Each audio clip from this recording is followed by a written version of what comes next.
Interacting with customers on Instagram is an important part of a business. But as a business grows, it becomes harder to maintain the same level of interactivity with your customers.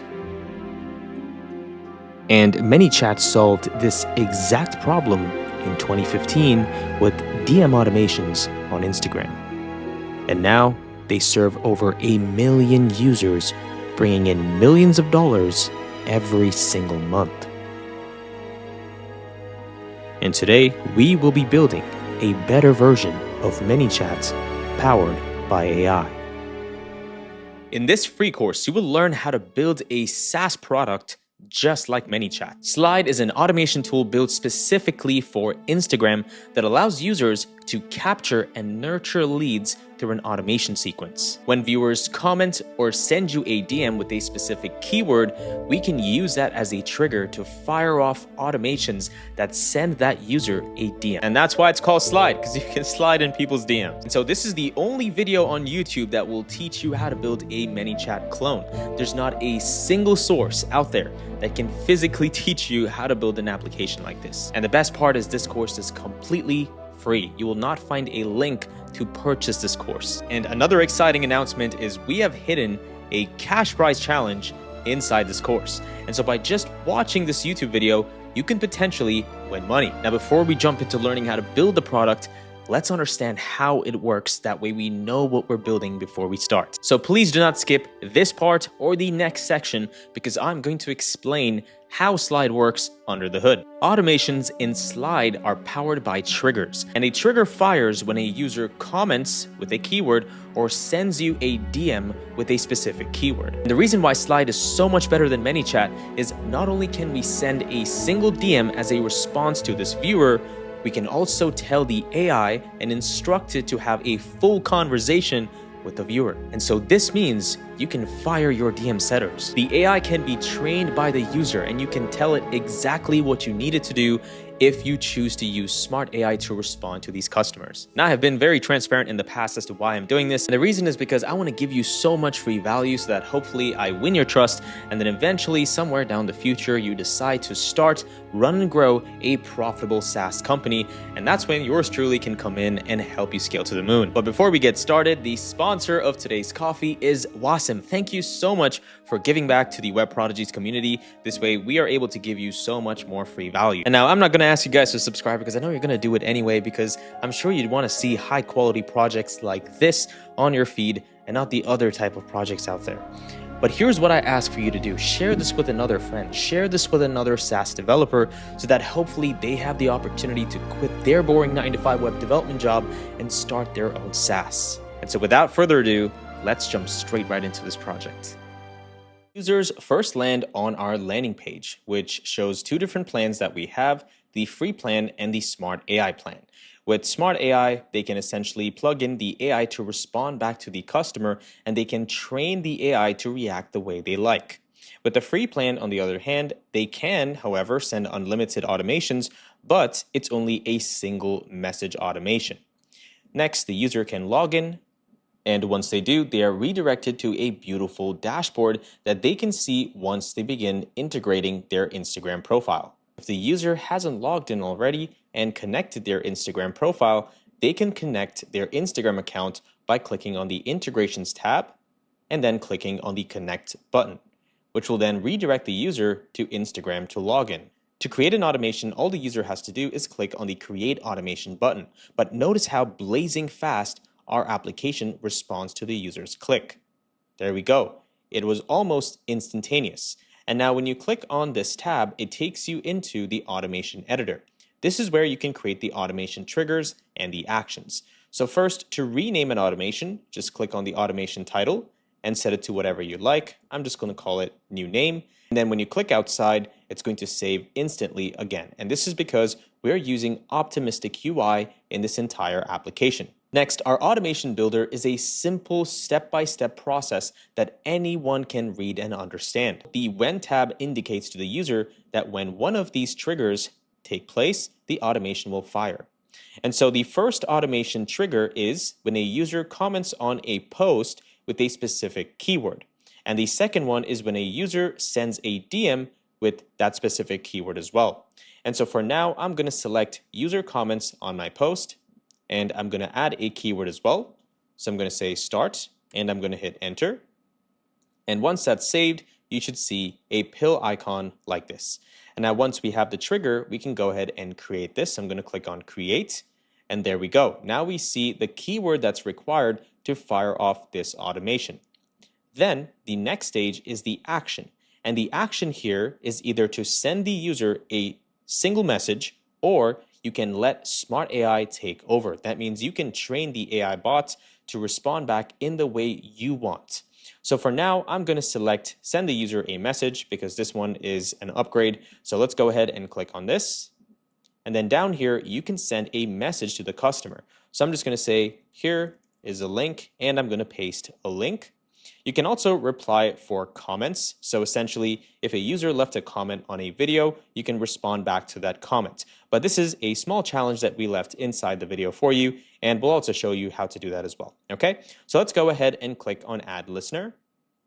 And just like that, our listener is also attached to this comment. So if you read this, it's an easy step-by-step way to understand the automation. When the user comments on my post, then send the user a message with the exact message that they're going to receive. And the final step is to attach a post to this automation.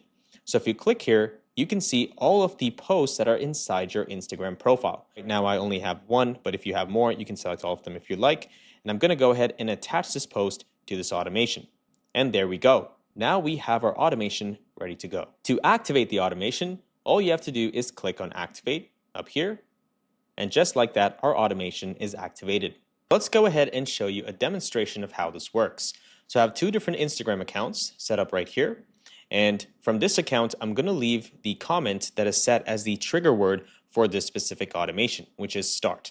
So let's go ahead and say start and hit enter. I should have received a message. So if I click right here, there you go. It says here's the link to get started. All right, so now that we tested that, let's go ahead and test the Smart AI feature as well. Now, I've already upgraded my account inside the Settings tab, and so it shows me that this is my current plan. But if you are a new user, you would see something that looks like this, and it essentially prompts the user to upgrade to use Smart AI. So let's go ahead and upgrade right here, and there you go. Now you can put in your credit card information, and when you click subscribe, it's going to take you back to the application, and it's going to show you that this is your current plan. So now that we have Smart AI running, let's go ahead and create an automation, and let's click on that. And then let's quickly change this to use Smart AI. And now when I click outside, that's going to save. And then I'm going to go ahead and add the trigger. And this time I'm going to use the DM with a keyword. And so let's click on that. And then I'm going to say help. Okay. And let's hit enter so we can add that keyword. And then let's go ahead and attach the trigger. Next, I'm going to click on the Smart AI right here, and I've already copied a prompt from ChatGPT. I'm just going to paste it in here, and all this says is you are a professional engaging DM setter, and this is for a fitness business. And then once that's done, let's go ahead and mount that listener as well, and there you go. So now we have Smart AI that can take over. So let's go ahead and activate this automation as well, and let's send the keyword help to see if this automation will fire. So now I'm going to go ahead and type in the keyword help and click on enter. And in a few seconds, we should see the message from the AI chatbot. And Smart AI is also aware of the conversation history that you've had with the customer in the past. So let's go ahead and type something more just to see how it engages. Yes, I want to get fit. Let's hit enter and let's see if it can still remember the conversation history. There we go. So its goal is pretty much what you tell it to do. So if you wanted to close in the DMs or send it to a website link, or maybe just give more information and help people who are showing up in your DMs and asking for support, anything will work as long as you create a prompt that's doing exactly what you're looking for. And so another cool thing with Slide is all your messages that are sent through the automation will end up in the user's primary inbox. It will not go into the request tab. And this is something we just discovered while we were working through the application. And you'll see when we get to that. But we just messed with the API and we found a workaround for it. And so our users are going to see them, which is the whole point of sending DMs. And so this is one of the reasons why you will stand out in the market. And another reason could be the pricing plan. With ManyChat, your pricing will grow as you have more users. So let's say if I open an account on ManyChat, if I have 1 million contacts with ManyChat, I will have to spend $5,000 every single month to run ManyChat. And that to me sounds unreasonable, and that's why Slide is slightly different. It's unlimited automations and unlimited contacts. It doesn't matter. You can send unlimited messages as long as you're paying $99, $97 per month, and that's pretty much it, right? So here are some reasons why Slide stands out, and there's so many more you'll come to know as we keep building this application. But that's it for this demo, and let's move on to the most important part in this SaaS, which is understanding how everything works under the hood. All right, guys, so this is the most important section of today's course. So if you skip this section, nothing else is going to make sense from here on. So please watch this from start to finish, okay? We're going to be using a Nextjs stack, all right? So that means we have a front end and a back end inside our application. Now, our application is made out of the following. So each automation, you can think about it that way, right? So each automation has a couple segments, right? Some sections to it. So let's go ahead and indicate here by saying automation. So our automation is broken down into 3 parts. First, we have the trigger, then we have something called the listener, and then we have the final one, which is a post. Among all of these, this one is optional, okay? This one right here. So let's first understand what are all of these. So a trigger, the word itself says it, it helps start the automation, okay? That's literally it. And inside our trigger, there are 2 different ways to start, okay? We have comments and we have DMs. And how a trigger works is with the help of a very important key feature in the application, which is keywords, okay? So if a user sends a keyword either as a comment or as a DM, that will trigger this automation, okay? And the keyword can be keywords or multiple keywords as well. That's fine, okay? And so that's how an automation starts. When the user comments a specific keyword, that is of course set by the user, right? We set it inside the application. And so if they comment that, then it's going to start everything. Now, what is a listener? Now, a listener is technically an action, okay? An action is do something. That's it. So I called it listener for some reason because I had no other good names for it. But now that I think about it, it's probably an action, okay? But a listener is basically an action. And there are 2 different actions that we can perform. One is we can send a message, okay? So let's say, for example, in your video, you said, comment the word get started below, and I'll send you a free link to get started, just as an example. And so the message you would send would be a single message, right? And so that's one action we have, which is you can send a message. The next one is an amazing feature called Smart AI, which is my favorite feature in this application. And Smart AI is an AI chatbot that is set up in the DM, but it acts like a closer, okay? So you can replace your setters and your closers with the help of the Smart AI. So the Smart AI will take over the conversation if the trigger has started, okay? And so the user can also give the Smart AI a huge prompt telling it exactly what to do. So it knows every single thing based on the scenarios or whatever you instruct it, it will know, okay? Because the prompt is going to guide it, and we're also keeping track of all of the history of the conversation. And we'll get into all of that later on, but I hope this part is making sense. Next, what is a post? So if the user chooses to comment, of course, there's going to need to be a post involved, right? If it's a DM, that means the user just DMs you a specific keyword, there's no need for a post. So that's why we have a post here. This way, automations, if set on a comment as a trigger, might have posts. So in this course, you are going to learn how to get access to the user's Instagram. And let me tell you something. This is a course you will not find on YouTube. I dare you to search up ManyChat clone, and you will not find a single course on YouTube.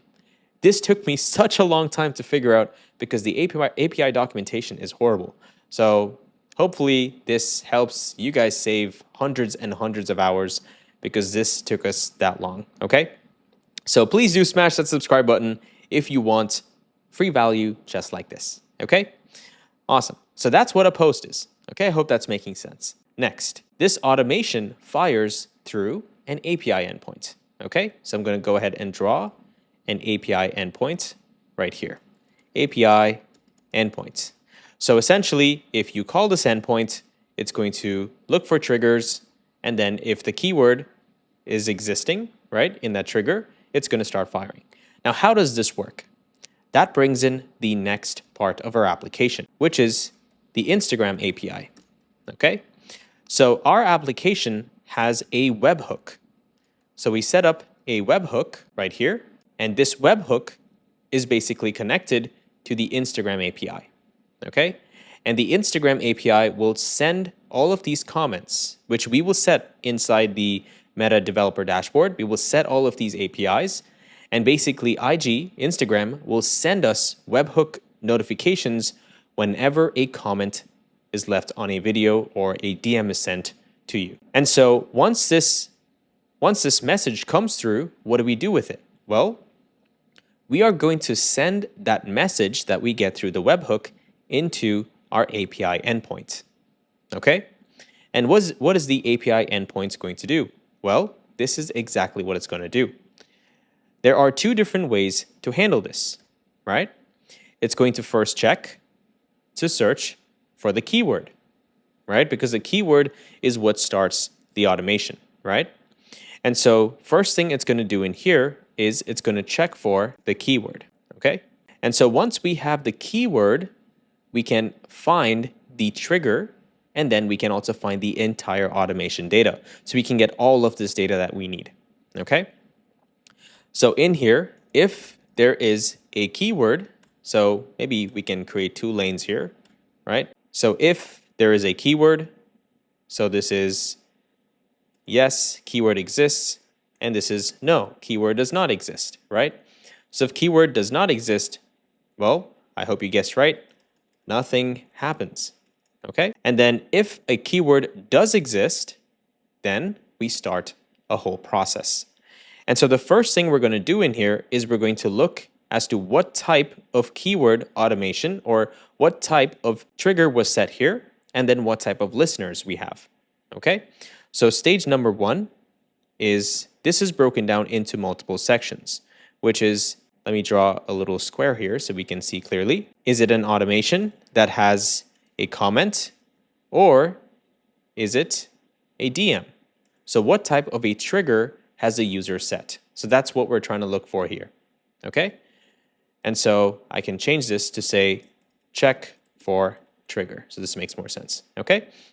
So we're going to check for the trigger. And now inside our trigger, we have a couple steps in here. So let's say it was a comment. Well, what do we got to do?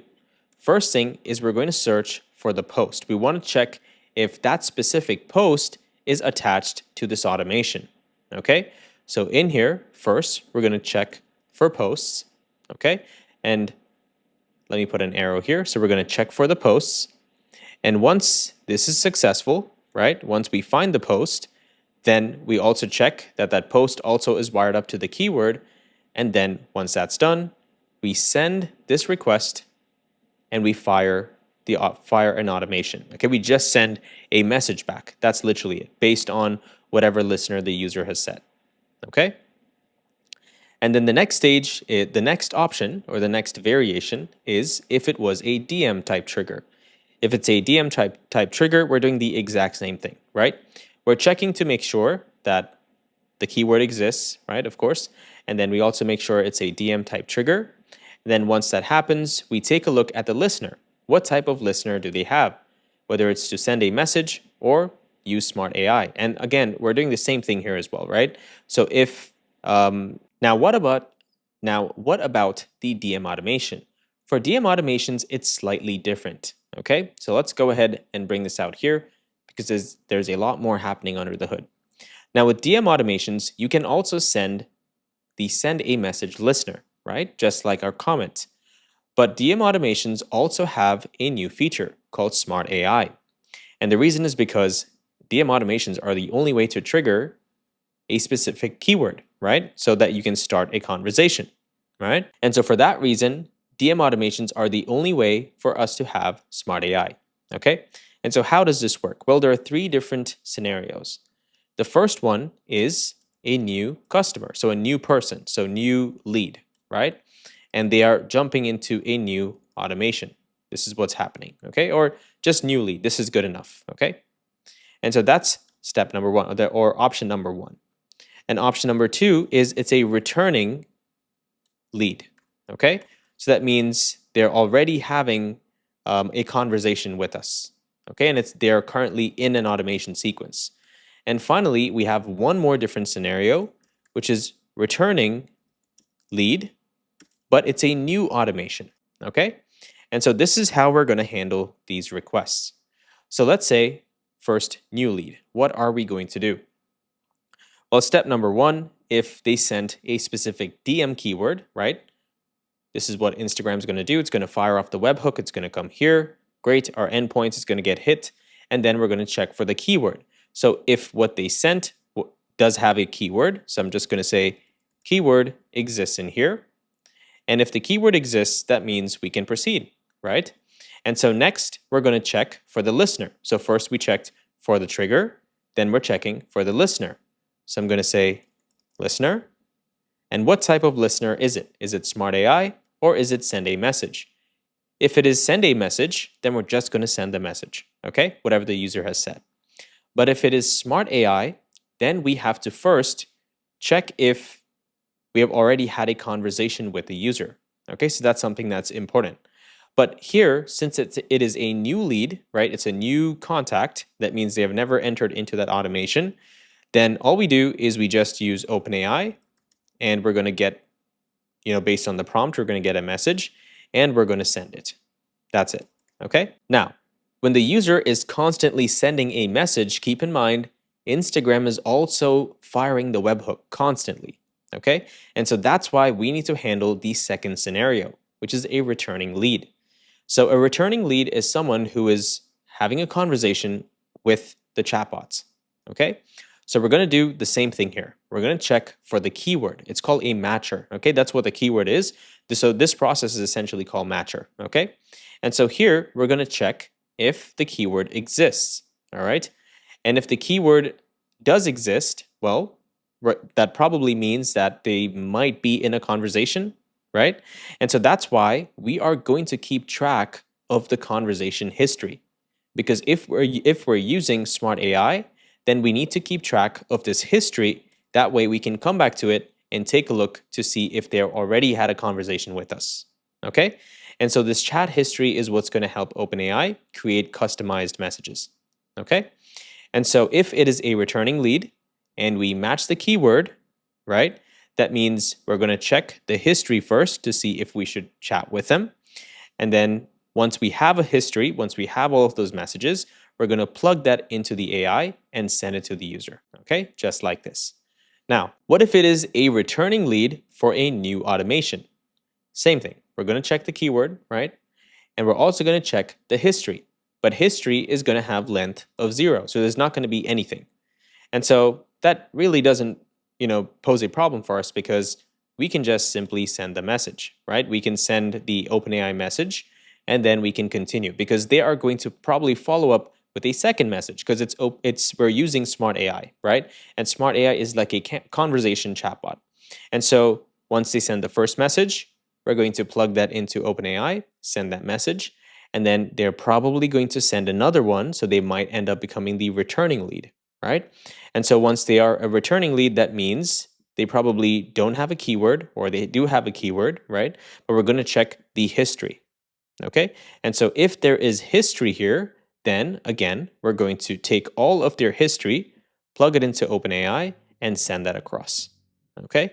And the same thing here as well. If there is no keyword, we're still going to do the same process, okay? If there's no keyword in here, that probably means that OpenAI is already speaking to them, right?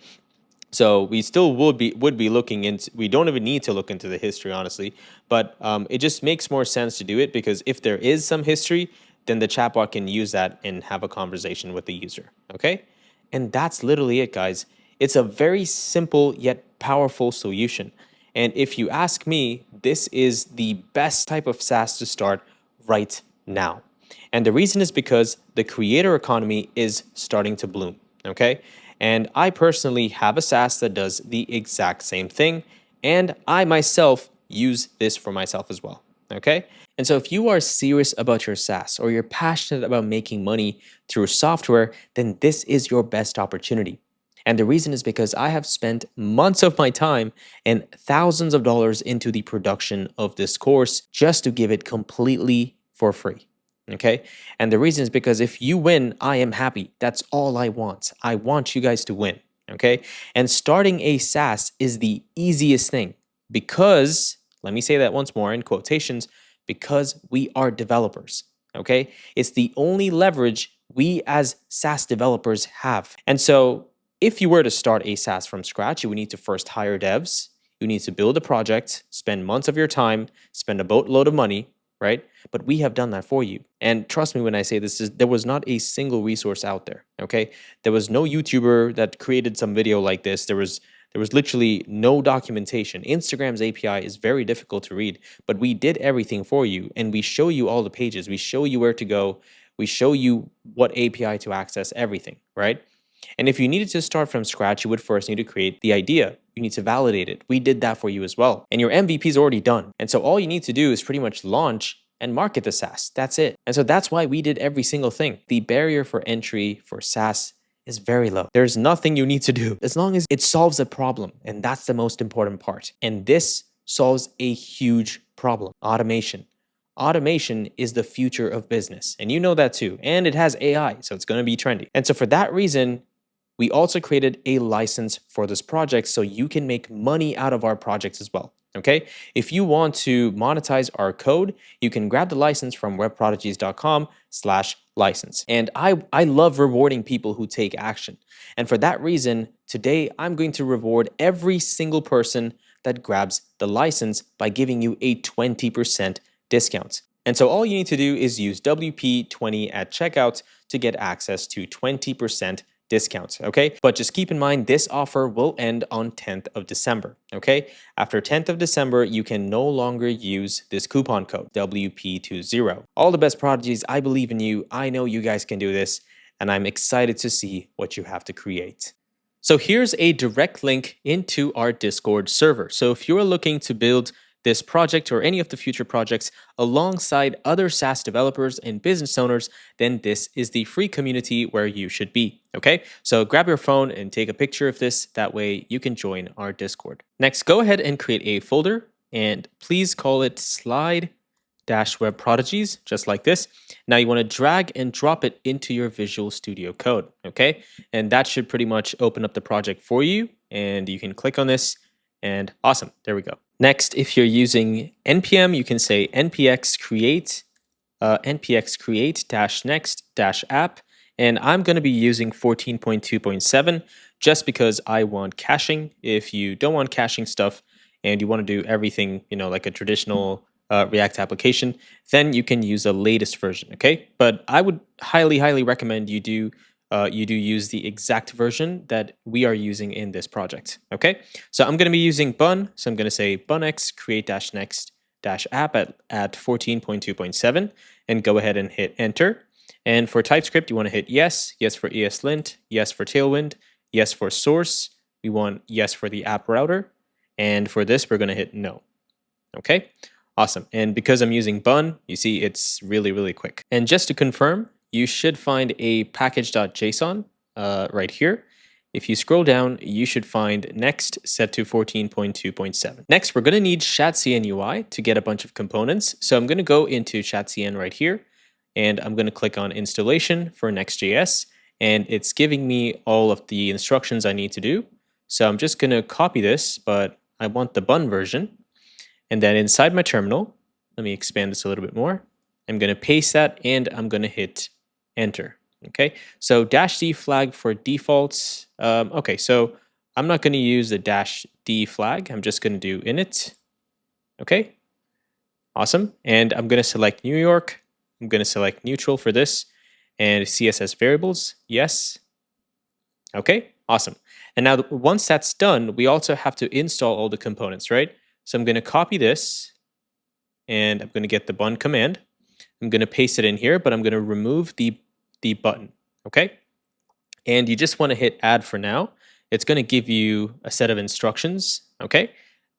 Just like this, you want to click on A, okay? A is going to toggle all of them, and if you hit enter, it's just going to install all of the components. That way we save a ton of time. So the next thing we're going to need for our application is the design, right? Which is the CSS, the style guide essentially.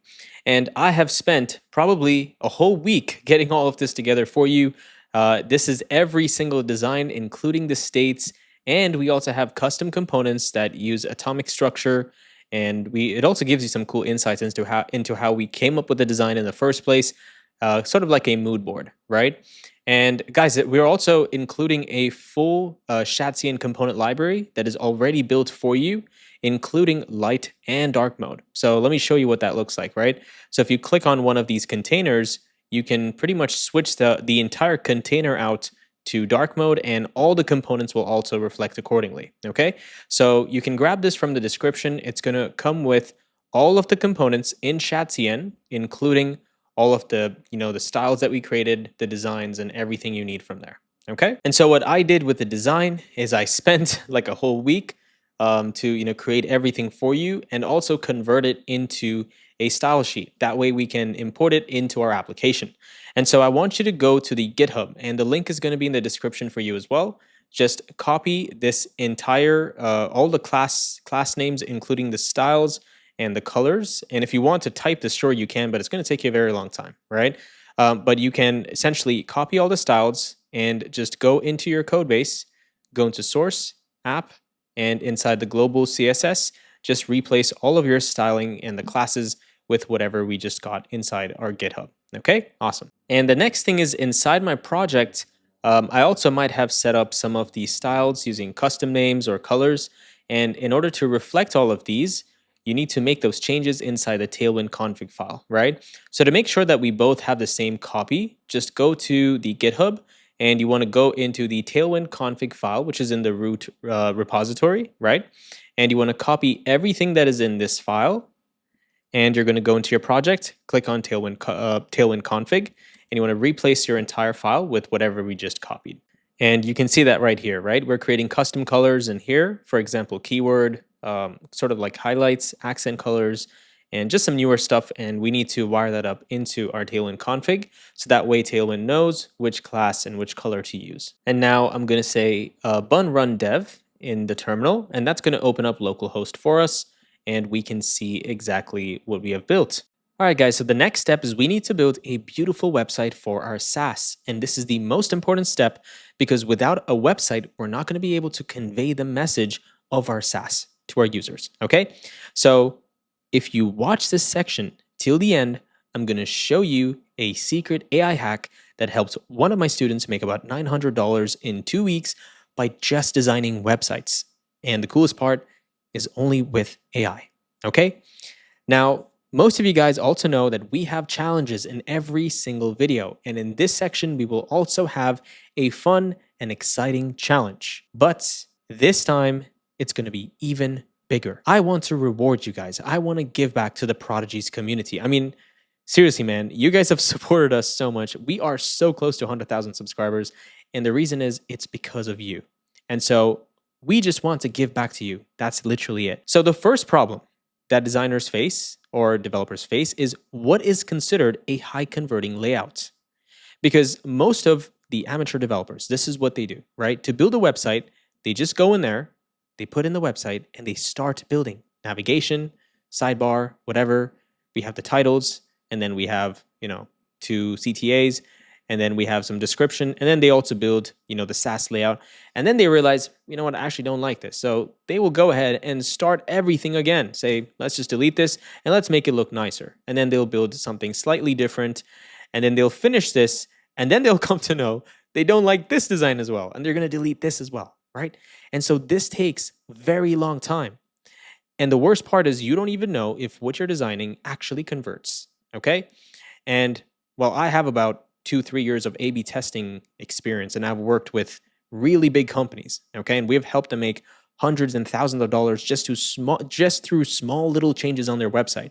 And so I can almost assure you that yes, the layout does make a big difference on your website, okay? And so what is a high converting layout? And if you're not a designer, you probably will have no idea about what converts more, right? Or what are the different options that you have available? This is a challenge. And I'm going to show you solutions to each of these just by using one AI powered tool. Okay. Now, the other challenge is creating these wireframes. This is what we call, right? We need to essentially create wireframes before we create the design itself. That's the solution to solving this problem of where you have to go back and redesign again and again until you get a perfect design, right? And so by creating wireframes, you pretty much limit the possibilities of you or your client telling you to redesign everything, okay? And so creating these wireframes is kind of like a shortcut, but the problem is creating the wireframes itself takes some time. And now the other problem is, imagine if you jumped into the wireframe without even understanding what each section is going to talk about. And these are called sitemaps, right? If you don't know the sitemap of your website, if you start designing the wireframes and your client says, I don't want this one, and I want this, but I want it to look like this. Now we're like, wait, why didn't you just tell me all that in the beginning, right? And so again, you end up scrapping some of your work and you waste a lot of time. And so this was the exact same problem that my student was facing, okay? And so this solution essentially helped them. But I'll get to the solution in just a second, all right? Just bear with me. I want to show you the problems and what you guys are doing and how you can solve them individually, okay? And the other challenge is now that you have created these sitemaps, clients usually require you to create copy. And if you use something like OpenAI, you need to create prompts, right? Or ChatGPT, you need to create prompts, and each prompt needs to be for each section. So you're going to essentially take a prompt, you're going to explain the business idea, and then you're going to tell it to give me the prompt for the title, the header, right? And then most of the time, it's not in the right word limit, right? Because each section needs to look good, and you can't just dump just 5 to 10 words in a paragraph that needs way more than that. And so that's another challenge, which is what AI copy works for the layout that I'm using. And we also want the copy to look and sound nice, to sound professional. That's another challenge as well. And if you're using ChatGPT, I'm sure you already know it's a great experience, right? So that's another challenge. And there's more to this, right? What if you want to use AI to actually generate all of these wireframes, right? That's going to be another challenge because there are no tools, at least I don't think there's any Figma plugins that can do this for you, at least for free, right? It's not possible. And so we need some way to build these on autopilot because we can't sit here and build every single thing. That's going to take a lot of time, right? Just building these wireframes and the sitemaps itself is going to take you 2 to 3 days. But what if you could do it in like 10 minutes? That would be amazing. The other challenge is what if you want to share these wireframes with your clients so they first approve? You share the sitemaps, you say approve this, they approve, awesome. Then you move to the next stage. So they can never go back on this. If they approved on something, guys, you should never need to go back on it, right? Now, of course, if they need to, sure. But the whole point here is you want to restrict it. If they tell you they like it, they're probably going to like the outcome as well, right? And so once the sitemaps are done, then you get approval and then you move on to the wireframing. And only once they approve and like your wireframes should you start to design. And so this is another challenge, right? You need to get this approval process. And we need a tool that can help us do that as well. Next, what about collaboration? And now another big challenge is what themes, what designs, what styles go together, or what fonts and colors go together. And as a designer, or if you're just not a designer as well, you are going to face all of these problems, right? This solution is what helped one of my students make about $900 just because she just used AI, okay? And their client saw that everything was really fast and it just pushed the process forward, right? And then she probably got more contracts, I'm not sure. But this is not just one student, this is more than one student. And I actually had a whole program in this in the past, okay?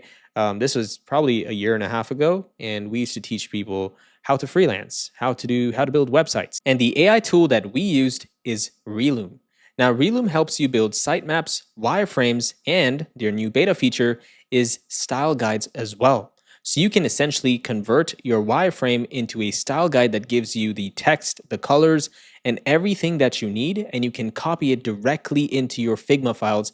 And if you're using Webflow, you can convert all of these styles, including the designs, the wireframes, whatever you created, from your Figma file directly into your Webflow projects. The best part is it's completely free to get started. Let me quickly just show you what the tool does because you're going to be using this tool in this challenge. So the first thing is I'm going to click on new project and it's going to take me into this page right here. And in here, I can put the prompt, which is the description of your company or whatever you want it to have on the website, and it will generate the sitemap for you. You can also select the number of pages you want. So the benefit of this is if you had a big project, right? And most websites are not one page, right? It's about 10 to 20. Well, we have built pages, websites more than 50 pages long. So sometimes you might have more pages and you can change that right here and it will do it for you. But for now, I'm just going to select 1 to 5 pages and I'm going to put a prompt that just, talks about slide. Go ahead and click on generate sitemap and instantly your sitemap is created for you. And you can also select the, which page you want to run the sitemap for again. So you can do blog pages, the features, about page, and we only selected 5 pages, right? But here you can select as many as you'd like, and you can generate the sections for them. So this is the cool part. You can change everything before you start designing, and you can share these with your clients, right? You can get a link, share it with them. You can give them view access or common access. That way, you just control what they're doing on it, right? And you can also shift these around and you can, of course, change these as well, right? So this is nicer because you first understand what it's literally sitemapped, right? That's the word. It's the map for your website. And once you have the map, then you create the structure. If you click on the wireframe, in just a few seconds, AI is going to create all the copy, including the wireframes for you as well. Now, this may not be the exact design you're looking for, so you can change everything, okay? So for example, I don't like this type of layout, so I'm gonna click on it and I can replace this component with a different type of design. So this is the traditional SaaS layout, right? So if I'm working with a SaaS client, I might use something like this or something like this, or I think this one is the standard, right? This one right here. So you can change that as well. And you can also change the copy. You can use AI to kind of like refactor the copy and refactor the component as well. And you can change things around and get exactly what you are looking for. And once that's done, you can use their style guide to create the themes, the fonts, whatever you want to make your website look amazing. And you can also copy and paste them directly into your Figma file. And it also has all of the style guides and everything created for you. Another cool hack is now that you have the wireframe ready, you can take this and you can plug it into other AI tools like V0 or both.new, and you can get a full design. It will convert it into a website for you. That's exactly what I did as well. So I opened up v0.dev and I got my wireframe and I plugged my wireframe into V0 and I got a beautiful website. Well, it's not too beautiful, but I'll make it look nicer. And that's it. Now I can click on this and I can get the code for it. And it is also in Chatzion UI and Tailwind. So I get all of the classes I can literally copy and paste. So here is the Relume challenge, guys. And all it takes is 3 simple steps to join this competition. And if you win, you get 1 year's free pro access to Relume. That is 1 entire year. And you also get $150 in cash prize. Okay, so first you need to create a sitemap and wireframe using Relume and convert the wireframe to a beautiful website design. And you have to build this design for Slide, which is the application we're building today. Okay, and next step is you need to create an Instagram reel or a post that shows the wireframe, which is built with Relume, and the website that you design. And now please don't forget to do this. You have to tag me at Web Prodigies and at relume.io in the description of your Instagram post. Okay, please do not forget this. This way we know, who to reach out to and how to give you access to your accounts. Okay, and now the most important step, okay, you have to do this in order to enter. You need to be subscribed. Okay, so go ahead, smash that subscribe button. We are so close to 100,000 subscribers. Thanks to each and every single prodigy who supported Web Prodigies in our journey. And guys, I'm honestly so overwhelmed. We have come here so fast. I did not expect us to hit 100,000 subscribers this fast. So thanks a lot for all the support. And this is our way of giving back to you. I've always wanted to do this. This is my first attempt, right? So we're hopefully, you let me know in the comments if you want me to do even more challenges and even bigger challenges just like this. That way you guys can win big. And, hopefully you get pro access to all other softwares that we use as well. Okay. I wish you the best and I hope you win this competition. I'm super excited to see what you guys have to create. December 31st is your last chance to join Prodigy's University at our current lowest price. That means just by taking action today, you will save 10% every single month. If you are a SaaS business owner or a web developer and you're looking to start, run, and grow a profitable SaaS, then this is exactly where you should be. At the time this video was made, we have helped over 400 SaaS business owners and entrepreneurs who wanted to start and launch their SaaS from the ground up. We ourselves run 3 different businesses, all within just 7 months, that are now making $60,000 per month. But it's not just about our success, we've also helped other entrepreneurs do the same. Here's David, who went from $0 to $14,000 by implementing a high-ticket, monthly recurring revenue SaaS model, all within just 3 weeks of joining Prodigy's University. And he did this without even posting content on social media. And here's Derek, who made $3,000 using the exact same business model in just under 1 week of joining Prodigy's University. Or take Monty, for example, who made her first $1,000 through her business in under a month. Or here's another SaaS business owner who now runs a SaaS company with over 110,000 users in under 15 months. But now you might ask, well, these are probably people who brought something to the table. So what does the average student make inside Prodigy's University? So here's Fani, who has never sold a SaaS service in the past and now made $1,200 in just under 3 weeks of joining. Or here's Yash, who has never made money online and does not even know how to run a SaaS business, but he was able to get his first SaaS client in under 1 week of joining Prodigy's University after implementing the quick win system. Here's Saksham, who made his first $200 through his SaaS in under 10 days. Here's Shimona, who quit her 9-to-5 job and is now a full-time entrepreneur. Or here's Avijit, who now has 3,600 YouTube subscribers and which also drives traffic to his SaaS and his own SaaS course, and now also a new community with over 400 members. Now I can go on and on about these results, but I think you get the point here. These strategies have proven to work and will work even if you don't have thousands of followers, you don't have money to spend on advertisements, or you don't want to send thousands of cold DMs to prospects online. And to reward people who decide to join this enrollment period, you get access to a bunch of free bonuses. And you also get to take part in the PU games to win cash prizes as you rank higher in our leaderboard. But this offer is not going to be there for too long, because December 31st is your last opportunity to join at a discounted price, or when we run out of the 100 limited spots that we open for this month's enrollment. So if you want to know exactly what you're going to get by joining Prodigy's University, I'm going to leave a link in the description below. If you sign up to that link, you will get a free course that breaks down the exact business model from start to finish, and you'll also see exactly what is offered inside Prodigy's University. So if you want to learn the proven systems that have helped these students start, run, and grow a profitable SaaS the right way through mentorship and courses, then I'll see you inside.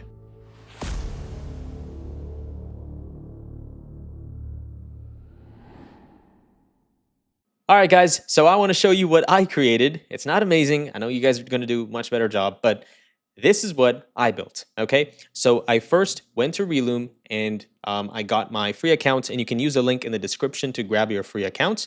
And once you get your free account, you can build a wireframe, okay? Build a wireframe and then grab that wireframe. So make sure you have that ready before we proceed, okay? Then you want to open up v0.dev. And you want to paste that wireframe and just use a simple prompt, right? Use a wireframe as an example and create a website design. And you can tell it to also use the copy on the wireframe as well, right? And use that to build it with the website as well, right? And next, also give it the colors, the themes, whatever you want your design to have, okay?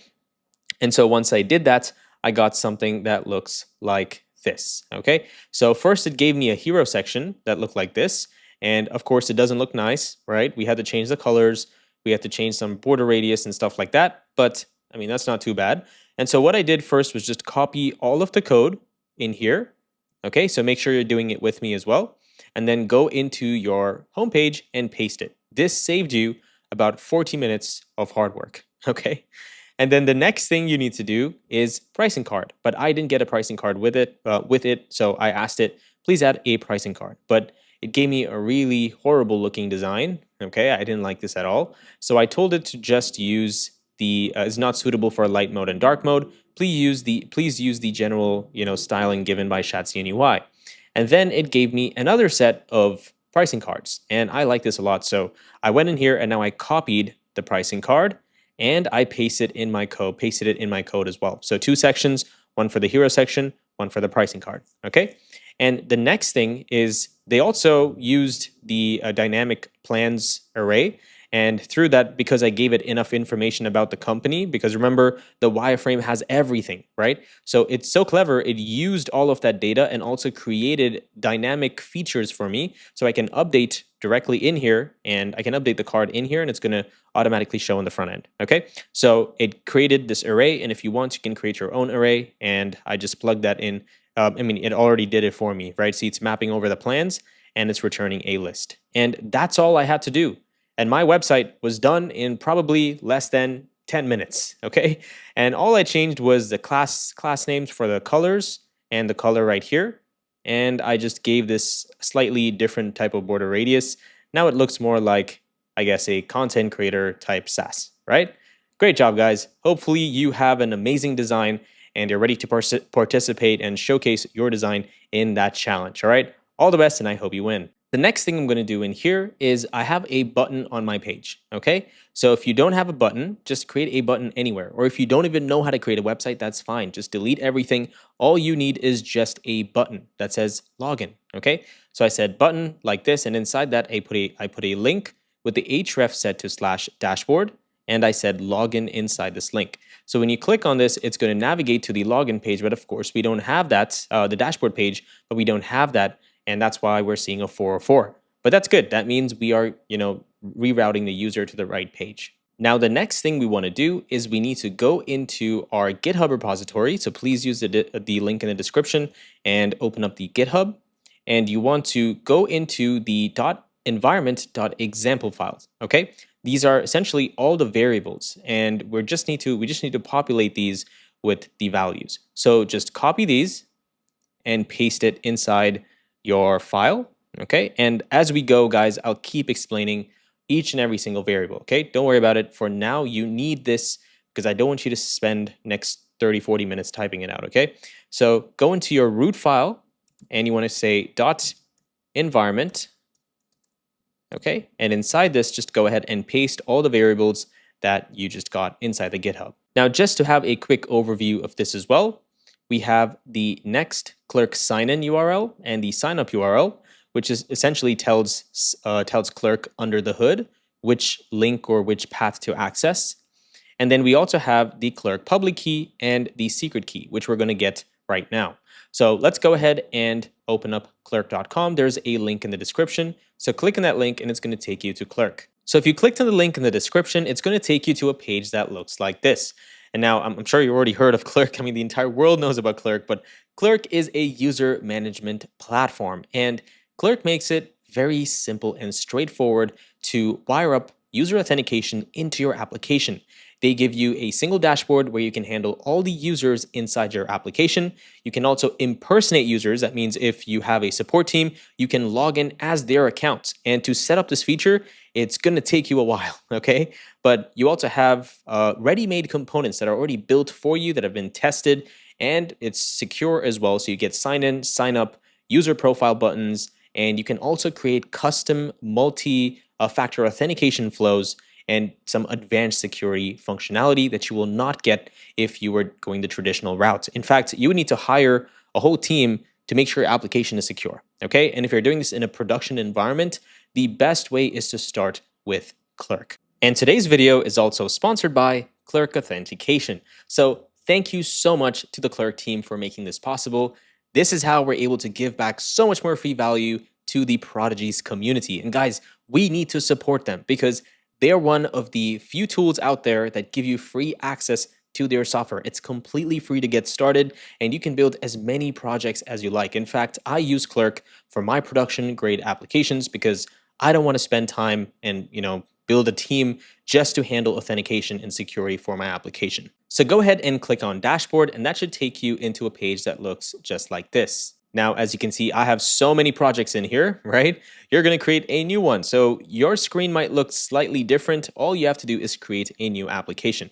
So I'm going to click on Create New Application, and I'm going to call this Slide-Web Prodigies, and make sure you turn this off and only turn on Google Authentication, okay? And go ahead and click on Create Application. And once you're done, it should take you into a page that looks like this. Now, we are using Nextjs, so make sure this is clicked. And then the first thing is you need to pretty much copy this command, right? So open your terminal. I'm using bun. If you're using npm, you can immediately paste it.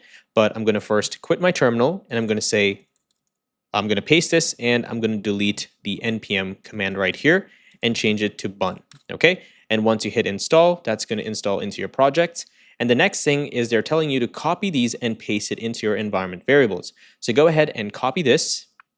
You want to open up your folder structure, and inside your environment variables, we're going to scroll up here, and we're going to replace this with the new variables we just copied, okay? And so please don't delete this, okay? We need this. Don't think it's not used. We need this, okay? Remember I explained it to you. So please make sure this is in here. And then we also have a force redirect that's going to send the user to our dashboard page, which we haven't created, but we'll create that in just a second as well, okay? Let's first finish up the clerk setup. Now go ahead and shrink all of your files, open up the source folder, and inside this you want to create a middleware.typescript file. And inside this you want to essentially copy all of this from here, and you want to paste it in here, okay? So you see they're making it a very simple step-by-step process as to, how to wire up Clerk into your application. So it's really easy, and I like using Clerk as well. So the next thing we need to do in here is we have to create protected routes for our application, because there was a new update to Clerk, and this is the new requirement that we have to do. So first thing we're going to do in here is right above the Clerk middleware, we're going to say const is protected route equal to create route handler, or route matcher, sorry. And we need to invoke this. And let me make sure I can import this. Okay, create route matcher. And then inside this, you have to provide an array. And this array is essentially all of the protected routes, okay? And so what you want to do in here is, first thing is we're going to say everything that's inside dashboard route is going to be protected. So /dashboard, let me extend this a little bit more so you guys can see, okay? /dashboard, invoke it like this, and we're going to say star. So everything from here, okay? And then we're going to put a comma, and we're going to create one more route, which is the API route. So API/payment, okay? And we're going to do the .star as well. This means everything inside this route is also going to be protected. And then finally, we also have a callback route. So we're going to say /callback, invoke it, and say .star just like this. Now, the next thing they tell us to do is go into the clerk provider. To create a clerk provider. And we have to do that inside our app layout.tsx. And that's exactly what I'm going to do. So go into your app layouts.tsx. And guys, you can change this based on what you're using, but since you're using the app router, please follow using the same steps, okay? And so inside here, we need to first import this. So I'm going to copy this, paste it up top. Okay, so now we have all of our clerk components, right? And I don't think we need this sign out buttons and sign in button. We just need the clerk provider. So let's grab that. And then we also need the clerk provider in here. So you're going to wrap the entire application inside your clerk provider. So let's move this up. Okay, awesome. Nice. So now once this is done, your entire application is pretty much set up with the clerk provider. But now you need to render out the sign in and sign out components. So let's go ahead and do that next. So go ahead and shrink your folder structure. And I'm also going to shrink this a little bit more. And inside this, you're going to create a route. Okay, it's a route group called auth. Okay. And then inside the auth, we're going to create two routes, sign in and the sign up. So I'm going to say sign-in, and then we have to create another folder inside the auth route. And this folder is called the sign-up. Okay. And now for both of these routes, we also want to create a layout.tsx so we can wrap all of these in this component. Okay. And now for our sign in, first, we need to create another route in here, which is a dynamic route using the spread operation, which can essentially get every single type of login that we need. And we're going to say sign dash in. Okay, like this. And the next one is inside this, we want to create a page.tsx. So please make sure you have the exact same route structure. Okay. And now inside this component, we're going to essentially return a component like this. And I'm using the TypeScript code snippets. So if you don't know how to do that, there's a plugin, right? So it gives me all of this. So I'm going to import this and I'm going to change this to page. And in here, I'm going to return the sign-in component. And the sign-in component comes from clerk. So sign in, clerk, Nextjs. And I'm going to go ahead and backspace all of this and return the sign-in component. Okay, awesome. And now next, what we need to do is go into our layouts and we have to return another component in here. So I'm going to say tsrafce and change this to layout like this. And inside this layout, I'm just going to give it a couple styles. So I'm going to say class name, height of screen, flex, justify center, items dash center. Okay, and this is going to make everything right in the center of the page. And inside this, we also have to render out the children from the props. So in here, I'm going to say children is react.react node. Okay, and let's also go ahead and destructure it from here. And I can say children just like that. Okay, now if you go back, you can technically access this. We can see. Well, let's give it a shot. So make sure you spin up your server again. So do bun run dev or npm run dev. And let's go into the sign-in route and see what happens. Okay, so it says the default export is not a React component. That's because we haven't exported anything. So I'm going to say export default. Okay, and I'm going to set this to the page. Okay, and this is inside our page.tsx. So once you return this component, it's going to return our sign-in component, right? Awesome. See, just in like probably a couple seconds, we already have authentication set up for our application. And that's why I love using Clerk. Next, I want you to try to take this up as a challenge. So pause this video and try to build the sign-up component for the sign-up route, okay? And I'll give you a hint. It's going to look pretty much the exact same. You just need to change this to the appropriate components, okay? Pause this video and give it a shot. If you don't know how to do it, I'm going to show you how you can do that. Okay, awesome. Hopefully you got the right answer. If not, this is all you have to do. So first, create a folder, and we're going to call this sign-up, okay, just like this. And inside that, a page.tsx. And I'm also going to return a component in here. And we're going to set this component to the sign-up component to return the sign-up component. So let's backspace this, and I'm going to say sign up, okay? And I'm just going to return this component here, and that's it. That's all you need to do, okay? And so now if you try to access the sign-up route, awesome, it returns the component, and we also are exporting it.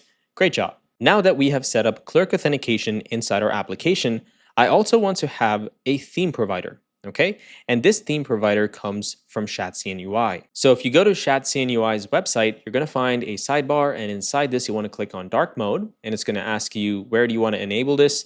We're going to say on a Nextjs application, and then it's going to give you some commands. So make sure you copy the bun command or the npm command, whatever you're using, and then we're going to quit the terminal and we're going to paste this inside the terminal. And once that's done, it's telling you to create a theme provider. Okay, so I'm going to copy this code. And this is essentially a theme provider that ShatsCN is telling us to build. So let's go into our folder structure right in here. I'm going to shrink everything. And inside source, I'm going to create another folder, and we're going to call this providers. Okay. And inside this, we're going to create a file here called theme-provider.tsx. Okay. And inside this, just paste whatever ShatsCN told you to paste. Okay. And after that, it's also saying you need to wrap your root layout. So let's go into our root layout component, which is inside app layout.tsx. And at the bottom here, it's telling us to wrap the entire component itself, the layout itself, inside this theme provider. So let's go ahead and do that. So I'm going to go into my layout right above the body tag, okay? And I'm going to say theme provider. I'm literally copying what they have given me, right? and I'm going to move this inside. So wrap everything inside this component, okay?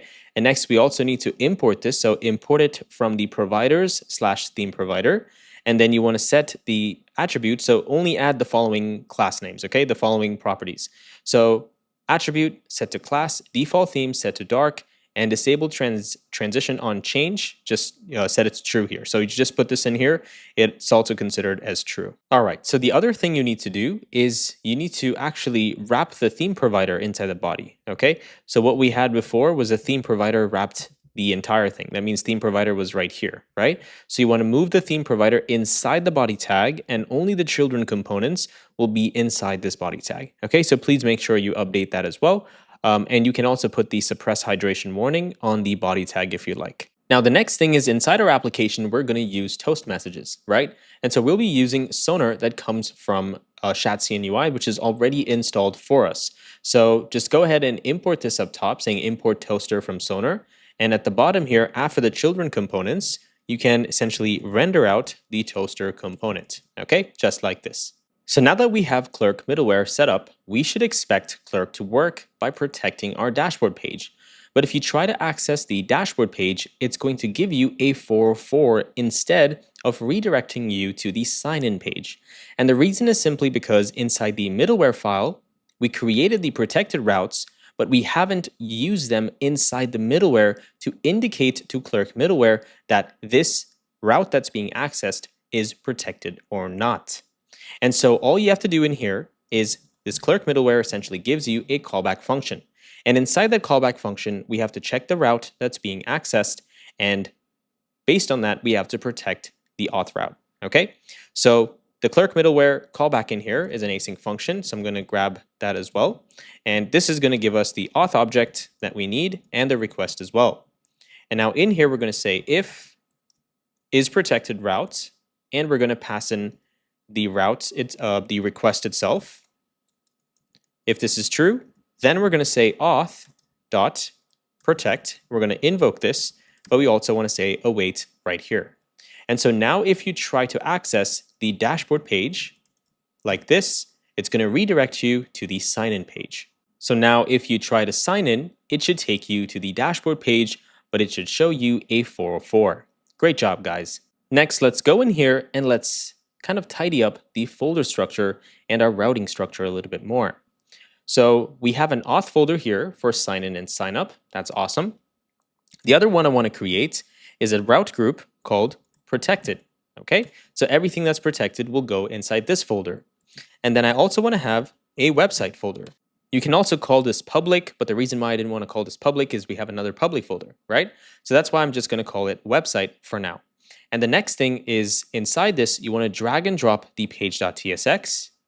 Okay, so now we have our website in there, and you also want to update all of our imports, and that should bring this component inside the website folder. If you are new to Nextjs, the reason why we are, this is not considered a route is because a route group is just kind of like a theoretical representation of a group of routes. Okay, think about it that way.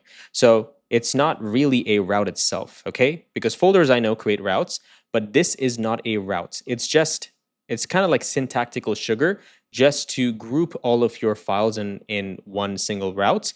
And that way you can create a layout.tsx that can be shared within all the files that are inside this route group. So keep in mind, this is not a route. So you cannot access it by saying, website like this, okay? That's not possible. So now if you go back to the public page, you should see it. The reason is because it went to HTTPS, but you should see our website. Nice. And now inside our protected route, we can create our first route, which is the dashboard page, okay? And this is going to have a page.tsx inside this page as well. And now inside our dashboard page, I'm just going to return a component in here, and I'm going to change this to page like this. And this is going to need to be an async component, because what we need to do in here is first, we need to use we'll just call it a server action, right? I don't want to call it API endpoint. So it's a server action, right? We're going to make a server action to essentially onboard the user, Okay, so if they are a new user into our application, we have to essentially onboard them. And if the user is successfully, created, and if they already have an account, then we're going to check the status, which is 200 or 201, and then accordingly, we're going to push them to their specific dashboard page. Okay, so we're going to maybe have something like dashboard, right? Dashboard like this /a ID like this, and that represents that user. Okay, and if that is not the case, then we're going to need to redirect the user to the sign-in page. So that's what we're going to need to do in here. Now I want some page to show up in here, and that's why I created this and I returned a page. So now we know that the dashboard is working, okay? So if the user was signed out, they would not be able to access this page anymore. Now that we have user authentication set up into our application, this is a good time to set up Prisma. And if you don't know what Prisma is an ORM. There are many benefits to Prisma, such as, you get type IntelliSense, and also it's an easier way to communicate with your database because you get to create modules, schemas for your data, and it's just one universal language for any type of database, okay? So first thing you're gonna do is open up your terminal and you're gonna say bun I Prisma at Prisma client, or if you're an npm, npmi, and go ahead and hit enter. And once this is done, that should install Prisma client into your application. Next, you're gonna say bunx Prisma init, and that's going to basically initialize a Prisma file for you. So if you open up your folder structure, you should find Prisma and schema.prisma in here as well. So in the last project, we built a Loom clone. And in that project, I showed you how to build Prisma schemas from scratch, right? Including how relationships work, how different modules work, and how the entire Prisma ecosystem works in general, okay? So in this project, I'm still going to explain all the schemas as well, so you understand the relationships. But if you want to learn more in depth, learn the syntax, then I would suggest you watch the last video. That'll give you a good idea of how Prisma schemas work, okay? But the first modal that we're gonna create here is called the user modal, okay? And the user modal is first going to have an ID, the clerk ID, email, first name, last name, okay? Which is the most important stuff. And this is usually what you're gonna have in every project, right?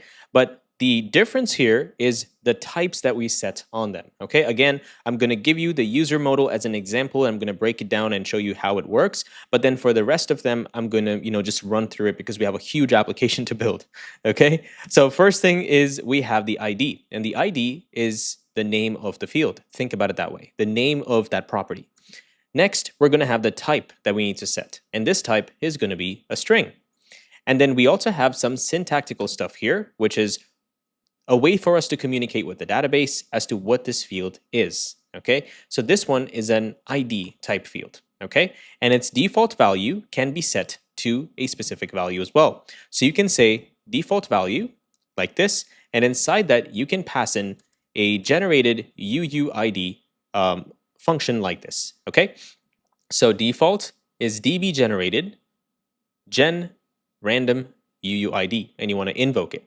So in the database, it will automatically generate a UUID for us. And now another type we can provide on this is db.uuid, okay?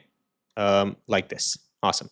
And the next one is clerk ID. So go ahead and pause the screen, pause this video, and try to guess what type would the clerk ID be. Okay, awesome. Well, a clerk ID is a string. So we're gonna say clerk ID, we're gonna set it to a string, and then there's one more value that we need to provide in here. This essentially tells the database that this clerk ID has to be unique. So we're gonna say @unique like this, and now this value will always have to be unique in our application.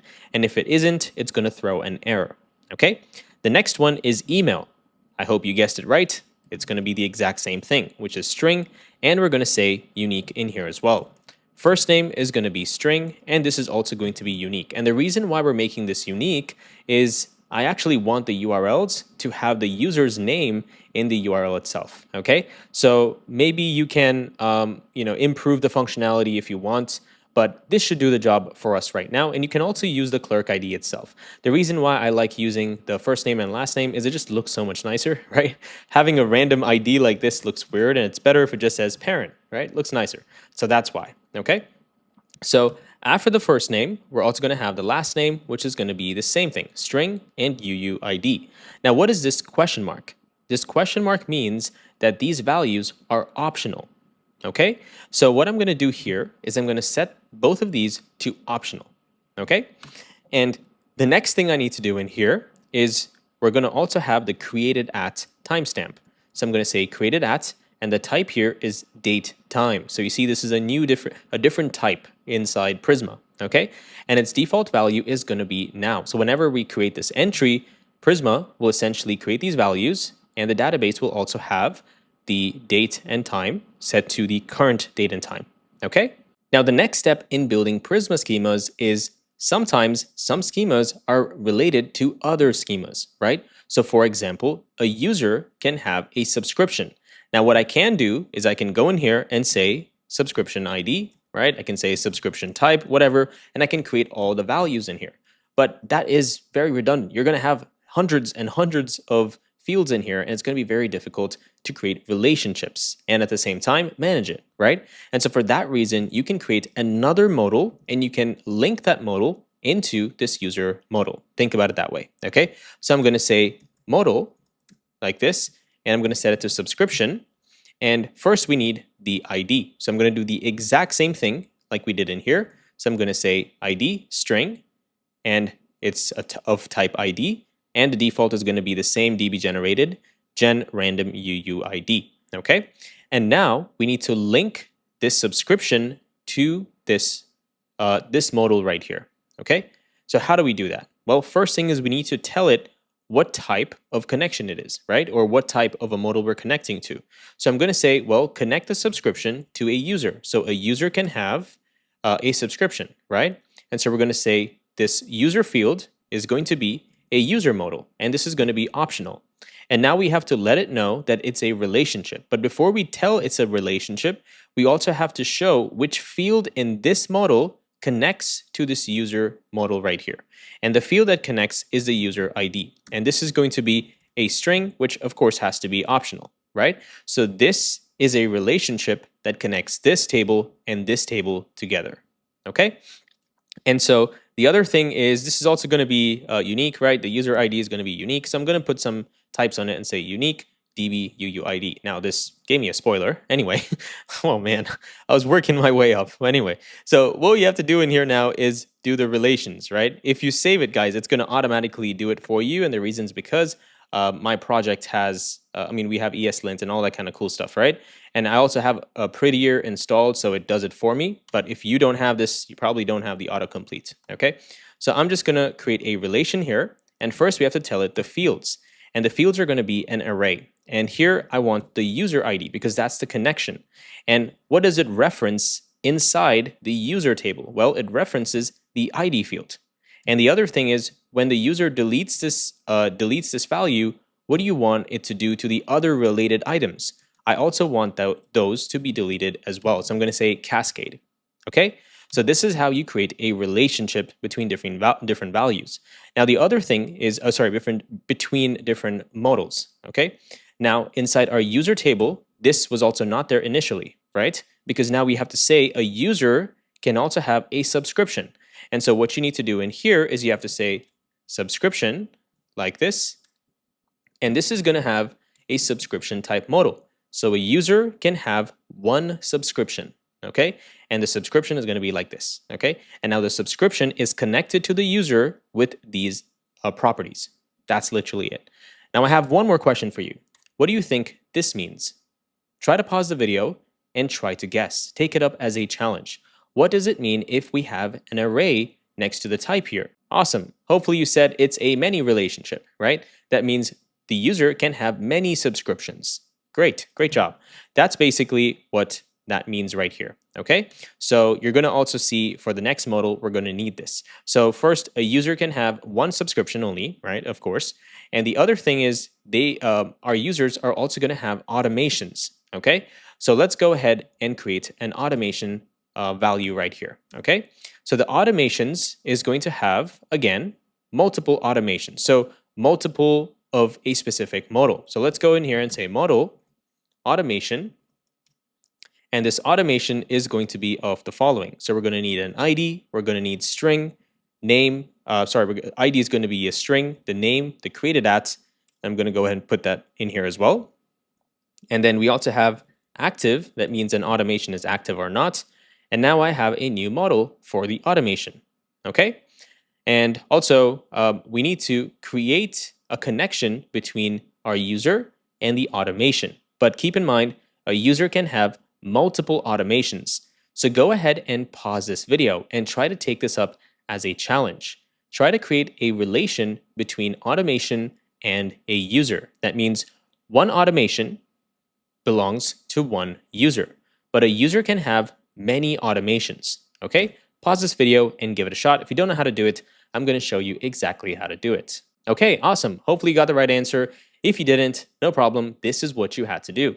So first thing you have to do in here is you need to create the connection, just like how we did in here. So I'm going to say this is going to be of type automation model, but I want it to have multiple. So I'm going to create an array here.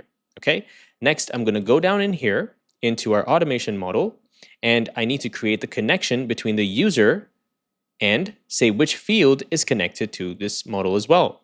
So first I'm going to say user, and I'm going to set this to type of user. Okay. And this is, of course, going to be optional for now. And its relation is going to be with the following fields. Well, which field?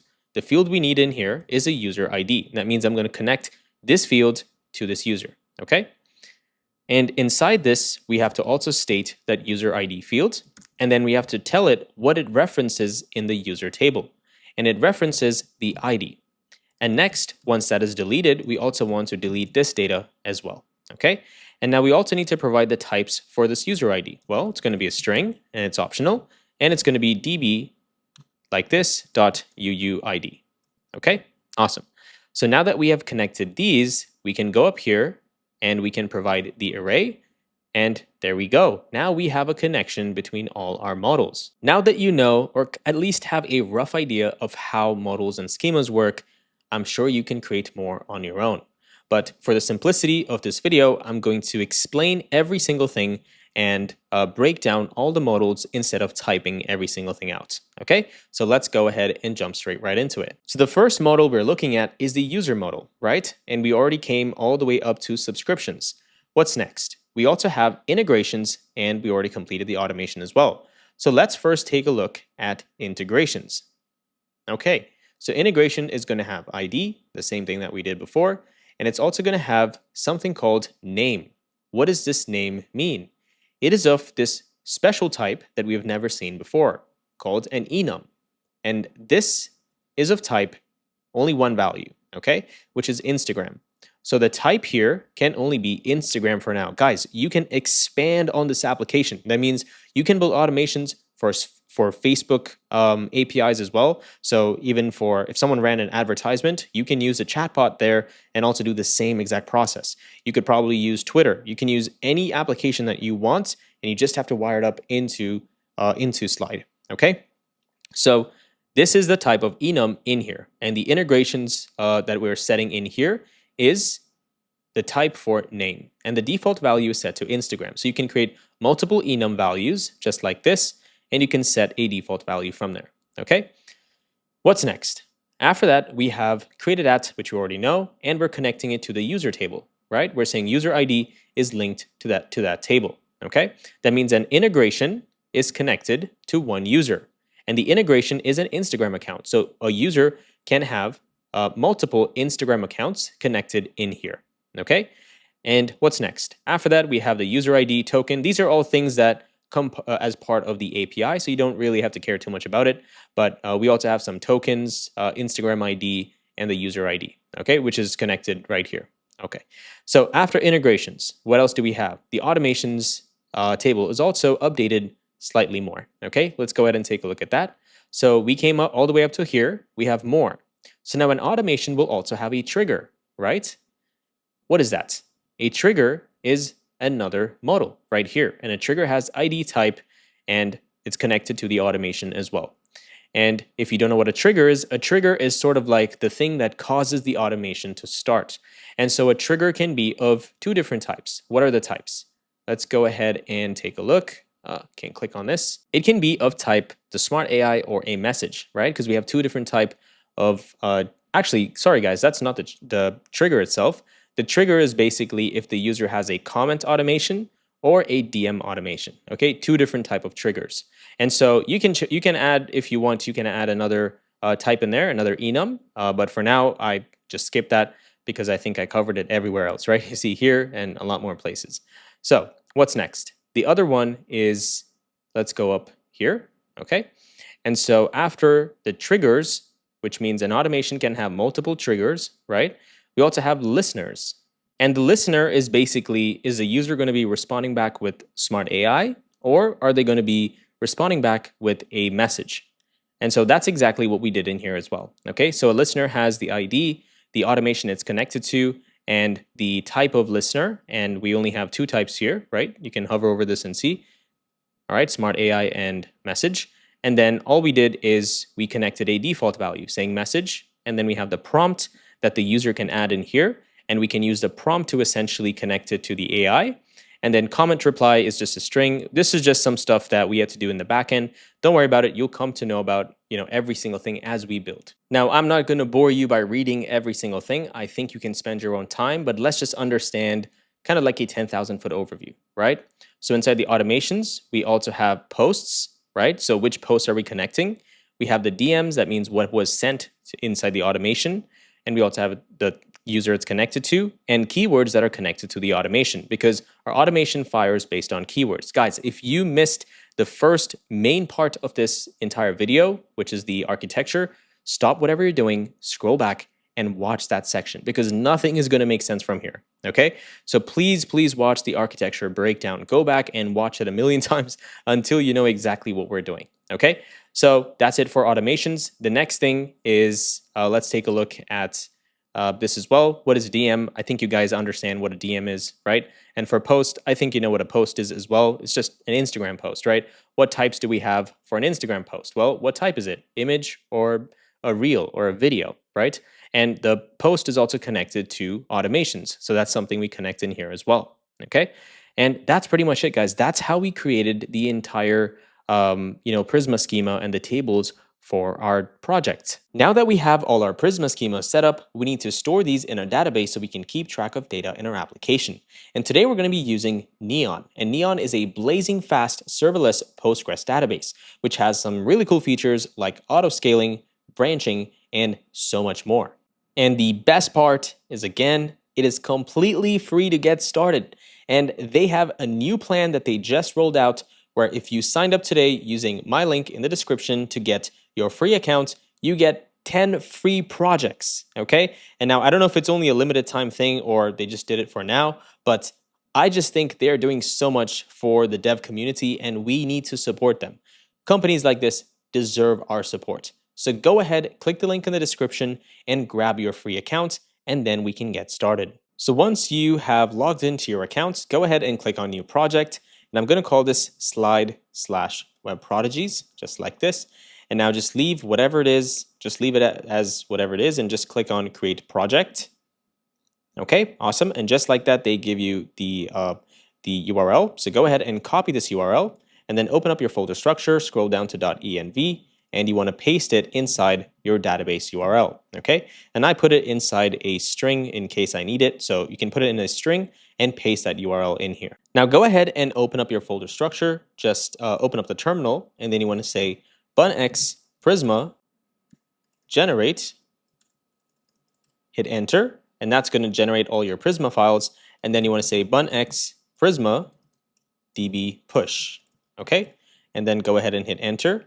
And let's just give this a second. And now if you click on tables, you should see all of the Prisma schemas that we just created. Great job so far. If you don't see this or you're not able to navigate through the dashboard to find this, just go ahead and say bunx Prisma Studio, okay? And that should send you into your Prisma Studio just like this. And now you can also see a visual representation directly inside Prisma. All right, awesome. Now the next step is go into your libs folder and we have to create our Prisma client. So go ahead and say prisma.typescript, and inside this we're going to say the following. So we're going to say declare a global variable, and this is going to be called var Prisma like this, and we're going to set this to Prisma client, okay? And this Prisma client comes from Prisma clients. I'm just going to go ahead and import this. It's not giving me the import IntelliSense, okay? So Prisma client from Prisma client, and I'm going to mention this right here, or undefined, okay? Then after this, I'm going to say export const client equal to global this.prisma, or new Prisma client, and we're going to invoke it, okay? And then if we are in production environment, if we're not in the production environment, then we're going to use this Prisma right here, okay? And we're going to essentially set that to the client, okay? So let me show you how we can do that. So in here, we're going to say first, if production.environment.node environment, like this, is not equal to production, so we're not in production environment, then global this.prisma is going to be set to the client, okay? So this way, when we hot reload, we're not creating a new Prisma instance every single time. Okay, cool. All right, awesome. So now we have our database wired up, we have the schemas. So now we can go ahead and first build the layout, because once we have the layout, only then can we get data, create data, and go from there. Okay, at least this is how I suggest all of you guys work. Okay, which is first figure out the UI and the layouts, and then go ahead and wire up data into it. So you guys know the drill. First thing I'm going to do in here is create a work in progress flag. Okay, so make sure you do this, which is create a work in progress flag for everything that you're putting on hold for, and then you can come back to it later. So now go into your page.tsx, which is in here. Also, I'm just going to shrink everything so it's easier for me to understand where we are. Protected page.tsx, and inside this, I also want to create another folder. Okay, and this folder is going to have a slug, which is basically the ID for this dashboard. Okay, which is the exact user information that we're trying to access. Okay, so I'm going to create a slug in here, and inside this, I'm going to create some more routes. Okay, and so the first route we're going to have, of course, is page.tsx. Okay, so I'm going to say page.tsx, and inside this, I'm just going to return a component like this, and I'm just going to call it page. This is fine. Okay. Next, inside the root of the dashboard, so dashboard page right here, the dashboard folder, I'm going to create another page in here called loading.tsx, okay? And this is a page that's going to show when the component needs to load. So when the page needs to load. So I'm going to say loading like this, and now I'm going to remove this text in here, and I'm going to set the following class name, which is going to be height screen flex justify center, and we're going to say items dash center as well. And inside this, we're going to essentially create another component, which is going to be called a loader component. Okay, so open up your folder structure. You want to scroll down into your global components folder. So inside components, first create the global folder, okay, create the global folder. And inside that, you want to create loader.tsx. Loader like this, and then index.tsx. And in here, we're going to return a component and just change it to loader. Okay, and once that's done, now we can create the states for this. So this is going to have the state itself, which is a Boolean. Okay, and the state is going to basically tell the loader whether it has to spin or not. Okay, and then after this, we also need a couple more. So down here, I'm going to hit enter, and I'm going to say class name. Okay, and this is going to be a string. Children, which is going to be react.react node. And then we're going to need color, which is going to be set to a string as well. Now, color is optional, and class name is also optional as well. And let me go ahead and destructure all of these variables. Okay. One more. Why is that not showing up? Okay, there we go. And inside this, we're going to remove this first, and we're going to say return if state is true, we'll return something in here, or we'll return something else. So first, we're going to return a div, okay, like this, with the following class name. So we're going to change this to cn function. So let's go ahead and import the cn function and invoke it, and we can now pass in the class name, okay? And then after this, inside the div, we want to render out a spinner component, okay? And I'll tell you where we're going to get this from, but just create a spinner component like this, and we're going to set the color to equal to the color that's passed in. So you're going to go into the GitHub repository into source components global folder, and inside that you're going to find a loaders folder. Okay, click on that and then click on spinner.tsx. And this is basically just a spinner component. It's an SVG, okay? And we have done this in every single project, so it's the same exact thing. And it's just an SVG image. It's super long, but you can also just Google, guys. You can also use V0 to create a component like this, okay? So if you don't like to build this, or you don't have this component, or it's outdated, or you just don't like it, then you can use V0 as well, okay? So I'm going to open up my folder structure, and inside here, I'm going to say spinner.tsx, and I'm just going to paste the SVG icon in here, okay? And that's it. So let's go back now, and we can import the spinner component from our local file. Okay, so now this spinner is going to load whenever when the loading state is fired. And once the spinning state is set to false, that means all the data is returned. We're going to say children and render the children out into the layout component. Okay, nice. So now let's go back all the way back to our loading component inside dashboard, loading.tsx. And now inside this, we can say loader. So loader like this, which comes from our new component folder called loading, or loader like this, right?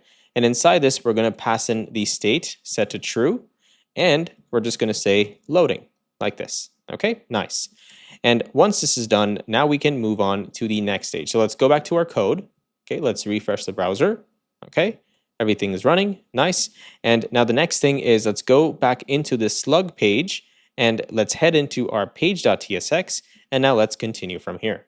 So this page is just going to sort of look like, I guess, a gradient card, right? Let me go ahead and show you what that looks like as well.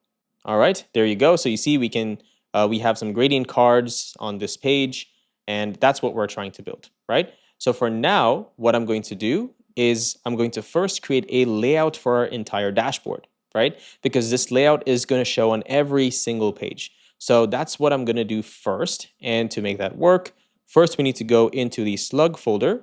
We need to create a layout.tsx, okay? And inside this, I'm going to return, I'm just going to return RAFCE, and I'm going to rename this to layout in here. Next, our props are going to get children components. So I'm going to say children and set it to react.react node, okay?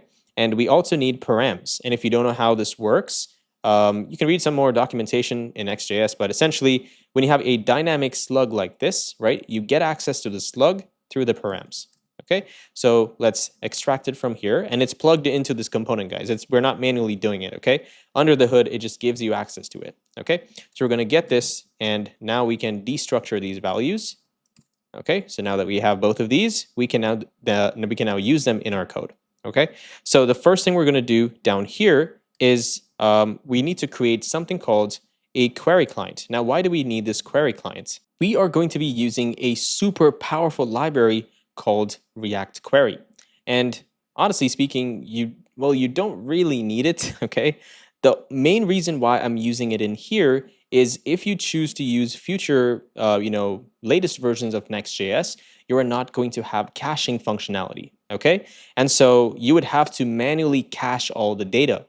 And this library gives us more than just the caching functionality. You can cache, you can also invalidate previous cached responses, and my favorite part, which I've done in multiple projects in the past on our YouTube channel, and this is called optimistic UI. Now, if you don't know what this is, or you don't know how to use a query client, React Query, and you want to understand how everything works, in the last project, I broke down how query client works under the hood and how we're going to be using it for accomplishing all these powerful features that we may not get in future versions of Nextjs. Okay, so if you want to take a look at the previous video, which is a really, really cool clone of Loom, which is a video sharing platform. Okay, so you can share videos with other people in a second, and videos are uploaded in chunks in real time. Okay, so you can take a look at that if you want to learn how to build powerful software, like if you want to build a software company, you can do that as well, right? That code is good to go, right?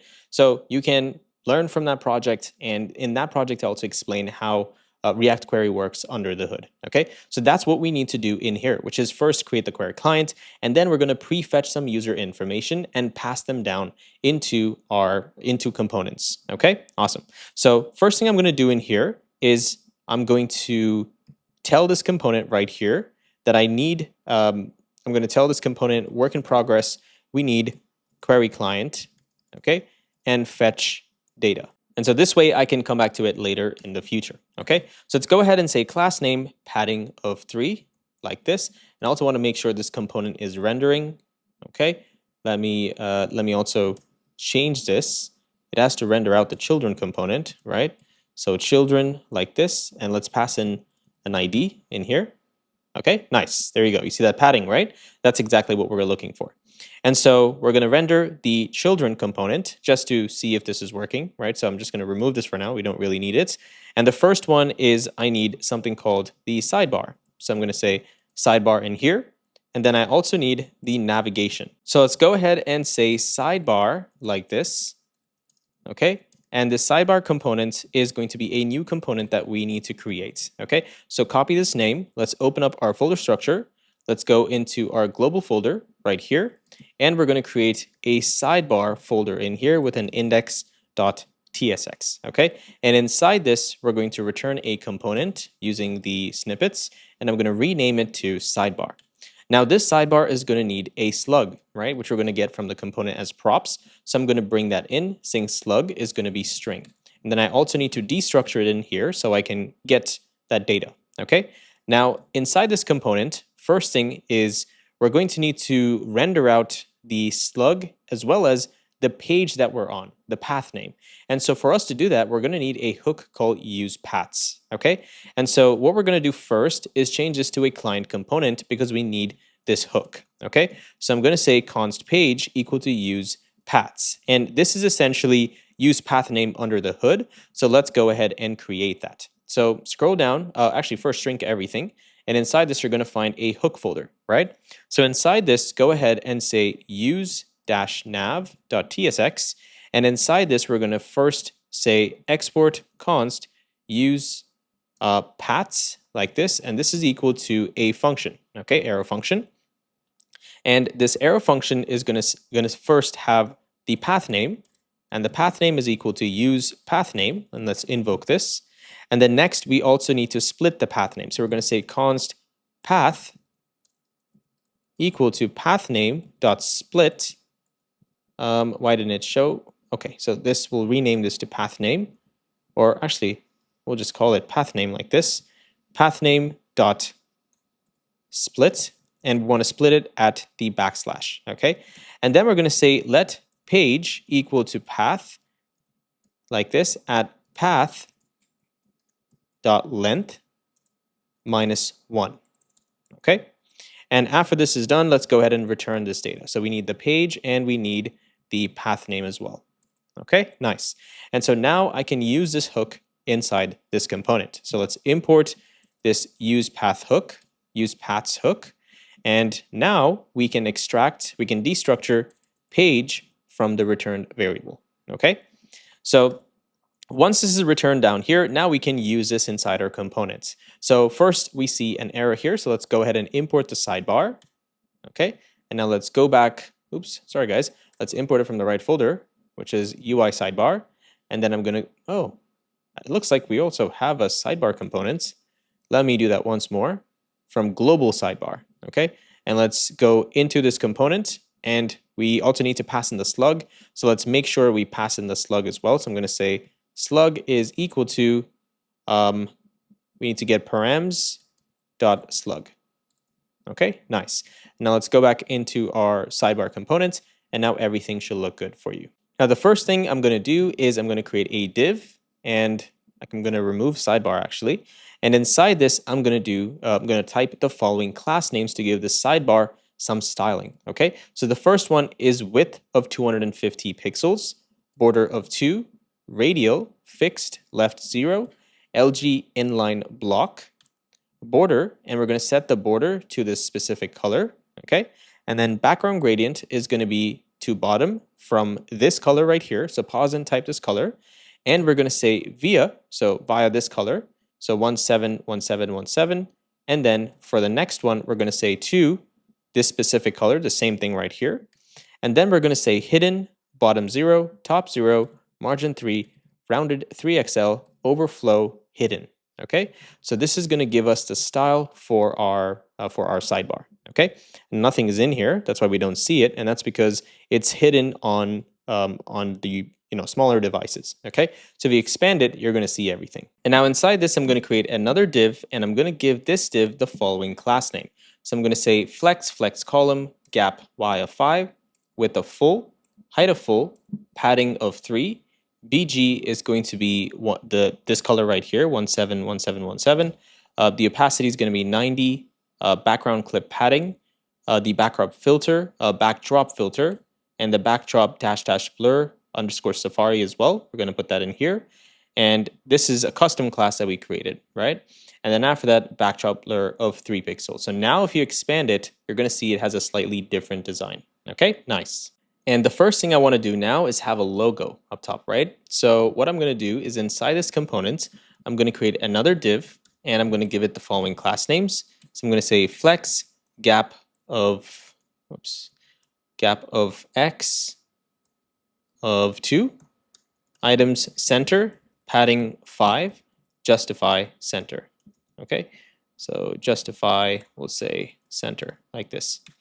And next, inside this, we're going to have another component called logo small. And we don't have this, so let's go ahead and grab that component as well.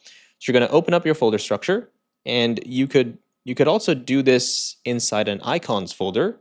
So what I would suggest is, let me think, guys. Give me a second. I think we can have a better folder structure here. So one way is you could technically have the SVG in here itself, and that way your SVG is cached, and there's a bunch of cool Nextjs stuff that you're getting.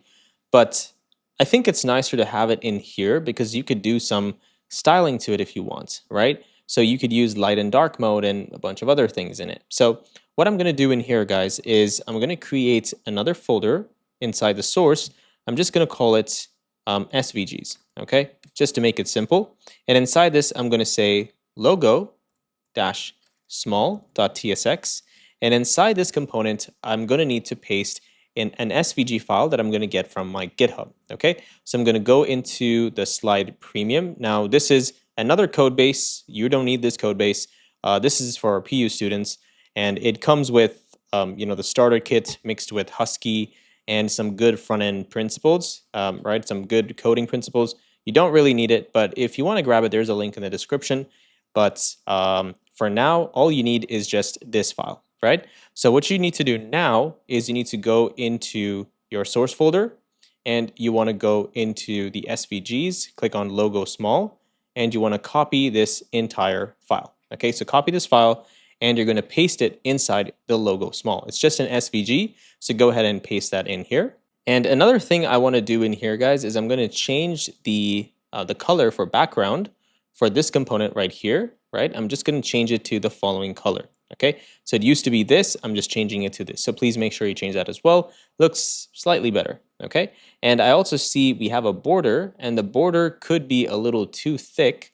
So what I might do is instead of border 2, I'm going to say 1 pixel. Let's see how this looks. Okay, this looks slightly better. At least it's a little closer to what we have in here, right? Okay, nice. Next, after this logo, we're going to create another div, and the class name is going to be flex-column.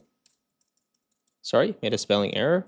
Flex-column, padding y of 3, okay?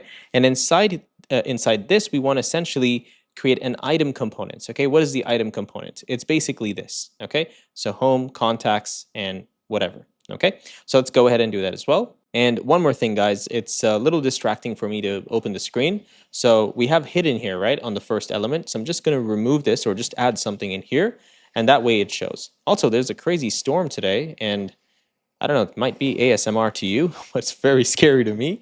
So if you hear some noise in the background, just keep in mind, it might be a tornado, okay? All right, let's move on.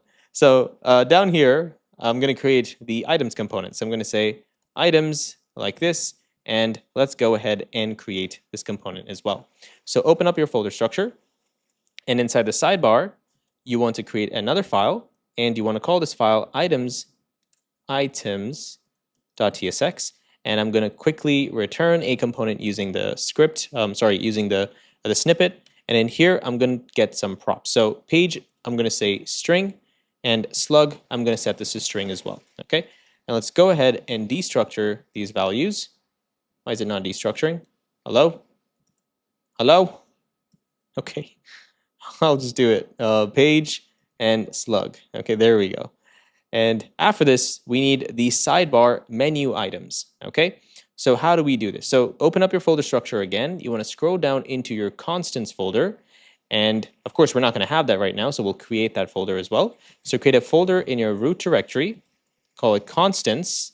And inside this, you want to create a menu.tsx file.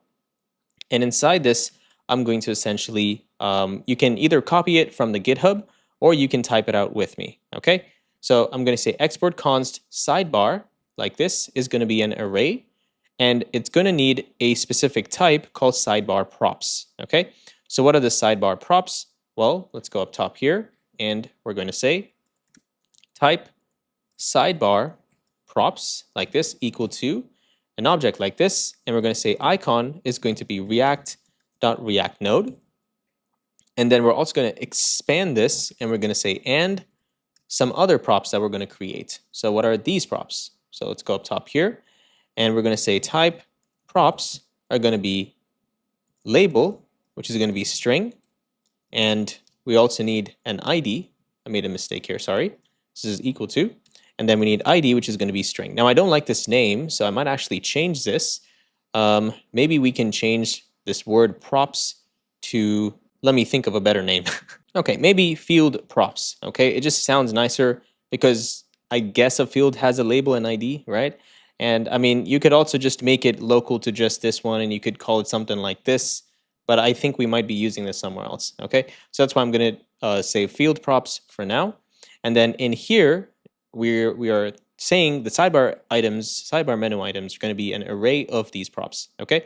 So in here, first one, we're going to create an array. We're going to say ID is going to be UUID. Now, where do we get this package? It's another package that we need to install, okay? So let's go ahead and open up our terminal, and we're going to say bun-i UUID, just like this. And now we can go up top, and we can import this at the top of the file, okay? So go up top, and we're going to say import v4 as UUID, okay? And then down here, you can essentially invoke UUID like this, and now we're going to have a new ID, okay? Next, we also need a label. So I'm going to say label is going to be home, and I need to also provide the icon, okay?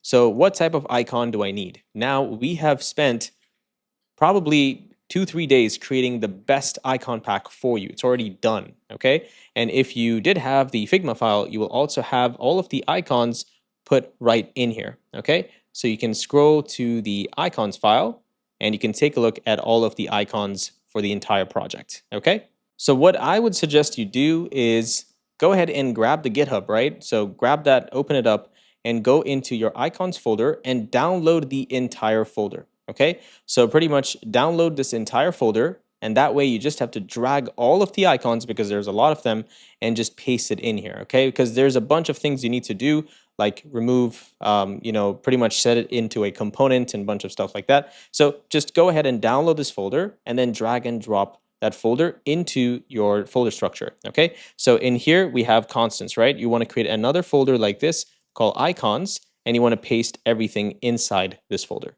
Okay, so I went ahead and did it as well, and now I'm going to use the first icon, which is the home duotone white icon. So I'm going to say home duotone white icon like this, and I'm going to import this component as well.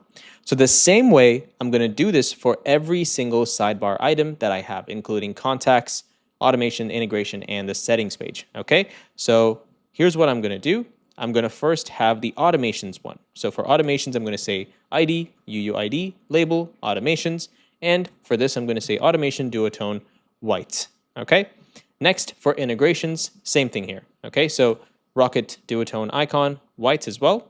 And finally, we have the settings page. So I'm going to say settings page just like this, and settings duotone white. Okay. So from now, I'm not going to type out any of the constant variables, because it's taking us probably 15-20 minutes. And so what I would do is for constants, I'm just going to paste it in here. You can pause the screen and type it out if you like, or you can copy paste it from the GitHub, okay? So now that we have our menu items, let's go back to our page. Where is that? Inside this, slug page.tsx or sidebar, sorry, sidebar. And inside our sidebar index.tsx, now we can create the items, right? So inside items, we have a component here that's screaming. So let me go ahead and import the items component as well. And now the items component also needs the page prop. So I'm going to pass in the page. And then we also have to pass in the slug, which is going to be a slug component. Okay. And now let's go back here and let's refresh the browser and say bun run dev and then refresh again. And then once that's done, the component should render. Okay. But in the meantime, we're going to go into our items component. And now we're going to render out this component in here. Okay. So inside the items component, let's remove whatever we have in here.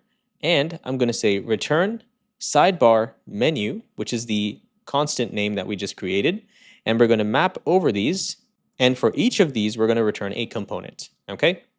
So this is going to give us access to the item itself. And also, I just realized, I don't know if you notice this logo, it's basically a slide. Okay. I just thought it was creative, whatever.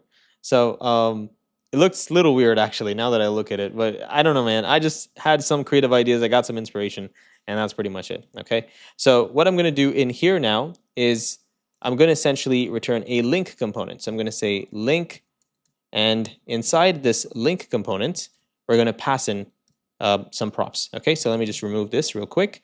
So for the link, first we need to pass in the key, which is essentially going to be the item ID. So I'm going to say key equal item ID. And then we need the href, and the href is going to be the following. Please type this with me, okay? So it is /dashboard $slug, and notice we're using the backticks here. And then we're going to say $item.label equal to home. And if that is true, then we'll say \. If not, we'll put the item's label itself, okay? And the next thing is we need a class name. And for a class name, we're going to use our cn function. So let's go ahead and import that one as well. And now inside this, we have to first pass in our default stuff. So I'm going to say capitalize like this. We're going to set it to flex, gap of 2, gap x of 2. And then we're going to say rounded dash full and padding of 3. Okay. And then inside this, we can now pass in our other classes, right? So I'm going to say comma like this. And now I'm going to say if the page is equal to, so if the page we're on is equal to the current page or the current item we're mapping over, which is the item.label, and then we're going to render this part. So we're going to return this class. Okay.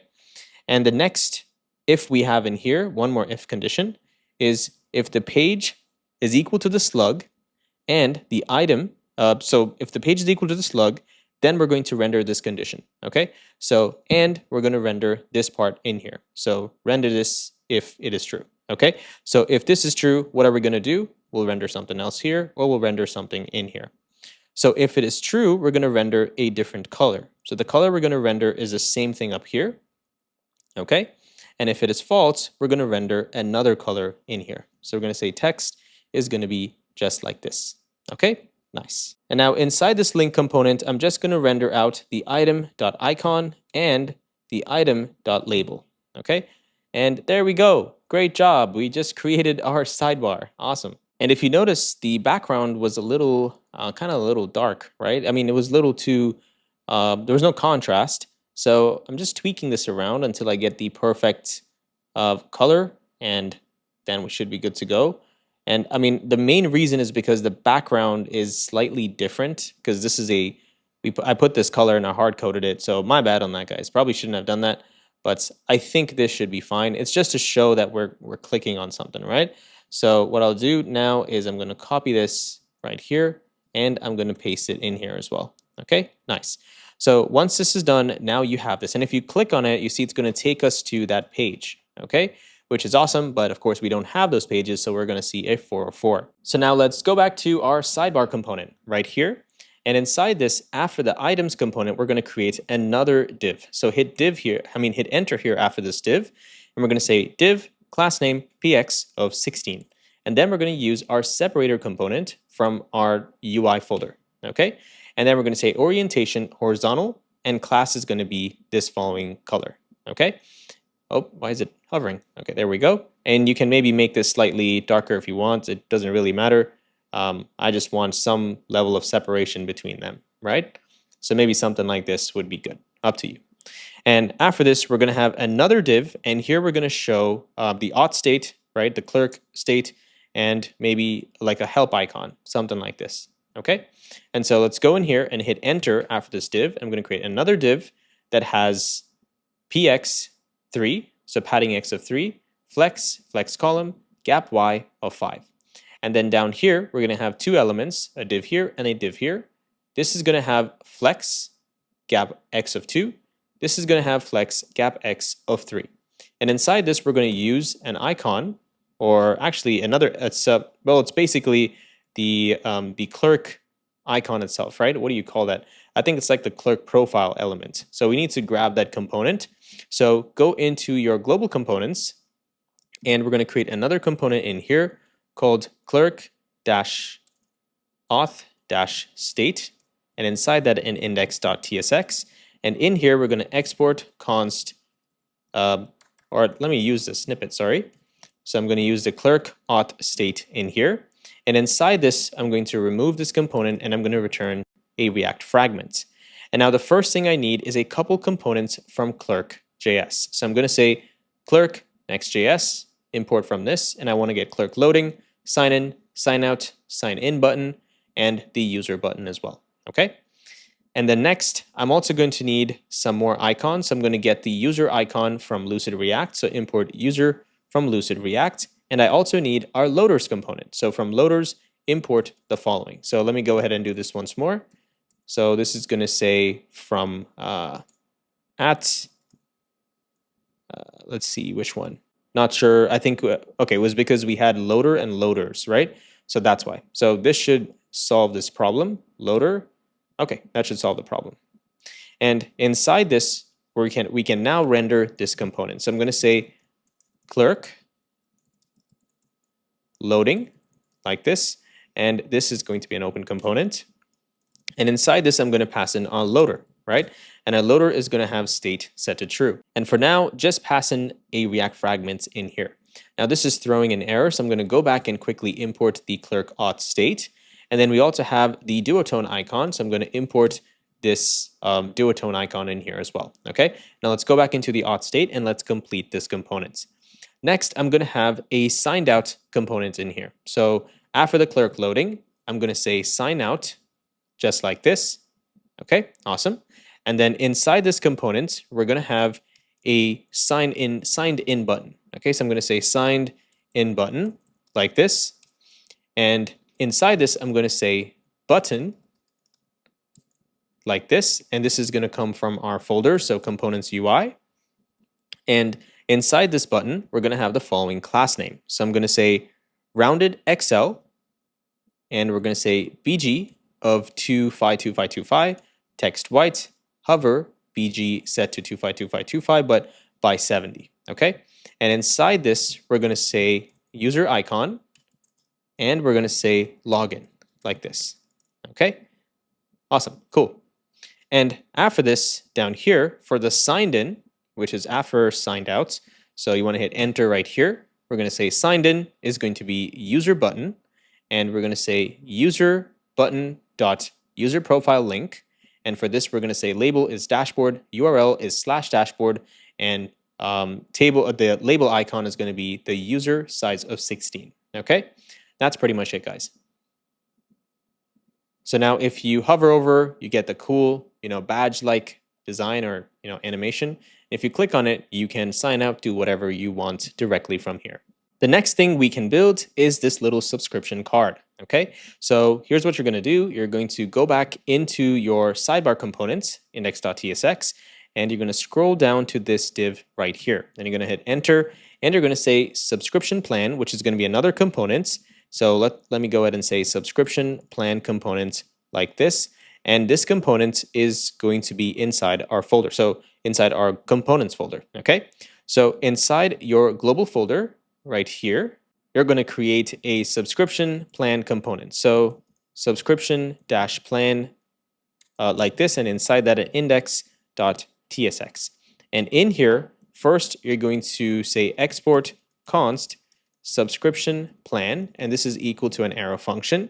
And in here, we're basically going to return, whatever the user, whatever the user has, right? But right now, of course, there's no data. So for now, I'm just going to put a work in progress, and I'm going to say return subscription of user. Okay. So for now, I'm just going to say true, maybe, or maybe I'll think about what type I can pass in here. Okay. So I'll call this first. I need some props, right? So I'm going to say type props equal to an object like this, and we're going to say children is going to be react.react node. And now in here, I also have to say children like this, and we need the type, or actually for now we do need the type, so I'm going to get the type as well. So type is going to be free plan or the pro plan, right? And don't worry, we're not going to get into this stuff right now. It's just for layouts, but just to kind of semi-complete this component, so we don't have to come back to it, I'm just going to do this, okay? And then in here, we need the props. And now inside this component, technically, what we're supposed to do in here is we have to go into the user data, which we have prefetched in another component, and then we're going to need to get the user profile info and check the type. If the type is equal to what has been passed in, then we'll return true and we'll return the children component. So for now, what I'm going to do is I'm going to return children, okay? And now let's go back and let's quickly import the subscription plan component. And of course, there's nothing there, right? We'll create that in just a second. And in here, technically speaking, we need to pass in like a type in here, okay? So for now, I'm just going to remove this. And inside this, I'm going to say div. And I'm going to set this to class name. And I'm going to set it to flex-1, flex-column, and justify end, okay? And inside this div, we're going to say an upgrade card. So this upgrade card is going to be inside the sidebar itself. So inside this, we're going to say upgrade.tsx, and in here, let's return a component, and let's change the name to upgrade card. And now this name is this div is going to have a class name set to bg, and let me get this color code, and it's going to be this following hex code right here. And after this, padding of 3, rounded -2 XL, flex-column, gap of y of 3, and inside this, I'm going to remove whatever I have here and return a span, okay?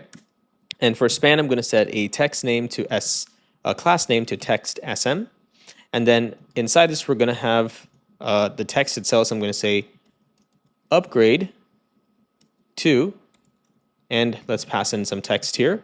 And now, of course, we need to import this, right? Or nothing's going to work. So let's go back and quickly put that component in here. So I'm going to say upgrade card like this. And okay, that should do the job. Nice. And let's go back into this component now. And we need to first set another span inside here. So I'm going to hit enter after this, and I'm going to say span.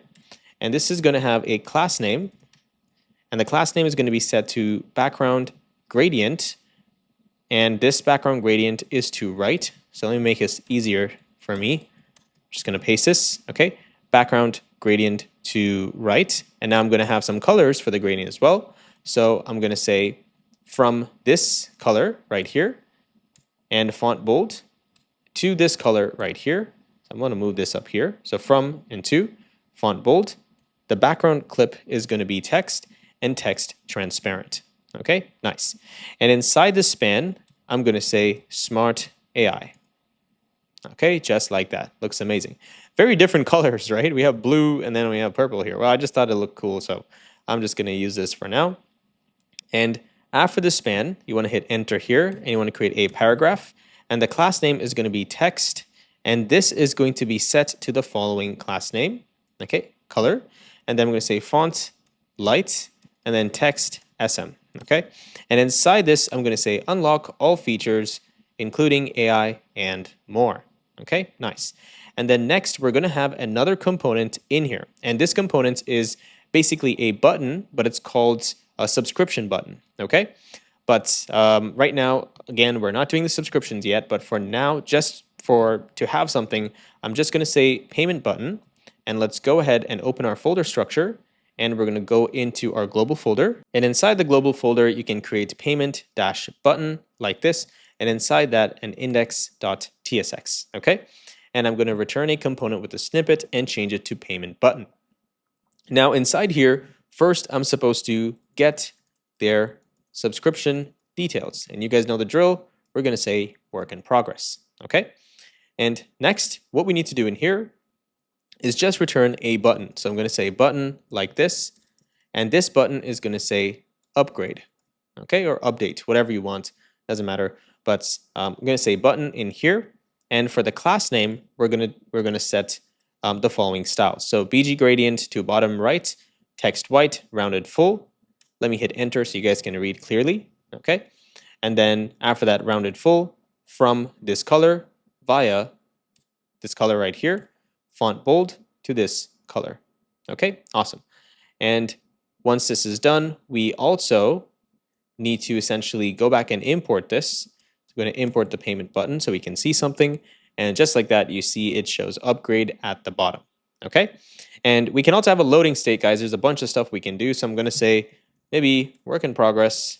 All right, and another cool thing about this project, guys, is it has a market. That means I have spent about a month and a half researching, doing market analysis, competitor analysis, and just seeing if this is feasible or not. And it is feasible. And the reason is because I sell something very similar too, okay? Of course, I'm not going to show you everything, but I'm just saying I do the same thing as well, okay? And so we went ahead and invested thousands of dollars of our money to get this project in front of you. That way you have no excuse to take action.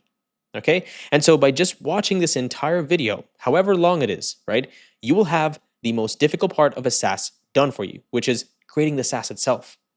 And now is the most important part, which is marketing your SaaS. That's all you need to do. And trust me when I say this, this is an amazing SaaS. It's very sticky because if content creators use your software that's doing exactly what Slide is doing and it's getting them results, they will never want to leave you because it's working, right? And you can create more sticky solutions and figure out a way to make it a no-brainer offer for them, right? And so that's why we have given you an opportunity to make money with Slide as well. There's a link in the description. So when you're ready to, go live and make money with Slide, you can purchase the license. Okay. But if you just want to put a project on your resume, then this is a great opportunity. If you watch this video from start to finish, you're going to learn every single thing about SaaS development. Okay, so I hope some of you guys get to go live. I mean, last time we had hundreds and hundreds of students who purchased the license and went live with their SaaS for the Loom clone, and they created their own version of their Loom clone. I was really impressed because some people went above and beyond and did some really cool things that even we could not accomplish, right? So I love to see you guys create your own versions of Slide as well and put them inside the Discord, right? And if you're ready to go live and you want to make money with Slide, you can purchase the license in the description. Okay, awesome. Now let's proceed to the next step. Next, I'm going to go back into my layout.tsx inside the slug folder, the dynamic folder right here. And after this, I'm going to create my navbar, right? So first thing is let's go ahead and hit enter here, which is right here.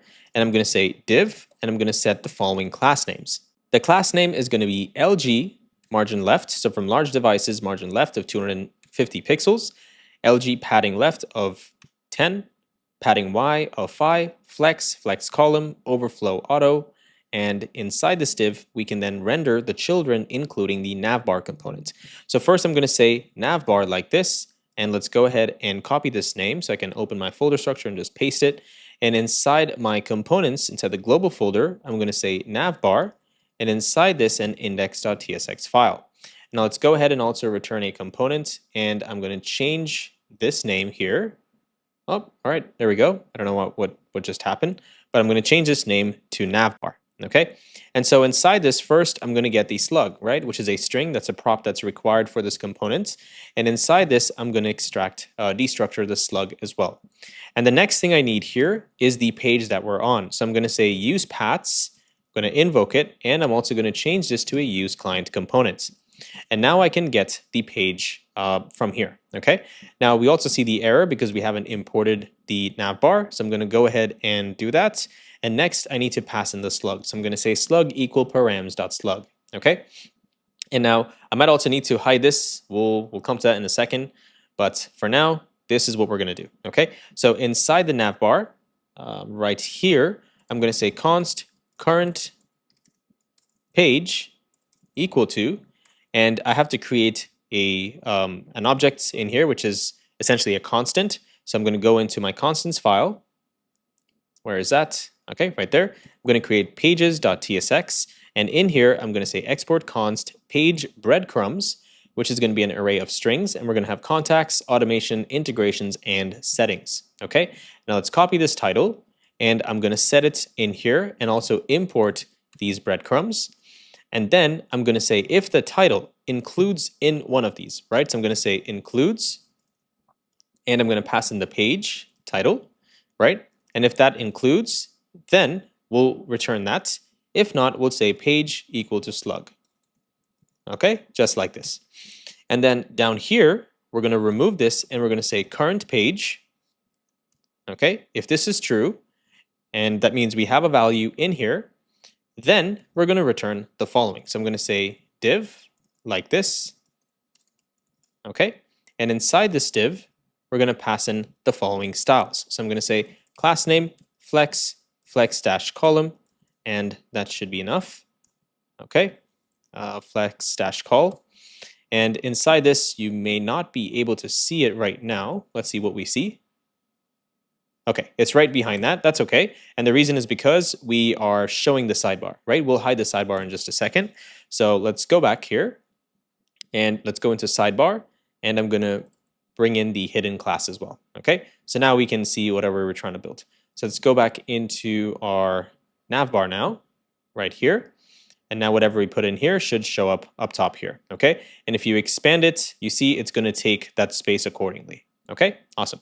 So inside this navbar, I'm going to return another div, and this div is going to have the following class names. So flex gap of x of 3, lg of gap of x of 5, justify end.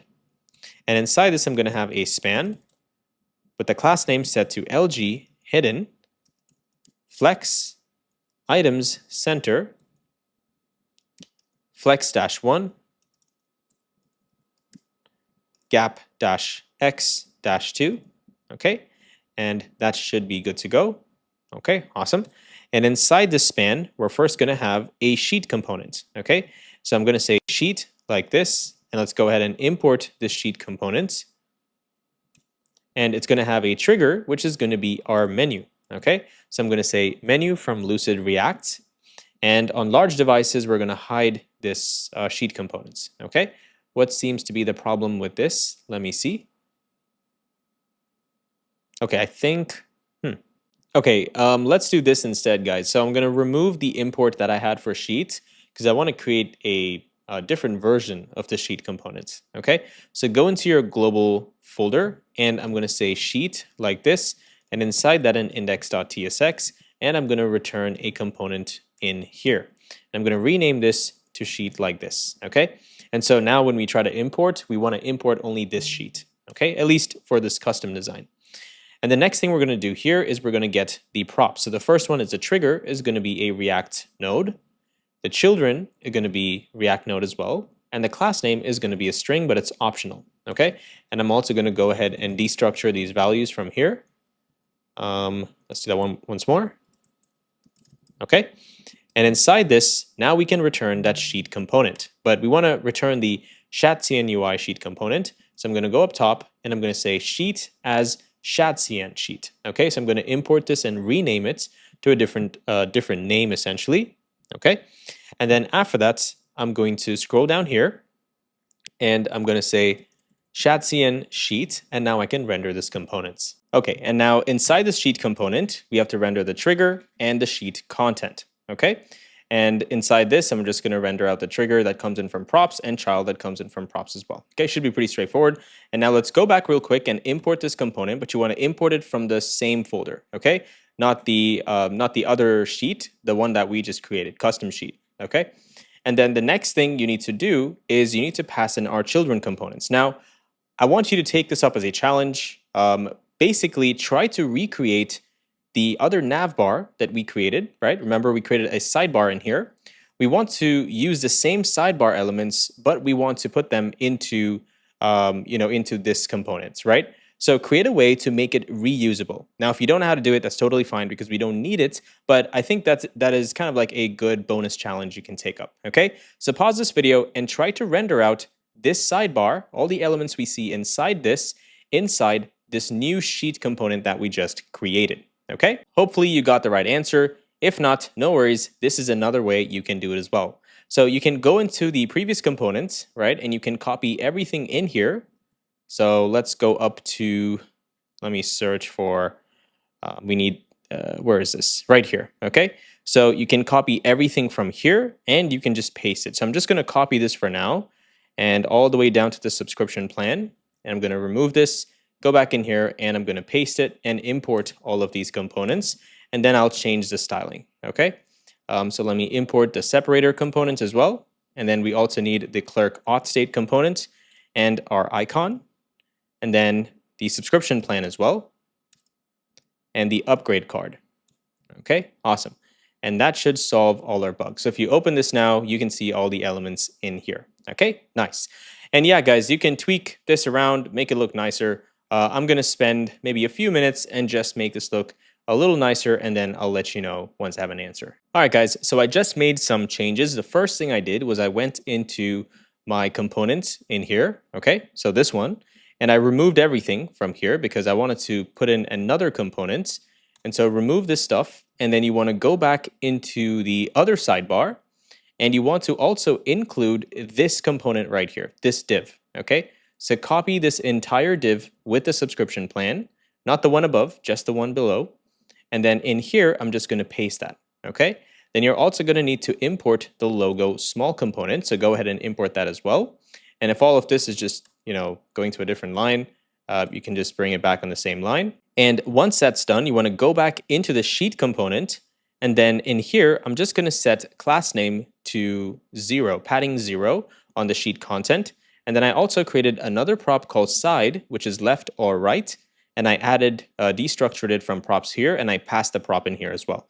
That way I can set the side that this sidebar should open on, okay? So if you go back in here, you can change this and you can say side and you can say left, okay? So now it makes more sense because it's coming from the left side, okay? Awesome. So yeah, that's pretty much it. And let's move on now. Next, go ahead and scroll all the way to the bottom here, and you're gonna find a div right here. Let's hit enter after this subscription, or actually after this span, guys. There's a span here, right? Hit enter here, and you want to say search. We're just going to create some icons in here so it looks a little nicer. Okay, so if you're putting this on your resume, it looks nicer as well. Okay, so I'm going to create some icons to make this look nice. And the first component that I want in here is a create automation component. Okay, so go ahead and we're going to select this here. Actually, we don't need to select that, I can just type it. So create automation. I'm going to copy this and we're going to go into the folder structure, into globals, and I'm going to create another component called create-automation. And inside that, we're going to create an index.tsx. And let's return this, and now we can paste that thing that we just selected, okay? And so in here, we're going to have another work in progress flag, which is going to say, create the automation in the database, okay, using mutate. So we can do optimistic UI stuff, okay? And so next, we need to also render out a button in here. And so what I'm going to do is I'm going to say button like this.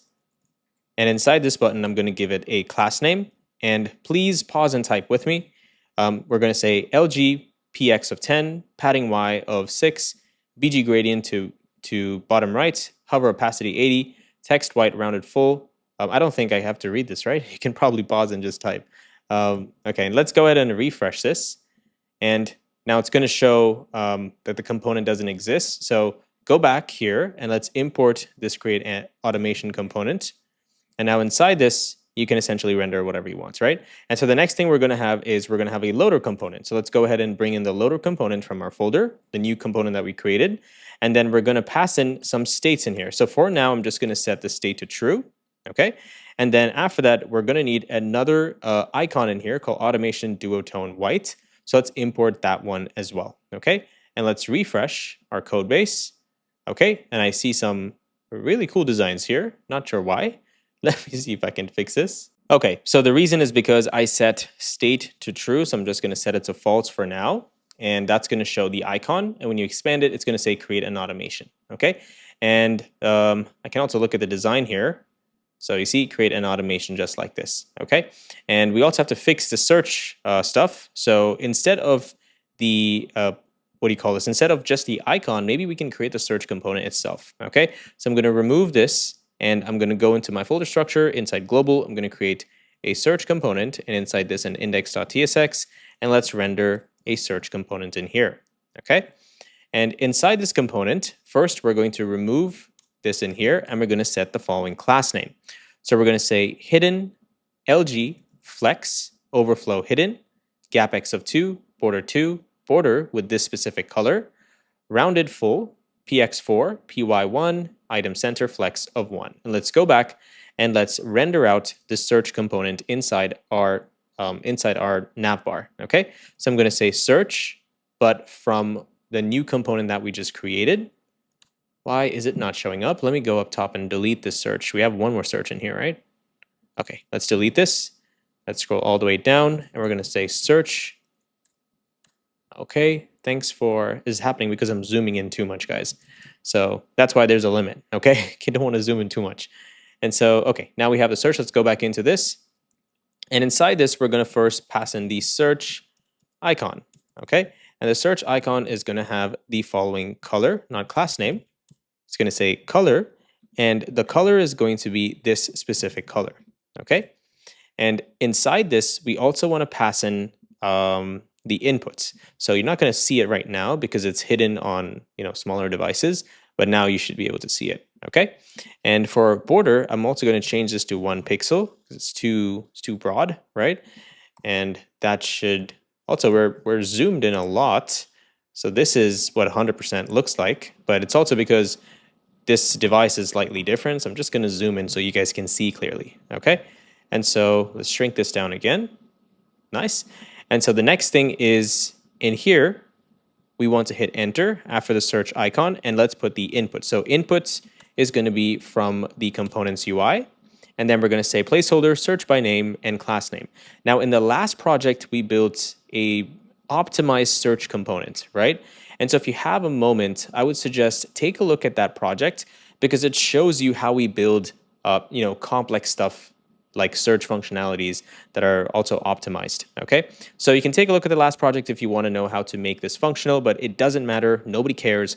It's just MVP, okay? In fact, you can probably just hide this. You don't even need it, okay? I just want to make your project look at least decent, and then you can add functionality to this, and we've done this a million times, so it shouldn't be too hard. And the other thing I'm going to do, guys, is I'm going to change this large flex. I'm going to remove large and just say flex, okay? So that way you can also see it right here. Nice. Now that our search component is done, let's go back here. And after this, we're going to create another component called notifications, okay? There's pretty much nothing in here, but I just want to make it at least into another component so you can build this out.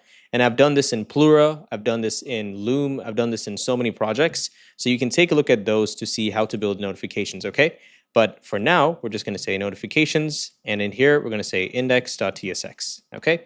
And inside this, we're going to say export const, or let me just return something here like this, okay? And we're going to say export const notifications, which is a button with a bell icon inside it with the following colors, okay? That's literally it. So let's go back and also bring in the notifications. So notifications component. And just like that, now you should have a notification component inside your navbar, okay? And I think a better name for this, guys, is not navbar. This is called infobar, okay? At least that's what I like to call it. You can call it whatever you want, but infobar just makes more sense, okay? So maybe rename that to infobar. That would probably make a little more sense. Okay, so I'm going to also go ahead and change it to infobar everywhere as much as I possibly can. Okay, and things just broke. Let me go ahead and fix that. I think it's just a folder structure, nothing else. So let's search for that, right? So we have navbar right here. Okay, so I'm just going to change this to infobar like this. Just change the folder to infobar, and that pretty much solves the problem. Okay, and yeah, just make sure you change it anywhere else if you're using it. Okay. Next, I'm going to scroll down all the way here into my infobar, and after this div, I'm going to create another component called main breadcrumb, okay? And it kind of looks a little bit like this, right? And so we're going to render this component in here only if, so based on some logic, okay? I'll show you what we're going to do. Go ahead and open up your folder structure, and inside the global folder, we're going to create another folder in here. And this folder is called main breadcrumb. And inside that, we want to create an index.tsx. Okay, and inside this, I'm going to return a component and rename the component as well. And now we need two props for this component, page and the slug. Okay, so let's go back and let's import this main breadcrumb component. So now we can use it. And we also have to pass in the props for this component, right? So I'm going to say page, and the page is, if the page is equal to the slug, then we're going to say home. If not, we'll return the page itself, okay? And the slug value is also being passed in. So we can use this in here if we need to, okay? And next, what we're going to do in here is we're going to remove this, and I'm going to say div, class name, flex dash column, items dash start. And then inside this, we're going to say if page is equal to home, then render this component, okay? Like this. Oh, I'm so bad at typing, guys. I hate typing. Oh my God. Oh, all right. Oh my God, that was so hard. All right, let me also go ahead and destructure this from here. Nice. And so inside this div, first thing is we're going to create a class name with some style. So flex justify center with a full. And inside this, another div, and this div is going to have radial gradient, and that is set to width 4 by 12, padding y of 5, on large devices padding y of 10, and then flex columns item center, okay? So let's also go ahead and what seems to be the issue here, I think this is just not closed. Okay, that's just it, nothing else. And now next I need to create a paragraph in here, very straightforward, text secondary, text large, welcome back.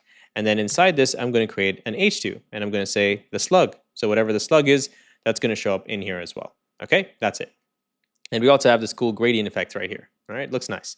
And so after that H2, at the bottom, we're going to create a span here. So hit enter, and we're going to say span. And the class name is going to be set to radial gradient, inline flex, padding y of 5, padding 10 on large devices, padding right of 16, gap x of 2, and item center. And inside this, we're going to essentially render out a constant called page icon. And let's go ahead and grab the page icon from a constants file.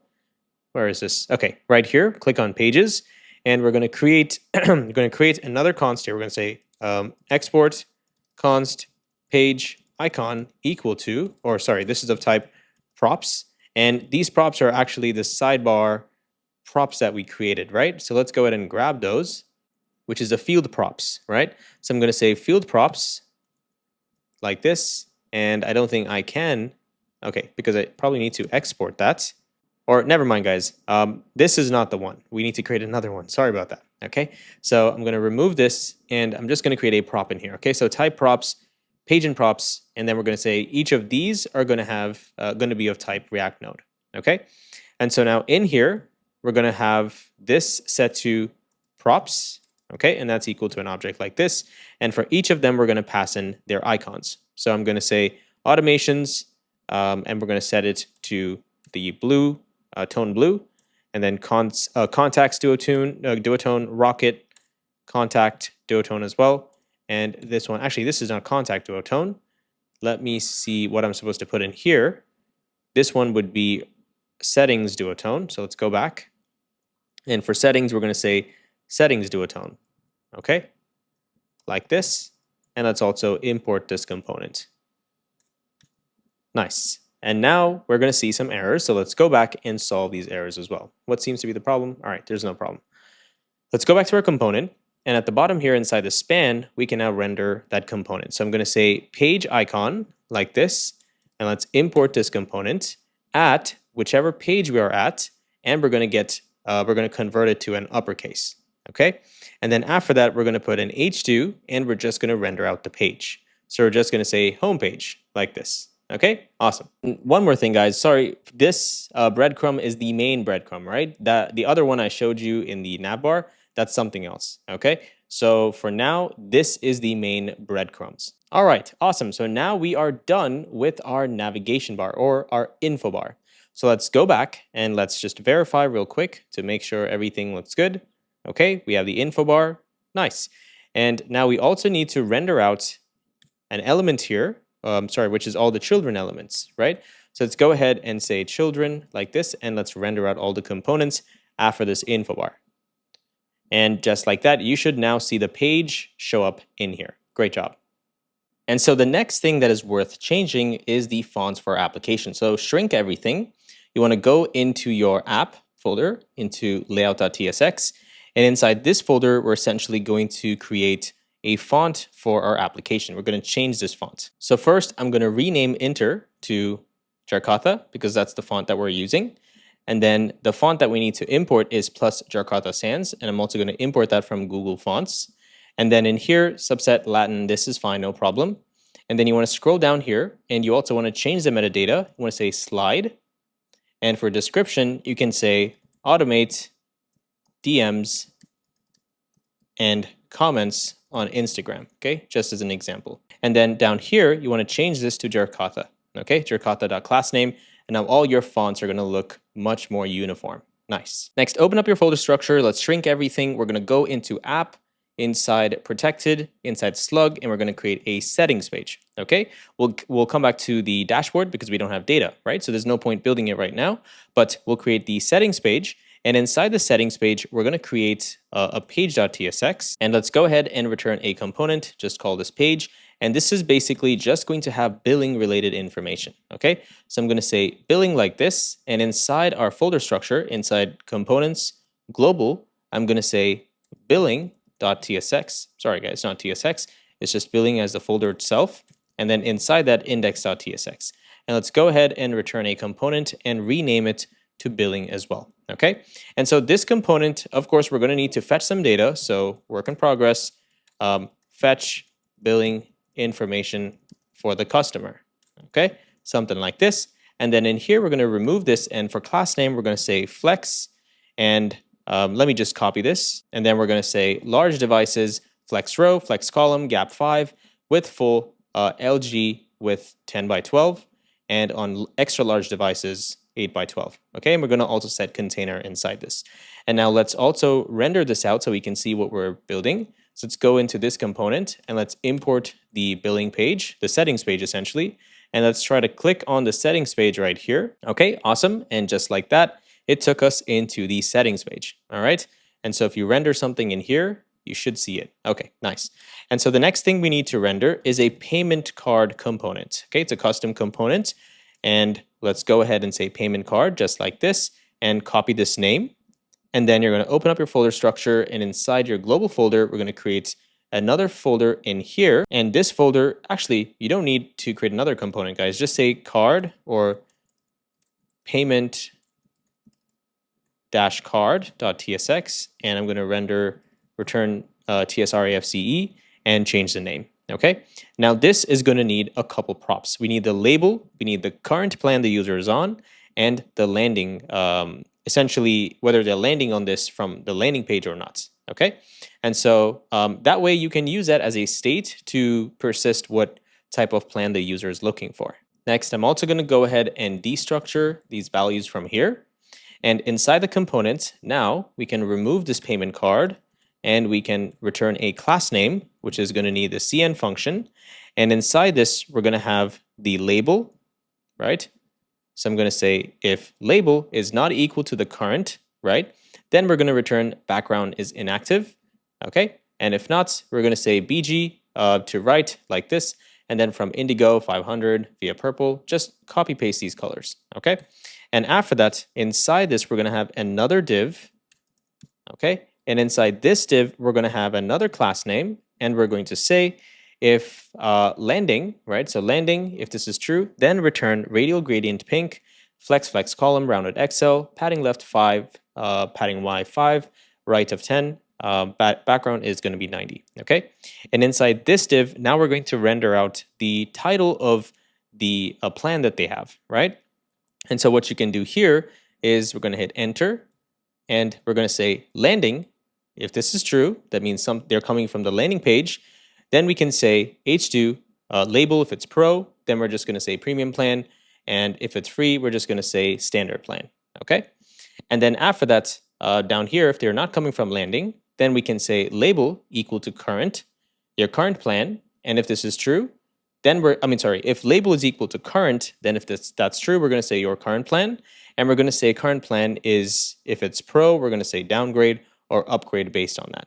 Okay. So because they don't have any plan right now, we're just going to, render your current plan for now. And then down here, I'm just going to say paragraph, and I'm just going to put some text in here for now.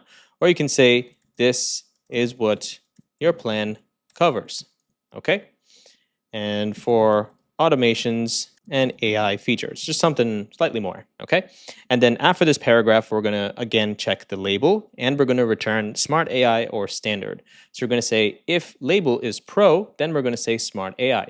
If not, we're gonna return a gray text that says standard, okay?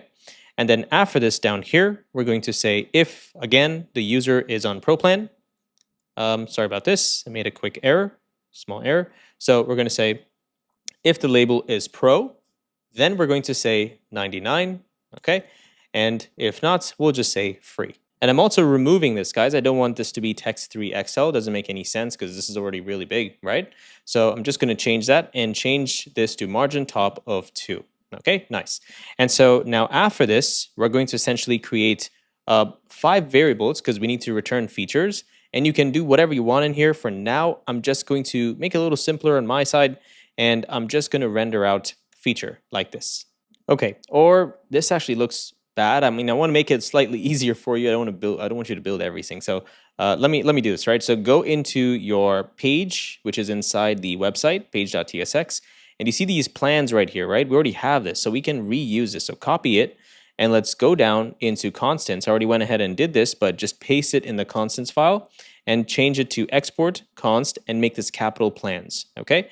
And now we can go back into our billing page. Why did it render this page for me? Okay, payment card. Let's scroll all the way down, and now we can import the plans in here. So we have 2 plans, right? So let's go ahead and figure out which plan we're trying to render in here. Okay, and actually I made a quick refactor. So we're going to say plans, and inside this we're going to say if the label is equal to pro plan, then we're going to need to take the second one, okay? So number 1. If not, we'll take this one, number 0. Okay, so number 1 if it's true, or number 0. And then from here, we need the features, and for each of the features, we're going to render them out. So what we're going to do in here now, I see something really crazy here. What is this? Okay, let's remove this feature right here. Okay, and I'm also going to render a circle check inside this, and I'm going to set this to flex, gap of 4, and then I'm going to set the color on this to maybe our the pink that we had, right? So we can set class name and set this to text, something like this. So not this actually. So text dash pink. Let's see if this works. Okay, and the color also just looked really, really weird. So what I did was I changed it to text indigo 500. Okay, and this should do the job. I think we can also reduce the gap to 2. That way it doesn't squash any of the icons. Okay, it looks like it is squashing it. So maybe you're going to need to give it some padding or some fixed width and height. And now the final step is we need the button for them to activate their plan, right? So how do we do that? Right down here, after this, we're going to hit enter, and we're going to do the following. So first, we're going to say if landing is true, so that means they're coming from the landing page, we're going to return this button. If not, we'll return this button, okay? And let's also go ahead and import this button from our components folder. Nice. And just like that, we already have the activate, right? Active or activate button. But right now the user is already active because they already have a plan, right? So that's why we're just going to say active in here. But if they are trying to upgrade, then we can show another button. And also to show you what the designs look like, sorry about that, just kind of sped through this process. We're going to have a class name here, rounded full, margin top of 5. And we're going to say if the label is pro, and keep in mind, guys, we don't have any data right now, so you might see something that's slightly different, and that's totally fine, right? We can come back to it and we can swap it around. That's totally okay. So if it is pro, then we're going to say the following styles. If not, we'll return this grayish background, okay? And then if the user's current plan is equal to the label that we have in here, which is pro or free plan, then based on that we'll return get started. Okay, and in here we're going to say current if it's pro, then we'll say free or get started. Okay, but this is only if they're coming from landing. But this is if we are just rendering it right here. So for now we're saying if the label is equal to current, then we're going to return active. Okay, and if current is equal to pro, then we can tell them to downgrade or upgrade. So if they're on a higher end plan, then they can also downgrade to the free tier or the paid plan, upgrade to the paid plan. Okay, nice. And so just to give you an example in here, you can duplicate this and you can change this to pro plan. So let's change it to pro, or let's change this one to pro so I can show you what that looks like. And this can change to pro as well. And just like that, you see it's showing which plan they have. But of course, their current plan is not going to be this. It might be free or, for example, free plan like this. And so we can tell them, hey, you can upgrade right here. Okay, and so we're making this stand out a little bit more. Okay, so now that our settings page or integrations page, settings page for billing is done. Guys, there are so many pages in our application, all right? And in here, we're going to create the next one, which is integrations page, okay? This is where the user can connect their Instagram profile. So I'm going to say page.tsx, and in here, we're going to return another component. We're going to just change this to page. And then in here, we're going to need to give some class names. So I'm going to say class names like this. Okay, I'm going to set it to flex, justify center. And inside this, we're going to return another div. And this is going to have another class name. And this class name is set to flex, flex-column, width of full, LG width of 8 by 12, gap of Y of 5. Okay, and I hope okay, there we go. There's our error. So width full, all right. And now let's also try to access the integrations page. So let's open the sidebar and let's click on integrations. Okay, nice. And now we see something in here, but there's nothing rendering because we're not rendering any cards yet, right? And so now we have to render the integrations cards essentially. Now the way we built this is you can have any sort of functionality you want, right? And so to give you an idea, in one of our previous projects, we created a solution where you can integrate other softwares like CRM tools and stuff like that, right? And so for that reason, it's always better to put things inside like a constant, okay? So I'm just going to give you this setup. So eventually in the future, you can also expand on it, all right? So first thing we're going to do is we're going to go into our constants folder. And in here, we're going to say integrations.tsx. And I'm going to say export const. And I'm going to essentially say integrations cards like this. And this is going to have a special type of prop right here. Okay, don't get overwhelmed. I'm going to explain it. There's nothing in here, okay? So we have title, icon, description, and the strategy. So what type of integration are we creating? And then we're going to loop over these and render out the different type of connections. So for now, I just put Salesforce in here. Maybe that's a bonus that I can create in the future. Let me know if you guys think that might be helpful. Or maybe in the next project, we can include that feature as well, okay? So I'm going to import the Salesforce duotone icon and the Instagram duotone icon. So we're just rendering out different type of card components that help us connect to those, to that API or whatever, okay? And so if you are doing this in a production environment, I would suggest you have a function in here, and that function should give you the ability to connect your Instagram profile, okay? Or it should be a function that anyone on your team can pass in. So it should be a little more global, okay? And so that's why you don't want to hard code all of this and kind of pull everything into, or at least build a better architecture for your application. And so going back to this, we have only two, which is Instagram and Connect. So that's why CRM, so that's why we have the strategy as Instagram and CRM in here, okay? And the title is just going to be Connect, and I'm just going to put some lorem ipsum for now for the description. And icon is Instagram duotone icon, strategy is Instagram, and same thing for CRM as well, okay? So let's go back here, and now we can import this and map over this. So I'm going to say integration cards.map. And for each of them, I'm going to render out a card and a key, okay? And so this component is going to be another component called integration card, okay? And I'm going to copy this, and I'm also going to just quickly render this out like that. And I'm going to pass in the key right away because we're already might as well do it, right? And this is the key, and we're going to just pass in all of the card information into this.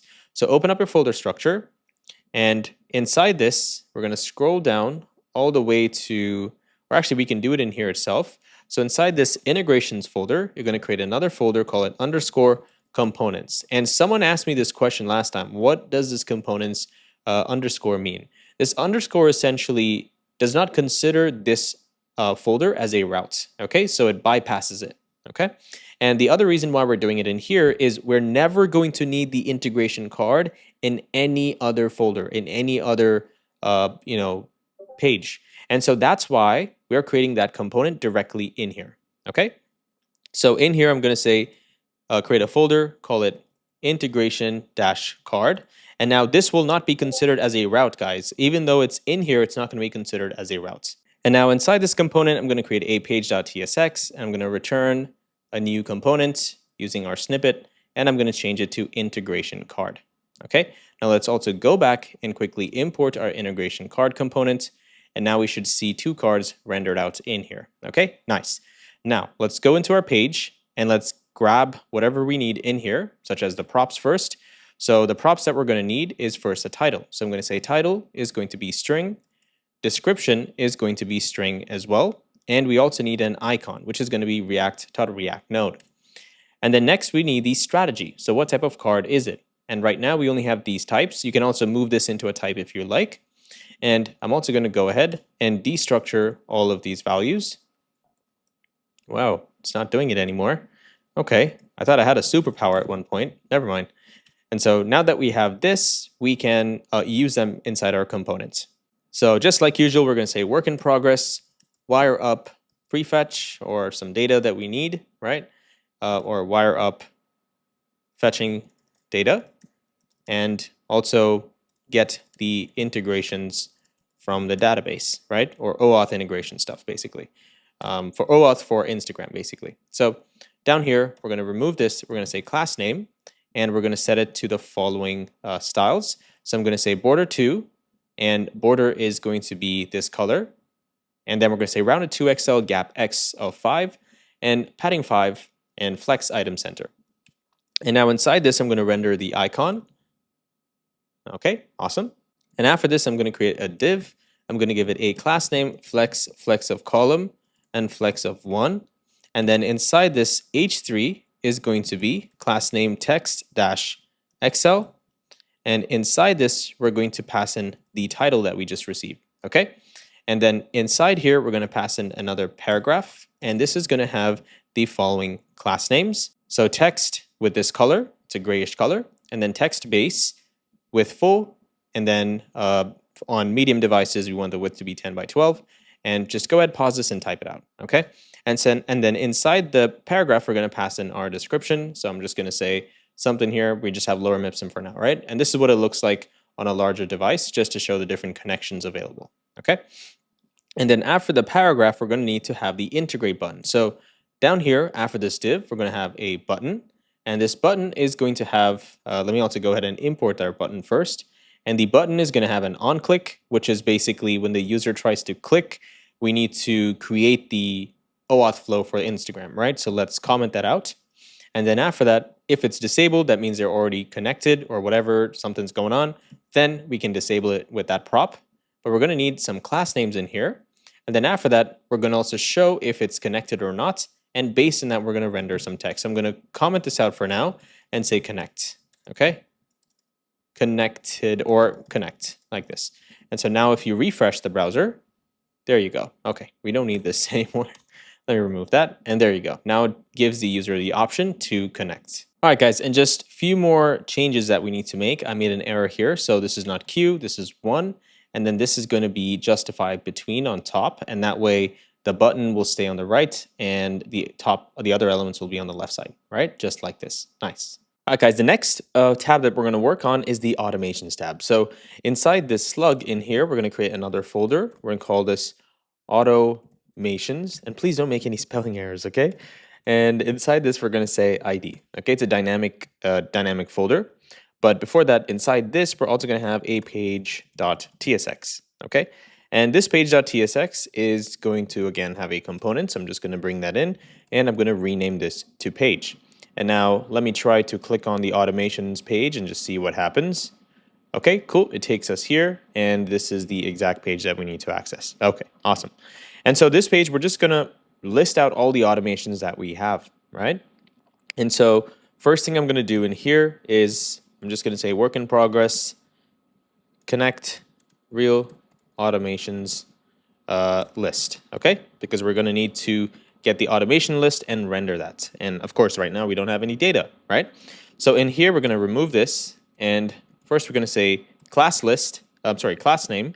And I'm going to set the following styles on this div. So I'm going to say grid column 1, grid column 6 on large devices and gap of 5, okay? And inside this, another div with the following class name.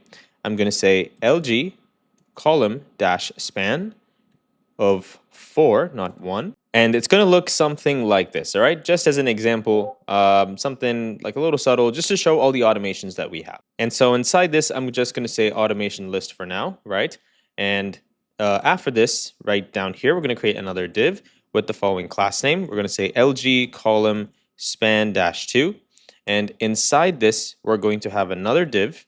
And this div is going to have the following class name, okay? So we're going to say class name like this, and we're going to set it to the following. So flex column, rounded X, background 80, gap Y of 6, padding Y of padding of 5. And I guess you guys can just pause and type, right? So I think this part might be the right side section, all right?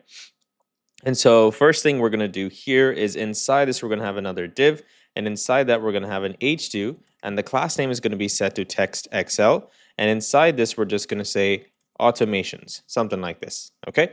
And so it's this section essentially.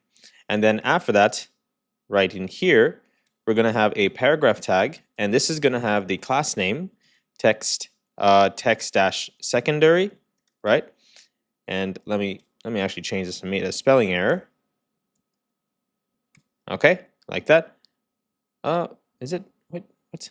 Okay, never mind. Sorry, I did not make a spelling error. Okay, for a second, my brain cannot function. All right. And inside this, I'm just going to say all the live automations will show here. Okay, or let's improve that. Your live automations will show here. Okay, this is slightly better. And then after this, we're going to have another div. And this is going to have the class name of flex dash column, gap dash Y, and of 3. Okay. And inside this, we're going to basically create 3 elements. And for now, I'm just going to render some data in here. You guys can create whatever you want. Okay. I'm just giving you kind of like a starter kit. So that way you can improve on this and make it look nicer. So I'm just going to create 3 elements like in an array, 1, 2, 3. I'm going to map over these. And for each item, right, we're going to render out a div. And that div is going to have the key, which is the item itself. And then class name is going to be flex item start justify between. And then we're going to have a div here that says flex column. And inside this, we're just going to put the heading and paragraph. Okay, like this, heading, paragraph. And then after that, we have the check icon. So let me bring in the check icon as well from Lucid React. Okay, awesome. And that should bring in that section. All right, great job. And now at the bottom here, if I look at the designs, I also have a create automation button, right? So I'm going to scroll down here after this div, and I'm going to create a create automation button just like this, okay? And this button is a custom component, so let's go ahead and create that. And so I'm going to go into my global components because I want to use this component in many other places. I'm going to say create dash automation dash button and an index.tsx, and I'm going to return a component and rename it quickly, okay? And then in here, again, we're going to need another work in progress because this requires functionality. When you try to create a automation, we need to have a server action that can go into the backend and then save that for us, right? So that's why I'm going to say create automation server action functionality, okay? And so in here now, I'm going to remove this and I'm going to return a button component, okay? So return a button like this, and this is going to have the following class name. And so I'm going to say class name, going to set it to this right here. So please pause the screen and type this out. I'm also going to go back and just import the create automation component. Okay, nice. And there you go. We have that button just like that. We just have a gradient, right? We have a gradient on it and we just give it some padding. That's pretty much it. And now inside this button, I'm going to also have a loading component, right? So I'm going to say loading loader like this, right? Remember a loader component from our loader file. And this is going to come from our states, right? Because we're going to be calling this server action and we're going to get some states from there so we can decide accordingly. And so for that reason, right now, I'm just going to set it to false. All right. And then in here, I'm going to say automation duotone white icon. And then that shows that little, squiggly line, right? And create automation. We also have another create automation right here. Maybe we can just use that, guys. Let me see. Create an automation. Where is this? Global create automation button. Looks like we have two components. Did we already create this component? Create automation button. Okay, looks like we already created this and I am really sorry. So we can just use this component then, okay? So I'm gonna go back and I'm gonna say create automation. Where are you? Right here. Create automation, or what is that component called? Let me search for that again. Okay, it's called create automation. Oh, I made a spelling error. So this is supposed to be create, okay, automation. All right, and then we can probably change it everywhere. Create automation, create automation. All right, let's change that.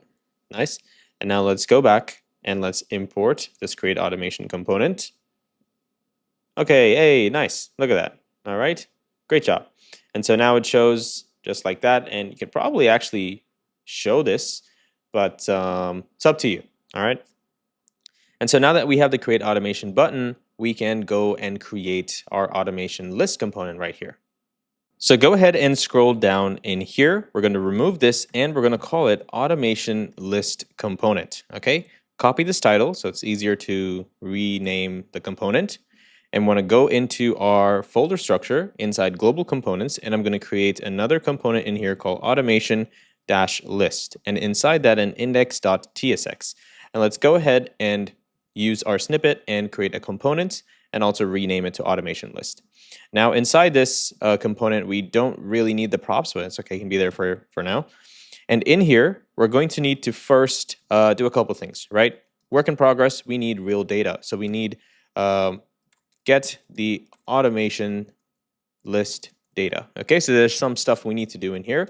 And also if we are using any kind of optimistic UI updates, then we need to get that as well. And I'm going to change this to a use client component. And the reason is because I also want the path name. So I'm going to say const, I'm going to destructure something from here. And I'm going to say use paths. Okay, we already created this hook. And then I'm going to get our path name from this. Okay. So let's get path name, nice. And now inside this, we can essentially, we can make a quick little check here, but for now it wouldn't matter, but just saying work in progress. If no automations exist, show no automations, okay? So just something in here, all right?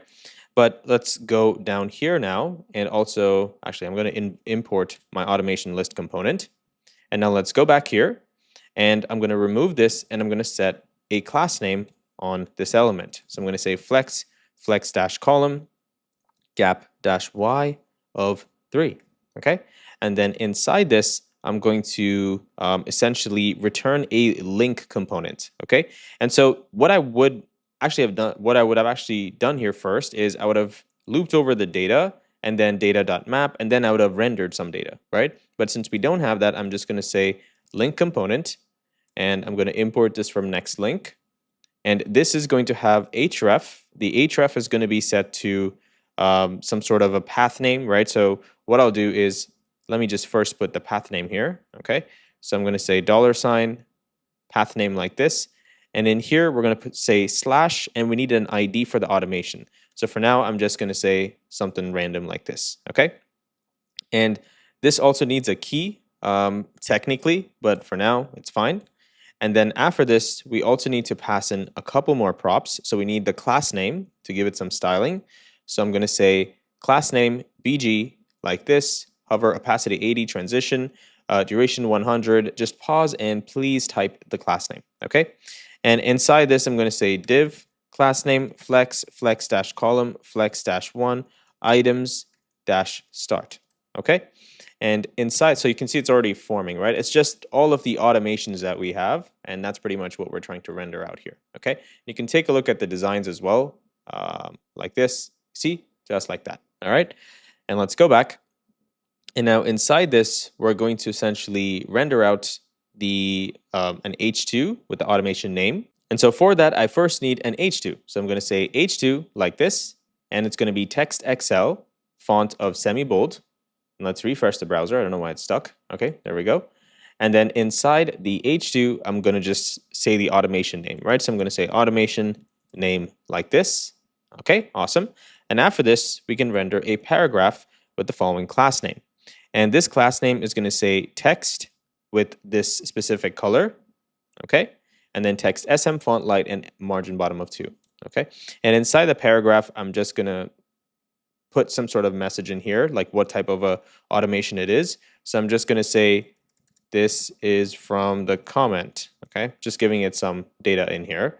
And you can see, you can essentially use the type that we're using for this automation, the trigger type, and you can set that in there, okay? So after the paragraph, down here, we're going to render out all of the automation keywords that the user has, okay? But for now, of course, we don't have the automation keywords, so this is what we're going to do, okay? So first, create a div, and this div is going to say flex gap x of 2.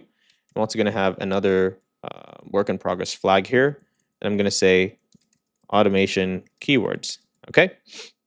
And then inside this, we're going to essentially loop over all of the automation keywords and then render them out, okay?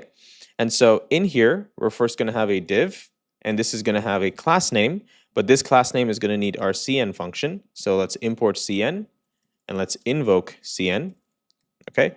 And essentially what we're doing here is we're looking for the different type of keywords that they're using, and we're just going to give it a different color, okay? That's it. And so let's go in here first, and let me just quickly put the default styling, which is rounded full, px of 4, padding y of 1, and capitalize.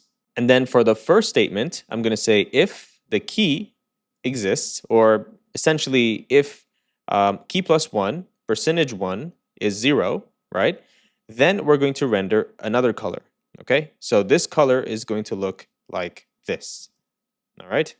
And we don't have this key for now, so I'm just going to put maybe 0, right? So it's going to be the first element, right? And then there you go. Now you can see the element show up in there, right? And inside this div, I'm just going to put a keyword. And a keyword example we have here is get started, for example. And you will see it will show right in here. Okay, nice. And so that's exactly what we're doing, but we're going to do this for different colors. Okay, and so the next one is going to be for purple. So I'm going to put a comma here, and I'm going to say if 1 plus 1 percentage 2 equals 0, then we'll render this, okay? And then same thing for the others as well. So let me go in here, put a comma, and I'm going to create another one, which is kind of like a golden yellow color, right? And then finally, I'm going to have a red color pill. So let's go to the end here and say if 3 plus 1 equal percentage 4, it's going to look kind of like orange color, right? Similar to this. And that's it. So that's how we can render the keywords in here, okay? And so typically we would wrap all of this into a map, okay? And so now let's go down here, okay? Right here after this div, guys, and you're going to hit enter, or actually we can do it probably right here. Let me just think real quick. Okay, so after the second div, I'm going to create another div, and this div is going to have the following class names. So I'm going to say div class name rounded full, border 2, border dashed, white 60, and then px through padding y of 1, okay? And inside this, I'm going to create a paragraph, and the class name is going to be text-sm text dash hashtag BFC0C3. Okay. And this is basically what we're trying to build on the right side, I believe. Or actually, this is a way for us to show them that there's no keywords on the automation, okay? So sorry about that. So I'm just going to show you what that looks like for now. So I'm just going to say no keywords, okay? So if they never created any keywords, we're just going to have this gray dotted line right here, okay?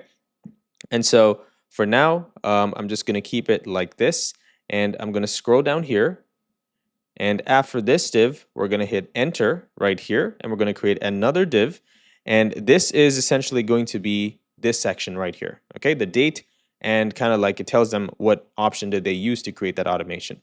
So this div is going to have flex column justify between, and then we're going to need a paragraph tag, okay? And for this, I'm going to say capitalize, okay? And then I'm going to say text dash sm, font dash light, and text dash with this specific color code.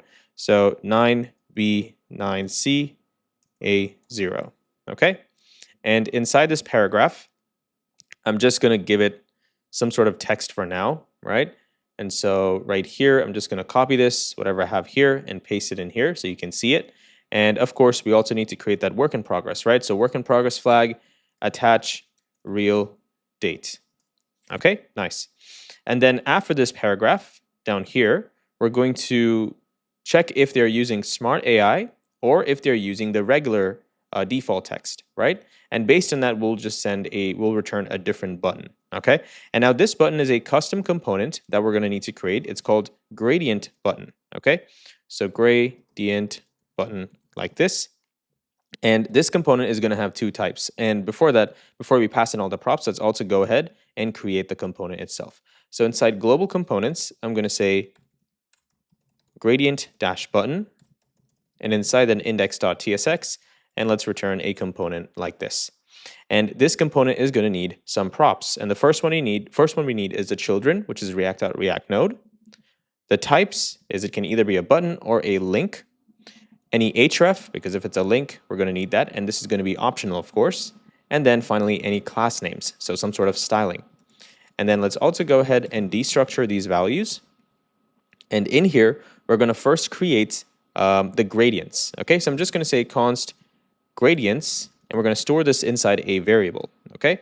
And this is going to have the following style. So bg gradient to right from indigo 500 via purple 500 to pink 500, and then rounded XL P of 2 pixels, okay? And then in here, we're going to remove this, and we're going to return a switch statement.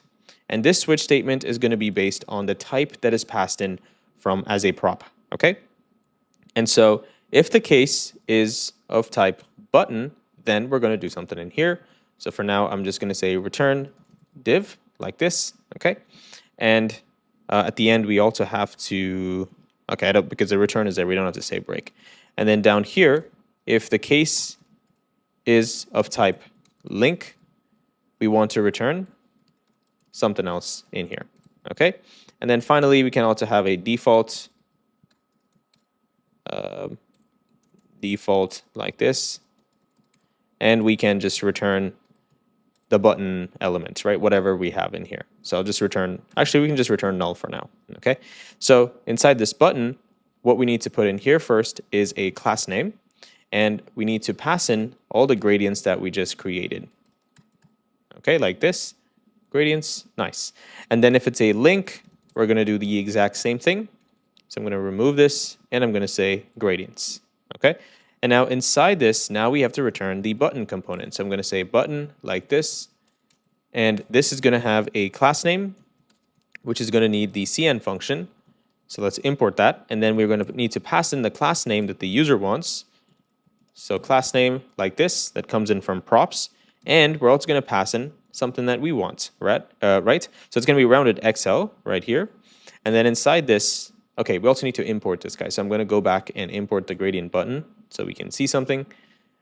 Okay, nice. All right. And now we also need to pass in some props, right? So what I'll do is I'm just going to pass in the type, which is button element right here, and then a class name. And the class name is going to be like this, with full background of 80, text white, hover background 80. Okay. And let's go back into the gradient component. And okay, it looks like it also needs children. So I'm going to say smart AI for now. Okay, and you see it's rendering the button here, right? And then that should be good to go. Let's go back inside the button, and now we can continue. So in here, we have rounded XL, and I don't think this should be enough. I don't think we need any more. And I'm also going to render out the children elements that are passed in. Okay, so there you go. It says Smart AI now. Nice.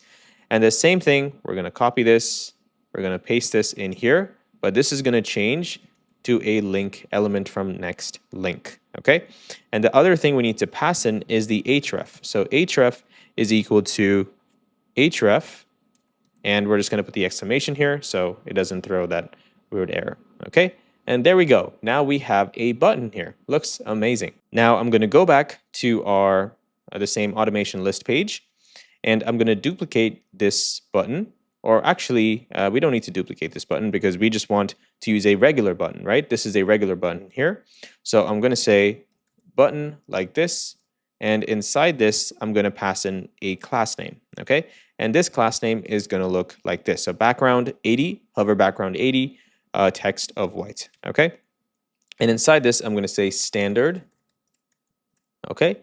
And then that should render at the bottom here. Okay, so just to give you an idea of what both buttons would look like, of course, we're not going to show both of them, right? Based on the if condition accordingly, right? Just like what I showed here, I can attach that here as well. So I'll put another work in progress, and I'm going to say render the button based on the listener. Okay, so if it is Smart AI or whatever. Okay. Great. All right. So now when you click on this component, when you click on the automation, it's going to take you into another page, which is that specific automation ID. And that's exactly what we want, right? So the reason why we're seeing the 404 is because, of course, we don't have that page created inside our dynamic page. So in here, I'm going to say page.tsx, and I'm going to return a component and rename this to page as well. Okay. And so inside this component, the first thing we're going to do down here is I'm going to remove this, and I'm going to give this a class name, and I'm going to set the class name to flex-column, items center, and gap y of 20, okay? And the component that we're going to be building is going to look something like this, okay? It's like the automation editor that we're trying to build, all right?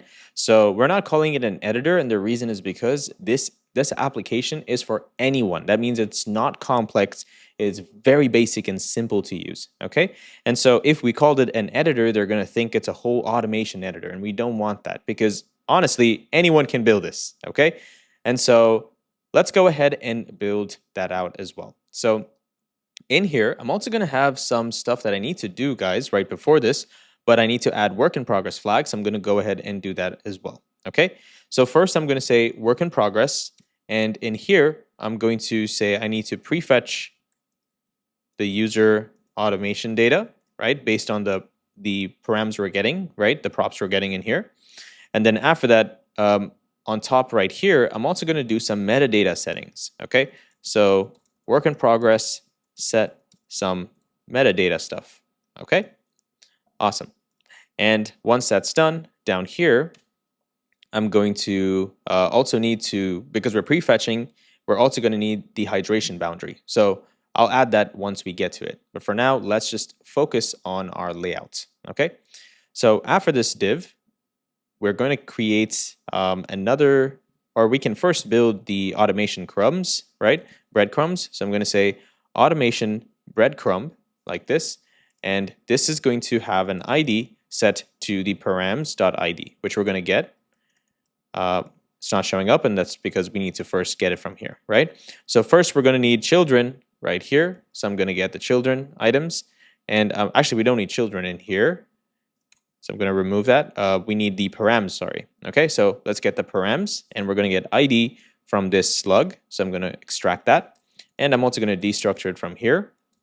So params, or this is fine. We can just keep it as params, okay? And in here, I'm going to say params.id. All right, and of course we need to create this component. So let's go ahead and copy this name, and then I'm going to open up my folder structure, and I'm going to scroll down into global.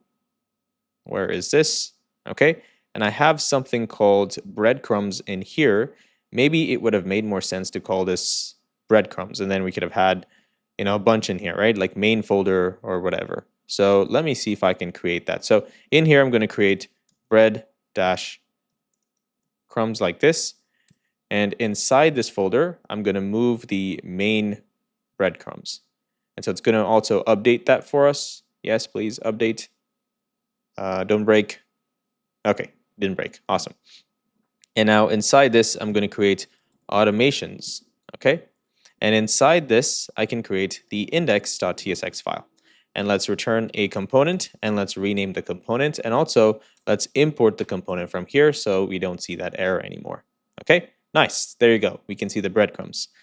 Now inside the breadcrumb component, this is what we're going to need to do here. So first, I'm going to put some work in progress flags because I need to get the automation data, right? So get the automation data. And then I'm also going to need to have some mutation states in here, right? A bunch of other stuff that I'm going to need. So this should pretty much help me get back to this, the work in progress flag, okay? So this div is going to have a class name, and this class name is going to be the following. So please pause this and type this as well. And after this, we're going to have another div in here, okay? And this div is going to have flex item center gap x of 3. Then we're going to have a paragraph tag that's going to say text with this exact color, which is 9B 9CA 0, okay? And in here, I'm going to say automations like this, okay? There you go, nice. And then after this automations right here, I'm going to have a chevron right icon, okay? Just have an icon in here, chevron right with the following color. And there you go, it shows. Or you can also maybe remove this, and it's too bright, right? So we can probably just have the same color here, guys. So I'm going to copy this and paste this one in here. It just looks nicer, I guess, right? Okay. And after the chevron, I'm going to have a span. And this span is going to have flex gap dash x dash 3 items dash center, okay? And inside the span, we're going to basically have an input element. And the reason is because the user can have the ability to edit this stuff. So they can edit this by double clicking on this, okay? And so how does this work exactly? Inside the span, which is right here, right? This is the thing that they can double click and edit. We want to first have a state that can record if the user is clicking to edit it or not. And if they are editing it, then we will show them an input field where they can update the data. And if they're not editing it, then we're just going to show them the value itself.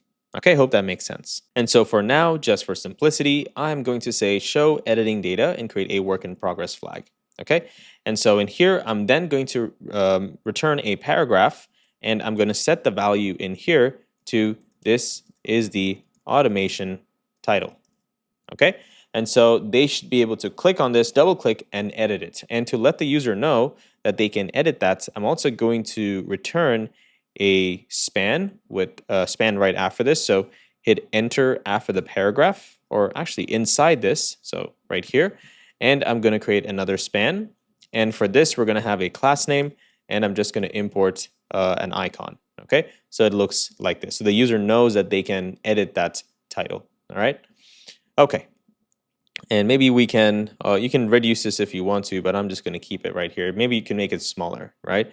Or maybe we could just use a different pencil icon. Let's see what Lucid React has.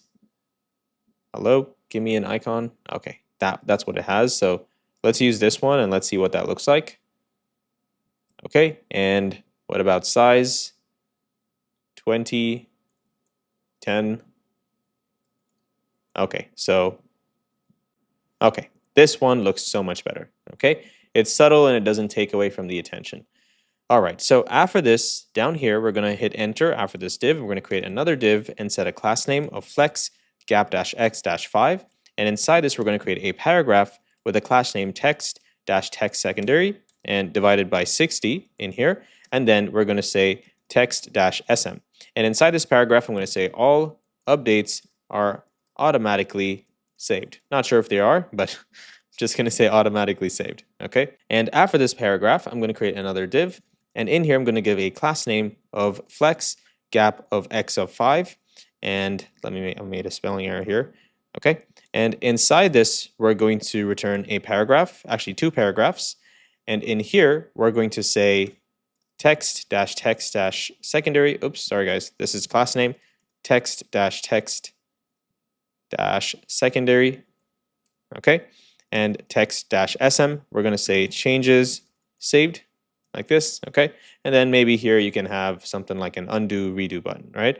So let me go ahead. It's the same thing, right? So I'm just going to copy this down below here. So let me copy this, bring it down, and I'm going to change the text here to undo or redo, okay? Just something to show design, all right? And so the other thing you might want to consider is maybe kind of giving this some spacing. So let me go ahead and fix that as well. All right, guys, so I made some quick changes here. I actually did not like how the text was not wrapping. And so I used the help of bolt.new, okay, just to see how it would work. And it did a pretty decent job, okay? And so I had to make some changes. The only thing is I was too lazy to see what the change was. So let's just go through this component once more, okay? Please make the changes accordingly. So first thing is here we set this to rounded full with a full padding 5, BG at this color, and then flex items in center, okay?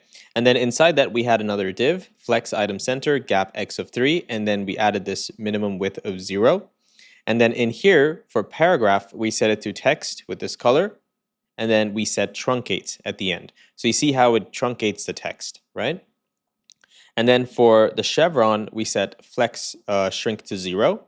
And after this, down here, we have a span.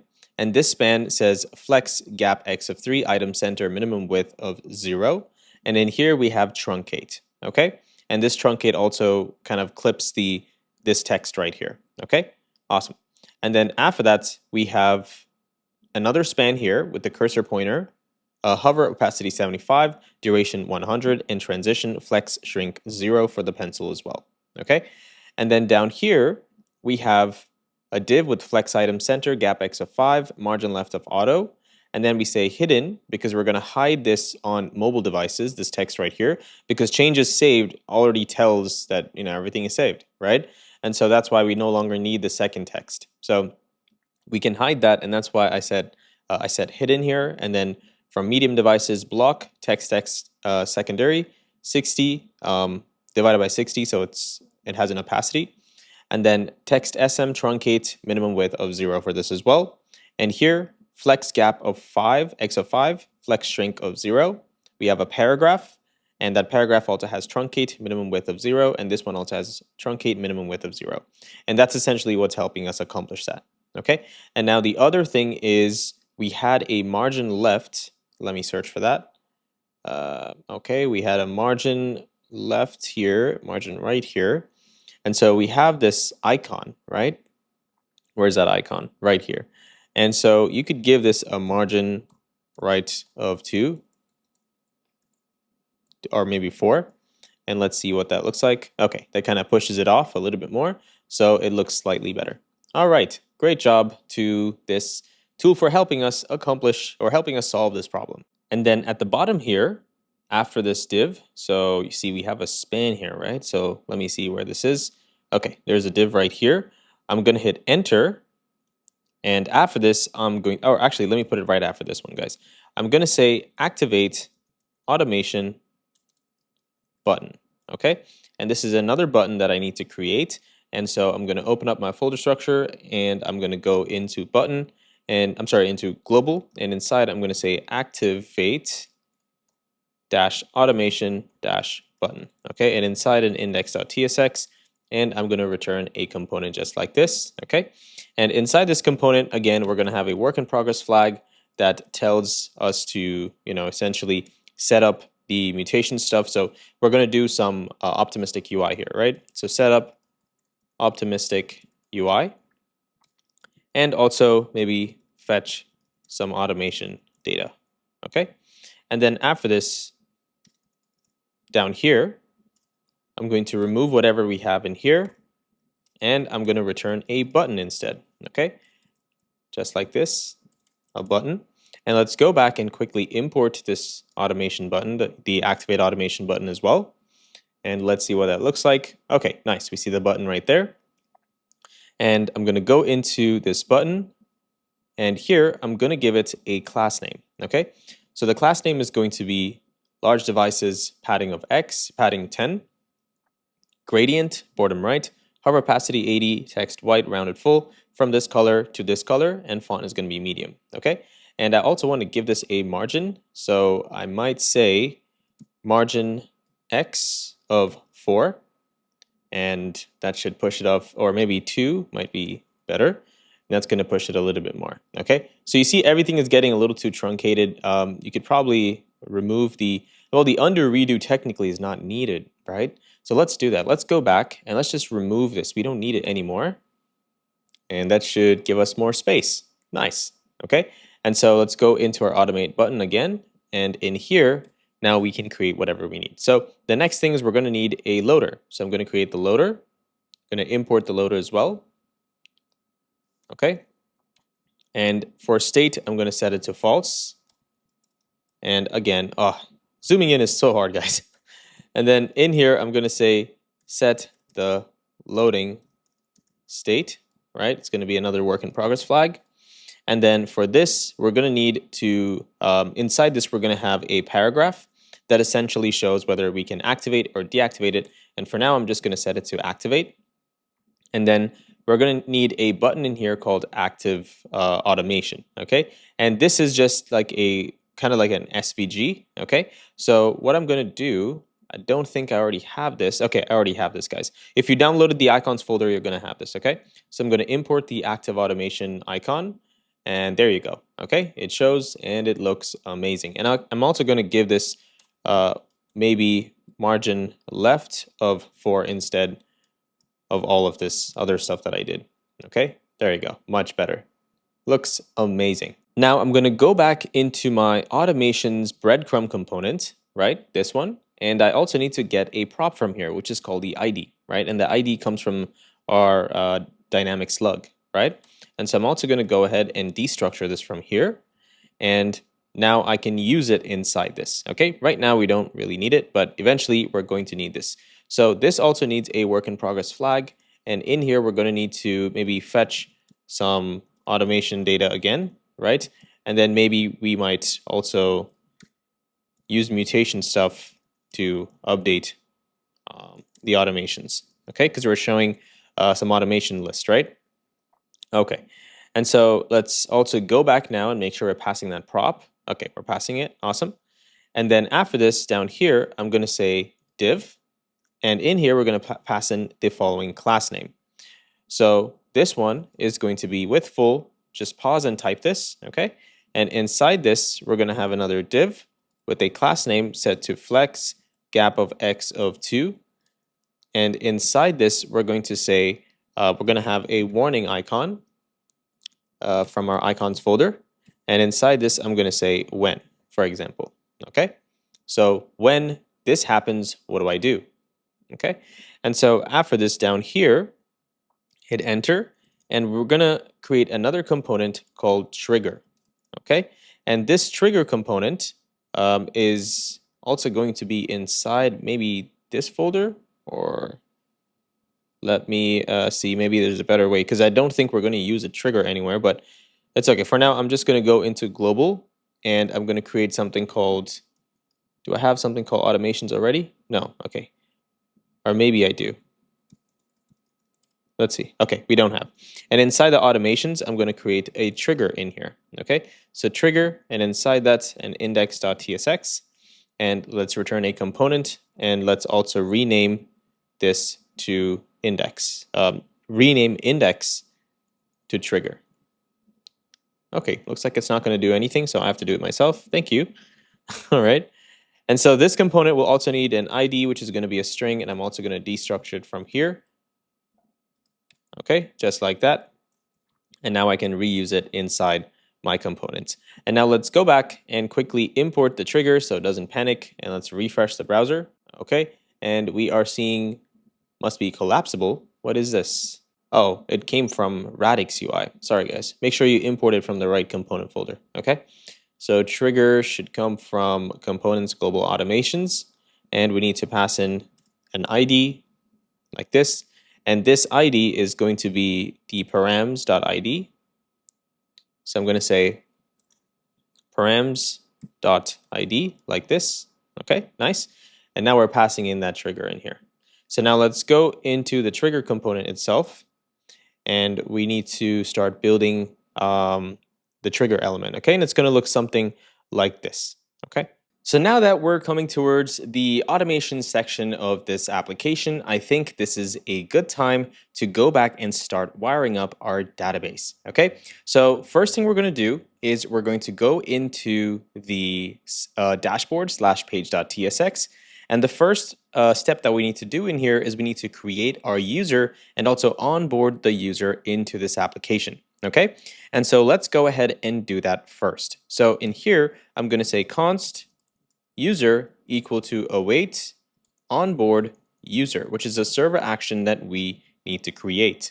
So open up your folder structure, and inside source, you want to create an actions folder like this. And inside that, we're going to create a user folder, and we're going to also create something called index.ts. Okay, not tsx, just tx.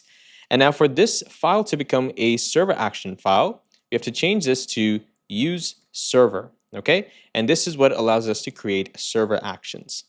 And so the first one we're going to create is a helper function that we're going to need to authenticate and authorize the user for any type of server action.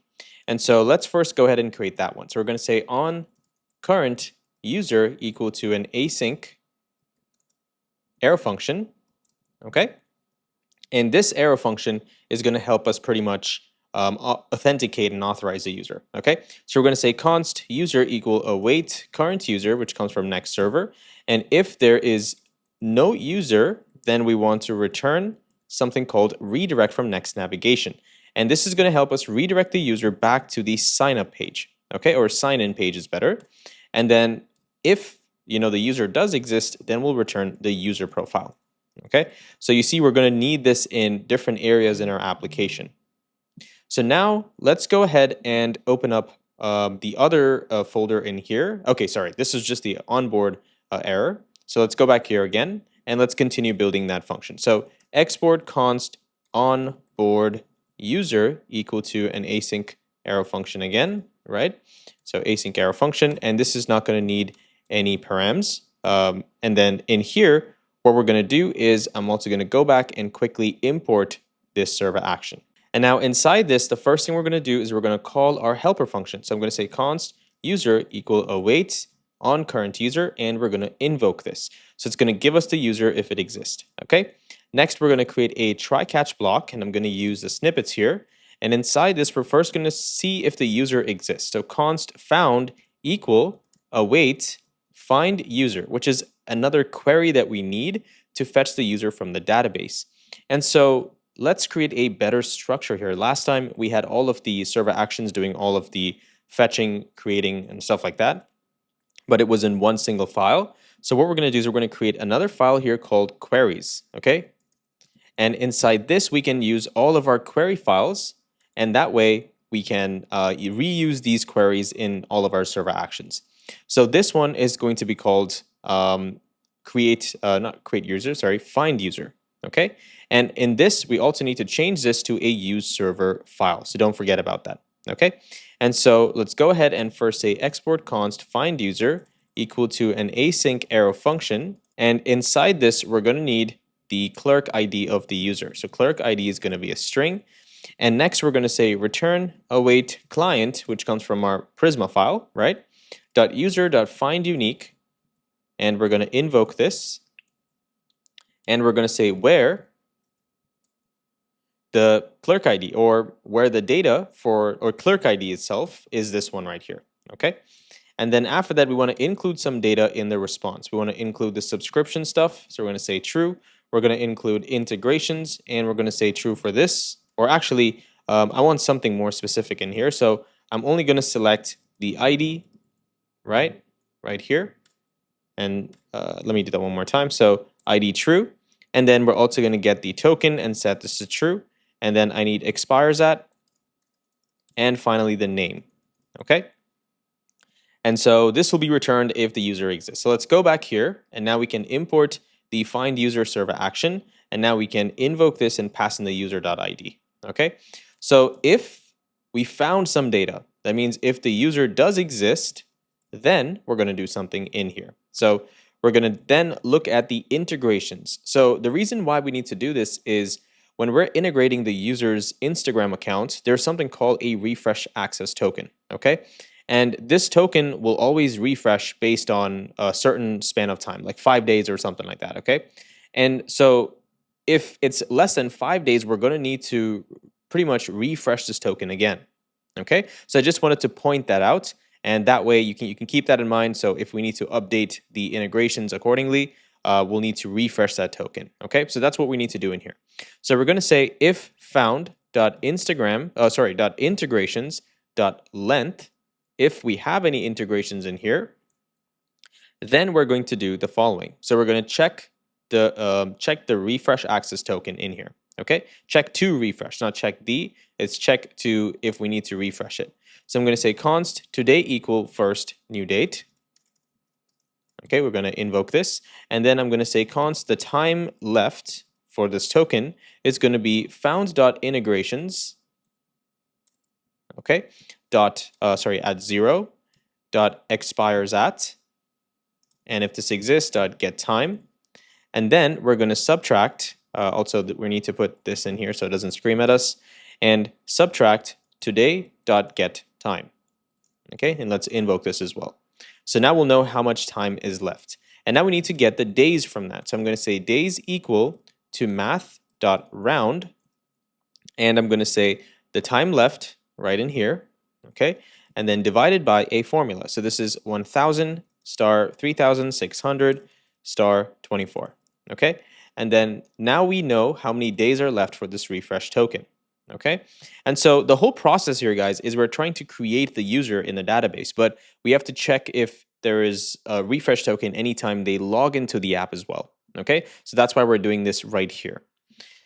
And now in here, we have to see if the days is less than 5. So if the amount of time left on this refresh token is less than 5, then we're going to refresh. So maybe I can say console.log refresh, right, if we need this, and also put this in strings, okay? So we can print in the console letting us know that we're refreshing. And we're going to refresh it if it is less than 5 days. So to do that, we have to say const refresh equal await, and there's another function, a helper function that we need called the refresh token, okay? And so what we're going to do is open up our folder structure. We're going to scroll all the way down here to libs, and in here we're going to create a fetch.typescript, okay? And in here I'm going to say export const refresh token is an arrow function, which is going to be an async function in here.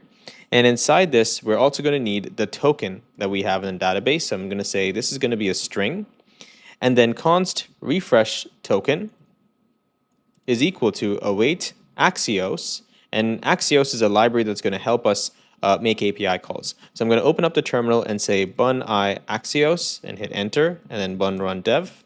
Okay, and now we already have this. So let's go ahead and also import Axios real quick. So I'm going to scroll up top, and I'm going to say import Axios from Axios like this. Okay, and now down here, I'm going to say axios.get and invoke this, and then we need to pass in the first string, which is the URL endpoint. Okay, so I'm going to say $. We're going to use backticks for this. Sorry. So oops, not here. Let's go back, and I'm going to say $, like this, and inside this, I'm going to use a variable that is already stored for you inside the environment file. Okay, so it's basically the Instagram base URL. So I'm going to copy this real quick, and I'm going to go in here and I'm going to say process.env dot that new variable that we just created. Okay, Instagram base URL. And then after that, right here, we're going to put a backslash, and we need to pass in the refresh access token. So I'm going to say, please type this without making any spelling errors, okay? Even I'm going to copy it. I do not want to make a spelling error here. So please type this as is, okay? So we're going to say backslash refresh underscore access underscore token, okay? And a question mark, because it's basically a param, right? And then it's a query param, right? So in here, we're going to say grant type IG underscore refresh underscore token and access, this is another variable, access token is equal to the token that we received, okay? And so once this is done, we're going to return the refresh token dot data, Okay, so now we can use this to refresh the token. So let's go back in here. And now after this await, we can say refresh token. We can import it and invoke it. And now we can pass in our integration. So found the integration token. So found.integrations at 0 dot token. Okay, nice. And then down here, inside the same if block, once we have called to refresh, from Instagram API, we also have to store that, right? We have to update the update our token as well, right? So let's go ahead and get a date for that. So const today equal new date, and down here I'm going to say const expire underscore date equal to today.set date. We're going to invoke this, and we're going to say today.get date, invoke this as well, plus 60. Okay, so we're giving it some time to expire. And then we're going to say const update the token equal to await. And here we have another server action called update integration. Okay, so I'm going to go into my folders, click on the actions right here. I'm going to create a folder called integrations, and inside that, an index.typescript and a query.typescript, or maybe queries is better. So, okay, and in here, let's change this to use server, and here I'm going to say export const update integration. And in here, we're going to also get some values. So let's go ahead and get the token first, which is going to be a string. Then we need the expire, which is going to be of type date. And then we also need an ID, which is going to be of type string. And inside this, we're going to return await client dot integrations dot update. So we're updating it in the database, right? We're going to update it where the ID is as follows, and this also has to be an async function, and where the ID is the ID that's passed in, and the data that we're going to update is we're going to set the token that we received and the expires at date as well. Okay, awesome.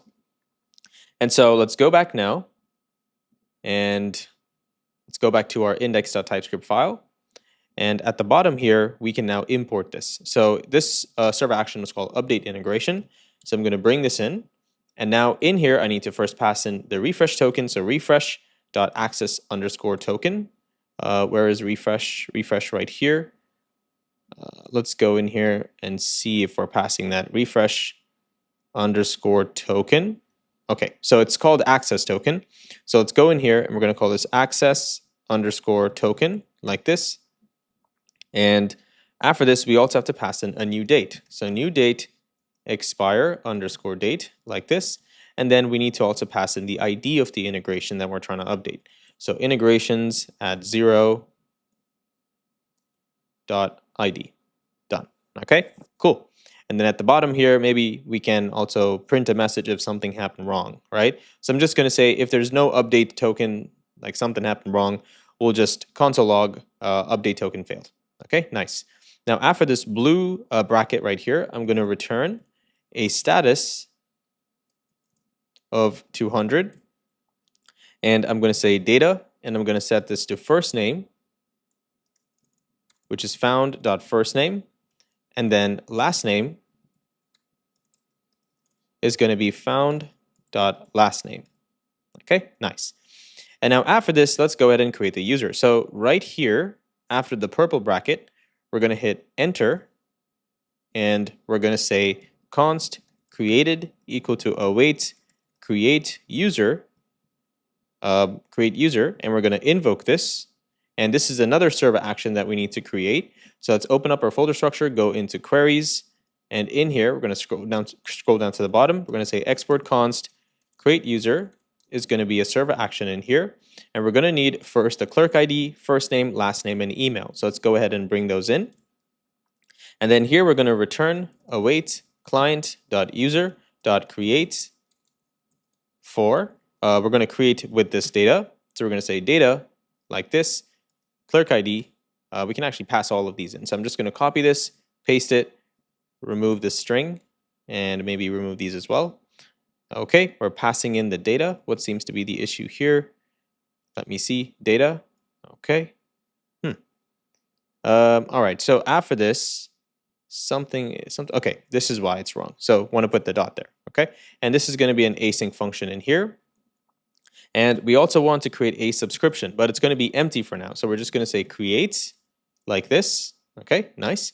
And then after this down here, I'm also going to select some data from here. So I need the first name, which is going to be true.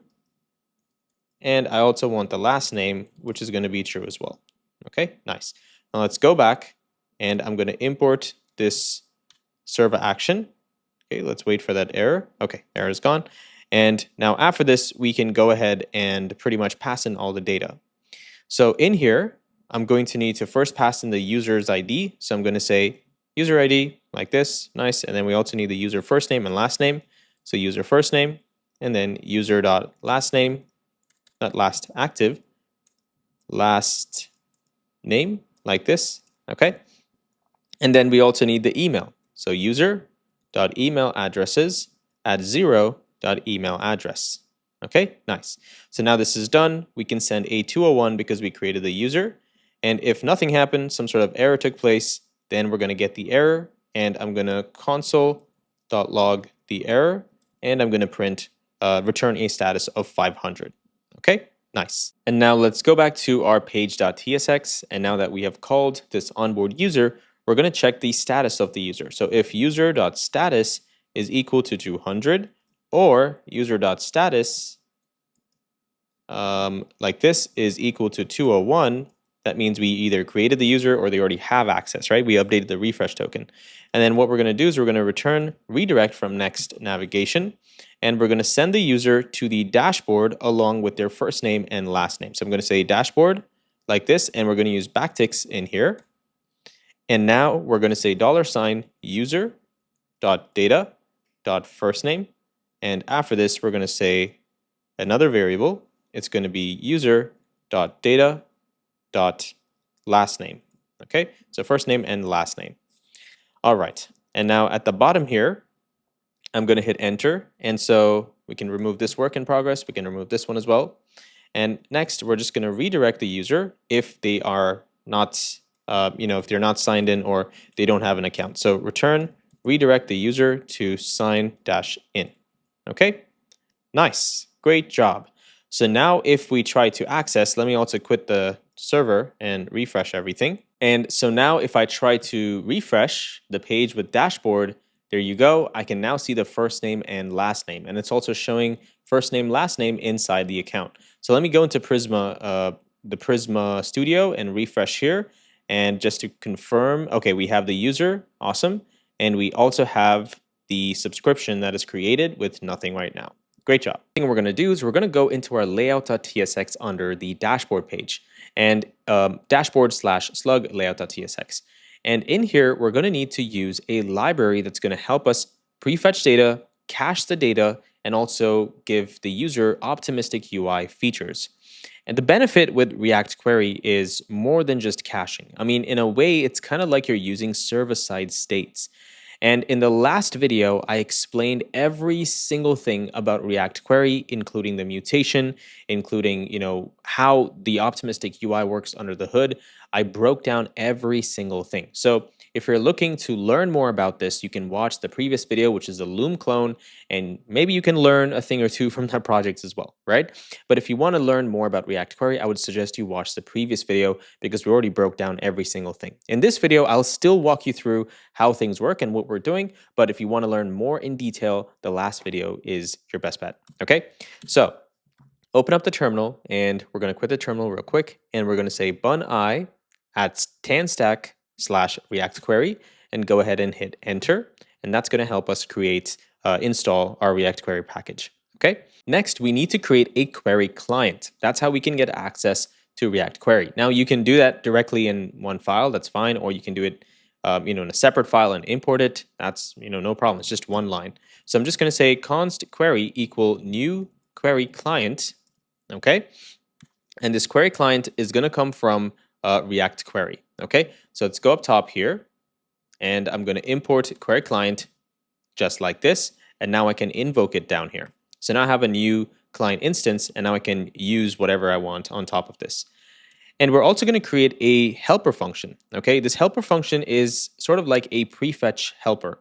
It's going to help us prefetch all data for different server actions. So how do we do this? First, we're going to basically say const prefetch user profile. Okay, and this is basically like a server action. You can think about it that way. Well, yeah, it's just an API call, right? But what it's going to be doing is it's going to use this query client right here. So the query we pass in right here, and it's going to use the prefetch query method. And inside that, it's also going to pass in we're also going to pass in the query key along with the action that's needed to be performed and a stale time. Okay, so let's go ahead and invoke this prefetch user profile. And I'm going to open up my folder structure, and I'm going to scroll down to libs folder right here.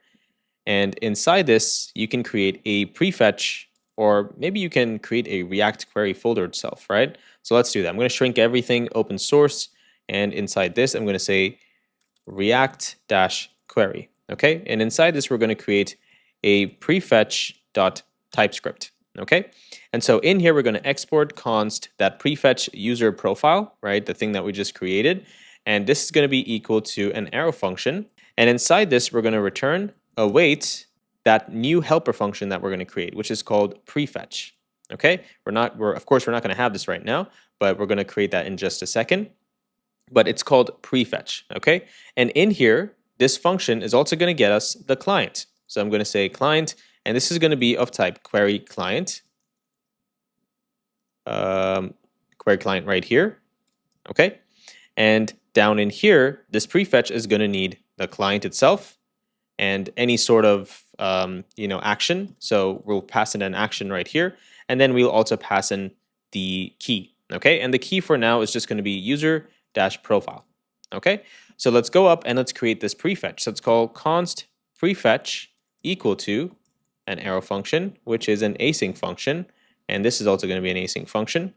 And in here, we're going to get those parameters, which is the client, which is query client, action, which is going to be a query function. I'm going to bring this in as well. And then we also need the key, which is just a string. And so now we can invoke this and pass in that value. Okay. And so what does this prefetch do? All it does is return await client.prefetch query, and we're going to invoke this. And inside this, we're going to pass in the query key, which is going to be an array with the key that is passed in through the params. And then we also need the query function, which is going to be the action that was passed in. And then we need the stale time. And the stale time is just going to be 60 seconds. So that's 60,000 milliseconds. And that's it. That's all you need to do in here. Okay, so we significantly reduced the code from the last project because I know we pretty much did this on every single page, right? It was very redundant. Okay. And now we need to pass in the server action to prefetch user profile information. So open up your folder structure. We're going to go into our server actions, and we're going to go into index.typescript. And at the bottom, I'm going to say export const on user info, which is a server action we need. And inside this, we're going to need to say const user equal await on current user. We're going to invoke this, and this is going to need to become a async component. And then now that we have the user info, we're going to create a try catch, and we're going to say const profile equal await find user, which we've already done. Then we're going to say user.id. And if the profile exists, we're going to return status of 200, and the data is going to be profile. Okay, nice. And then if something failed, we'll just say status of 404. Okay, and if there was a server type of action error in here, we'll just say 500. Okay, awesome. So now we can use this on user info. Let's go back, and inside prefetch, we can say on user info just like this. And now there we go. Nice. And now let's go back to our component here, which is our layout. And now we can import this. Why is it not showing? Let me see if oh, that's because I'm assigning it here. This is not const, this is await. Okay. And we're going to set this to prefetch user profile. And this needs to become an async component. Okay, nice. And then inside here, we're going to pass in our query. There we go. Great job. Same way, we're going to do another server action called prefetch user automation. Okay, so I'm going to say prefetch user automations, and I'm going to pass in a query in here as well.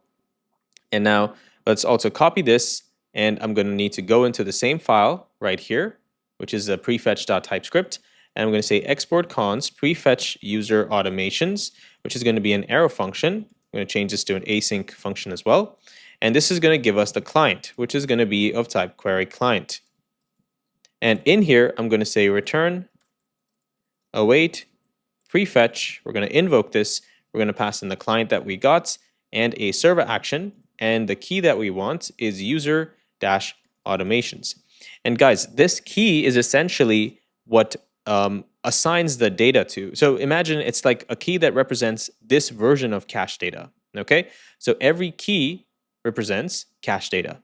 If you invalidate this key, it will also invalidate all the data that's stored with this key. Okay, so that's why we're passing in this key. That's why it's called query key. Okay, and so in here we need get all automations, which is going to be another server action. So let's go ahead and build that out as well.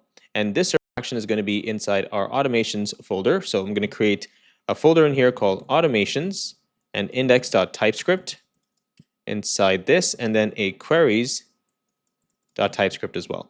And inside this, I'm going to change this to use server, and I want to make sure that this also has use server up top. Okay, use server here too. Integrations, queries. Okay, nice. And inside automations, index.typescript, I'm going to say export const get all automations equal to an arrow function.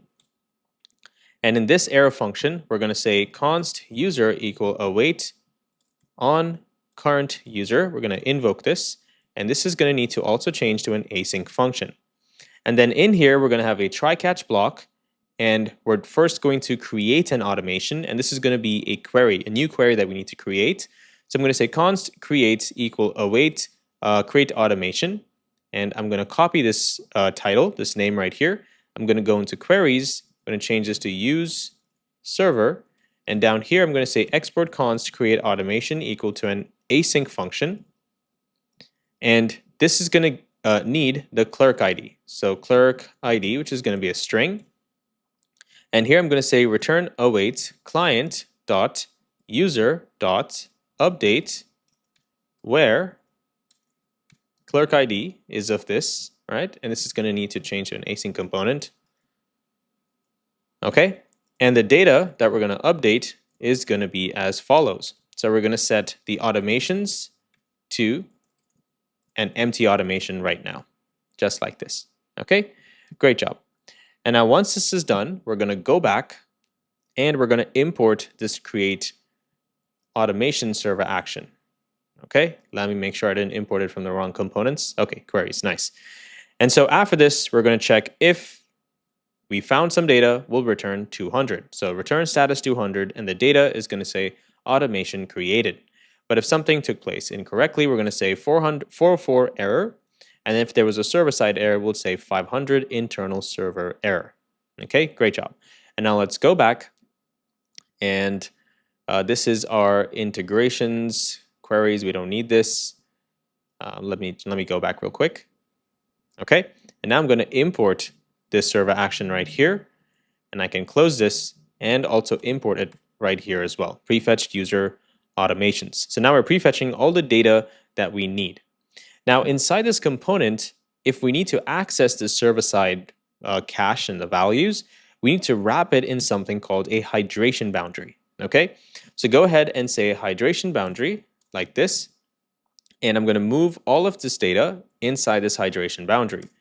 And this hydration boundary is going to need this state. Remember, I told you it's sort of like us storing stuff in a state itself, right? And it's happening server-side, which is really cool. So technically, in a way, they do have some client-side stuff that works under the hood, and it also uses the cache data as well, okay? So in here, we need to pass in dehydrate, and inside this, we need to pass in the query client that we created, okay? That's it. And now all our components can get access to this to the state that we're stored in here, so the prefetched data. And now you might see an error that looks like this. And the reason is because we have another provider, which is the query client provider, that has to wrap the entire application. So we're going to go into our root layout.tsx right in here. And let me zoom out a little bit more. And in here, we're going to need to wrap these children elements inside that. Okay. So I'm going to say the following. So I'm going to say React query provider, and I'm going to import this React query provider. And this query provider is going to be inside another folder. It's a custom component. And so I'm going to go in here into providers, and I'm going to create something called React-query-provider. Okay, .tsx. And inside this, I'm going to return actually, I don't need to return a component in here. Or yeah, let me just return a component because we need props as well, right? And so I'm going to change this to tsrafce like this, React query provider. And this needs a query client. So up here, I'm going to say const client equal query client, new query client like this. And inside this, I'm going to need to destructure and get the props that we have, which is children, which is going to be react.react node. And then in here, we're going to get this from here, okay? And now we need to return that query client provider that they're telling us to return. So I'm going to say query client provider like this. And this query client provider comes from tanstack React query. And in here, we have to say client is equal to the client we just created. And we also need to pass in the children elements. So I'm going to pass in children as well. And now let's go back, and I'm going to pretty much re-import this and refresh, okay? And so I see an error here, and let me see what seems to be the error. Okay, and the error is because this is a client component right here. So I need to go up top, and I have to set this to use client like this. And there we go. Nice, great job. Next, we're going to go into our automations and page.tsx, okay, the root page.tsx, and we have a work in progress flag here that's going to basically help us render out all the automations on the page. So let's go into this and let's see what we need to do in here. I think we also have some setup in here, or maybe not. Okay, but let's just go into this one. And inside this, we're going to need to essentially render out all of the automations that we get from our database, okay? So the first thing we're going to do in here is we're going to say const data, okay, equal to use query automations. Now this is another hook that we need to create. And so because we're creating a hook in here, this has to be a use client component. Okay, nice. And then let's go down here. And inside this, I'm going to copy this name, and we're going to go into our hooks folder right here. We're going to create another file in here called use-queries.typescript, okay? And in here, we're going to say export const use query, or whatever we just created, right? So use query automations equal to an arrow function. Also, I'm using a different keyboard, guys. This might be like ASMR to you. I don't know. Okay. Hopefully it's not too annoying, but I just wanted to change up a little bit because my hand's hurting. Okay. So we're going to return something called use query. Okay. And this is a hook that's essentially going to help us make a query call, okay, based on a function and the query key, okay? So we're going to say return use query. We're going to invoke this. And inside this, we're going to need to pass in an object. And the first value is the query key. And the query key is going to be an array like this. And inside here, we're going to say user-automations, okay? And then after this, we're going to need to pass in the query function. Okay, and the query function is going to be something called get all automations. Okay, and this way, this will essentially fetch it for us. And so now let's go back here and let's quickly import this. Okay, and that should do the job. Okay, so now we're going to have all of the data we need, and this is also going to be destructured. Okay, and that's how we get data from here. Sorry. So let's change this to data like this. And now inside here, we're essentially going to check if no automations exist, show no automations. So let's go ahead and do that first. So I'm going to remove this work in progress as well, And let's remove this work in progress as well right here. So if data.success, or sorry, not data.success.status equal to 200, or is not equal to 200, sorry. So it's not equal to 200, then we're going to need to return something, okay? And so I'm seeing some errors here. Let me just fix this error real quick. Okay, that should fix that error. So it's saying data is possibly undefined. So we need to put a question right here. And then in here, we're going to say return, and we're going to return a div, okay? A div like this. And the class name that we're going to have on this div is going to look as follows. So let me just quickly paste this in here. So we're going to say height is going to be 70, flex justify center, item center, flex column, gap y of 4. Okay, and let's also go into our automations page so we can see that. Okay, automations list. All right, nice. And so it's rendering out a div, and if we put something in here, let's see what it does. Okay, it's showing something. Let me expand this. Okay, it's showing some data in here. What are we getting exactly? Let me console. All right, guys, so I made a small error. I actually created the wrong action for the get all automation section. So I'm sorry if you were super confused and you're like, what the hell am I typing? It's totally fine. We're going to need this anyway, but we just need to rename this to create automations, okay? And of course, we're going to see a bunch of errors, and I'm also going to go ahead and quickly remove it from here too. So go into your user queries inside hooks, and we have something called use query automation, right? So we'll remove this for now because we don't have the, actually, we don't need to remove it. That's fine. Just want to make sure that here we had something called get all automations, right? So this is also incorrect. So we have to build this automation real quick. So let's go back into that file, which is right here inside the actions automations, and let's build that other get all automations server action. So we're going to say export const get all automations, and this is equal to an arrow function, and this arrow function is going to be an async function. And in here, first thing we're going to need is to verify the user. So we're going to say user equal awaits current user, and then we're going to say try catch. And inside the try block, we're now going to get all the automation. So this is essentially another server action that we need to fetch, okay? So this one is called get automations, and it's a query. So you're going to open this up, go into the query section, and you see we actually created the wrong one, right? So sorry about that. And then all we have to do here is say export const get automations equal to, again, another async function. And this is going to need the clerk ID, okay, which is going to be a string. And then in here, we're going to return await client dot user dot find unique. We're going to invoke this, and in here we have to say where. And for where, we're going to say clerk ID like this, and then we have to select the following data. So we're going to select automations, and in this, I want to order it by created at, okay? And this is going to be ascending for us.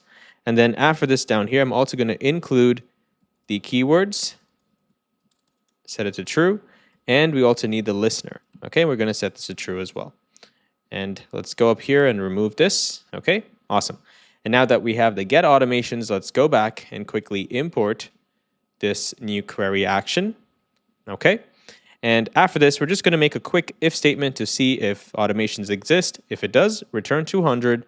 And for the data, we're going to send the automations.automations, okay? And then if not, some error happened, we'll send 404. And if something else happened in here, just send a 500, okay? Awesome. Now let's go back. Okay, we have the get all automations. Let's make sure it's the same function. Okay, nice. And we want to make sure we're using the exact same thing inside our file, right? Which is inside this automations list component, global automations list, right? Or you can also go to the automations page.tsx and you can click on the list. And now you're going to notice something. We're going to have a bunch of automations show up in here. And I have 85. And the reason is because we're using the wrong automation, right? The wrong query, right? And so what we need to do is I'm going to go into Prisma Studio. And if you don't know how to do this, it's bunx Prisma Studio. And then in here, I'm going to refresh this, and we're going to see 85 automations. I'm going to select all these automations, and I'm just going to delete it. Okay, so once that's done, you should be good to go. Okay, awesome. Let's close this. 0 automations. Looks amazing. And now we're going to refresh the browser. Okay, and let me also close this. And I think hydration, okay, the hydration warning is it'll probably go away. Let's just give that a second. And the reason why this is happening is because the data that's coming in from the cache and the API request is not, basically it's not the same, right? So you're going to have a hydration warning in the beginning for maybe a couple seconds, and then after that, it will disappear, okay? So I remember some of you guys asked me, why does use query throw a hydration warning if you create something using the mutation data or if you use mutation? And if you try to refresh the page immediately, you might see an error, okay? And that error is something that I think they should work on their end. And it's simply because we are invalidating the cache, but in their code, in their library, they're not really invalidating it for some reason. I don't know why they're doing that. It still does, but it takes some time. So the cache still exists. And so maybe that's something that is just part of the React query library itself. But you don't need to, because when someone adds something and we're using optimistic UI, right? When they add a new element, then we're using optimistic UI, they're going to see it. So they probably would not refresh. But even if they do, well, you can suppress the hydration warning if you want. Okay? So once this is done, in here, now we have some data. We have we have 0 elements actually. And so let's see what's going on in here. So the status is always going to be 200, right? Because we're fetching for data. But if there's nothing in here, then we also have to check with an if condition. So we have to say, or, sorry, not if, it's an or condition. We're going to say, or the data dot data is less than or equal to 0. So there's not that many elements in here, okay? Looks like there's an error here. Okay, so I'm going to make a small change here, guys. So just go back into the get all automation server action. And in here, we're going to need to update something. So this data dot automations in here, if we did not have this, you see it can also be, let me click on this once more. Okay, so it is showing as an empty array. So what seems to be the issue? So that means data is going to, okay, I'll also just pass in data in here and set it to an empty array, because that could also be the reason why it's saying, hey, there's nothing in here, right? So let's look at this. Okay, so now there's always an empty array being returned. And now let's go back to our component. Okay, and so now we can say, or data dot length is less than or equal to 0. Then we want to do this, okay?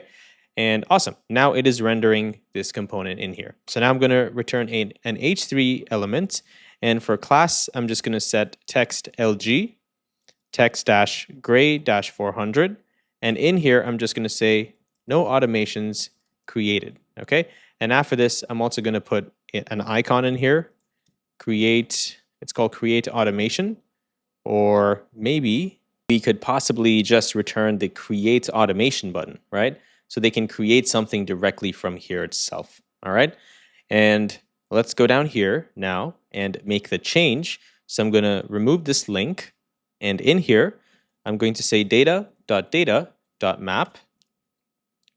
And for each of this, I'm gonna need to return this link component, okay? So technically, we should not see any elements inside here. Okay, nice.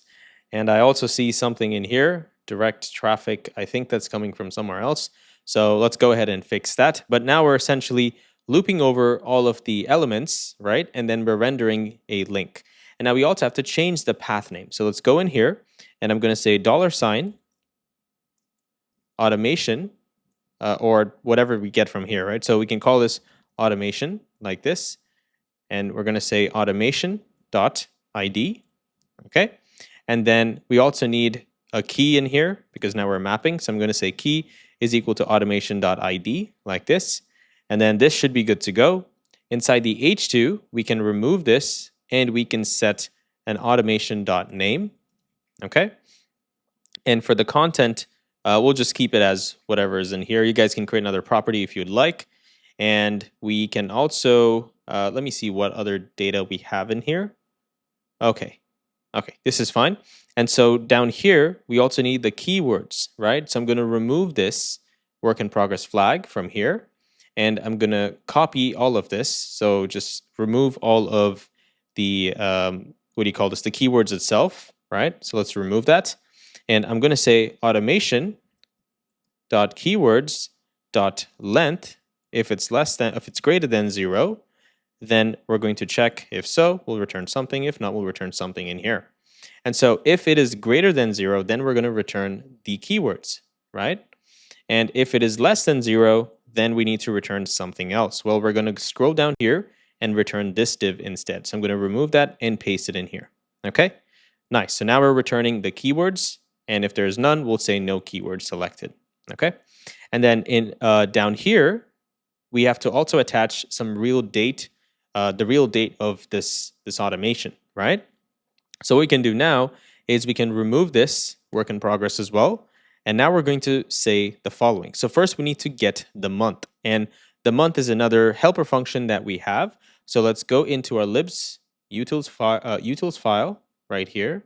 And in here, I'm going to say export const get month is equal to an arrow function. And this is going to take in the month, which is going to be a number. Okay. And in here, we're going to say const months equal to, or it's going to be an array of strings, right? And this is going to be equal to an array like this. And I'm just going to basically use ChatGPT and get all the months that I need in capitalized letters.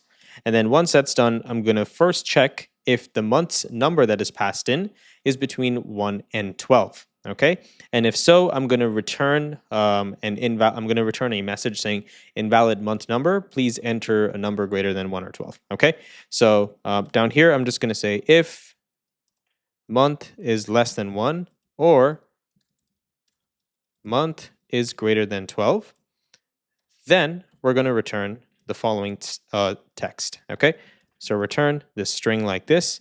And this string is just going to be something that says, hey, invalid month. Okay, so if you're using this helper function anywhere else, you get some messages as well. And finally, I'm going to say return months at the month that's passed in minus 1. So whatever they passed in with the number, we'll return that specific month itself. Okay, nice.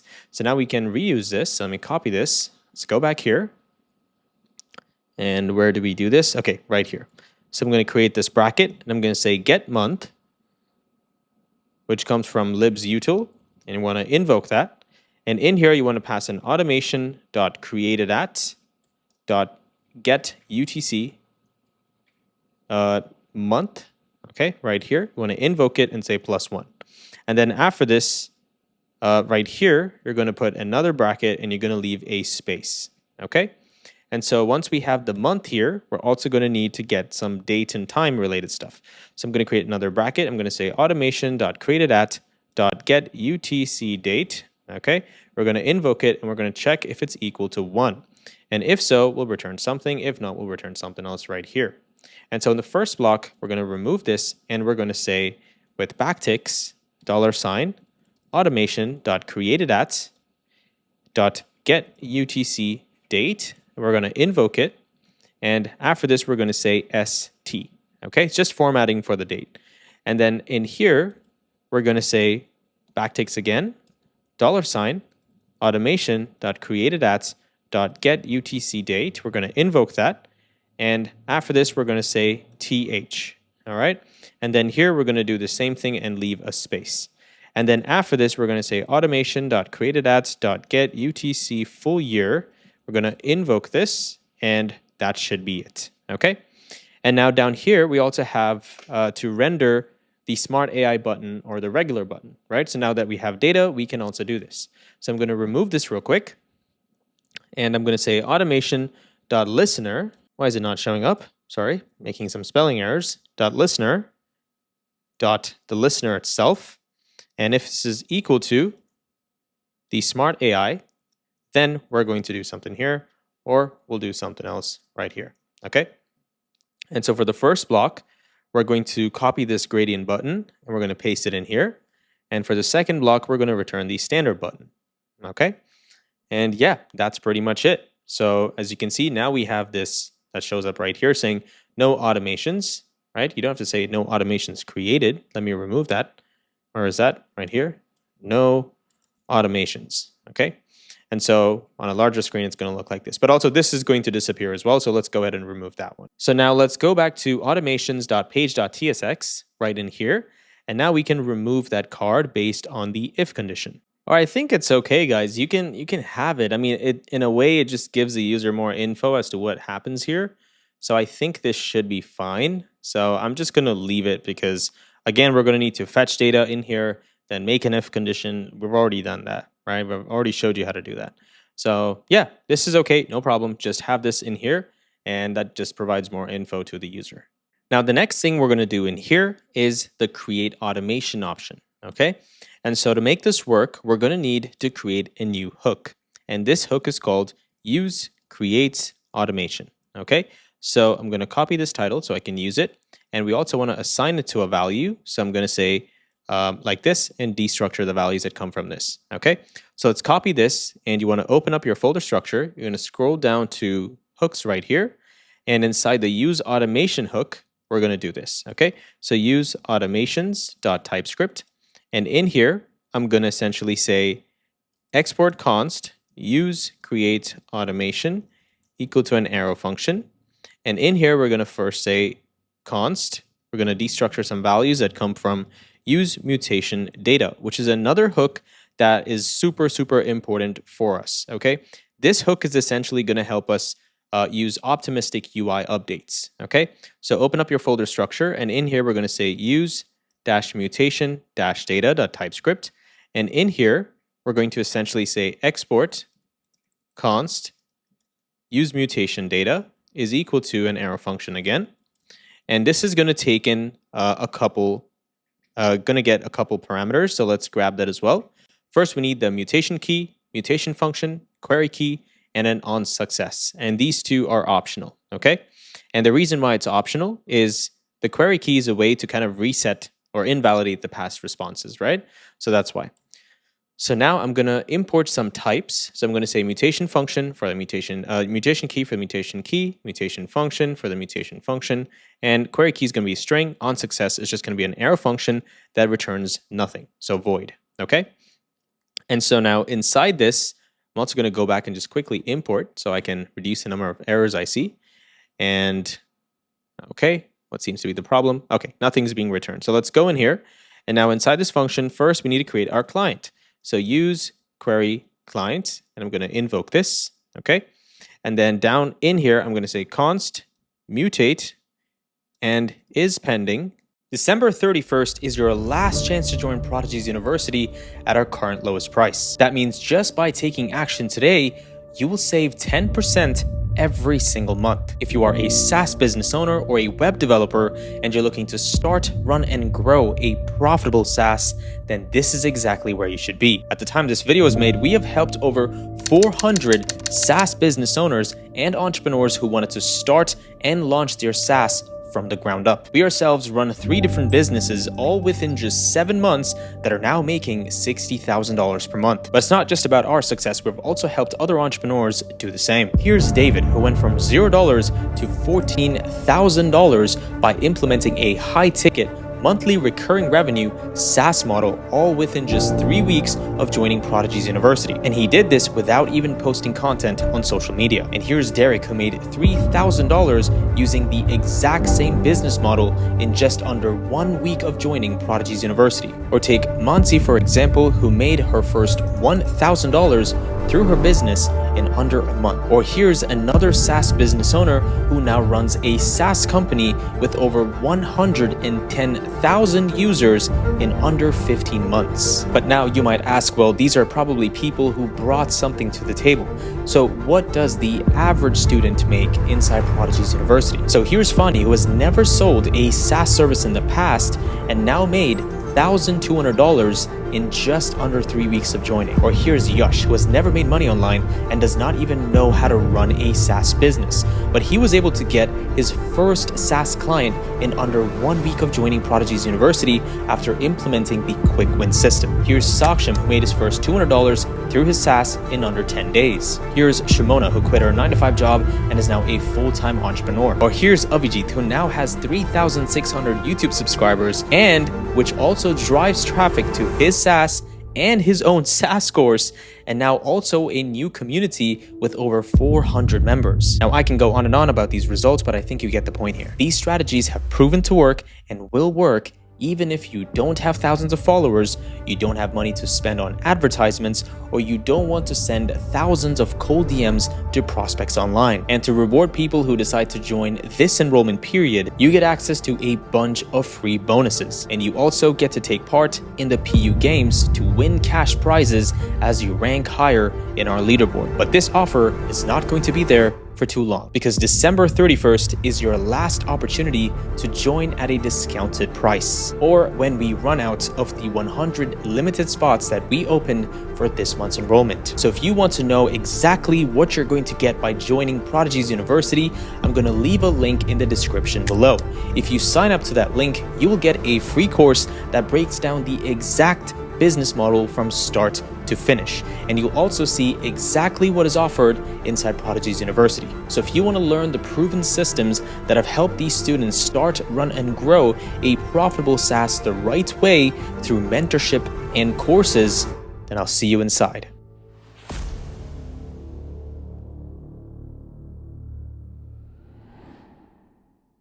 Okay, these two are going to come from use mutation, okay, which is directly imported from TanStack query, React query, okay? And now this use mutation is going to need all of this data. And so we first need to pass in the mutation function, the mutation key, okay? We need to pass in the mutation function as well. And then we also need to pass in the onSuccess if the user passed that in as well. So onSuccess is going to be an arrow function, okay? And in here, we're going to say if the user passed in onSuccess, only then are we going to invoke onSuccess, okay? And next, we're going to return a toast. And this toast is going to come from Sonar, okay? And this toast, we already, for the toast to work, we also have to put a provider, or it's kind of like we have to render a component inside the root layout, but we already did that, so we should be good to go. And then in here, we're going to say data.status. And this data actually comes from here, guys. So we have to say data from here. Okay, data dot status like this. If it's equal to 200, then we're going to say success, or we're going to say error. Okay, nice. And inside this message, we can also pass in the description. And the description is just going to say data.data. Okay, and after that, for onSettled, we can also have another async function in here. So we're going to say async like this. And inside this function, we're going to return await client.invalidate queries. Okay. And in here, we need to pass in the query key, which is the most important part. So let's say on query key, just like this. Nice.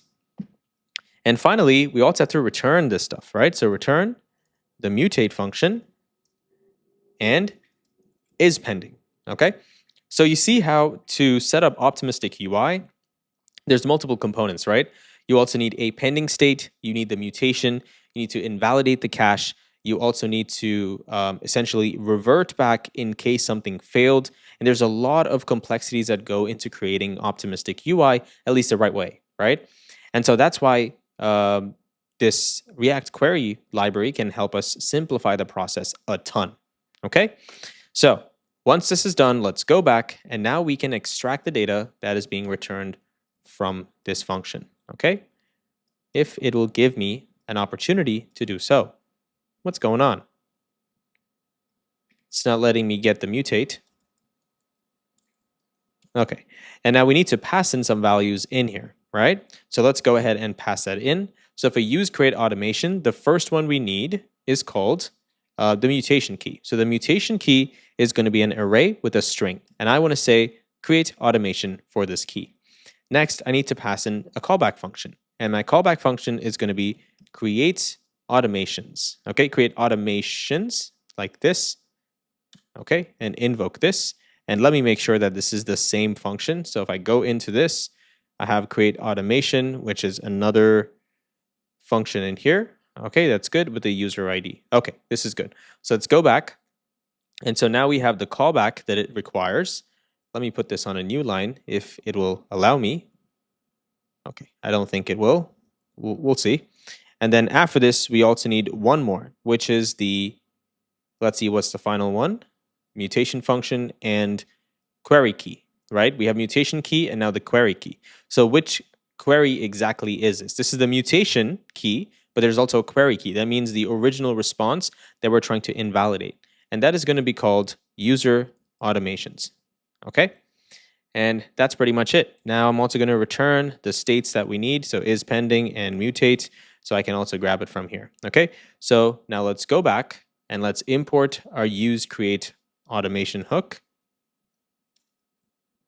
Use create automation. It's USE.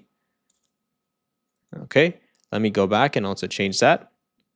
All right, and now we should be able to import this this hook. Okay, nice. And now I'm going to grab is pending and mutate. And now down here, I'm going to pass in is pending.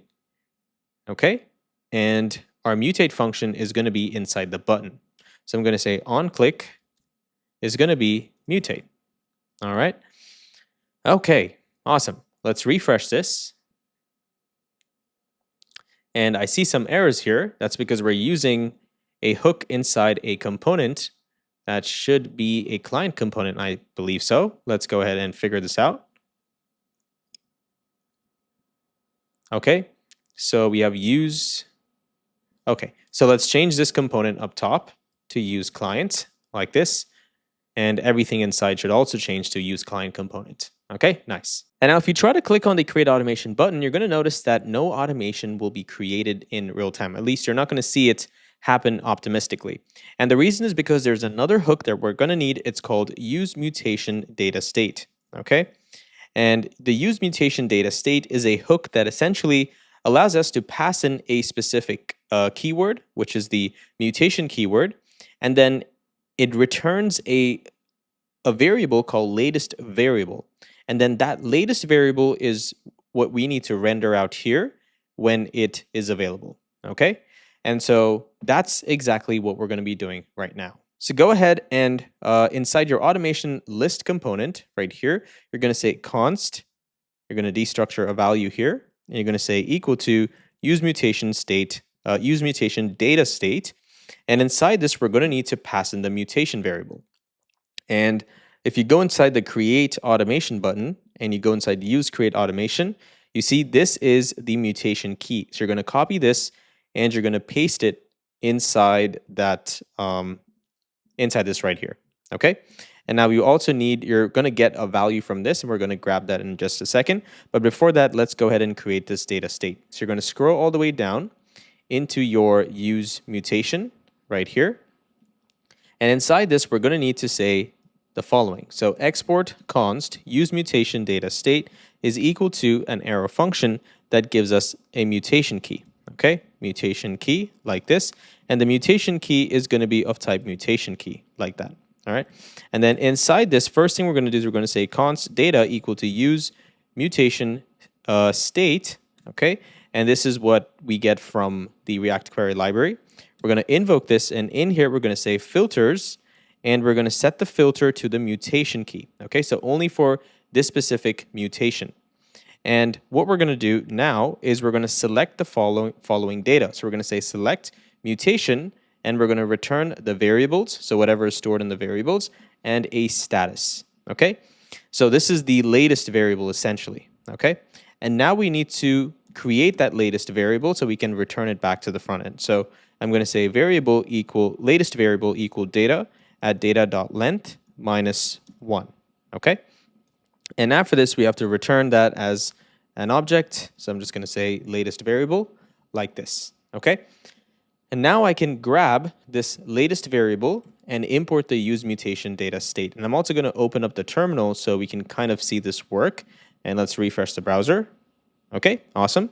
And so what I'm going to do now is I just want you to pay attention to the console. Okay, the second I click the button, you're going to see it's going to load something. And okay, looks like nothing was printed. And the reason is because I didn't print a message here. So let me go ahead and say console.log latest variable.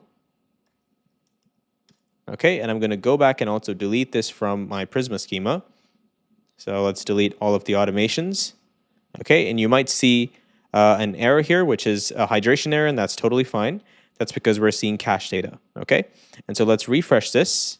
Okay, and now I want you to just pay attention to what you see right here. Okay, so if I click on this button, boom, there you go. We see something called variables, and it says status pending.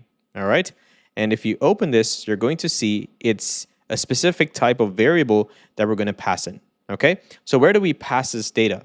So this data is going to be passed into the mutation function. Okay, so inside the create automation button, if you see, we have the mutate function in here, right?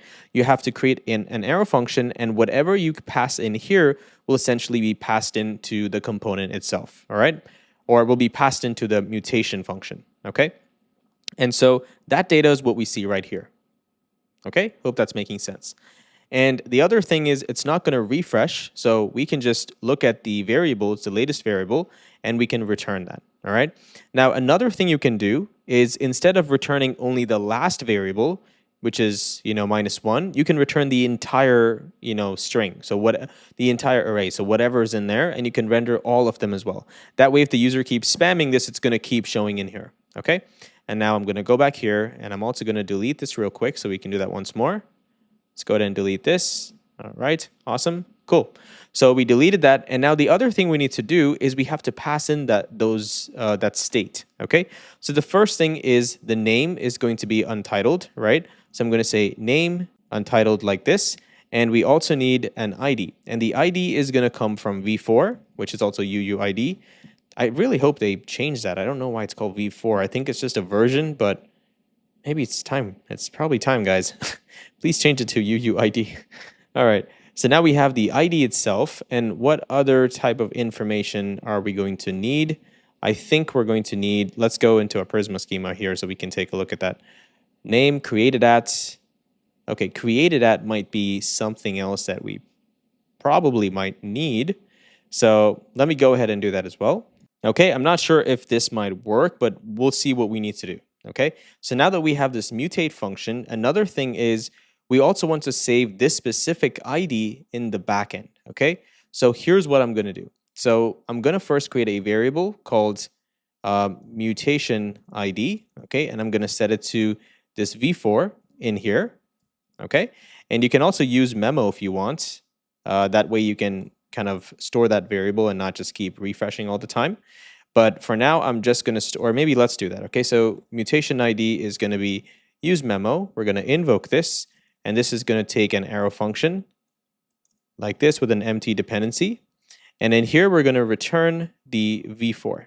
Okay, so let's invoke that and set it like this. So this will never refresh unless the dependency array changes. Okay. And so the next thing we need now is now that we have the ID, we have to pass that ID in here. So I'm going to say mutation ID. Okay, not mutate, mutation ID. Hello? Okay. And let's also move this all the way up top so we can reuse it. And now let's go back to our component. Okay. And so if you try to console.log the mutation ID, let's see what we get. Okay, there you go. You see, we see some IDs in here, right? So let me refresh the page and let's see. Okay, so the reason why it's happening twice is because we have a bunch of unmounting and remounting, but that's fine. It also happens only in development mode, and maybe some of the components are also refreshing, right? So that's totally fine. As long as we have the ID in here, we're good to go. That's all we need, right? Because once it's cached, it's not going to update again. So next stage is we also have to pass in this mutation ID into the server action, because on the back end, we have to store the same UUID. So let's click on this, and inside the create automation function in here, we're going to essentially need to make a couple adjustments, okay? So in here, I'm going to accept an ID, which is going to be optional, or yeah, let it be optional for now. And I'm just going to call this a string, okay? And in here, I'm going to pass in that ID, okay? And now let's go into create automation, and I'm going to say ID has to be a string, and this is optional as well. And now once we have this ID, I'm going to need to pass that ID in here. So you see how we're creating an automation in here, and well, you technically are not going to see this because I just created it, but we're going to need to pass that in here, right? And so what we're going to do here is after this, we're going to take in the ID itself. And now let's go into create automation. And in here, we also have to pass an ID, which is optional, which is going to be a string. Okay. And so now we can use this and dynamically return it into this object. So we're going to say if the user provided the ID, then we're going to create an object. And with a spread operator, we're going to pull out this specific property and we're going to attach it to this create object. Okay. And instead of v4, we're going to pass in the ID itself. So like this. Okay. So if ID exists, return that ID. All right. Nice. And now let's go back one step right here. Let's make sure we have this set up. Okay, we have the ID, we're passing it in here. And now we also have this in here too. Okay, we're passing it here. Great. And let's go back one more step. Use create automation. All right, use memo storing. Okay, so let's first console.log the mutation ID. Okay, and that way we can confirm whether it's saving in the backend. So I'm going to refresh this. And I'm going to quit this, cancel the terminal, and I'm going to click on the button. And it looks like this is the ID. Let's go into the database and see if we find the ID that ends with E. Okay. 137. Is this the right ID? I think this is the right ID. Okay. So it looks like it might have auto-generated that ID, and it's probably not sending it, right? But interesting. Let me take a look at this, guys. Okay, so first thing is I did not pass in the mutation ID in here. So I'm going to pass the mutation ID into our use create automation hook. And I'm also going to cancel this once more. And now let's go ahead and create something in here. Okay, we see a 200 response. And let's go back. Okay, we see something that ends with this value.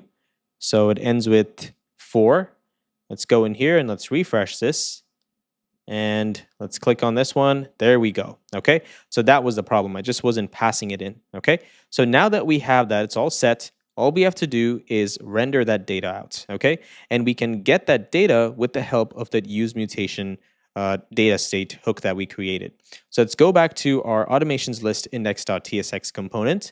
And then in here, you see we're printing this out, right? So based on the latest variable, and if you look inside the console right here, latest variable. Okay, looks like I did not print that out, or did I? It was right here, 18. Okay, let's just see what we have stored, right? So it's going to have the title. It's going to have created at. It's going to have the name and the ID. And this is pretty much all we need, I believe so. You see, there's nothing else that we need, I think, right? Apart from the keywords, but once they create the automation, there's not going to be any keywords in there, right? So what we can do now is we can essentially, one thing we can do is we can just mutate this data here, right? We can append something to it. That's one way. Or we could pretty much, I guess we could just render out another data element right here. So I think what might be better is, let me think, guys. Give me 1 second. Okay, so I'm going to try this. Let's see if it works. I guess you're also getting like a behind the scenes, right? So what I'm going to do here is I'm going to say const optimistic UI. This is just new stuff that I added right now. And we're going to set that equal to use memo, which is going to take in a callback function. And the dependency array is going to have the latest variable and the data inside it. And inside this, I'm going to check if we have anything inside latest variable dot status, okay? Or dot variables. This might be better. And the variables just looks like an object, right? So if anything is inside this, then we can render that data out. So what we're going to do in here is I'm going to, also there's one more discrepancy that could occur because I noticed that we still have, do we still have data? Okay, line number 18. Okay, it's undefined. Because I noticed after a little while, I was still able to extract that value and it made no sense, right? And so we want to make sure that this has something in here. This does not have something in here, or we're going to see some wrong data, right? So what we're going to do in here is we're going to, instead of rendering this, we're going to replace this with optimistic data. And let's refresh. And this should work exactly like expected. Okay. And the reason is because, well, it's going to render. Okay, nice. And so now what we're going to do here is we're going to check if there's anything inside latest variables, right? And so if it did update, we're going to add that to the array. So I'm going to say return a new array with everything inside the latest variable, right? I'm sorry, everything inside the data array. But on top of this, we're going to add the latest variable like this, okay? Latest variable dot, why is this not adding? Dot variables, okay? We'll see how this goes. It's saying type, okay, we have some type issues. Let me just fix this as well. So this has to be .data, okay? And that might be slightly better. And if I try to add something, okay, we're seeing an error here. Cannot read something. Okay, not sure what was returned in optimistic data. And so I think we can store this const test, and let's print this value out. So console.log test. Okay, and let's take a look at the console. And let's also clear this console real quick, and let's try to add something. Okay, so it is working. I see 1, 2, 3 elements, and inside this I see an ID, I see the name. What seems to be the issue? Optimistic data dot loop over that and render it. Yeah, it should technically render. How many elements do I have here? 1, 2, 3, 4. Huh. Interesting. Okay, that's because nothing was returned from here, guys. Sorry about that. And so it hopefully, okay, we don't have any data, but I want to just confirm this once more. So I'm going to go in here. Let's select everything, and let's try to delete this. Delete 2 records. Okay, let's refresh the automation. Should have nothing in here. Oh, great. Awesome. 2 more created. I think that's because we did not refresh it initially. So I'm going to do that once more. Okay, now this is new data that's deleted. So if we see that, okay, this is fine. We're just going to see that problem there. That's okay. And so now when I click on this, all right, what are we seeing here? We're seeing test. And what is test here?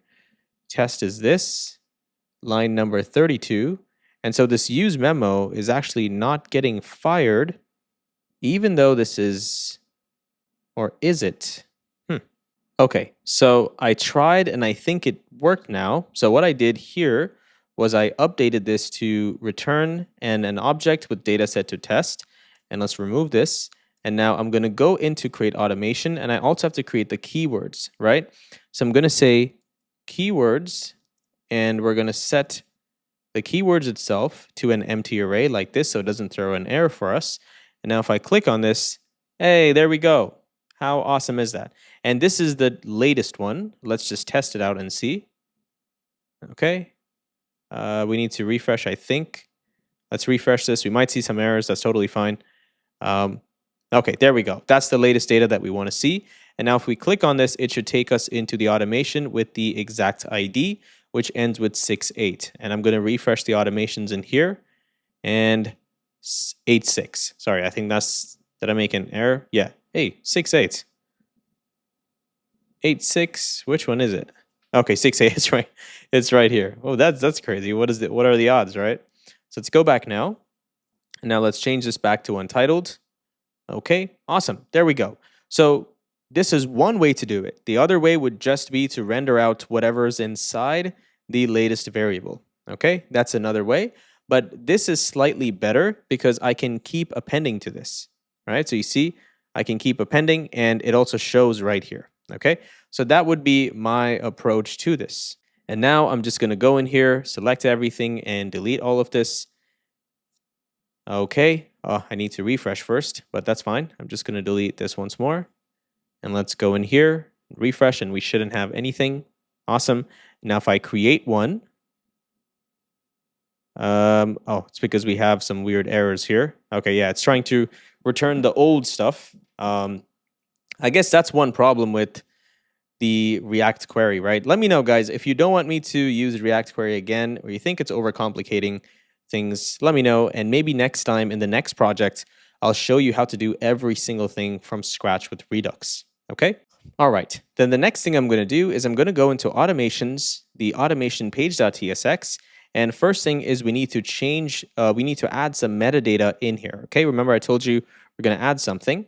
So let's go ahead and do that. And the first thing we need to do is right here, I'm going to export a variable, okay? And let me go ahead and grab that on my end as well. So in here, we're going to say export function, generate metadata, like this, okay? And this is going to be a function just like this. So let's make it look like that. And this is an async function as well. So I'm going to write async in here. And this is going to give us the params. So I'm going to say params. And these params are going to give us the following. So we're going to have params here. And this is going to have ID, which is going to be a string, okay? And inside this, we're going to say const info equal await get automation info. We're going to invoke this and pass in params.id, okay? And now, of course, this does not exist, so let's go ahead and build this as well. So open up your folder structure, and inside automations index.typescript at the bottom, we're going to say export const get automation info, and this is going to be an async function that is going to take in, oh, I can't do this, okay. Async function, it needs an ID, which is a string. And inside this, we're going to say await on current user, okay? And then once this is successful, we're going to have a try catch block, and we're going to say const automation equal await find automation, okay? Let's invoke this, and now let's copy this right here, and let's go into queries and scroll all the way to the bottom. We're going to say export const find automation equal to an async function. And this function is going to take in an ID, which is a string, okay? And in here, we're going to say return await client.automation.findUnique, like this. And we're going to find unique for the following. So we need for this specific ID right here, right? So where ID is this ID, okay? And then after that, we're also going to include some data. Well, what do we need? We need the keywords trigger, post, listener. So I'm going to say keywords true, trigger true, post, and for listener as well. And then we also need some user related stuff. Okay, so I'm going to say user, and I want to select subscription and their integrations.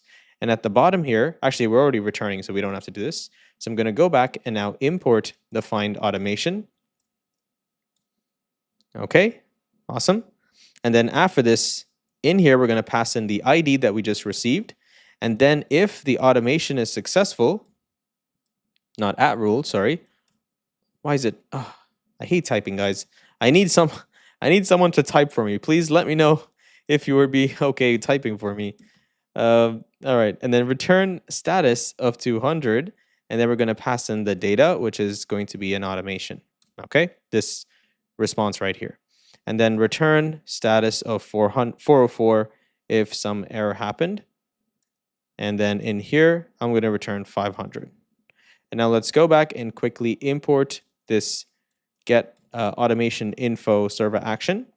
And once we have the information, we're going to return an object with title set to info.data.name. Okay, nice. And now once this is done, down here, we also have to put some real automation breadcrumb information, right? You see I have a prefetch automation data, a work in progress flag right here. So let me remove this metadata stuff. And next I'm going to scroll down here, remove this flag as well. I'm going to say const query equal new query client. Let's invoke that. Okay.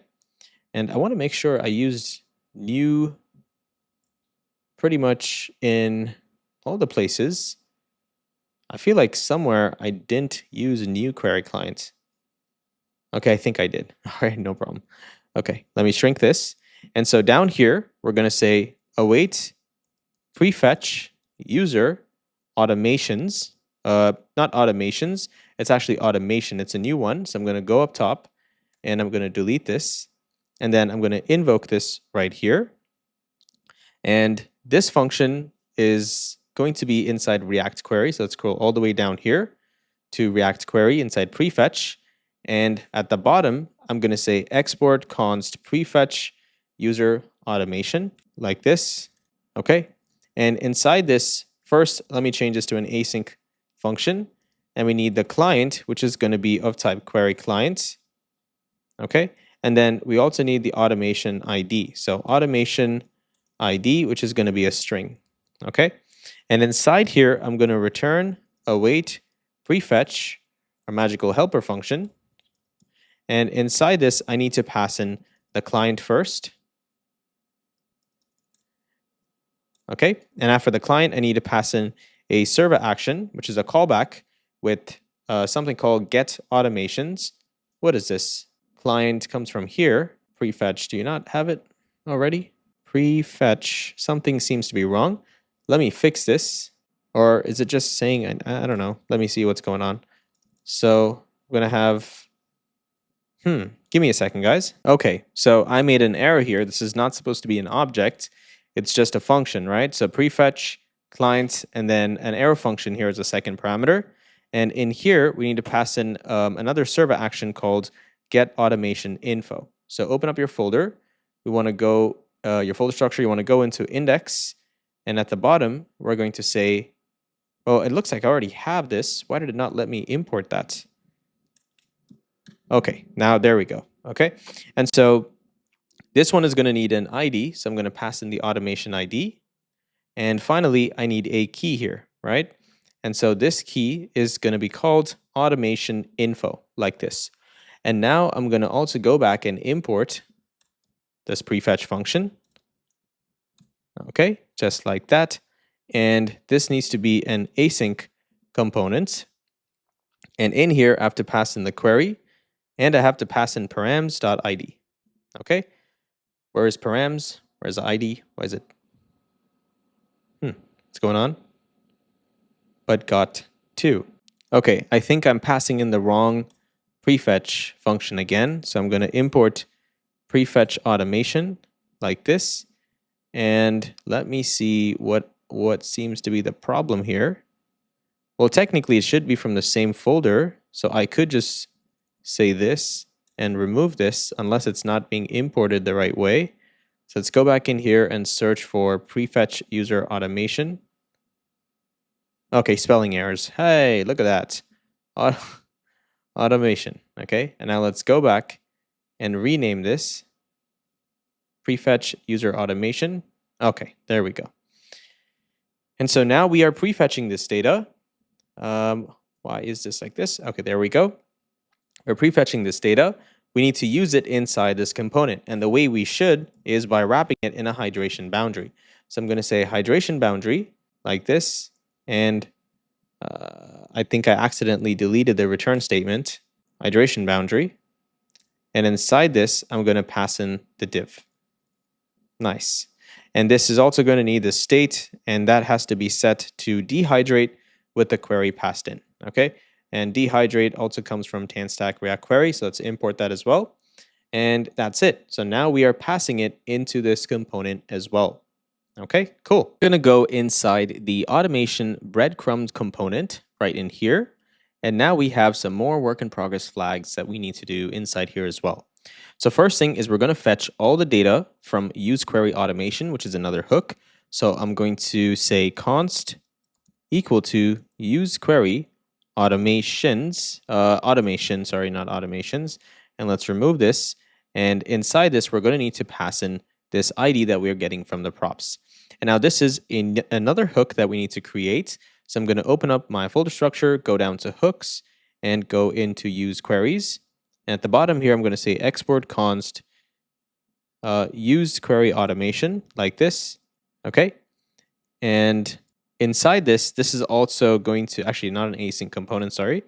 And in here, use query automation, we're going to need to return use query. Let's import that.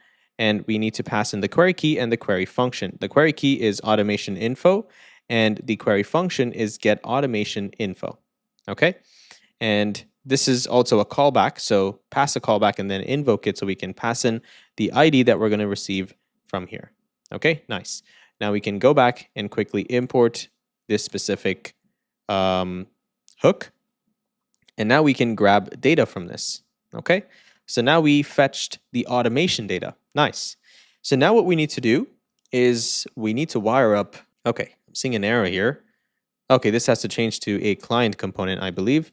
So use client because we're using a hook in here, and that should solve the problem. All right, there we go. And so now we can work on maybe the double click editing features in here as well. So go ahead and hit enter right here. And the first thing we're going to do is we're going to create a new hook called use edit automation. Okay, so I'm going to copy this right here, and I'm also going to invoke and pass in the ID because I got to do it anyway. And then we'll also use say const. We'll extract some data once we're done creating this. Okay, so go ahead, open up your folder structure, and you want to scroll down all the way to hooks. And inside your hook folder, you're going to create use-automations.typescript. Okay, or actually, we already did that. Let me take a look. Let me make sure I don't delete the wrong file, right? So let's go into hooks real quick. Create automations. Okay, something's wrong. Okay, never mind. We did not delete the wrong file.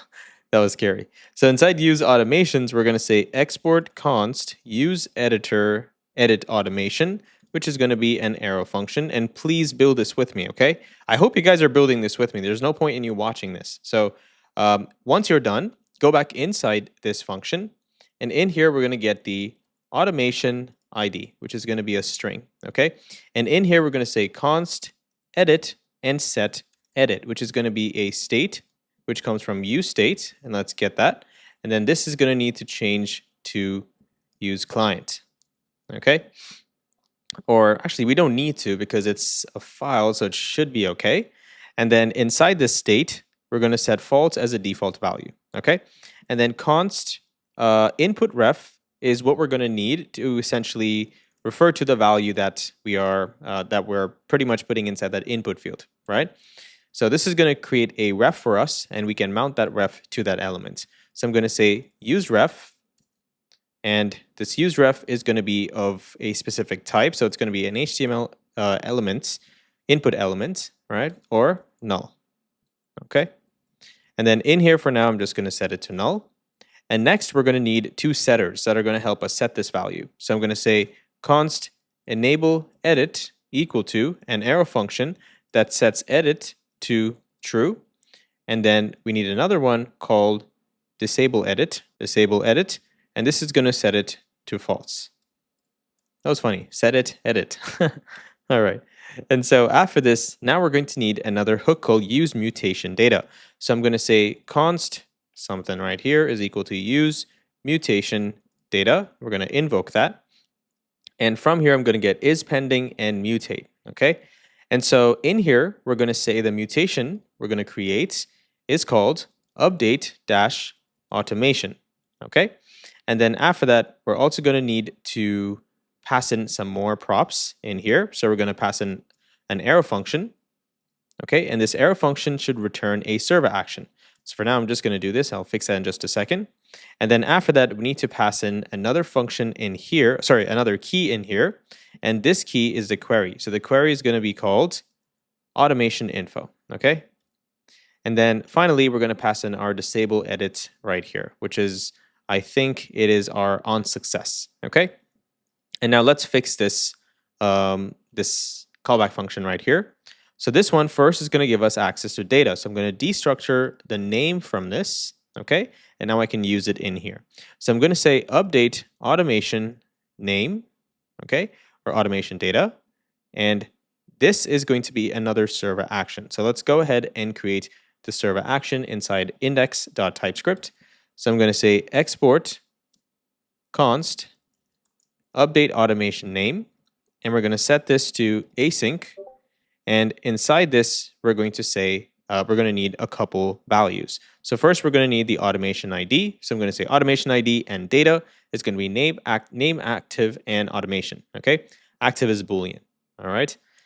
And then in here, first thing is just like always, we're going to say await on current user. And then we're going to create a try catch block. And inside the try catch block, we're going to say const update equal update automation like this, which is again another server action. It's actually a query. So let's go ahead and create that query in here.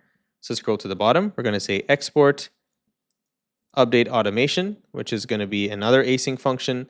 And in here, we're going to need some values as well. So get the ID, which is going to be a string, and update, which is going to be an object with name, which is optional, which is going to be set to a string, and active, which is going to be set to a Boolean, if it'll give it to me. Okay, there we go. And then in here, I'm going to say return await client dot automation dot update. We're going to invoke and pass an object for this ID, and we're going to update the following data by setting the name to update.name, and we're going to set active to update.active. Okay, and then let's go back here and quickly import this query. Okay, nice. And let's invoke this and say automation ID and data. Okay, and once this is done, we're going to make sure this is successful. So if this was returned successfully, then we're going to return a status of 200. And we're also going to say data is automation successfully updated. Okay, and so I made another error here. What seems to be the issue? This is data. Okay, so I made an error here. So inside the update automation query, this is actually optional. Okay, and now that should solve our bug. Okay, nice. And so after this, if nothing happened here, we'll return 404 and say, oops, could not find an automation. And then down here, if server-side error happened, we'll just say 500. Oops, something went wrong. Now let's go ahead and close this, and let's import this new server action that we just created. And then inside this, first we need to pass in the automation ID. Okay, and once that's done, the name is going to be set to data.name like this, and that's pretty much it. Now, right here, we're also going to need to create a use effect. And this use effect is essentially just when the element mounts, right? We're going to listen to when the user clicks outside. Okay, so in here, I'm going to say function handle click outside. We're going to invoke this like this because it's a function. And in here, we're going to say this, which is going to be document, and event, which is mouse event. Okay, and inside this, we're going to first check if the click was outside the element. And so I'm going to say if the input ref dot current and input ref dot current dot contains event dot target as node or null. And then inside this, we're going to do the following. So first, we're going to say if the input ref dot current dot value is not equal to an empty string, then we're going to invoke the mutate and pass in that value, okay, which is the input field value. If not, we're just going to set the disabled edit to true. Okay, we're basically going to disable editing for that element. Okay, and guys, in the last project, I actually wrote a much better optimized approach to this because there's a function called the onBlur on the input field, right? And you could do the same thing, and you don't need to create the, like a use effect to do this. And the use effect would essentially, you can just replace that, right? And what happens here is you no longer need like a event listener and all that kind of stuff. So I just did it because for some students, they said this just made more sense because it's an event listener that listens to the document. And if you click on the document, it's going to pretty much fire that. But I suggest you take the previous approach. Okay, you can take a look at the last video if you need more support. But this is also another alternative, okay? So now that we have this function, I'm going to create a use effect, and I'm going to invoke it like this. And in here, this takes a arrow function and an empty dependency array. And inside this, I'm going to pass in, actually, let me put this inside here, so it's just easier to look, okay? And so inside this, first I'm going to attach the event listener. So I'm going to say document.add event listener for mouse down, and we're going to say handle click outside. We're going to pass this callback in here, okay? And then we're just going to have a cleanup function in here as well. So you see how this is very redundant because we probably wrote way more than we should have, right? And so this is why the previous approach is better. But there are some differences, okay? The reason is because if you click on elements around it or on it, it'll also trigger this click. So just take a look at that and see if you might need it, okay? And once this is done, of course, we need to return all of these variables that we created up here. So I'm going to say return, edit, enable edit, disabled edit, input ref, and is pending. Okay, nice.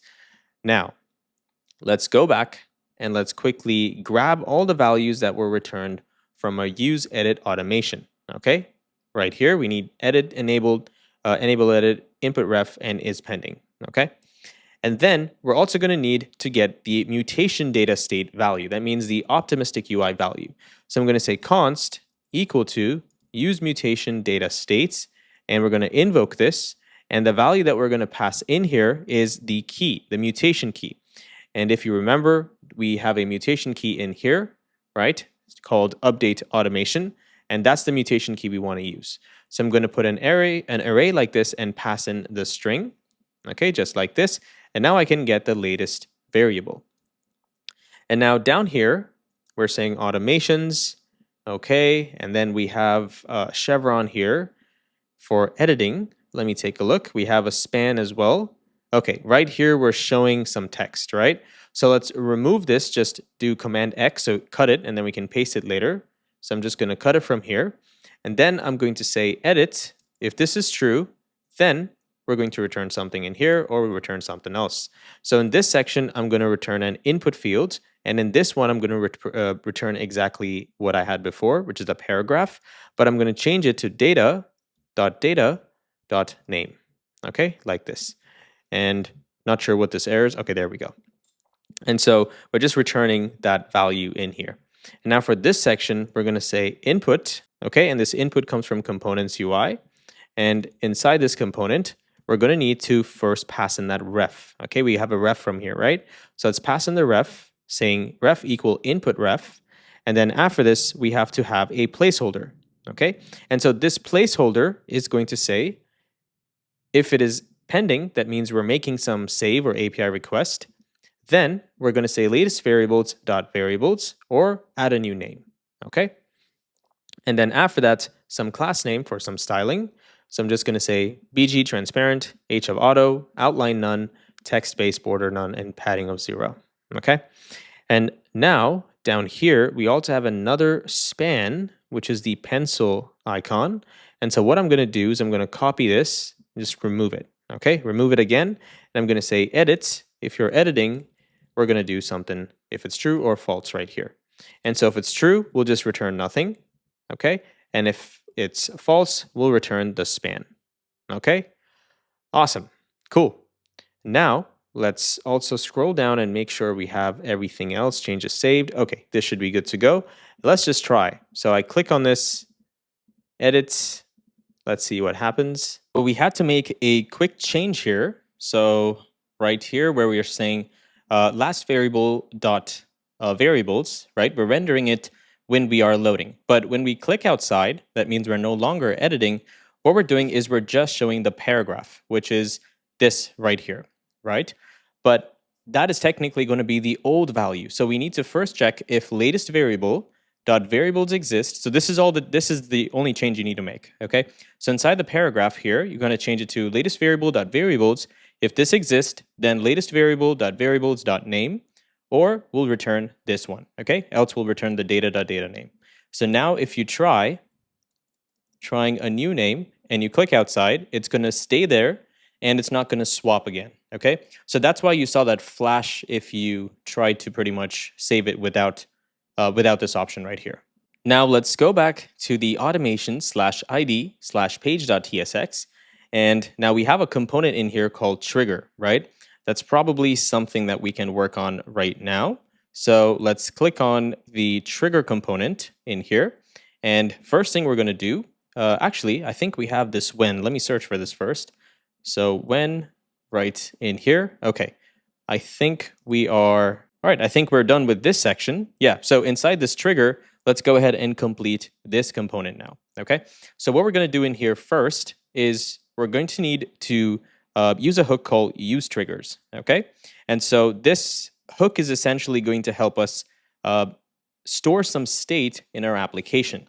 And in this app, we are going to be using Redux. So in all my past projects, I have built Redux from scratch, okay? So we used something very similar to React Context API, and we mixed it with Redux principles, and we pretty much built a Redux library completely from scratch. So in this project, I'm going to use Redux. That way, if you choose to use this as a production, ready application, or you're going to get the license and go live with this and probably make some money with this application, then I will, that's why I want to use Redux in here. That way you can expand on the architecture, okay? So the first thing I'm going to do is I'm going to quit my terminal right here. Why is it not canceling? Something seems to be wrong. Okay, there we go. And we're going to say bun I, and we're going to say add Redux toolkit, okay? And go ahead and hit enter. Awesome. And the other package we need is React Redux. So go ahead and say bun I React Redux. Okay, awesome. There we go. And these are both the packages that we need to pretty much set up Redux in our application. First, let's go ahead and shrink the entire project, and let's go into source. Let's go into app, inside layout, and now we have to wrap our entire application inside something called a provider, okay? And this provider is what's going to give us that state across the entire application, okay? So let's go ahead and create that Redux provider. So right here, right above this query provider, we're going to say Redux provider like this, okay? And then let's move this inside the provider. And this component, of course, is going to be a custom component. So open up your folder structure. You want to go into providers. And in here, we're going to create Redux provider, or you could also create another folder called Redux, and you can do stuff with that. But I think providers should be in here, right? So I'm going to say Redux dash provider. Also, guys, someone asked me a really odd question, which is why are we using this naming convention, which is lowercase dash lowercase? So the reason is because this is not a traditional React, a vanilla React application. In vanilla React applications, we are building components, okay? And so the general naming convention is capital, right? Kind of like camel case, right? But except the first letter is going to be capital. So it would be something like component like this, .tsx, right? And that's the traditional vanilla style. But in Nextjs, most of our routes are going to be in small letters, right? So I would suggest you just have one naming convention across the entire project, and just having everything make it sort of look like a route itself, or just make it look similar to everything else in your project is probably a better approach. That way everyone understands, okay, this is the naming convention. Now, if you like, you can have all your components in capital, in the case that I just showed you. But you'll notice even Shadcn UI is doing the exact same thing. So it would not make sense for you to create components like that, okay? So just wanted to point that out because someone asked me that question, and I wanted to make sure you knew what you were doing, okay? So inside Redux provider, I'm going to say tsrafce, and inside this, I'm going to change this to Redux provider, okay? And the first thing we need for a Redux provider is something called a store. And if you don't know what this is, guys, I really suggest you watch maybe, I think Plura is a good project. I mean, that's my favorite project. So you can take a look at that, where we built sort of like a funnel builder and a bunch of other cool stuff. And we used Redux in that application as well, right? And we also kind of broke down what a store would look like and more data, in that video. Or you can just go to just read the documentation, okay? Read the documentation, because that's going to help you become a better developer, okay? And so we need a store for our provider, and that store is sort of like a state, okay? And the Redux provider under the hood is going to take that state and plug it into all of our components. How does it do that? Well, it does it with the help of a hook. Okay, the hook is going to have access to the store. And so when we use that hook in any client component, we will get access to our global state. So Redux is nothing else but a global state management tool. Okay, so inside my root folder in here, inside source, I'm going to create another folder called Redux. Oops, that one once more, sorry. Redux, like this. And inside this, I'm going to have the store and any slices that I need. If you don't know what slices are, I would suggest you read the documentation. This is not a Redux course, right? So, or if you join the Discord and you ask someone in the community, I'm sure the community will help you as well. So first thing is I'm going to create the store.typescript. And in here, I also need to change this to a use client file, okay? And first thing is we need something called the root reducer. This is what essentially holds all the reducers in our application, okay? So I'm going to use a function here called combine reducer. It's not letting me install it, so let me see if I can install it manually. Okay, so import combine reducers from at Redux toolkit. Okay, it's doing it there. All right. And I'm going to import this, invoke it, and now I can pass in my reducers. And my reducer here is pretty much like a function, right? And, well, it is technically a function. And what we're going to do in here is essentially tell it what to do depending on, based on different cases. And so think about it this way, right? Imagine you had a function that listens for different type of events. For example, create store, or I'm sorry, not create store, create action, create trigger, or something like that, right? And so based on the type of action you tell that function to perform, it will accordingly reduce the state, okay? That's why it's called a reducer. It reduces the state to a different value, okay? I think there's a better definition, but that's how at least I think about it, okay? So the first reducer we're going to create is called automation reducer. So let's open up our folder structure, and inside Redux, we're going to create a folder in here called slices, okay? So let's say slices, and in here, we're going to create automation.typescript. And inside this, first, we're going to create that slice. So I'm going to say export const automation equal to create slice, okay? And let's invoke this as well. And this is going to take the name of the slice first, and this is called automation, okay? And then after this, we need to also provide the initial state, and the initial state is essentially what this state should hold when the application loads, okay? So you can have default data if you'd like, and that's exactly what we're going to do as well. So we're going to go up top here, and we're going to say const initial state is going to be of a specific type, which we're going to create in just a second. And that type is called initial state trigger props, okay? Initial state trigger props. And let's also go up here and create the trigger props as well. So type initial state trigger props equal to an object like this. And we're going to say trigger, which is optional, but we're going to say trigger like this. And we're going to say type is either comment or DM. The keyword, which is going to be a string. Types, which is going to be an array of string. And then we also have keywords, which is also going to be an array of strings as well, okay? And so this is essentially the initial state of this specific slice, okay? And so now we can come down here and we can assign data to this. So here's what I'm going to do. I'm just going to set default data. So trigger is going to be an object with type undefined for keyword, empty array for these two as well, okay? And so now I can use this down here. Awesome.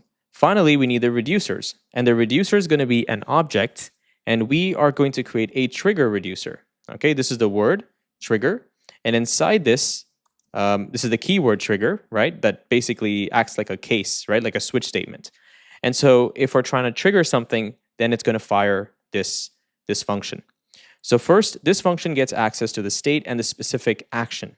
Okay, and the type of these is payload action with our initial state trigger props. So I'm going to put that in here. Okay, nice. And now inside this function, this is all I'm going to do. So I'm going to say state.trigger.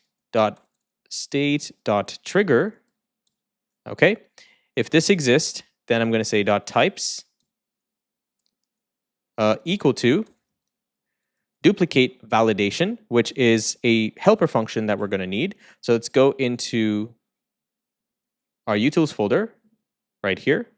And all the way at the bottom, I'm going to say export const duplication validation. And this function is going to take in an array and an element. Okay, so an array, string elements, and element like this.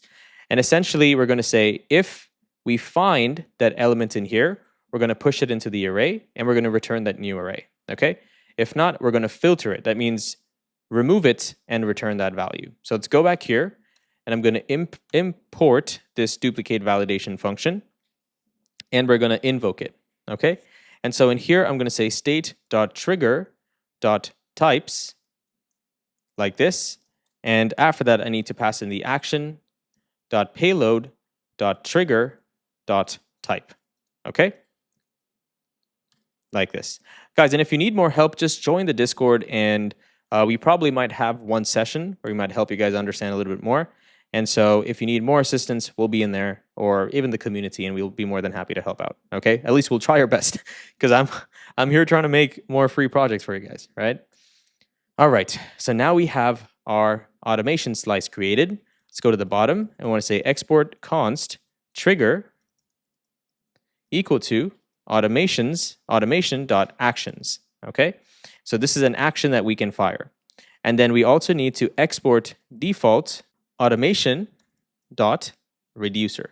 So this is the reducer that's being exported from this component. Okay, so now let's go one step back, and now we can import this reducer that we just created. Okay, so I'm going to scroll up top here, and I'm going to say import automation reducer from that file. And now I'm going to paste this in here. Okay, that's it. Next, we have to configure the store. So export const store equal configure store, and we're going to invoke this. And inside this object, we're going to pass in the reducer like this. And this reducer is the root reducer itself. Okay, and then we're going to have a middleware. Okay, and this middleware is going to be a function, an arrow function in here. And all we're going to do is we're going to need to create, actually, I don't think we need to create a function. This is going to give us access to the default middleware. So I'm just going to call this get default middleware. Okay, and let's invoke this. Actually, let's copy this, sorry. And in here, we're going to return this instead of doing it this way. So invoke this, return it, and then we're going to say serialize check set to false. Okay, and guys, there's a lot more benefits to using Redux. For example, you can get the Redux dev tools in the browser, and you can see every single state change. And so imagine if you have a really big application, and every app or every component is firing off these reducers, or basically dispatching actions to the reducers. And so it's very difficult to track if you did not have something like this, and you had something like vanilla, React stuff, right? So like context API. And so that's why I like using Redux. And in a production environment, we almost never use React Context API. We only use it if it's needed in a very small section of your code. Okay. So next, you need to export all these types. So I'm going to say export type root state is return type of store.getState, and then the dispatch type as well. So app dispatch type of store.dispatch, and then finally we need the use selector. Okay, and guys, this is not magic. I didn't magically create all of these. I just read the documentation and I just followed documentation. Okay, so you don't have to know how to code. I promise you. All right. So next thing is let's go up here, and we also have to install one more package, which is use selector and the type. Not install. We have to import. Sorry. So I'm going to say type use selector hook and use selector from React Redux, and that way we can export the use app selector. And that way we can use it in all of our components. Okay, it's the same thing here, except we're using a state inside it. So this app selector knows exactly what reducers we have, what states we have, and stuff like that. Okay, so in a vanilla React application without TypeScript, you don't need to do all of this. Okay, you can just do use selector or use dispatch, whatever you want, and you don't need to do all these TypeScript stuff. Okay, so now that we have this done, we can go back and import our store. I know it's a very long process, but there's a reason why, right? It's pretty much production level stuff. So you're going to need to set it up this way. And Redux always takes a very long time to set up, but it is helpful. Okay. So we're going to get children from the props first. So I'm going to say children, right? And okay, children, which is going to be React node. I can't type, guys. React node. Where is that? Okay, right there. And then in here, we're going to need to return that component. So let's remove this. And now we have to import a provider from React Redux. So I'm going to say provider. Okay. And inside this, let's return the children. Okay. And now in here, I'm going to set the store equal to the store that we just created from our Redux store. Okay.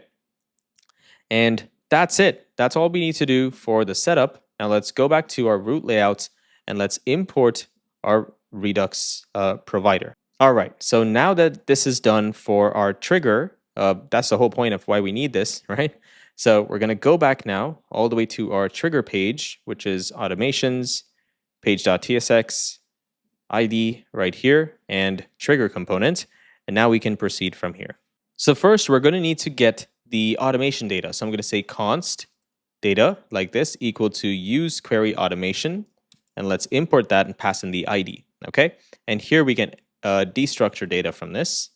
And now we can use that data down here. So I'm going to say if data.data exist, then I want to render something in here. So I'm going to say data.data.trigger.length. If it's greater than 0, then what are we going to do? Well, we're going to do something in here. Looks like I made a small error here. This is not a curly bracket. It's going to be this bracket. Okay. So instead of return, I'm going to say if like this. Okay. So if this is true, we're going to return the following. So I'm going to return a div with the class name of flex-column, gap-y of 6. And let me also make sure I'm running this, guys. So bun run dev, and let's refresh. Okay. And in the meantime, we can continue. So I'm going to set items to center. And inside this, I'm going to create a component called the active trigger component. Okay. Let me see if it is still refreshing. Okay, it's still refreshing. That's a really, really big refresh. But okay, we can proceed. And so the active trigger component is going to help us pretty much click on it and change the elements, right? So let's go ahead and create that component. So active trigger, just like this. And I'm going to copy this, open up my folder structure, and inside the trigger, I'm going to create active.tsx. And inside this, I'm going to return a component. Also, why is it taking so long, guys? Something's wrong. Okay, so it looked like it went to 3001. Why did it do that? Or is something wrong here? I'm not sure. Yeah, for some reason, it opened up in 3001. I don't know if I'm running another server somewhere. Probably need to disconnect that, but I don't think it should be a problem because so far we haven't used localhost literally anywhere, right, in our code. So that should be fine. Also, this looks really horrible. Why do I have such a big gap here? Let me go and fix that. Ugh. Where is this? All the way inside page. All right, guys, so I solved the problem inside your website. So website page.tsx. In here, there was some magical class that was added called minimum height of screen, okay? And I think that is not my problem. That might just be v0, okay? And everything else should be fine. Now it looks beautiful. I actually like this website. It's kind of like a funnel, right? Very straightforward. Maybe you can have a video here or something, but anyway, we don't want to think too much about our website only, but hopefully you guys do a great job and show me a better website, okay? All right, let me go back to our active trigger. And now inside here, we're going to get some props that we need. And the first one is type, which is going to be string, and then keywords, which is going to be an array of values, okay? So ID, word, and automation ID, okay? And so we also need to destructure these so we can use them, right?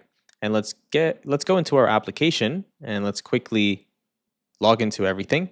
Okay, there's one error here, and the error is coming from the trigger index.tsx. This needs to become a use client component, okay?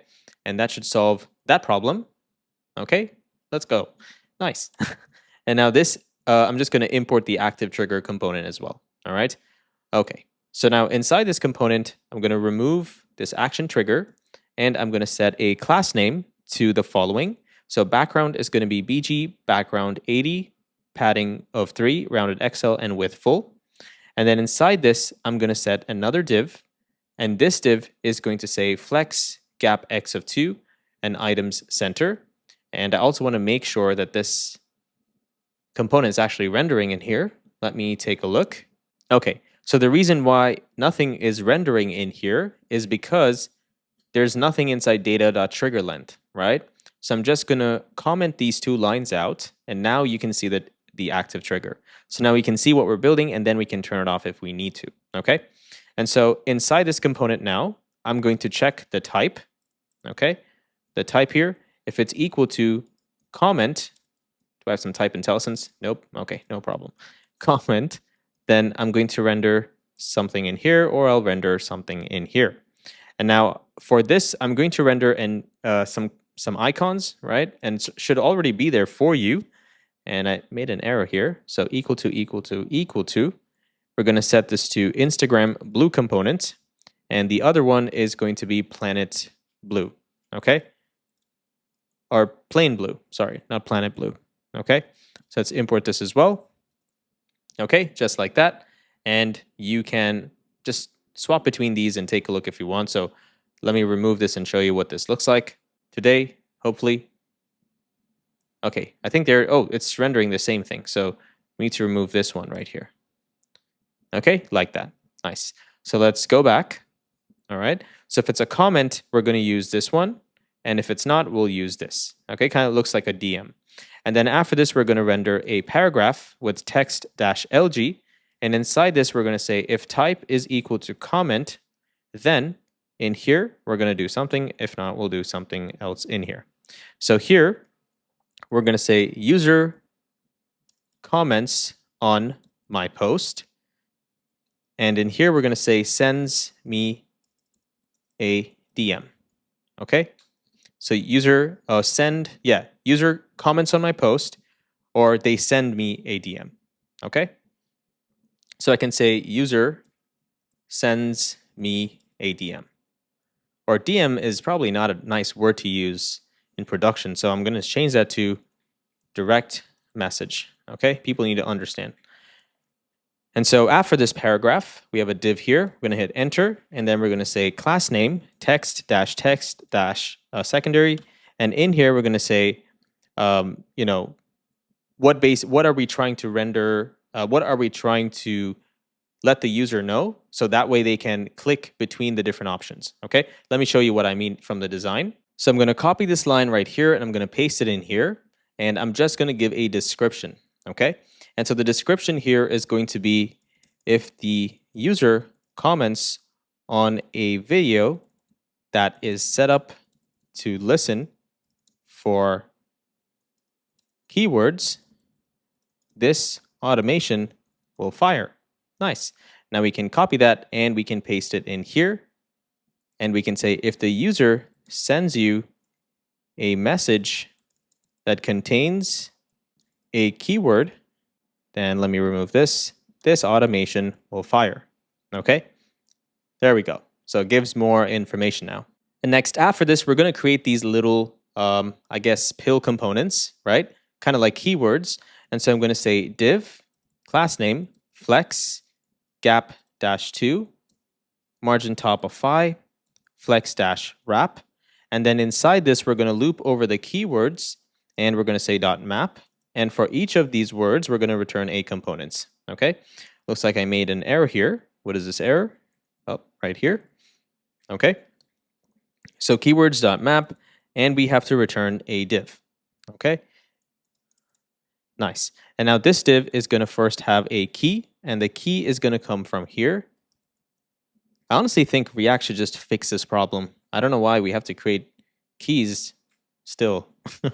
Should probably be something that's automatic, right? Anyway, well, I know there's a reason why, but I'm just saying I really hope they update this so we don't have to do this every time, all right? So in here, we also need to pass in a class name. So the class name is going to look like this in here. So it's a background gradient, from this color to this specific color. Flex item center gap x2, capitalize. The text is going to be white, and it's just some padding with a rounded edge. Okay, and so it looks like there is nothing inside keywords. And so why did it map? That means it's not an array. It should be an array though. Oh, it's because I haven't passed in any data. Okay, so let's go one step back, and I'm going to pass in the type, and the type here is going to be from this one. Let me do this once more. Okay, so we're going to say type is data.data, and the data is coming in from here. And it looks like it also has another issue here. What seems to be the problem?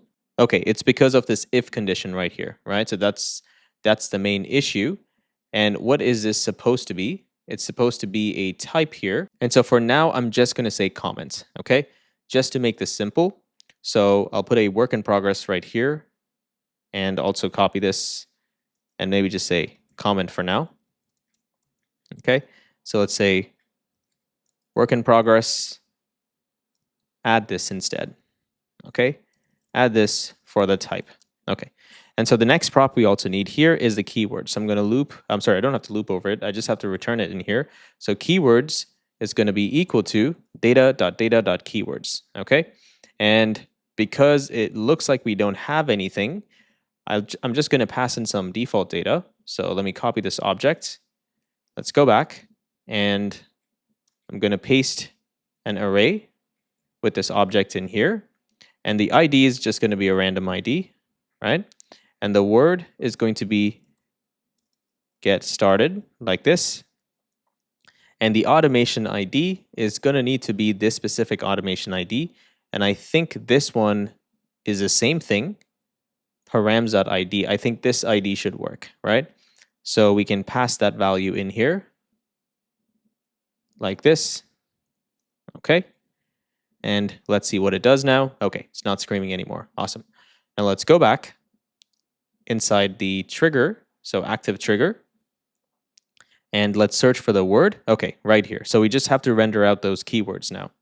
And so inside this, we're going to say paragraph word. There we go. Get started. Looks amazing. Okay. So now let's go ahead and close this component. Let's go back one more step because we need to add more stuff in here. And I'm going to change this to a closed component so it looks a little nicer. And in here, now we're going to need to loop over the triggers. Okay. So what I'm going to do here is I'm going to say data.data.trigger.length. Of course, it's not going to be in here, but if it's greater than 1, then we're going to render this out. So I'm just going to return a React fragment. And of course, this is going to scream at me because this can be possibly null, right? And so let me see if I can fix this. So for now, I'm just going to comment it. That's the best way to fix it, I believe. And I'm going to change this here and just put another work in progress here so I know what to do. Okay. And this is going to be .length. Okay. And then down here, I'm going to essentially just return a React fragment like we did before and a div inside that. And then in here, we're going to say class name relative width of 6 divided by 12.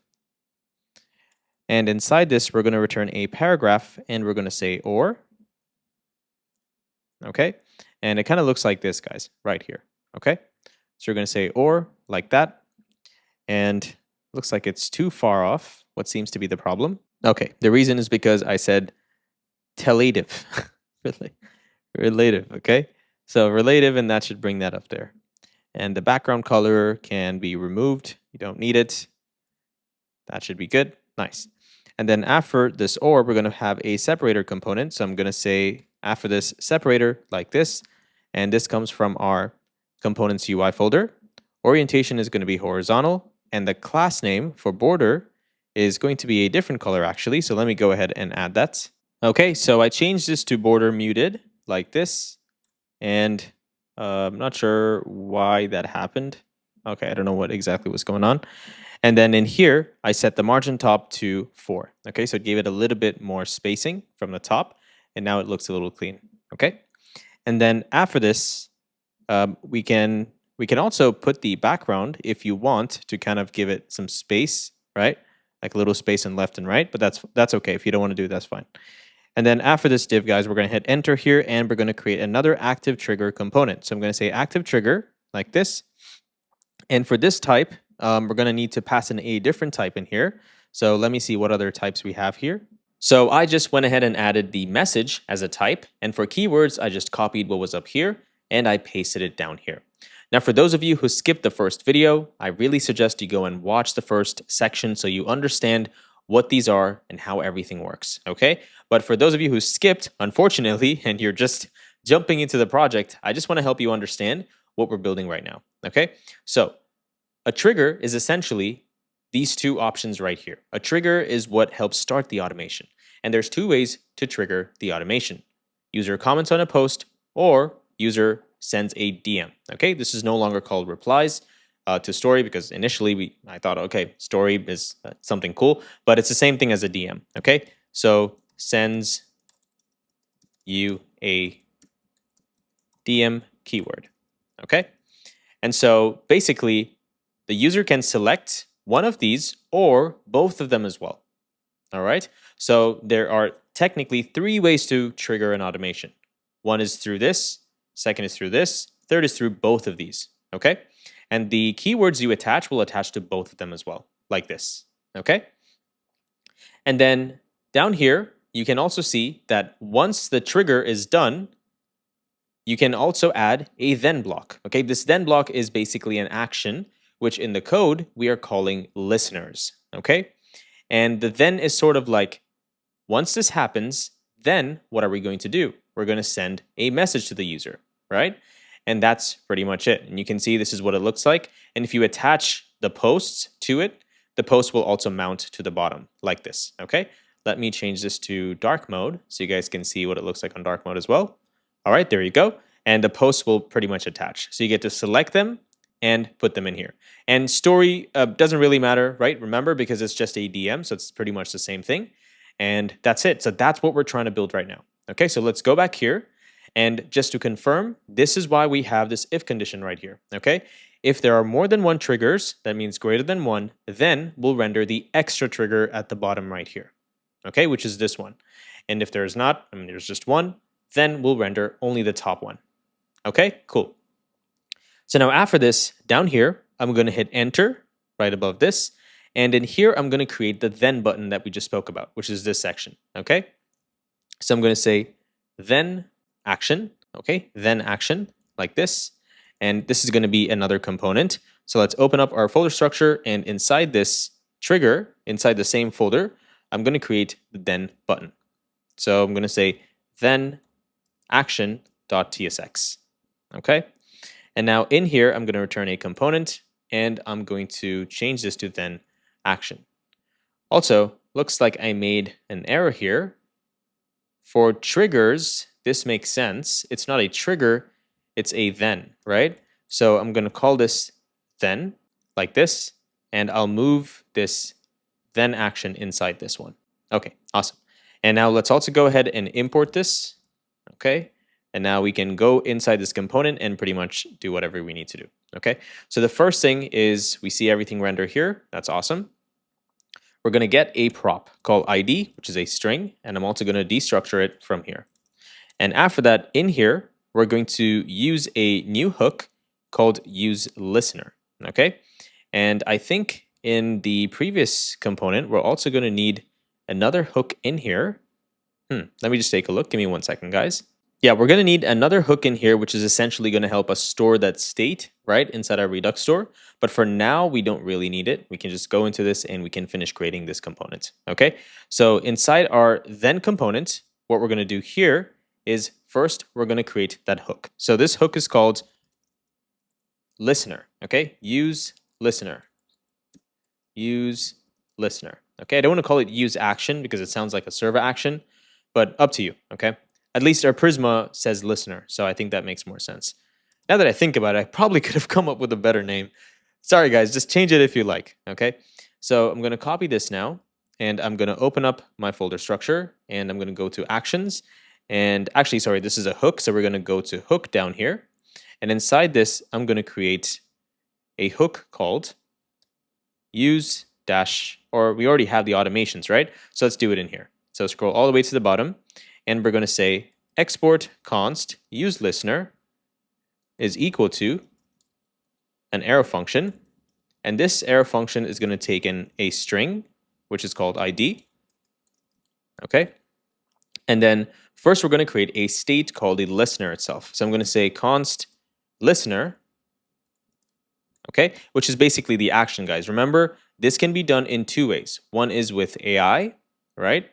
Let me show you right here. So you can use smart AI right here, or you can use a message, okay? So that's why we're creating a listener. So I'm going to say listener or set listener, and this is going to be equal to use state.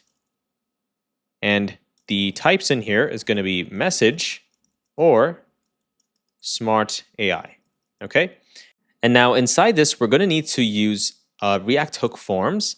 And so for that, we're going to need Zod to create a schema, right? So I'm going to say const prompt schema, okay, equal to z.objects, because this is where we can pretty much add the AI related stuff, right? So see if the AI is selected, so smart AI is selected, there's going to be a text field where the user can put all the data in here, right? So that's why we're going to say z.object, and we're going to invoke this, and z comes from Zod. So let me see if I can import it. Okay, I got to do it manually. So I'm going to scroll all the way up top, and I'm going to say import z from Zod. And the first one is going to be the prompt. So I'm going to say prompt is z.string, and the reply is z.string, okay? And then after this, I'm going to say const, and I'm going to say use mutation data. We're going to invoke this, and we're also going to get mutate and is pending.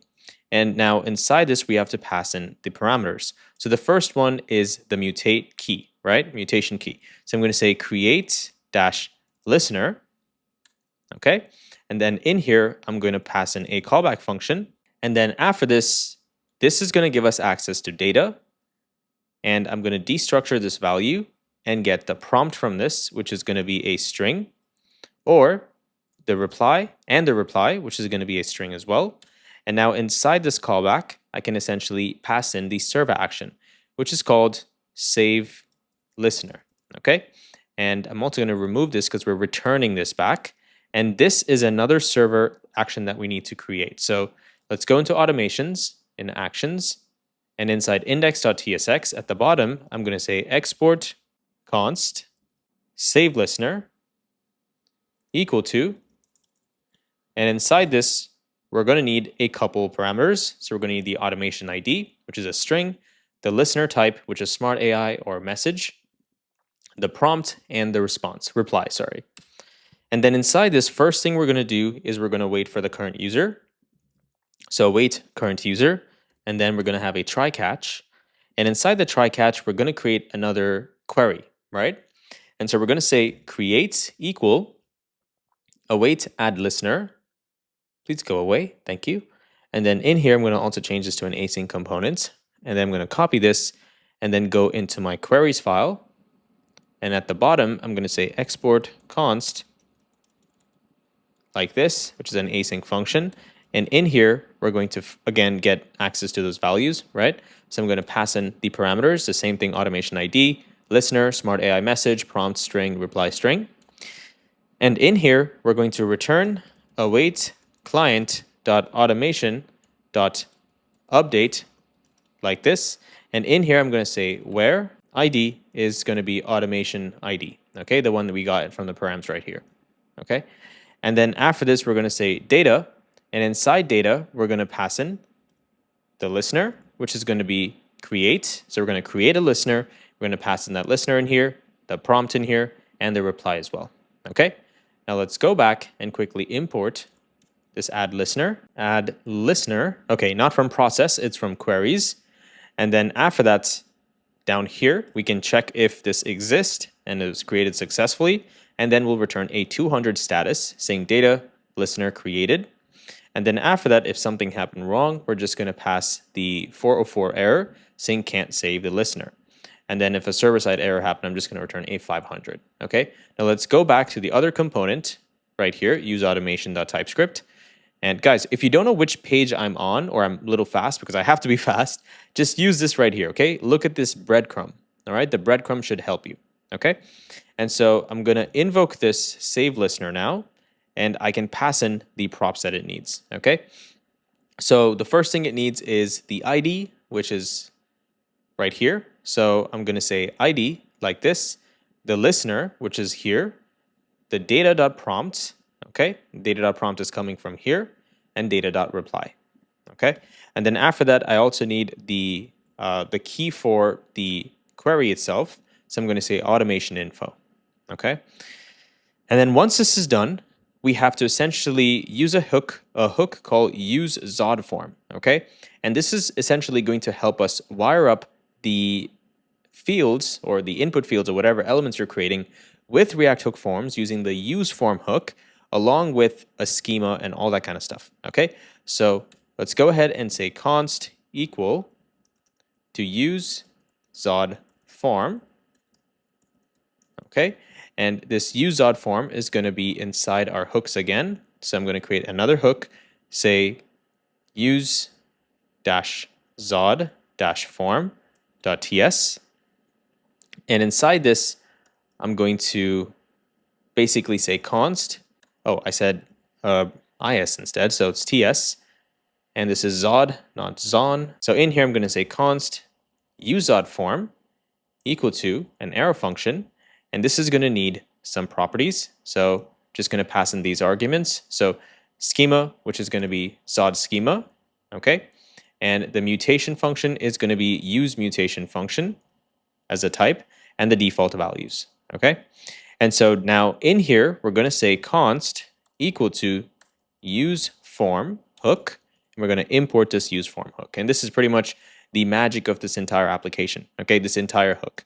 So we're going to say z dot, and z of course comes from Zod, so z dot infer the type that is passed in, okay, the type of the schema itself.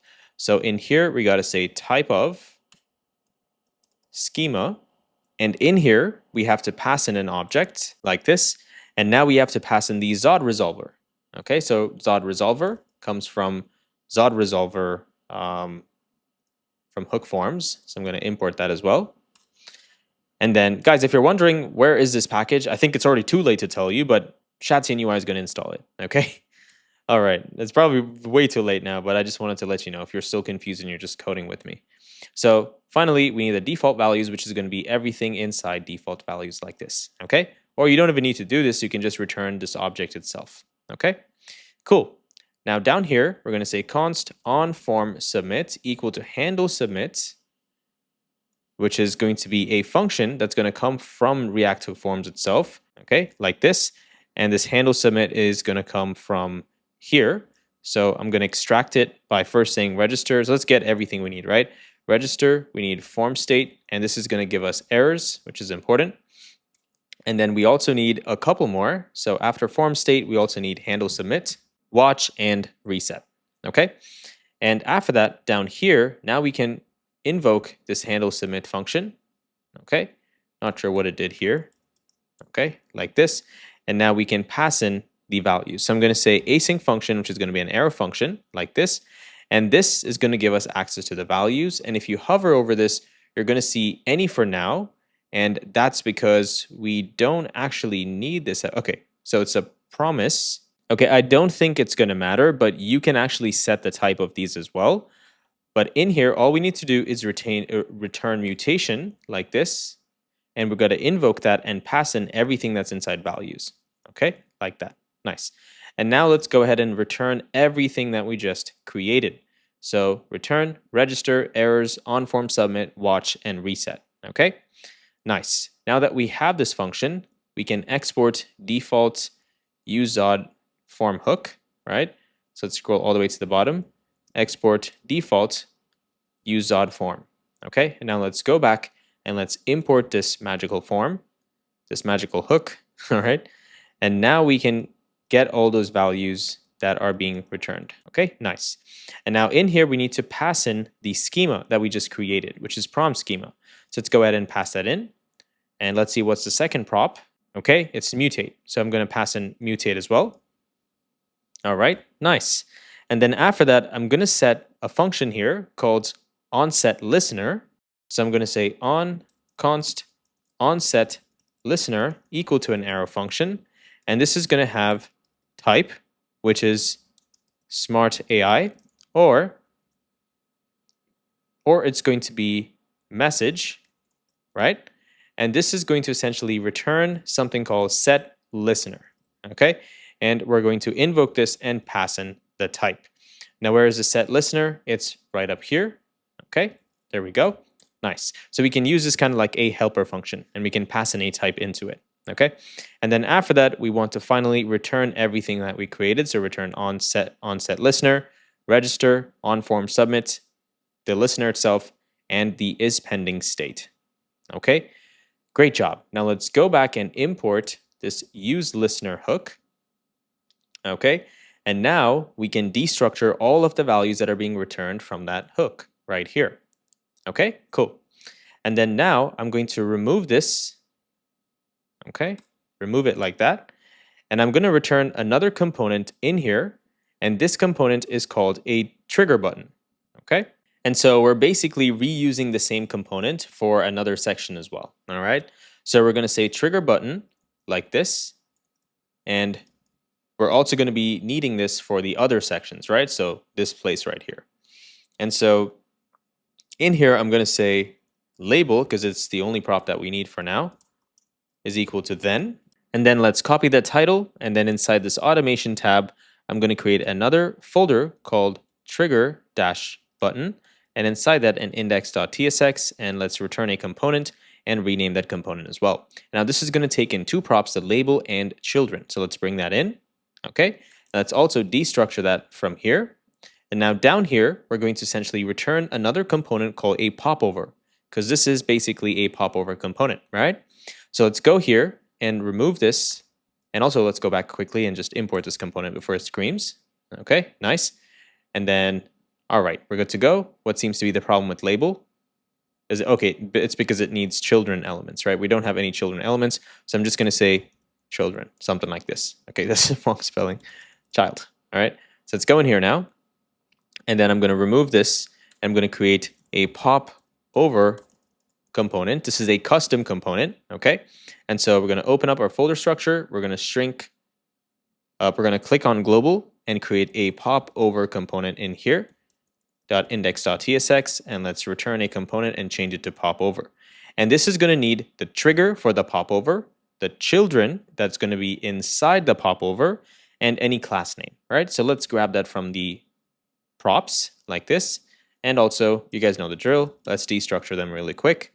And then in here, we're going to delete this, and we're going to use the regular popover from components, okay, from components UI. And so this popover is going to need the popover trigger. So I'm going to grab the popover trigger as well, and let's import that as well, okay? Please do not import from Radix UI and then show up in the Discord and ask me questions, all right, guys? Please check your imports, check everything. Do as much as you can before you ask for help. That way you learn, okay? All right, and now let's go back and also import the popover component from this folder. All right, nice.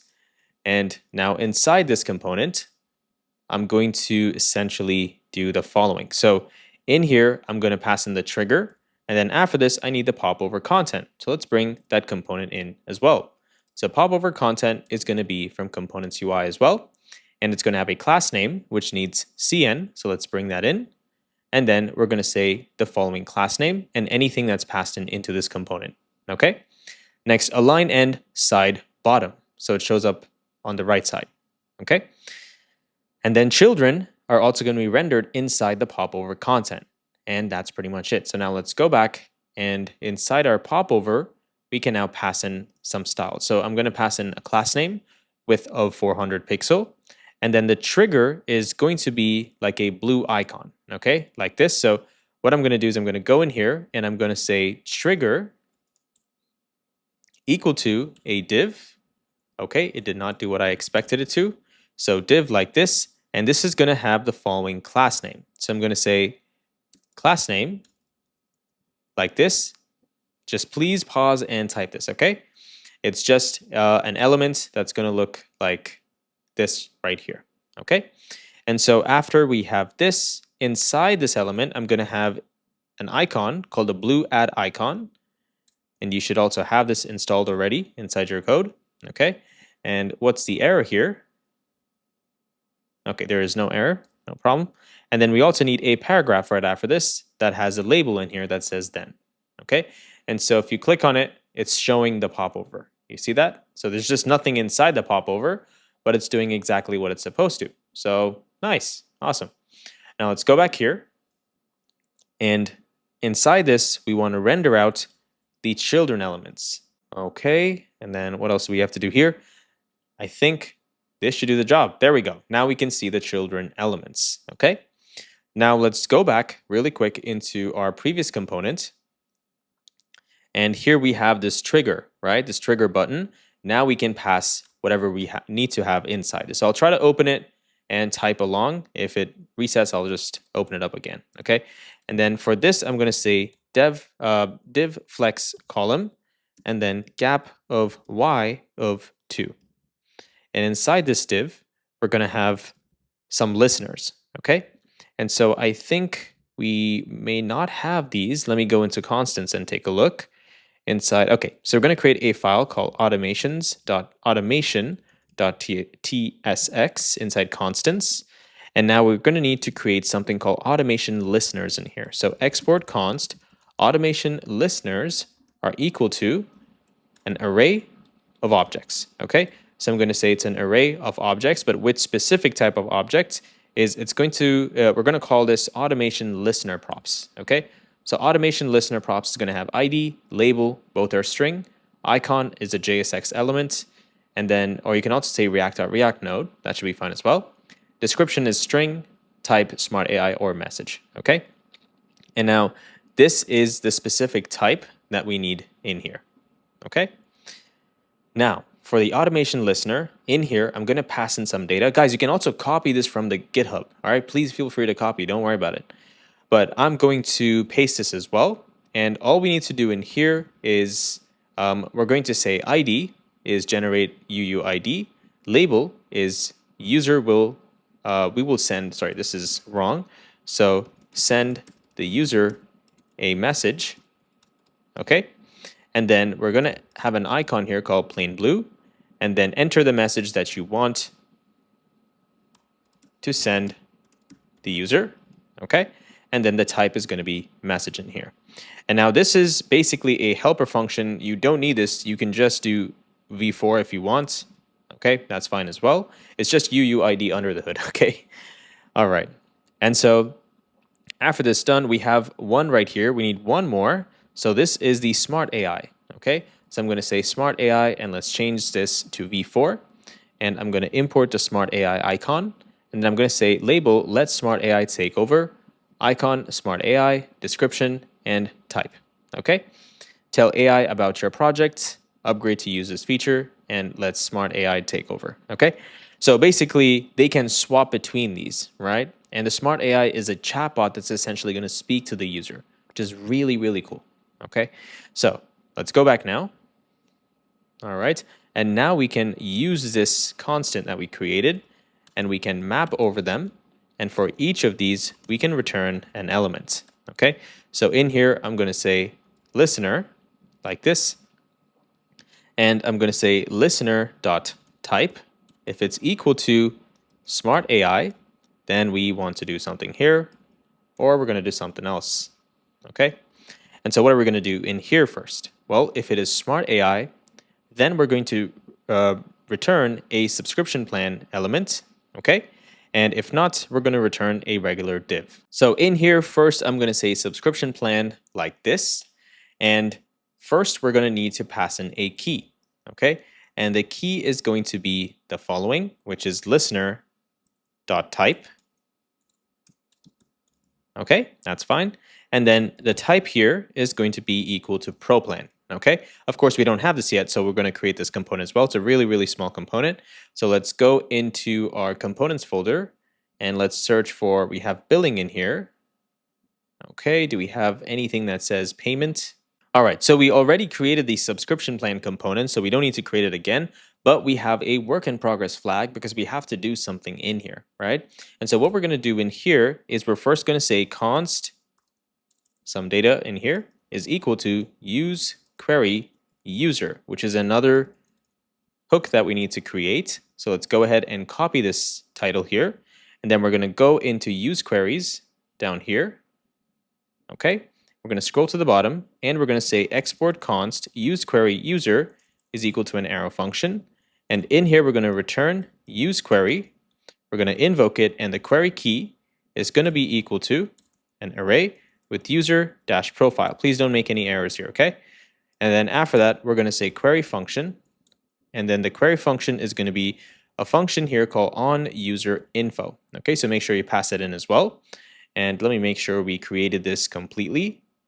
Okay, nice. And now we're going to go back and we're going to import the use query user.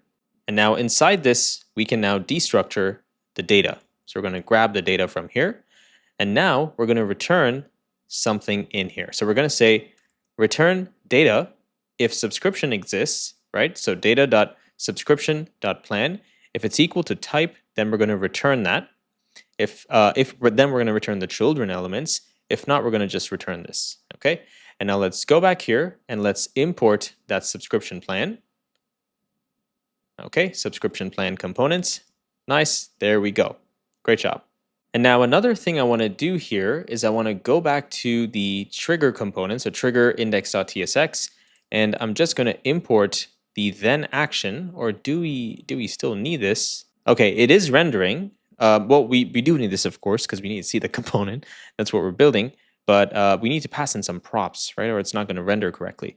And so what I'm going to do is I'm going to say ID, because that's what it needs, is equal to ID. Okay?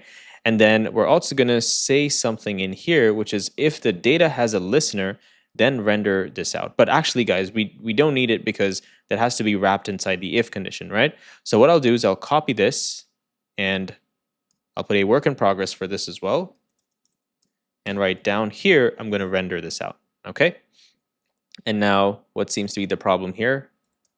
Why doesn't this then, oh, it's actually not then button, right? Is it? It's then action, sorry, okay? And so I'm just going to say then action, and the if condition is going to be right here. And I'm just going to comment this out just like this, okay? Work in progress, nice. Let's go into the then action, and it says then action is, okay, never mind, that was just an error. And now we have the subscription plan set, ready to go. So now we're not going to see this because we don't have the component rendering because we are passing in the listener type is not smart AI.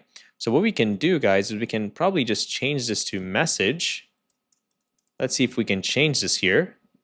And let's see what that looks like. Or would it really matter? Okay, it wouldn't matter, guys. And the reason is because even though this is smart AI and it should, I mean, even though we're just mapping over the listeners and we're rendering them out, the user, however, does not have the subscription plan that has that's the pro plan essentially, right? And so for that reason, we're not going to get that element, right? We might get something else down here, right? Just like that, but we're not going to get this one instead. And so what we need to do here is we can just ignore this for now. I mean, we can just keep in mind, assume what's going on, okay? Which is just understand that we're going to be rendering a div here with the listener. We're just going to show an icon that looks like this, okay? So in here, I'm going to remove this. We're going to have a div, and this div is going to have an onClick, which we just got from up here, which is the onset listener, okay? And then we're going to invoke that and pass in the type inside that, okay? And then inside this div, we're going to then have the key. So I'm going to pass the key in here as well, like this. And after the key, we're going to need to pass in a class name. And the class name is like this, okay? So we're going to say cn function. And if listener is equal to the listener type, that means the user clicked on that, then we're going to render a background gradient of blue, okay? If not, we'll render a background gradient of 80, all right? And then down here, we're going to just set the basic colors, the basic styling, okay? So please pause and type this, okay? Nice. Then after this, down here, we're going to say div, and inside this div, we're going to say flex gap x of 2 items center. And inside this, we're going to put the listener icon. Okay. And we also need to put a paragraph with the label that we have for it. So I'm going to say paragraph and label like this. Nice.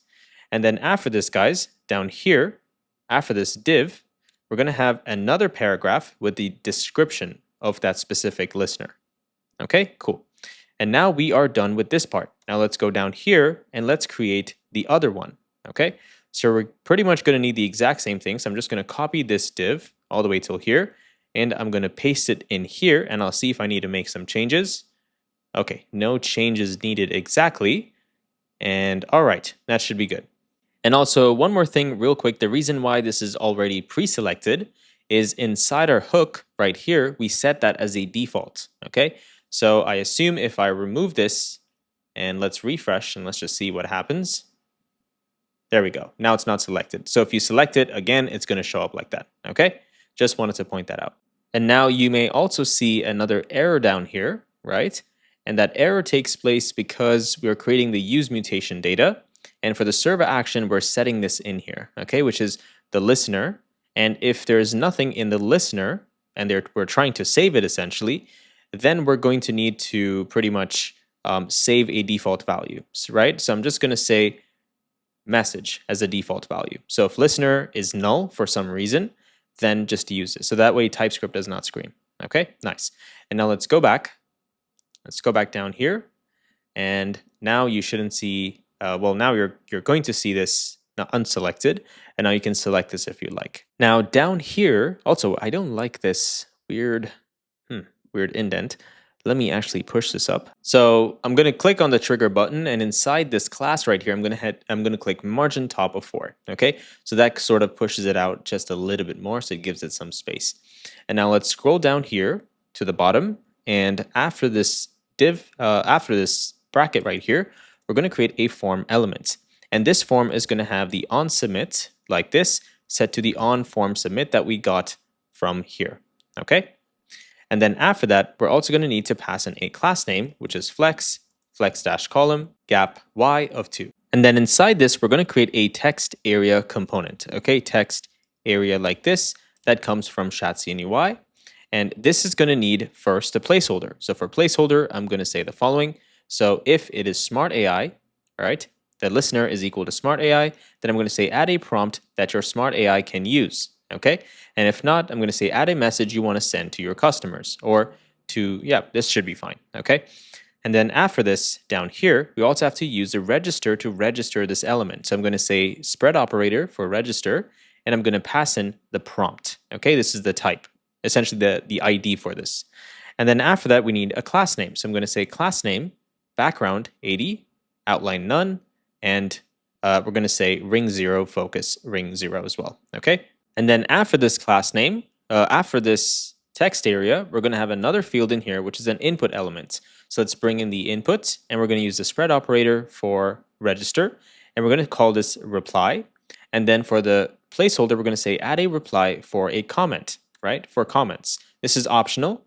And then down here, we're going to say class name, BG background 80, outline none, border none, ring 0, and focus ring 0 as well. Okay, so you can add that in here, and you can optionally render this if you want, guys. For now, I'm just for simplicity's sake, I'm just rendering it anyway. But you could do something like limit this. If it's smart AI, then of course we don't need, you know, some other things, right? Like reply. We only need the custom prompt, right?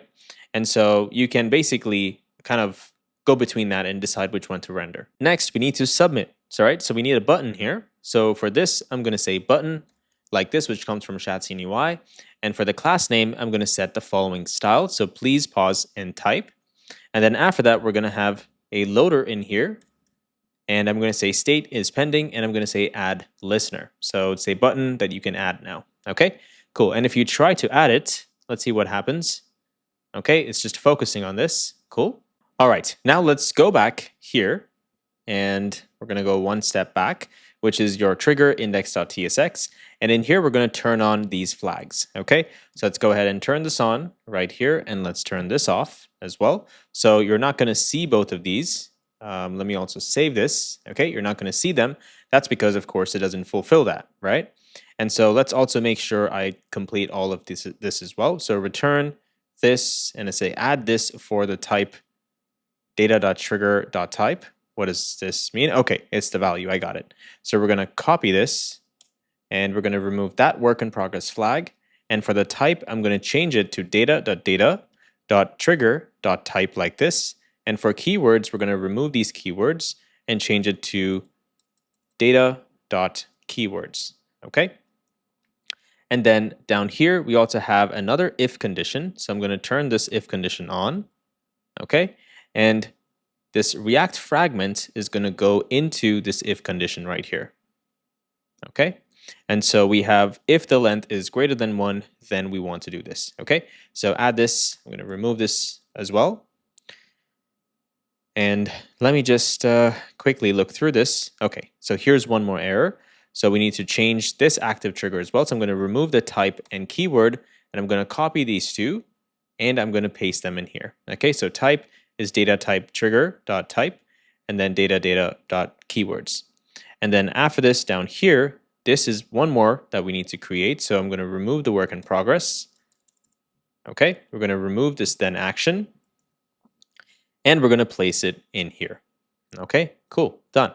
And now, if you refresh the browser, you will not see anything, of course, very sad, but we're going to essentially render another trigger button down here. So after this bracket right here, I'm going to say return, and we're going to return this trigger button. So let's import the component. And for label, we're going to say add trigger. Okay. And so there you go. Now you can see a trigger show up. So if you click on this, there we go. Now we have a popover. Okay. And this popover is going to have something very similar, but we're going to have a class name here for this div, flex-column and gap-y of 2. And inside this, we're going to say automation triggers like this. Okay. Oh, we need to create the automation triggers, right? So let's go into our constants file right here. And inside this, you see automation. Let's click on that. And on top of this right here, I'm going to create something very similar. Okay. It's called automation triggers, but this has a different trigger prop. Okay. Very similar to the one we have here.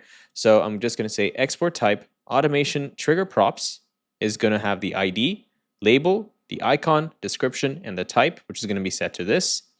And then down here, we need v4. So I'm going to import that.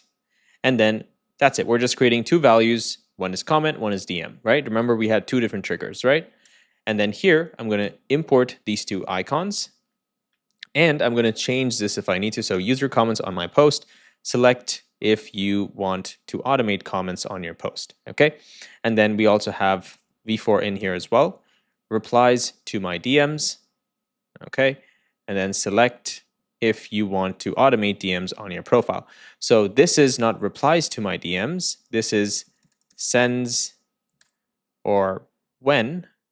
It's basically when the user sends me a DM with a keyword, right? This is what it is. So keyword like this. And now we can copy this and go back and we can import the triggers and then we can map over this. Okay. So we're going to say .map. We're going to invoke this and now we're going to return a component for this. So in here, I'm going to say auto. Okay. And our automation basically. So our trigger should be fine. And then down here, we're going to say div. Why is it not creating the ending tag for me? So weird. And then inside this, we're going to need to first pass in the key. So I'm going to say key is going to be trigger.id. And inside this, we're also going to need, it's not inside this, sorry. We also need the onClick. So onClick is going to be trigger.type. Okay.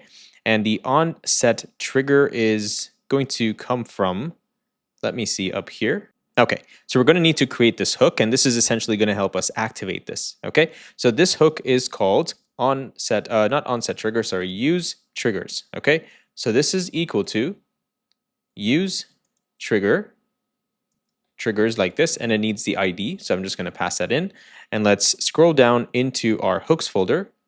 In here, I'm going to click on use automations, and at the bottom, we're going to say export const like this, use triggers is equal to an arrow function with ID set to string, okay? And in here, we're going to say const types equal use app selector. Okay, this is why we need that Redux store, right? And this is going to give us an arrow function that gives us the state, and we can pretty much return whatever state we want. So I'm going to return the automation reducer dot trigger dot types. Okay, not type, types. And then once we have this stored, we can say const dispatch equal to use dispatch, and we're going to invoke this, and we're going to get the app dispatch type. Okay, and then down here I'm going to say const onset trigger is equal to an arrow function like this, and this is going to give us the type, which is of type comment or of type DM, right? And in here, we're not going to, I'm just going to remove the curly bracket and directly return a dispatch function, okay? And this dispatch function is use dispatch right here, right? But what are we going to dispatch? Well, we're going to dispatch the trigger action, okay?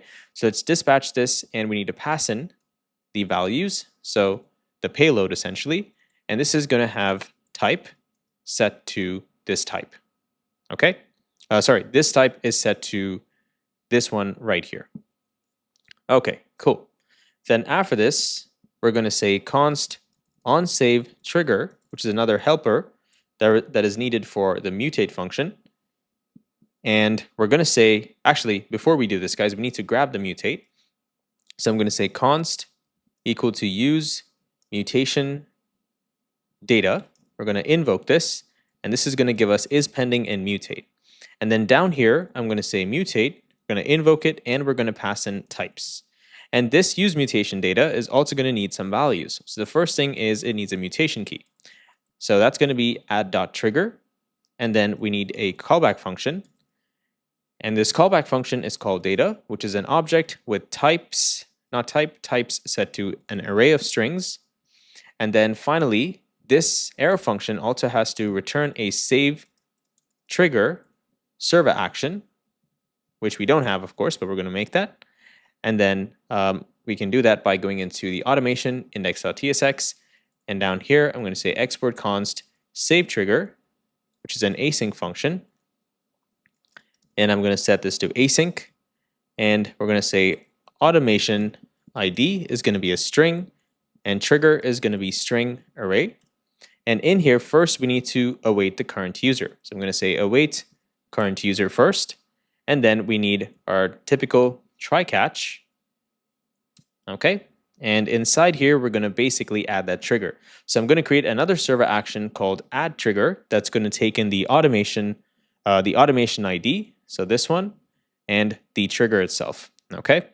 And this function is going to be inside the query. So we're going to go in here and we're going to say export const add trigger is going to be an async function. And this is going to do the following in here. So first, let me also get the automation ID, which is a string, okay, and trigger, which is an array of strings. And in here, we're going to, before we return, we have to check if the trigger has anything. So if the trigger.length equal to 2, then we're going to say return await client.automation.update, and we're going to update for this. So we're going to say where the ID is like the automation ID, and we're going to update the following data. So what are we going to update? Well, we're going to change the trigger to be the following. So create many, we're going to create multiple, and we're going to pass in the data, which is an array with the type set to trigger at 0, and another type, which is trigger at 1. Okay, because there's only 2 right now. Or you could just pass them in, that's fine as well, right? Because we know what it's going to look like. Okay, so now if it's not equal to 2, what do we do then? Well, here we're going to return await client.automation.update, okay? And we're going to say where set to ID is automation ID, okay? And then data is going to be set to trigger, which is going to be create. So we're going to create some data here, and type is going to be set to trigger at 0. Okay, awesome. All right. So once this is done, let's go back and let's import this query action. Okay. Server action, query action. And then we're going to return 200 if it's successful. You guys know the drill. Return 44 if it's not. And then down here, return 500 if some error took place. And let's go back. And I'm going to import this not use mutation data, sorry. Import this save trigger server action now.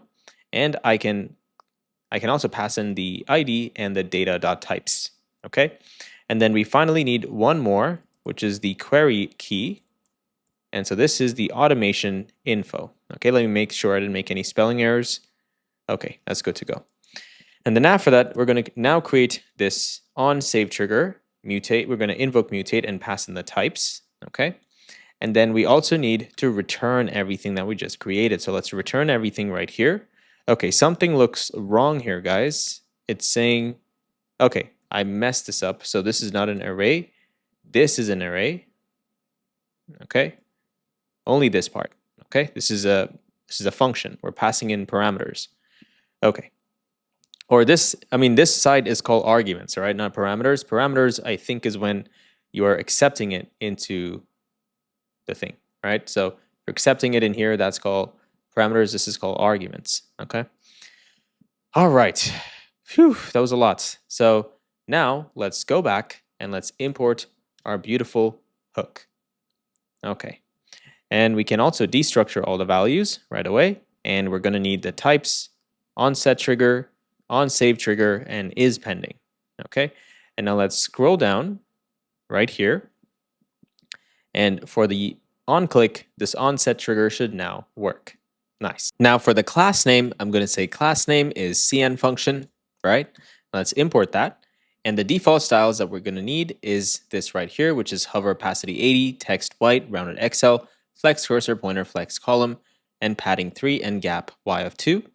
And then after that, we're going to say if we're not able to find this, which is if this type, so amongst the types that are selected, if we cannot find the one that was selected right here, right, then we're going to return background of 80. If not, we'll return the selected icon. Okay, there you go. Now you can see 2. Okay, great. So let me refresh and see if I can select them individually. All right, there we go. Nice. And now after this, inside these elements, we also have to render those, the icons and stuff, right? So first we're going to have a div, and that div is going to have the following class name. So we're going to say, why is it not creating my div correctly? Okay. And this is going to have flex gap x of 2 items of center. And first we need an icon. So I'm going to say the trigger dot icon. And then after that, we're going to need the label. So inside here, I'm going to say trigger dot label. And then finally, we're going to have another paragraph right here, which is going to say trigger dot description. And that should be pretty much all we need. There we go. Now you can select whichever one you want or both of them, and you can run them. Now, again, there's one more part, which is the keywords, right? So let's move to that section now.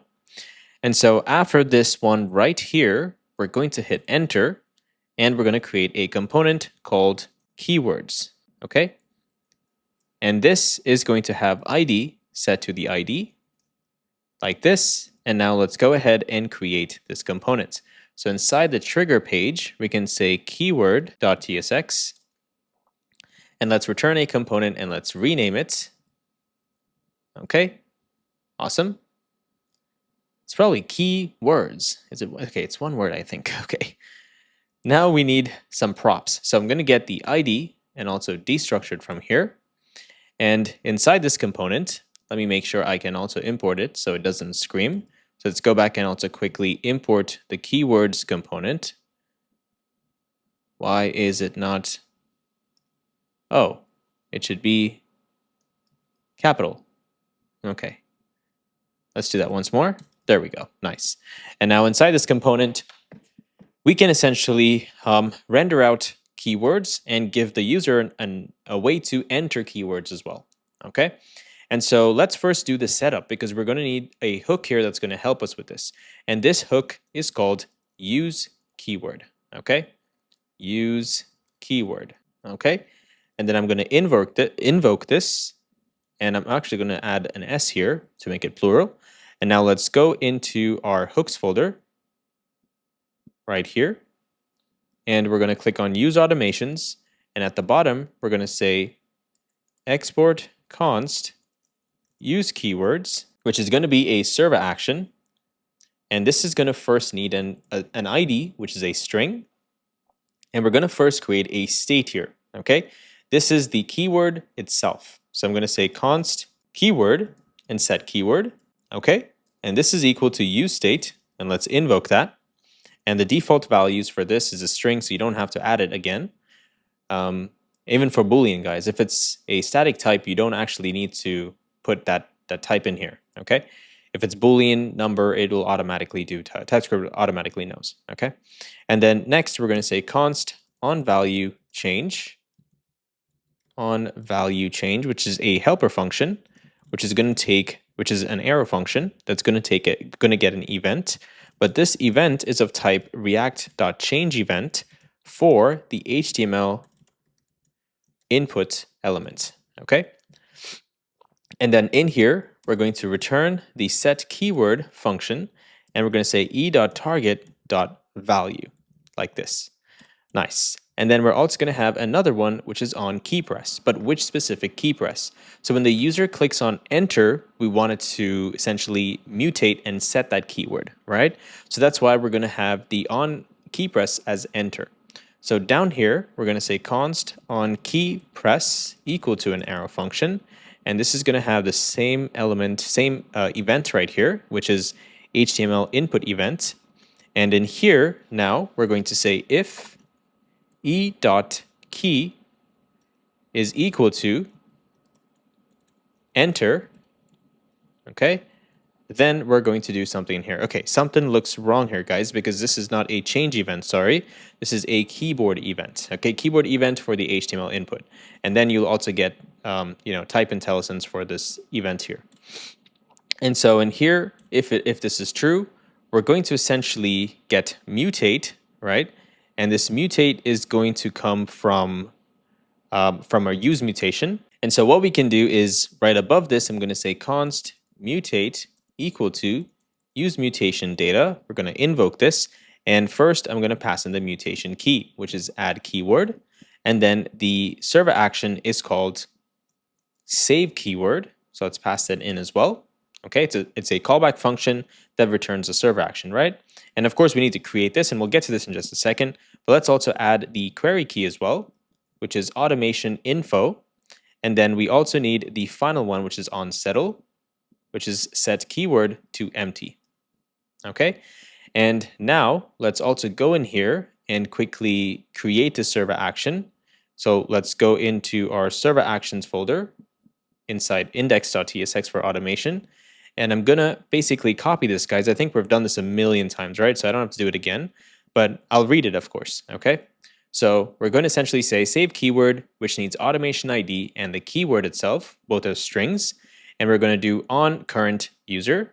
And then in here, we're going to say const create await add keyword, which is another query. And then we're going to pass in these values, okay? And then 200 response, 404, and 500 according to the situation. So now let's go in here to queries. Maybe there's a way to also improve this code, right? Because the only thing that changes here is this. So definitely something you could do to improve, but I think just consider the data that's being returned from here as well, okay? Because there's a lot of code in here that we're pretty much, it's very redundant. So maybe you can do that. But if you think about it, like different teams might, like if there are different teams working on your project, they might all have like a different style, or they might need different requirements. So maybe it's not a good idea. Maybe it is. I'm not sure. But it's very difficult to tell so early on in the project, right? As you go, eventually you'll come to know, and then you can refactor code, okay? And so save keyword, add keyword is another query. So let's go in here and let's create this query, which is a very simple query as well. So I'm going to say export const add keyword, okay, equal to an arrow function, which is going to be an async arrow function. And this is going to need the automation ID, which is going to be a string. and the keyword itself, which is going to be a string as well. So keyword string. Oh man, I can't type. I can't type, guys. I need a replacement. Anyone wants to take over Web Prodigies, please let me know. And now I'm going to essentially return client.automation.update, okay? And for this one, for this specific automation, and we're going to update the keyword by creating that specific keyword, okay? That is it. Now let's go back and import this beautiful query that we created. And let's also go back one more file and import the server action that we just created, okay? All right, and now after this, down here, we can now do the next stage, which is invoke the mutate function and pass in the required data, which is the keyword itself, right? So I'm going to say keyword like this. Awesome. And then down here, I also need to set the keyword to empty because they have hit enter, right? So let's do that as well. And then after this, down here, we're going to essentially call another mutation data if the user is trying to delete this, right? So another mutation for this as well. So I'm going to do pretty much the same exact thing, but we're going to have a different server action here. So use mutation data, same thing for mutate, and delete. This one, we're just renaming it to delete mutation. And the mutation key is delete keyword. It's an arrow function that gives us data, and we're destructuring to get ID.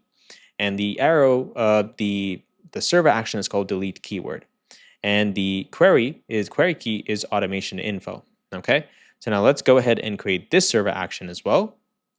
I'm going to go into the same file up here. And at the bottom, I'm going to say pretty much the exact same thing, which is delete keyword for the specific ID. We're going to await the current user, and then we're going to call a server action. And this server action is actually, so this might be wrong, guys. Just give me 1 second. Okay, this is wrong. So I'm going to call this, we have add keyword, delete keyword, save keyword, delete keyword, query, okay? And let's go in here, and I need to create that. So export const delete query like this. And then this is going to be an async function, and we need an ID, which is a string. Okay, so which one we're trying to delete. And in here, we're going to say return client.automations or client.keyword.delete, where the ID is as follows. Okay, nice. And now let's go back and also import this one.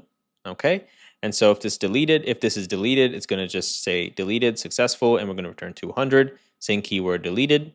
And then in here, keyword not found, and then 500 if some error took place. Okay. All right, and now let's go one more step back and let's import this delete keyword function. And that's pretty much it. Okay, that's it.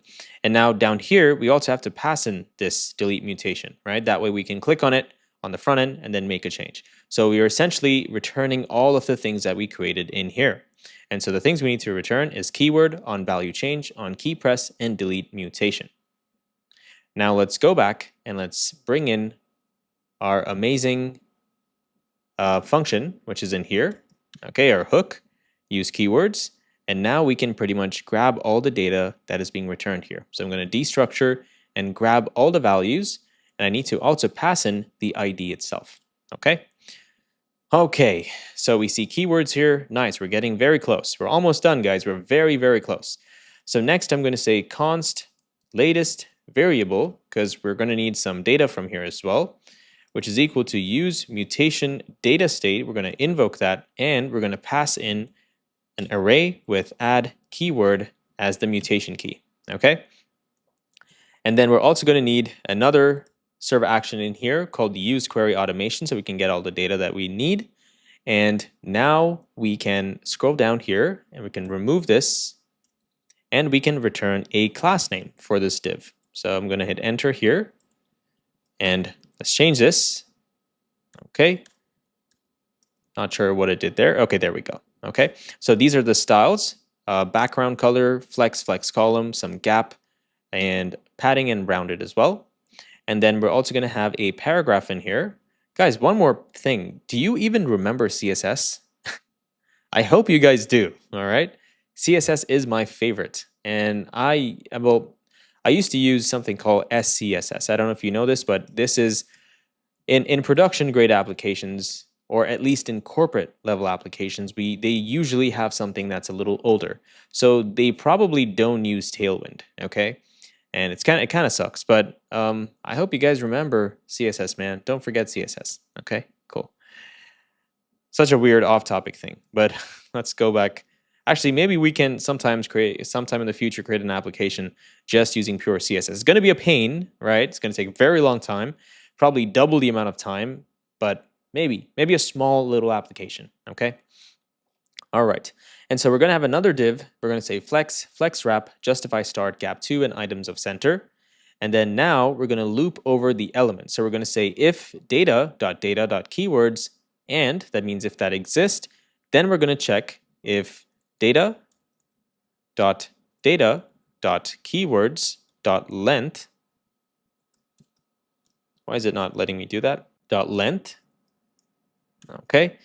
And if this is true, if it's greater than 0, then we want to say and data.data.keywords.map. And also, this is not a truthy value, so you don't even have to put this in here, right? But just for code readability, it's nicer, okay? And then we're going to map over this, and we're going to return something. So in here, we're just going to return an element. And the element we are going to return is a div. So I'm going to say div like this. And let's remove this right here. Okay, there we go. And now this div is going to have a color. But actually, before we do that, guys, we have to make another quick if statement, okay? We want to make sure that it is the latest variable, right? So what we can do here is we can say, if this is not equal to the latest variable, that means what someone has just entered, then we can render. So basically, if the word.id is not equal to the latest variable.id, then we'll return this, okay? So I'm going to remove this from here, and I'm going to say word like this, and we can now return this div. All right, and this word comes from here. Okay, basically is the keyword essentially. And so inside this div, what are we going to render? Well, also take a look at this, right? We have the input field, looks amazing, but for some reason I can't access it. And the reason is because it's going to be an input field at the bottom, okay? So sorry about that. I think this is more like a description, probably. Let's see, is it a description or not? Where is the design? Hello, design. Okay, it is just a description, never mind. Yeah, we're gonna have an input field at the bottom then, okay? And so what I'm gonna do here is, if this is true, then I'm gonna return a div, and this div is going to first have a key. So I'm going to say key is going to be word.id, and then the class name is going to be the following. So we're going to set some background, flex, item center, gap, capitalize, text color, padding, and rounded full. Okay. And in here, we're going to say paragraph is word.word, and we're going to create another icon, not create, we're just going to import an icon called X from Lucid React, and it's kind of like an X mark. Okay. That helps us delete that that keyword essentially. And then the user can essentially click on this and delete it as well. Okay. Now we're going to use the latest variable to render out the mutation state, right? So we're going to say latest, if this is true and the status is pending, then we're going to return a div in here, and we're going to set the following styles on it, and we're going to say latest variables.variables.keyword. Okay, nice. And then after this down here, we're going to say input like this. And this comes from components UI. And this is going to have a placeholder. We're going to call this add keyword. And then for style, I'm just going to set some hard-coded styles in here. So I'm going to say width, which is max, minimum. And the reason is because we want to use this, right? So math.minimum, which is math.max, keywords.length. And we're just going to basically pass in how much ever we need, okay? And then after this, I'm going to pass in the value, which is the keyword itself, and then some styles. So we're going to change padding, some background color, ring, border, and outline.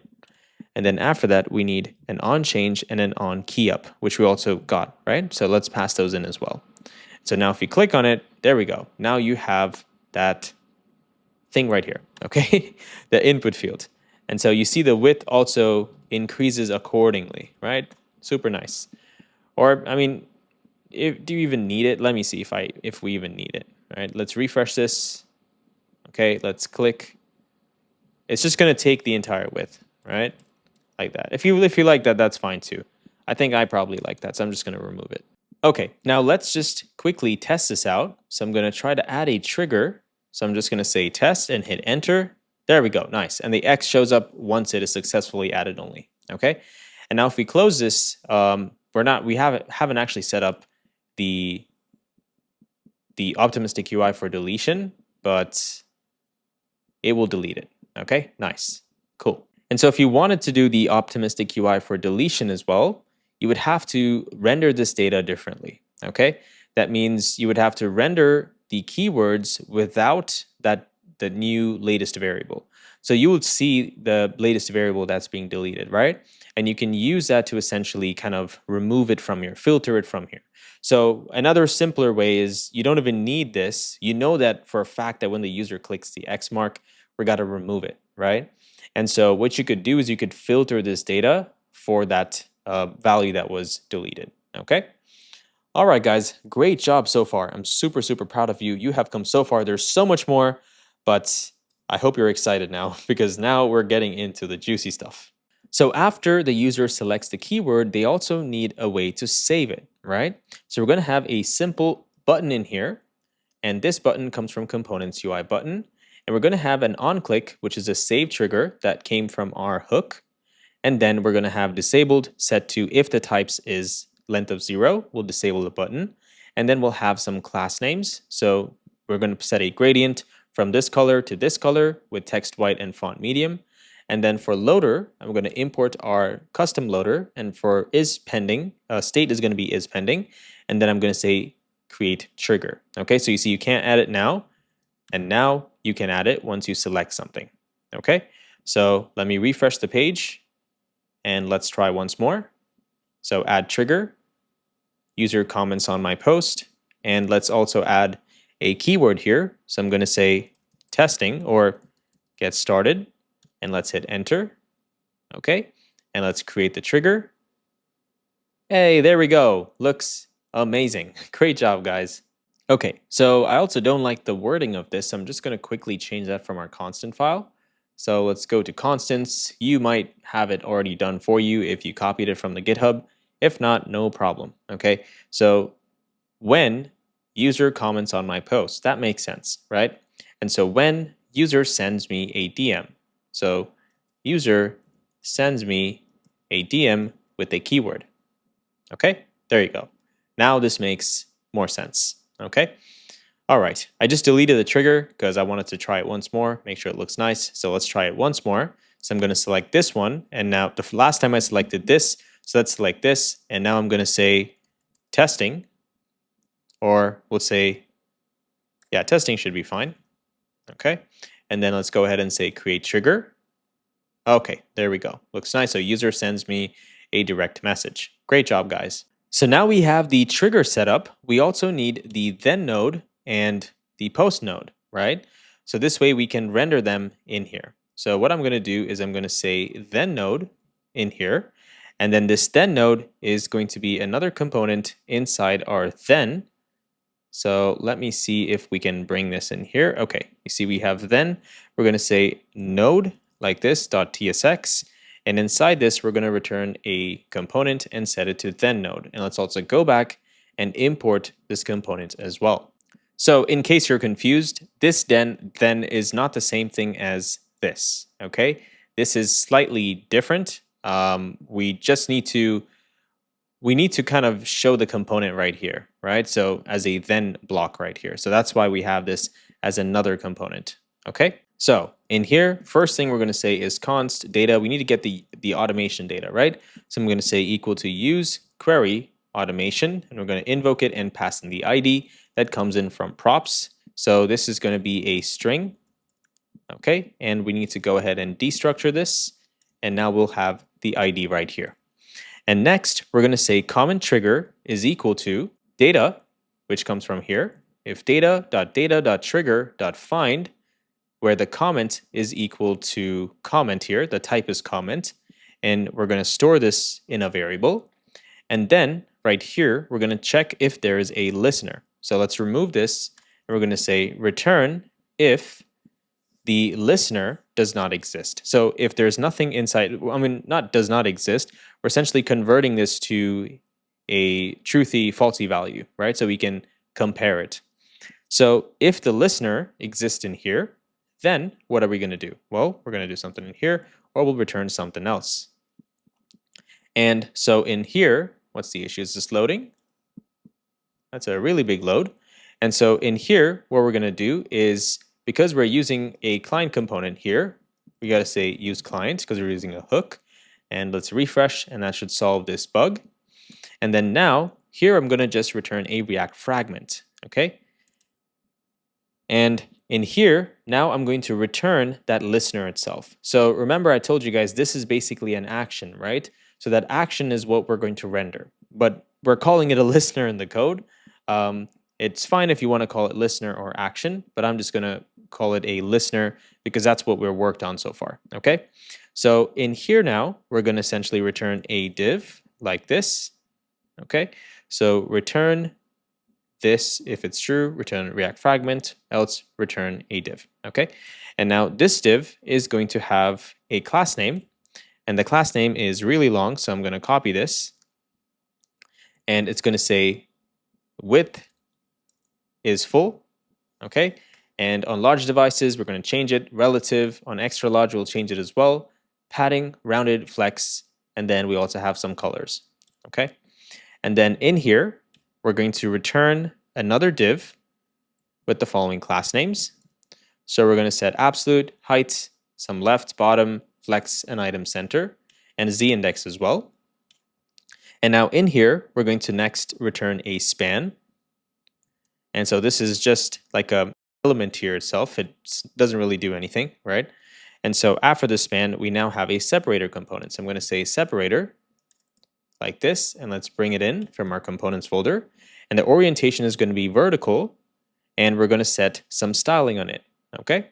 And so right now, because we don't have any listeners, of course, we're not going to have any data in here. So if there was something, then we'll be showing this card, right?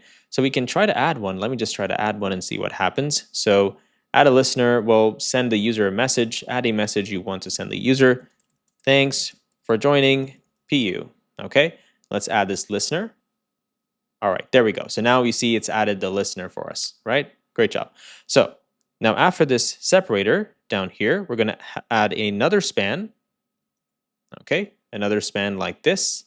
And right below this, after this div, we're going to add another div with a warning, okay? It's a warning icon. Let's bring that in from our icons folder. And then we're going to say dot then here, okay?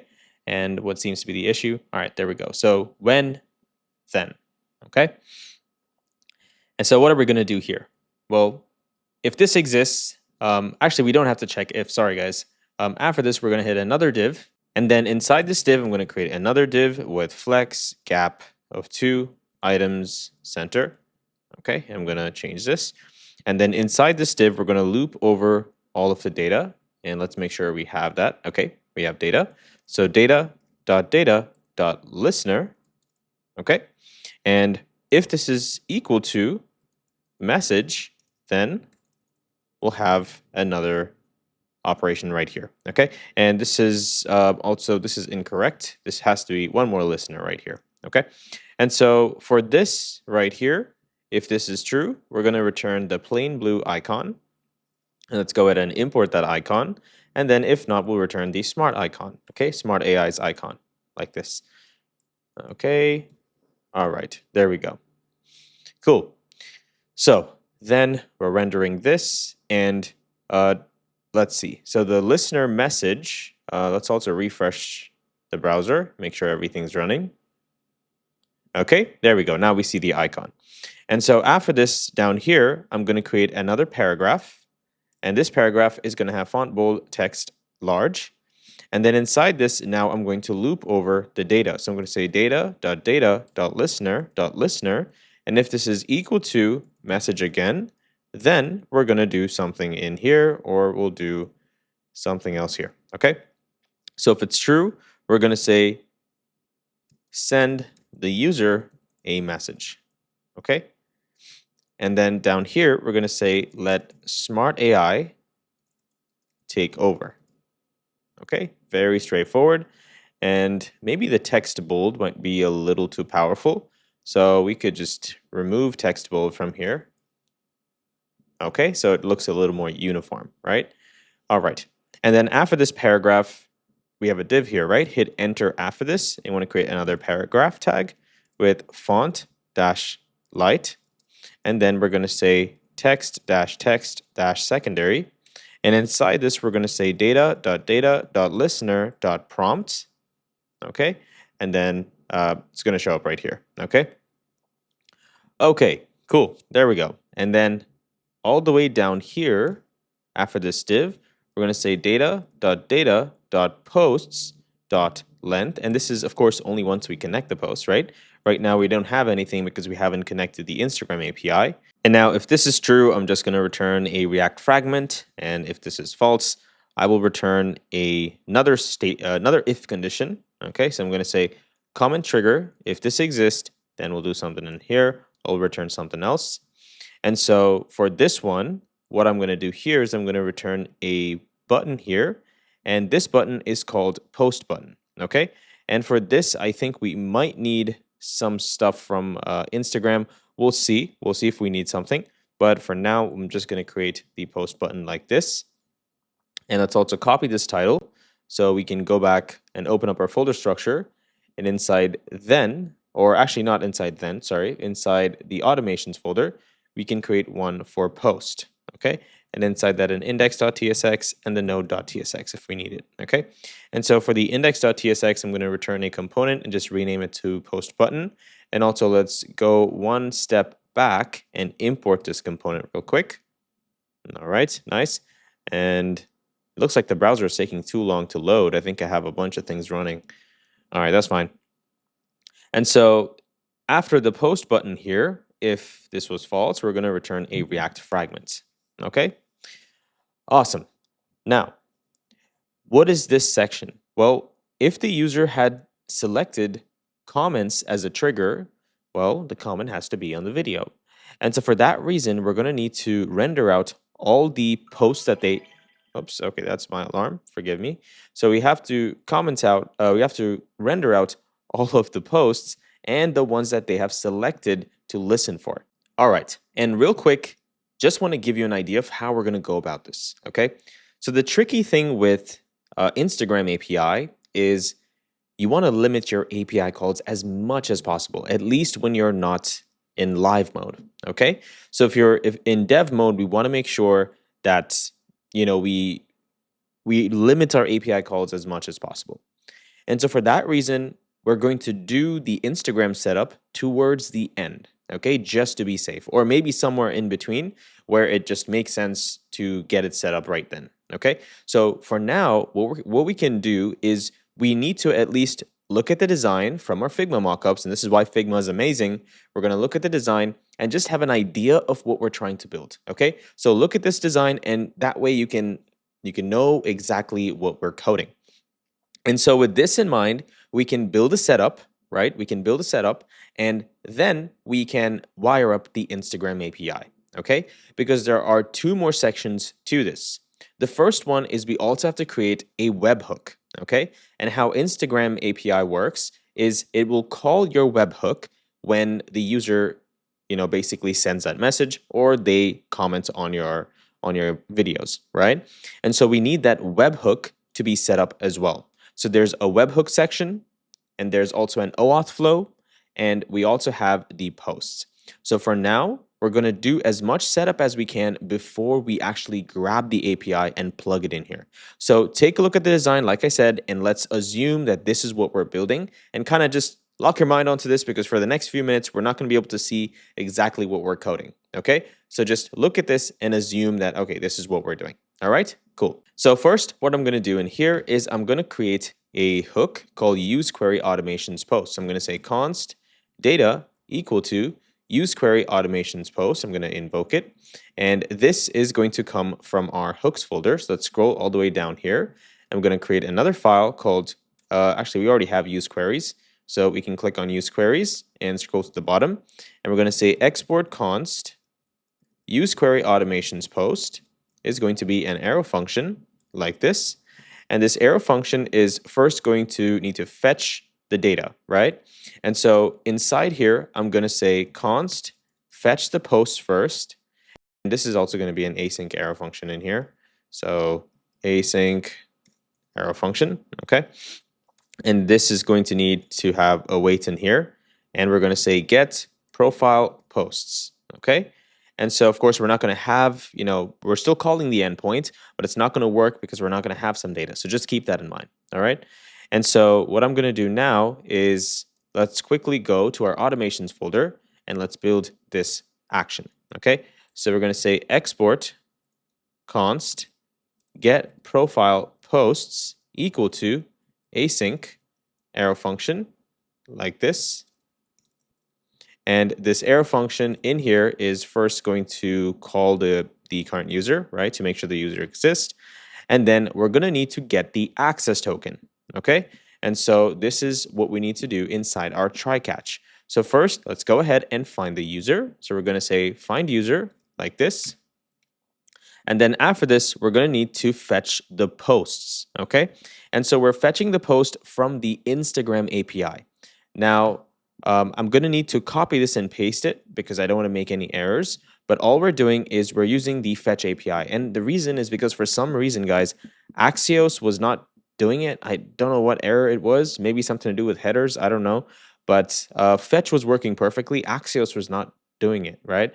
And so I just changed this to fetch and now everything worked, okay? So we're going to say const post equal await fetch, and we're going to say process.env .instagram base URL, which is already done for us inside the inside your environment file, right? And then we're going to say /me/media ? So we're going to pass in some params now, some query params. We're going to need the fields we're going to say ID, comma caption, comma media URL, comma media type, comma timestamps. And the other variable is limit to 10. And you can change this if you want, right? You can do scrolling, load more, whatever you want, but I'm just going to limit to 10 for now. And we need the access token, okay? So access token is going to be equal to the profile.integrations at 0.token. And now we don't have this information, okay? At the moment, we're not going to have it because we haven't connected the user's account. Now, another thing to keep in mind is Instagram is very, very specific with how you can get all these tokens, okay? And so in development mode, the only way we can do this is inside the meta developer dashboard, okay? And so we're going to need to create the token manually and then paste it in here, okay? We can't do it through the OAuth flow because the app is not going to be live. So only once it's live will you be able to get the token through the OAuth flow and all that kind of fun stuff, okay? So next in here, I'm going to say const parsed equal to await post.json, okay? And let's invoke this. And after this down here, I'm going to say if parsed, so we have some data, then we're going to return an object with status 200, and we're also going to return data set to parsed like this. And then if there was an error, we'll say 404 right here. And we can also console.log and say error with a little red emoji because it's going to be hard to tell. So error in getting posts, okay?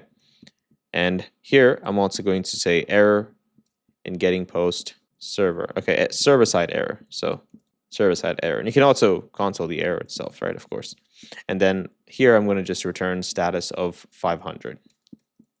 Okay, cool. Now let's go back and quickly import the get profile posts server action. And then down here, now we can use query. So I'm going to say use query. We're going to invoke it. We're going to pass in the query key. and the query key is going to be Instagram dash media, like this. Okay, and let me make sure I'm using the exact spellings, no errors. Okay, and then we also need the query function, and the query function is going to be get all automations. Okay, all right, that's it. So now let's go back and let's import this hook. Okay, nice. And then the next thing is we're going to need to create another post in, another hook called use automations post. And this is a way for us to essentially keep track of what the user has selected, or kind of like have a state to have whether the user has selected that or not. Okay. And so let's go up here and I'm going to say const use automation post. So some data in here equal use automation posts. And let's go ahead and invoke this and also pass in the prop, which we're going to get from here, which is the ID. Okay, so I'm going to say ID here, which is a string, and also destructure it from here as well. Okay, and then now I can copy ID and paste the ID in here. Now I'm going to copy this hook right here, and inside our folder structure, I'm going to scroll down to hooks, use automation. Now I'm going to say export const use automation posts, and this is going to need the ID, which is going to be a string. Okay, and now in here, first we're going to store a state for all the posts. Okay, and then we're also going to have a helper function called onSelectPost, and we're going to return this to our component, and that way we can mount that onto the element that shows the post itself. So that way when we click on it, we either show it as selected or we remove it. Okay, it's like filtering it out.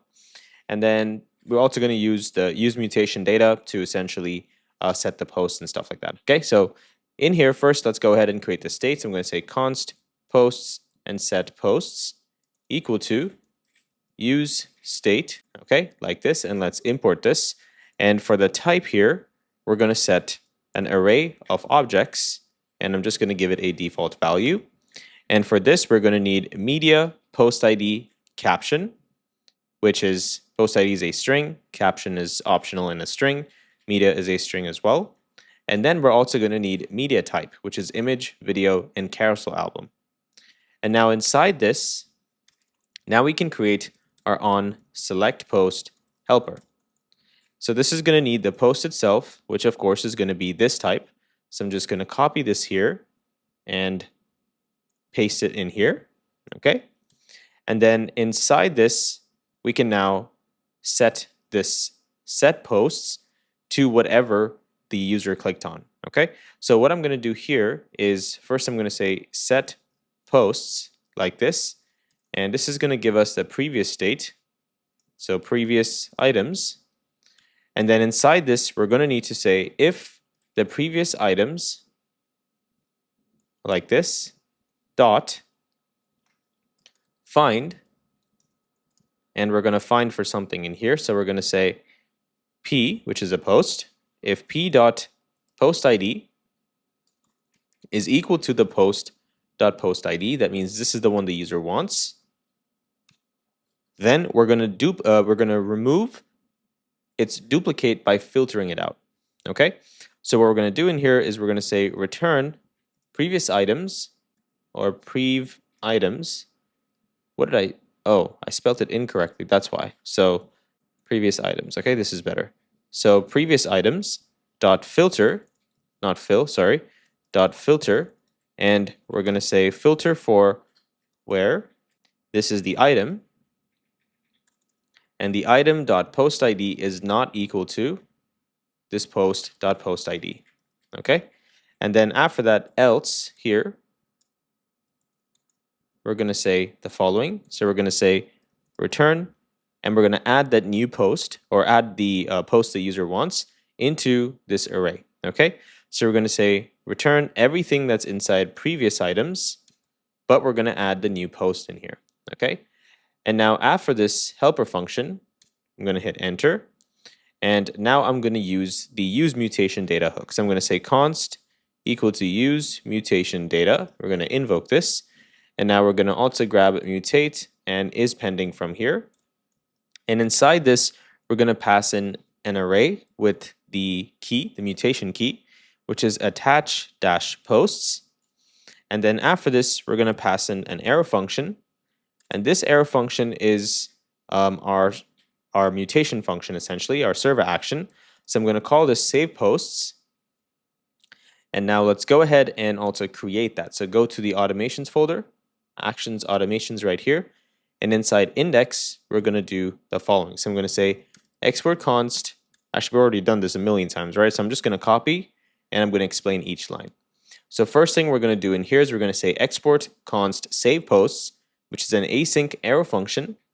And that's going to give us the following. So we're going to take in two props right here. That is the automation ID and the post itself, okay? Which is going to be an array of objects with the exact same type, okay? So post ID, caption, which is optional media, and media type. And then in here, first we're going to await the current user. Then we're going to have another query here called add post, okay? And then we're going to pass in the automation ID and the post itself. And then if we attach the post, then we'll say good job, 200 response, and we'll send some data to the front end. If not, 400 or 500 if there was a server error. And now for the query, we're going to go in here. We're going to scroll to the bottom, and this query is super simple. All we're going to do is we're going to say export const add post. We're going to need the automation ID and the post itself, right? And then we're going to return await client.automation.update where for this ID, and the data we're going to update is for posts, and we're going to create many and pass in those posts. Okay, so this is how we can attach the posts to that trigger or that automation essentially. So now let's go back and import the add post, and let's also go one step behind this and import the save posts action in here as well. Now this needs to be invoked, right? And inside this, we need to pass in the ID and the posts because that's what it requires. And then after this, we need our key, which is the query key, right? So this is automation/info. And then after this, we're going to have an onSettled, which is going to say set posts to an empty array. Okay, nice. Now we can finally export or return all of this. So I'm going to say return posts on select posts, mutate and is pending. And now let's go back and import our new hook. And now we can import destructure and grab all of the data that was returned. Okay, nice.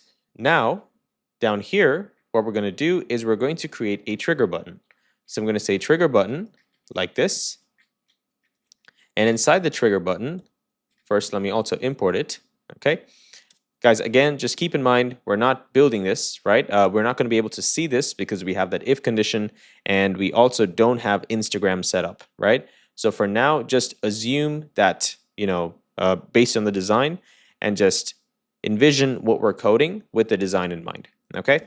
So we're going to set the label to attach a post, okay? And then in here, we're going to check if the data.status is equal to 200. And if that's the case, then we'll return something in here. And for this, we're going to return a div first. So we're going to say div like this. And this div is going to have flex column, gap y, and gap y3, and width of 3. And then inside this, we're going to have another div, which is going to have flex wrap with full and gap 3. And inside this now, we're going to loop over all of the data. So I know this is going to look really weird, but it's data.data.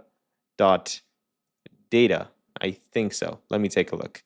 So we're getting data from here. Okay, so it looks like I made an error here, and that's why I'm not getting the right data types. Sorry about this, guys. And you probably already noticed this a very long time ago. We're going to go into the use query automations post, and you see we created the fetch post, right? This is not get all automations. This is the fetch post. I forgot to actually put something else in here by accident. Okay, so we're going to pass this in here, and now this function is going to call. It's going to get called, okay, which is get profile posts. All right, so now let's go back, and now when we do data dot, let's see what we're getting here. Okay, so now this is good to go. So I'm just going to say .data.map, and we're going to invoke this. And for each of the posts, we're essentially going to render out a little card. Okay, and so in here, I'm going to remove this again, and I'm going to set this to post. And this is of type Instagram post props. Okay, and let's copy this, and now let's go ahead and create that. And a good practice would be to have a types folder if you need. And so there you go. I just created a types folder. And inside that, I'm going to say posts.type.typescript. And inside this, I'm going to export type Instagram posts, post props, and we're going to need the same variables, right? So ID, media type, media URL, timestamp, and caption. Actually, it's a little different. So just please pause and type, okay? And now let's go back and let's import this, okay? Awesome. And now in here, we're going to need to return a div, okay? So I'm going to say div, okay? And inside this div, I'm going to need to give it a class name. So for class name, we're going to say the following styles. And then inside here, I'm going to say key equal to post.id, okay? And then after that, we're going to need to attach the onClick handler. So the onClick handler is going to be a callback function that's going to take in the onSelect posts that we just imported. And then inside this, we're going to need to pass in all that data. So we're going to say post ID like this, and this is supposed to be an object. So post ID like this, media, media type, caption, and the same thing comes from this post, okay? So if we click on this, we're essentially going to change the data with the help of this helper function. That's what we did here. Now inside this div, we're going to say if posts.find, so if it is selected, right, then we're going to show a check, circle check. So kind of like this, okay? And so let me move this here so it's easier to navigate. And then I'm going to say .find, we're going to invoke this, and we're going to say p, which is a post, and then we're going to say if p.postid is equal to the post.id, okay, the same post that we're on, then we're going to render something in here. We're going to render a check circle icon, or check circle, this is fine too, and this is going to have fill and stroke set on this, so fill is white, stroke is black, and then I'm going to have some class names in here as well. Next, after this, down here, I'm going to hit enter, and now I'm going to create an image, okay? I'm going to use next image like this, and I'm just going to make this a closing tag. And first, I'm going to set it to fill, and then I need the size, which is going to be 100 vertical width, and then the source is going to be the media URL. The alt tag is going to say something like post image, okay? And then we also have some class names. So I'm going to say class name is going to be cn function, and let's import that. And then we're going to say if post.find, so if we find and it's the same exact post, then we're going to give it some opacity, kind of like this, okay? And so that way we know it's selected. If not, we're just going to give it hover, opacity 75, transition, and duration 100. So when you click on it and it's active, then it will have the permanent opacity, all right? Okay, great. Now after this down here, we're going to create a button like this. And in this button, we're going to first set the onClick, which is going to be the mutate function. And then down here, we also need to set the disabled prop, which is going to say if post.length is equal to 0, then we're going to disable this button, okay? And I'm also going to give this button some class, some styling, and this is what I'm going to set for this button, okay? Next, we're going to use our loader components. I'm going to say loader like this, and I'm going to import our loader, and for state, we're going to pass in the is pending and the attach post. Now, if there are no posts, instead of showing nothing here, we're just going to create a paragraph with text secondary and text center saying no posts found, okay? Awesome, great job, guys.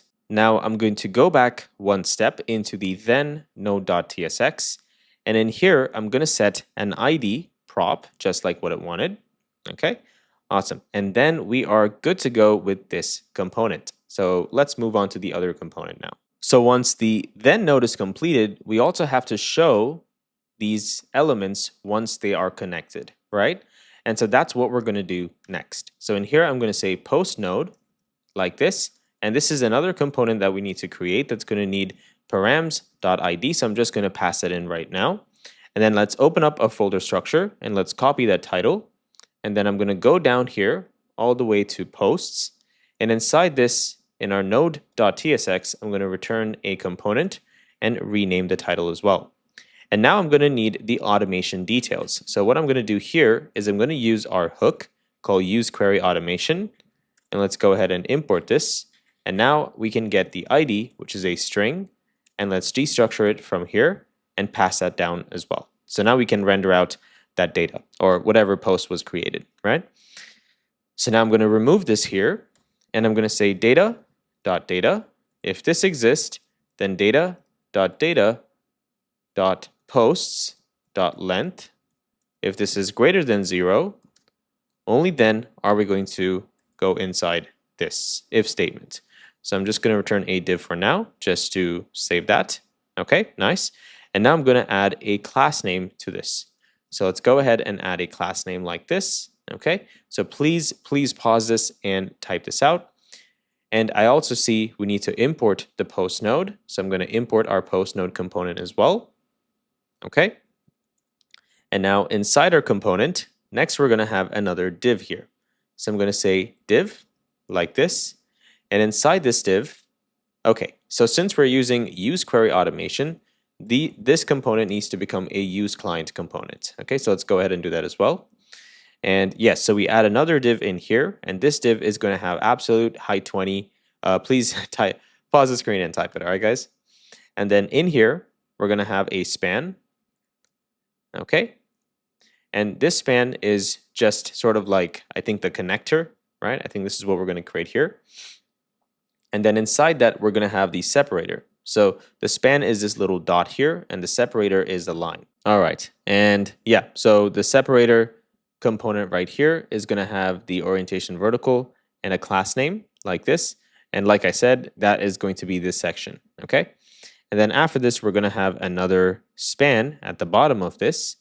And this one is going to be of this specific style. And then after that, we're going to have a div here that says warning, okay, which is like a warning icon. Let's go ahead and import that. And I'm going to say, so if they comment on these posts, right? So if they comment on, and then to create that other section, we're going to need another div. Let's say div like this. And this is going to have the following styles. And inside this, we're going to have another div here called Instagram Blue. So let's bring this in. And this is basically this icon right here that says these posts. Okay, so the posts you selected. So I'm going to say Instagram Blue and P these posts. Okay. And then after this, I'm going to loop over all of the posts that the user has selected. And I'm just going to render them out. Okay. So in here, I'm going to say div like this. And I'm going to give it a class name just like this. And inside that, I'm going to say data.data.posts.map. And I'm going to create an arrow function in here. And that arrow function is going to return an element, which is a div. And inside this div, we're going to have an image like this. Okay. Also, don't forget to add this key and the class name. Okay. And then now we're going to have an image here. And let's go ahead and import this from Nextjs. Okay. And this is going to have fill, sizes of 100 vertical width. Source is going to be post.media and alt is going to be post image. Okay. Awesome. Done. There we go. We're so close, guys. We're almost done. So now let's close this and let's proceed to the next stage. All right. So now we have a couple more components that we need to quickly fix up. And the first one is the activate automation button. Okay. So let's shrink this. Also, I realized our hamburger menu just disappeared. That might be because of, the AI. Okay. Because remember, we had to fix this error and I used V0, right? So it might have removed that. So I'll bring that back later. Don't worry about it. So now I'm going to go into my folder structure and I'm going to click on globals, activate automation button, index.tsx. And you see we have some work in progress flags, right? So let's go ahead and create this. So first I'm going to need all the data. So get the automation data. So let's remove this and I'm going to say use query automation. And from here, I'm going to get the ID, which is a string. And I'm going to destructure it from here and say ID like this. Now I can use that in here. And now let me see if this is glowing up on any of the other components, or we'll find out later. Okay. So now down here, okay, something looks wrong. What seems to be the issue? Okay, never mind. Oh, what's going on? Interesting. Okay, so I think the reason might be because we're probably not passing in the ID and it's trying to render null for some reason, and it's probably invalidating the previous data. I think that's what's going on, right? So let's go ahead and find out where we're using this component, and then let's pass in the ID. So I'm saying active automation. Okay, there we go. So you're going to say ID now, and this is going to be equal to ID, hopefully. That should be passed in from here, okay? And now, if you refresh, you should not see that error anymore. Next thing we're going to need here is the use mutation data hook. So I'm going to say const mutate and is pending equal to use mutation data, and let's import that. And then the first prop is going to be the mutation key. So I'm going to call this activate, and then we're also going to need to pass in a server action, which is a callback function. And this callback function is called activate automation. So let's go ahead and create this action. So open up your folder structure, and let's go to actions here inside automations, index.typescript, and at the bottom, we're going to say the following. So since we already created the same thing a million times, I'm going to paste this in here and just explain it to you. So you're going to say export const activate automation is equal to async arrow function, which takes in the ID and the state. ID is string and state is Boolean. And inside this function, we're going to wait for the current user. And then we're going to have a try catch block, right? And inside the catch, we're just going to show a 500 if anything happened. Next, we're going to have another arrow function, another server action called update automation in here, which we have already created. So we're just going to leverage the same query. So we're going to say update equal await update automation with the ID and the data that we're trying to change. So we're trying to change the active state in here, right? And then down here, we're going to say if everything was successful, return to 100 with the data saying automation and then is activated or disabled, okay? And then down here, we're going to send a 404 if something took place or something went wrong. And in here, we're going to send a 500. Okay, now let's go back and quickly import this action, the server action. And then after that, we also have to pass in the query key. So I'm going to say automation info like this, and please don't make any spelling errors. Okay, nice. Now we have the optimistic UI also set. So I'm going to remove that work in progress flag. And now I see all of the work in progress flags in here. So I'm going to keep it and then remove it as we go. So the first thing is we're going to take this mutate and we're going to pass it into our onClick handler. So I'm going to say onClick is an arrow function, and we're going to return mutate and invoke it and pass in state, which is data.data.active, okay? Which is the opposite of this, right? Because we're kind of like toggling it on and off. And another component you might want to use in here could probably be a switch component, right? That might be the best use case, but for now, this is okay. This also does the job. It's simpler and easier, okay? And then after that, down here, we're going to have the loading state, and this is going to change to is pending. So now I can remove this. And inside here, we have the active automation, which is just an SVG. And then we have to render out the active state. So we're going to say data, we're going to remove this paragraph, and we're going to say LG inline hidden, data.data.active. If it's true, then we're going to say disabled. If not, we'll say active, okay? That means you can disable it by clicking it again and activate to turn it on, okay?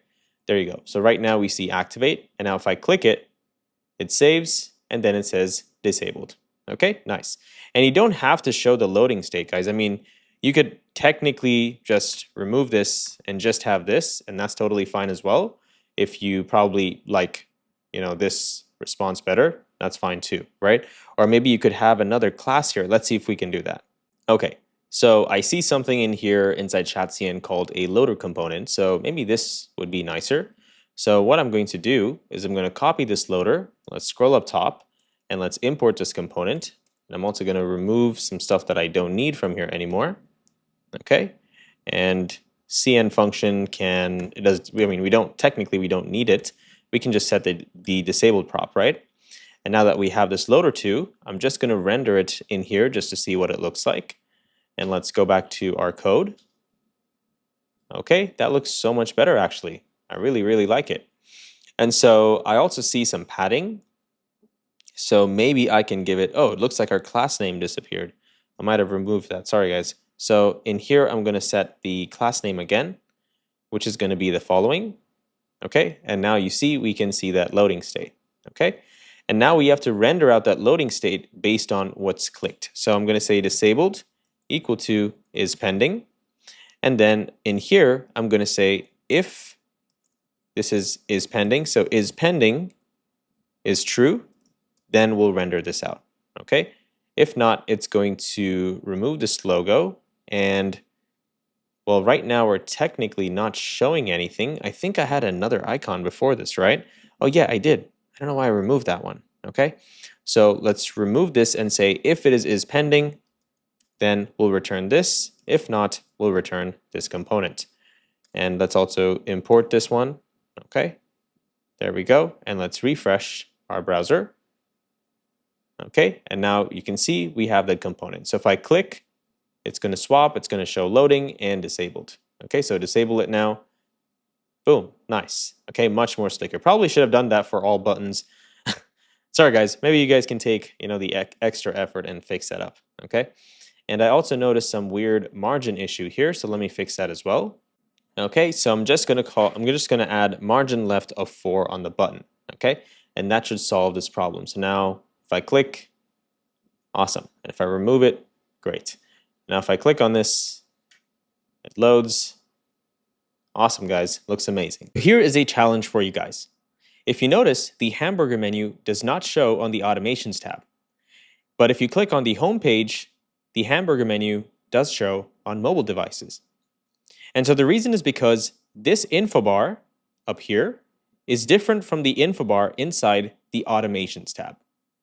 And so your challenge is to create that hamburger menu. And that's already done for you inside the info bar component. Okay, so go ahead and pause this video, take it up as a challenge, and try to build this sheet component for that info bar. Okay?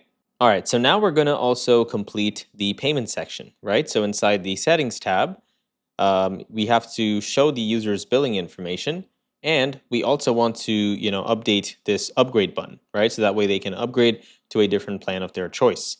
So the first thing we're going to do is we're going to go into our payment button component, and you can do that by either searching up the work in progress flags or just look up payment button, okay?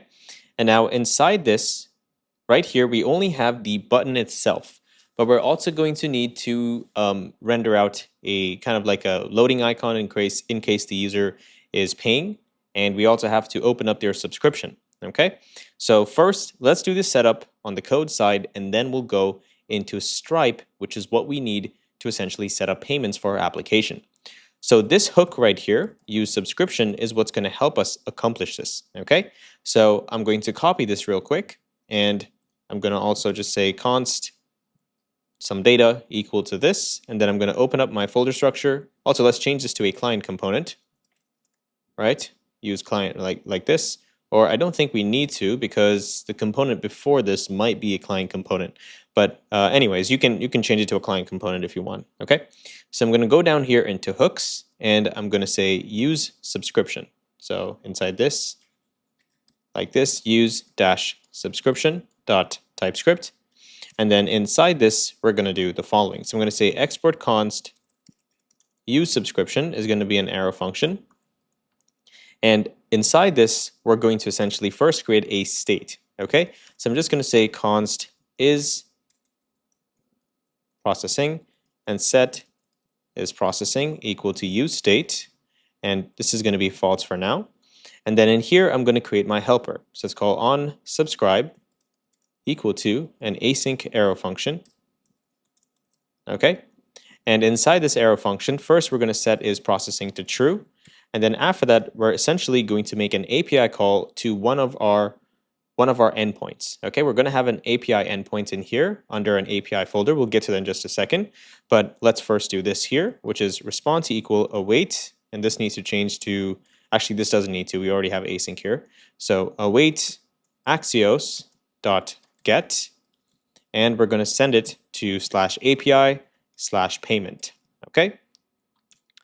Next, if the response.data.status is equal to 200, then we're going to reroute the user to that endpoint. So we're going to say return window.location.href is going to be equal to, I don't know why I wrapped it in this.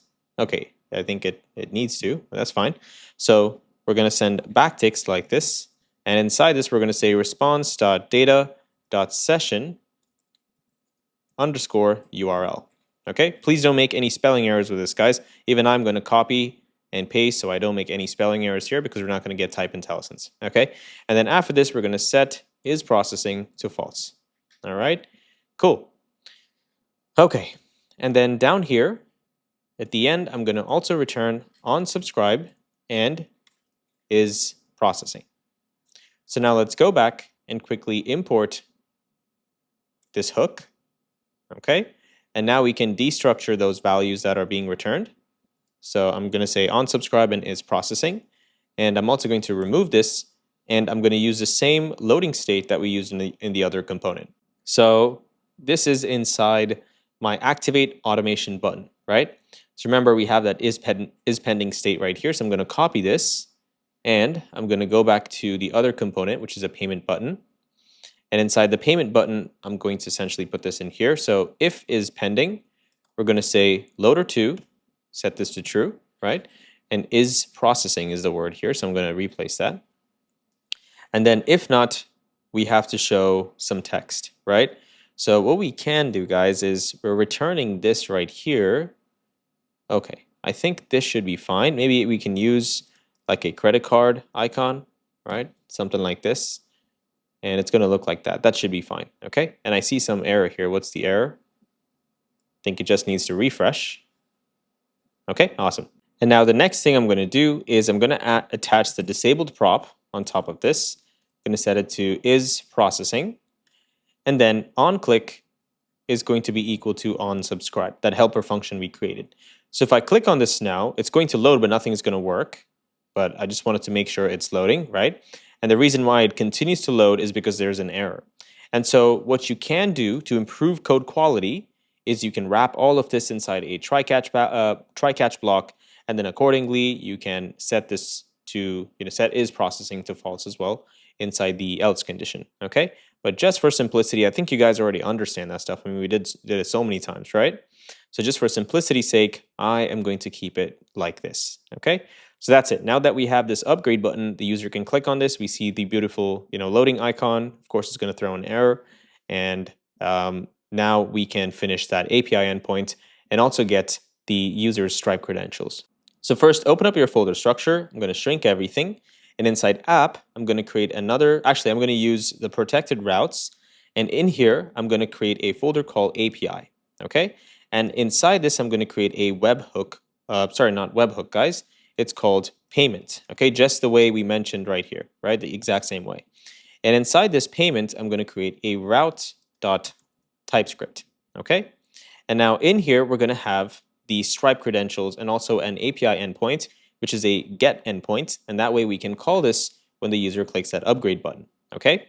So in order to use Stripe, we're going to need to first install Stripe. So I'm going to quit the terminal, and I'm going to say bun I Stripe and hit enter. And now I'm going to scroll up top and I'm going to import Stripe from Stripe like this. Okay, awesome. And then I'm going to create a Stripe client. So what you can do is you can create another file in here inside your libs folder, and you can create a Stripe instance in here. Okay, that's fine as well. But I know I don't need Stripe anywhere else, so I'm just going to put it in here for now. So export const Stripe equal new Stripe. And we're going to invoke this. And now we have to pass in an environment variable called Stripe client secret. Now, of course, we don't have this, and that's totally fine. But for now, let's just go ahead and type this in right here. And then eventually, we're going to get all of the credentials that we need for Stripe to work, and then we'll add it inside our .env file. Okay? So the variable that we need is called Stripe client secret, sorry. And I'm going to say as string. And next, I'm going to export an async function called get like this. And first thing we need to do in here is we need to check that the user is logged in. So I'm going to say current user, okay? And if there's no user, we're going to return next response .json. Sorry, let me redo this. .json. And inside this, we're going to say status of 404. okay? And then if everything was good, we're going to say const price ID is equal to process.env dot another environment variable, which is called Stripe subscription price ID. And eventually we're going to get this, right? We're going to go into Stripe, we're going to grab all of these credentials, and we're also going to create a product and then grab its subscription price ID as well, right? And we'll store that in the environment. But for now, we're just going to create a variable and store it right here. And now we're going to create something known as a checkout session. Okay, so I'm going to say const session equal to await stripe dot checkout dot sessions dot create, and inside here I'm going to say mode equal to subscription, and then the line items are going to have the following items. So we're going to say price is going to be the price ID that we passed in, and then the number is just going to be quantity set to 1. And then after this, once everything is successful, the URL that we want Stripe to redirect the user to is $$ curly bracket like this. And this environment variable is called next public host URL. And so we're going to put it in here. And guys, in production, you're going to need to change this, right? And so when we're putting the environment variables in Vercel, that time you can change this to the exact public URL, okay? But for now, localhost should still do the job. Okay, so we can have public URL set to localhost if you like. Okay, but of course it's not. I don't think it's going to work because Stripe is not going to know which URL or where to send it to because it's in development mode. So for that, we'll basically have another solution in place, right? But in production, it's going to redirect the URL to redirect the user to this specific URL. Okay, and then after this, I'm going to copy this. Please type this without any spelling errors, okay? It's /payment and then question mark. We're going to create a search param called session ID, and we're going to say equal to checkout session like this, okay? So what Stripe is going to do behind the scenes is it's going to redirect the user to this endpoint, and it's also going to plug in the checkout session ID. And that way we can create another endpoint on our end to listen to that, okay? And then if the user canceled, then we need to send them to another URL. And the URL we're going to send them to is the same thing, right? Public host /payment, but cancel is going to be set to true. Okay? Then if everything was successful and we got this session, we're going to just return a next response of status 200 along with the session URL. That way we can redirect the user to that Stripe session. And then down here, I'm going to I'm going to return a 404 if there was some error. Okay, nice. Now, let's go ahead and close this out. And I'm going to scroll down to, actually, let me shrink everything real quick. And I'm going to go into source, app, protected. Inside dashboard, we might need to create another component in here. Or sorry, guys, it's not a component, first of all, it's a page. Second of all, it's not going to be inside dashboard because you see we said payment, right? So what I'm going to do here is I'm going to shrink this API folder, and then inside protected, the root of protected, I'm going to create this folder called payment, okay? And inside this payment, I'm going to create a page.tsx and a loading.tsx, okay? You don't really need the loading page, but I'm just going to say loading.tsx because that's what we're doing so far, right? And inside this loading.tsx, I'm just going to have what I had in another loading.tsx file, right? Just like this. And I'm going to import my loader component. Okay, and that's it, all right? And inside the page.tsx, I'm going to return a component like this, and I'm going to call this page. And then in here, we're going to get access to these search params, okay? And the search params is going to have a session ID, so let's go ahead and grab that. So search params is going to have session ID like this and cancel as well, and these are optional, okay? And so this is how we can get access to these values. So now I can destructure these as well like this, and we can use this, okay? And now inside this component right here, first we're going to check if we had the session ID. If we have the session ID, then we're going to essentially create the subscription. That means update it in the database, and we're going to redirect the user to the dashboard page, okay? But if we have cancel instead, then we're going to just show, oops, something went wrong or something like that, okay? So first thing we're going to do in here is I'm going to say search params sorry guys, search params like this, or we can just copy this. We don't need that, right? So session ID directly. If this exists, then const customer equal await. And since this is await, we got to change this to an async component on subscribe, which is a new server action that we need to create. But this server action is going to need the session ID passed in, okay? And so once we have that session ID, now I'm going to open up my folder structure, and I'm going to immediately just create this right here. So inside user index, I'm going to scroll to the bottom. I'm going to say export const on subscribe is an async arrow function, which is going to need the session underscore ID, which is going to be a string. And then inside this first, we're going to say const user equal await on current user. We're going to invoke this, and then we're going to have a try catch block. And in here, we're going to say const session equal await stripe. And this stripe is another instance that we need to create, right? Or I think we already exported it. Let me see if I exported it from here. Okay, I already exported it, so I can just use it from here, right? So I'm going to say stripe like this, if it'll allow me to. Okay, it is allowing me, so I'm just going to say stripe like this. Okay, stripe dot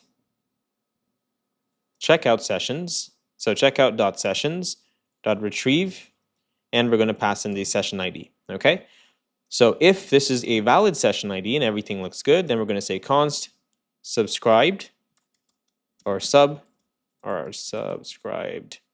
Okay, equal to await update subscription, which is another server action. Okay, sorry, like this. It's a query technically. So I'm going to change this to update like this, subscription. And then let's open up our folder structure. And I'm going to go into queries. And at the bottom, I'm going to say export const like this. This is an async function. And also, guys, you might wonder, why are we typing this over and over again? First, because I want you to practice, okay? But in the real world, we would not create server actions or API endpoints for each individual update, okay? Instead, we would have endpoints like put or update the entire data, okay? And so if we're changing the subscription, we would basically, let's say, for example, if we're updating the information directly on the user, right? Instead of saying updating subscription, we would say update user, right? And then that can be reused across all different type of data. So for the subscription, for user, for anything that belongs to them, right? And so that would be more of an enterprise type approach. But for now, you need to type 1,000,000 times to learn. So this is the best way, okay? So I'm going to say clerk ID is one thing that we need, which is a string. So I'm going to grab that from here. And then we also need the props. Why did it do that? Not sure. Okay, let's do it this way. So props is customer ID and the plan. And this is optional, and plan is optional as well. And this is a string, and this is pro or free. And then inside this, I'm going to return await client.user.update. You see, we're updating the user, right? And that's why we need to pass that in that way. That's why we need to create a server action that can be reused for the user instead of only for subscription. So in here, I'm going to say where, and I'm going to put the clerk ID.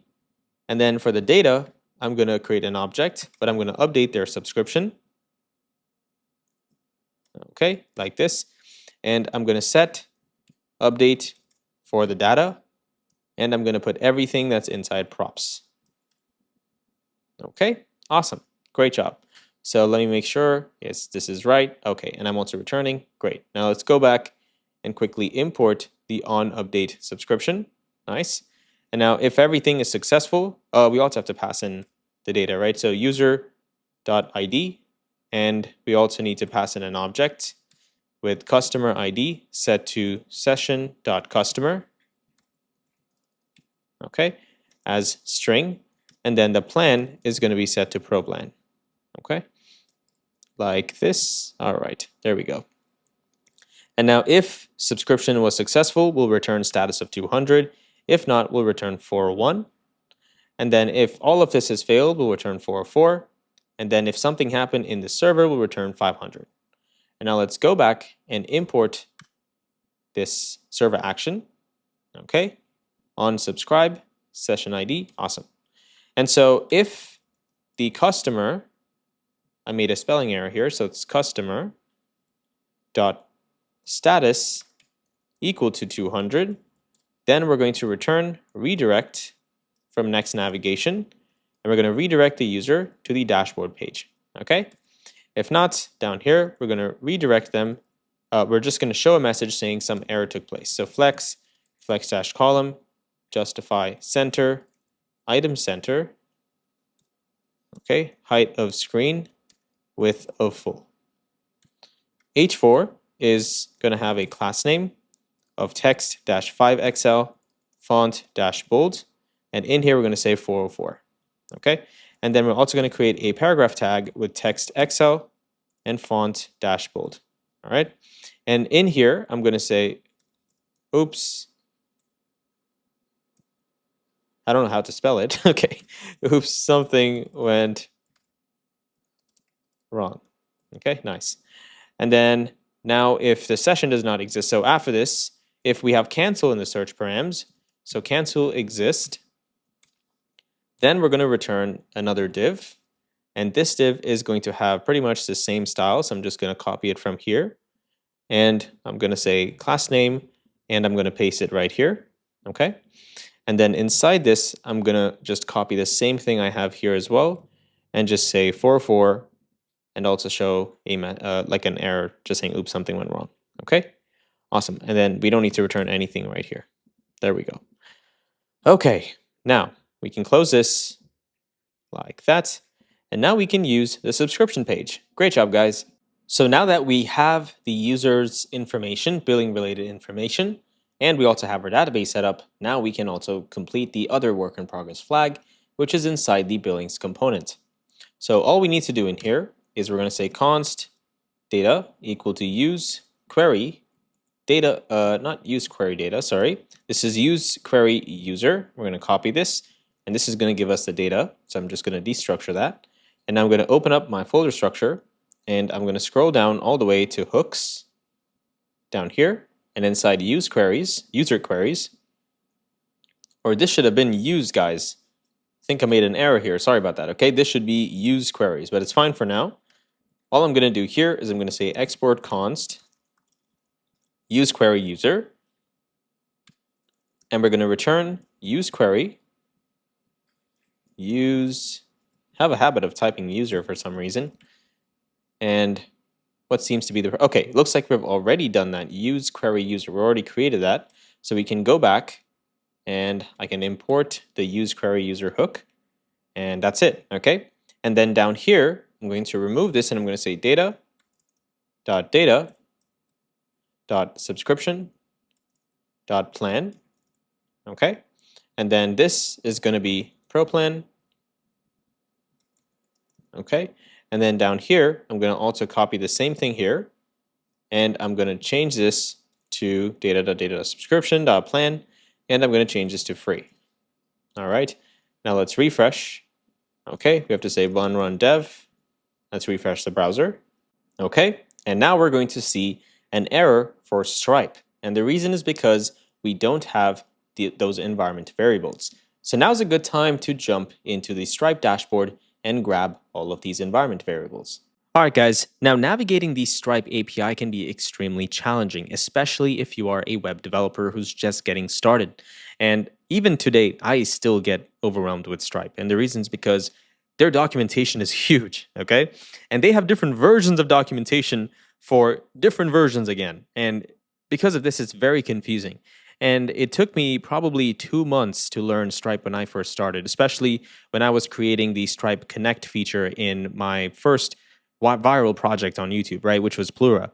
And nobody on YouTube ever taught how to connect other people's Stripe account into your project. And so researching that was hell. I had to go through hundreds and hundreds of pages of documentation. And for some reason, they had different versions of them. And so I realized that there's a problem here, and so that's why I created the Stripe Quick Link Guide.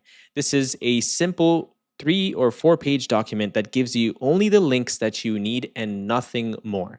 So if you want Connect features, here are the links for that. If you want to access the API keys, here's a link to that as well.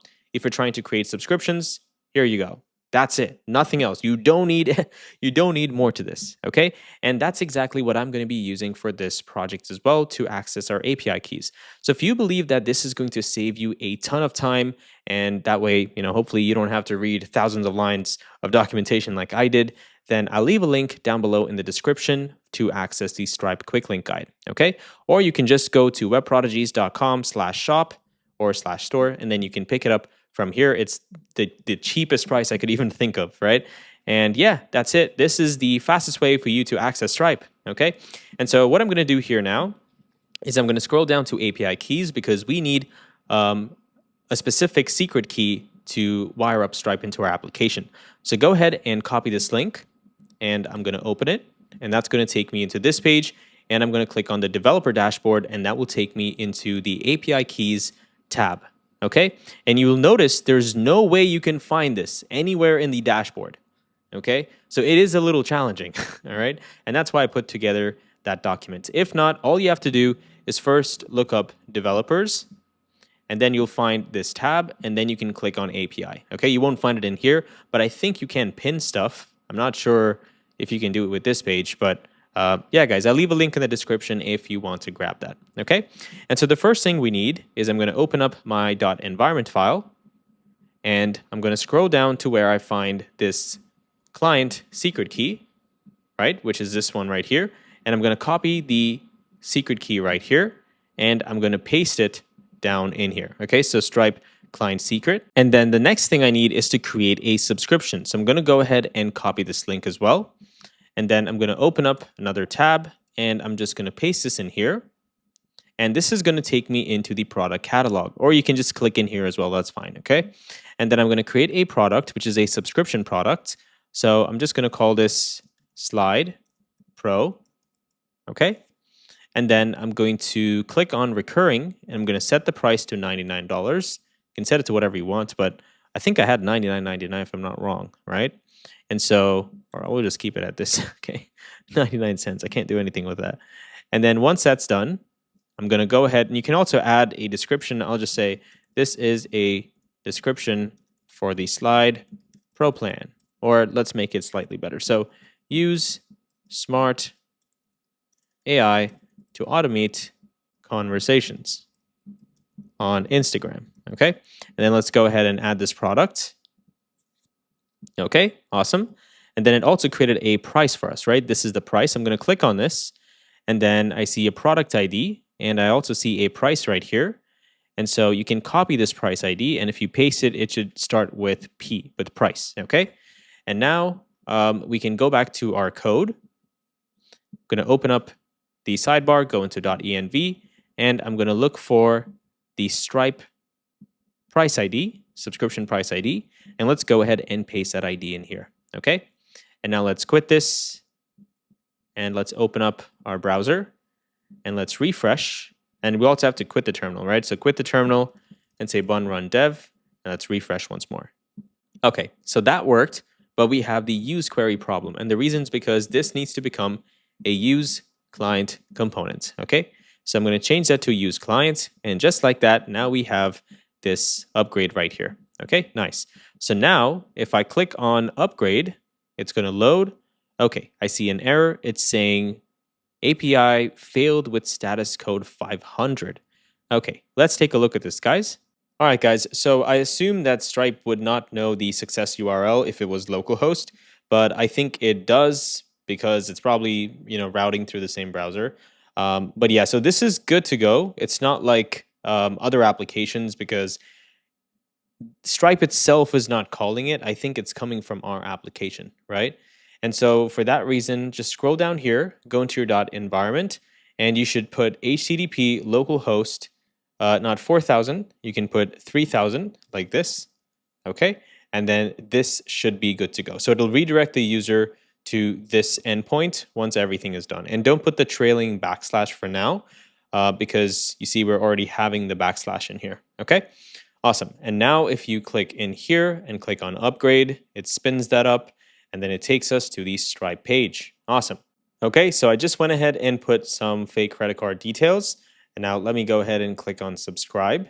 Okay, and everything is good. It should send me back to this endpoint. So for some reason, it sent me back to 4,000. And the reason is because I did not pretty much refresh the browser, right? So it has the old environment variable. But for you, that should be fine. You should get redirected to the 3,000 endpoint. So I'm just going to change this for now, set it to 3,000 and hit enter. All right, guys, and one more thing I want to point out, I had to change it to 3001 because that endpoint was actually taken by something else, and I still haven't killed that terminal, but that's okay. So I'm just going to change this to localhost 3000 and, copy the same URL and just hit enter. And let's see what happens.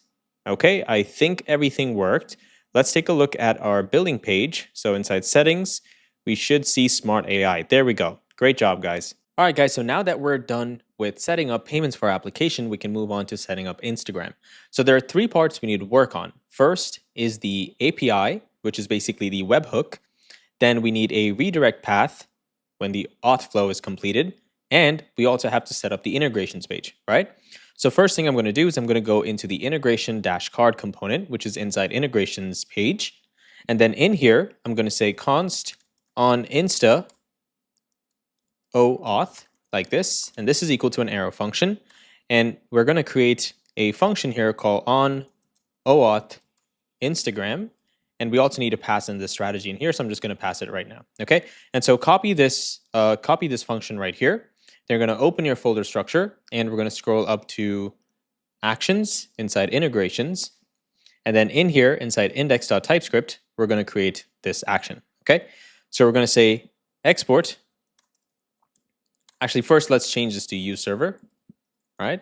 And then we can say export const on OAuth Instagram, and this is going to get the strategy, which is going to be Instagram or CRM. I think it would be better for you to put all of these into an object, right? So put it into a type. And then after that, in here, I'm going to say if strategy is equal to Instagram, then we're going to return redirect, and we're going to redirect the user to that page.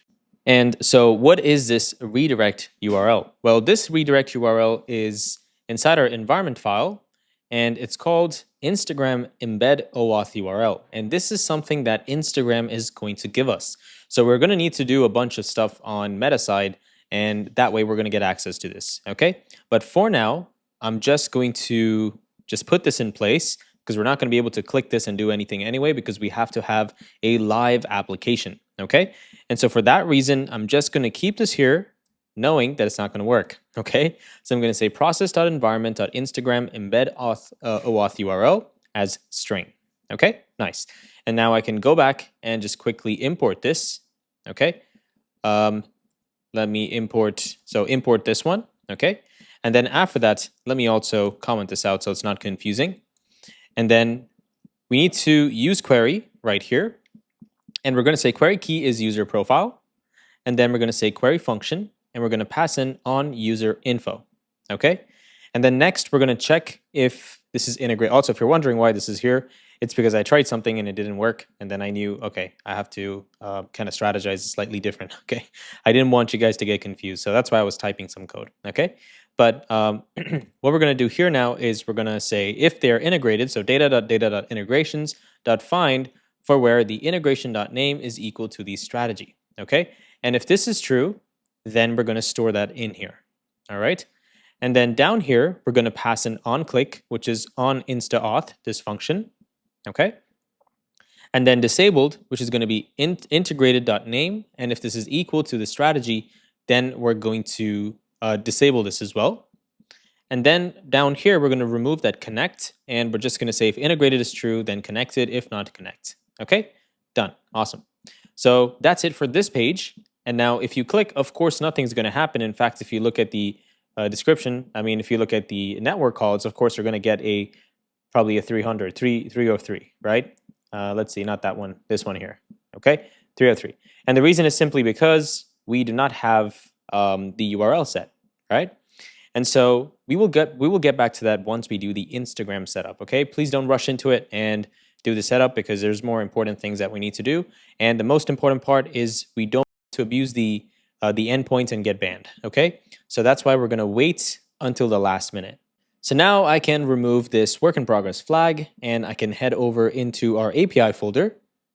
And inside this folder right here, I'm going to create another endpoint. And this endpoint is our webhook, okay? So I'm going to say webhook like this. And inside that, a route.typescript. Or actually, to make this slightly better, I'm just going to call this Instagram. So I'm creating another folder. I'm going to create another folder in here called Instagram. And then I'll move this in here, okay? Because you might have other webhooks as well, like clerk or ngrok, all of, and we're also going to need ngrok in here. But I'm saying if you need some other type of webhook, even for Stripe, then you're going to need to put it in here, all right? So now inside this route.typescript, there's a bunch of code that we're going to write, okay? So please pause and type with me, okay? And don't get overwhelmed, and even if you do, it's fine. It's part of the process, okay? Stop whenever you feel like you're confused, and then read the code, all right? So the first thing we're going to need here is a function, the get function. So I'm going to say export async function, and or let me say async function like this, and I'm going to change the name first to get, and in the params, I'm going to remove this, or I'm going to just set this to request, and in here I'm going to call it next request, okay?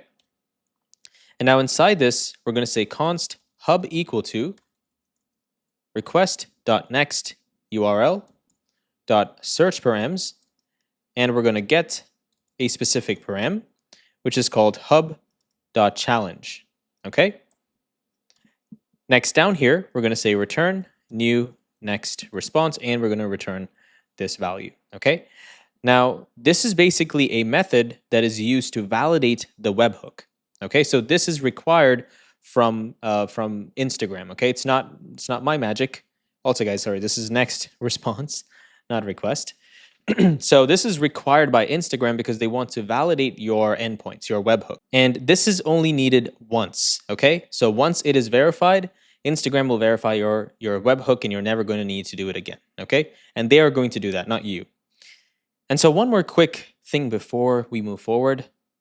This took me forever. In fact, honestly speaking, this was the biggest challenge I have ever faced in web development. Imagine that, okay?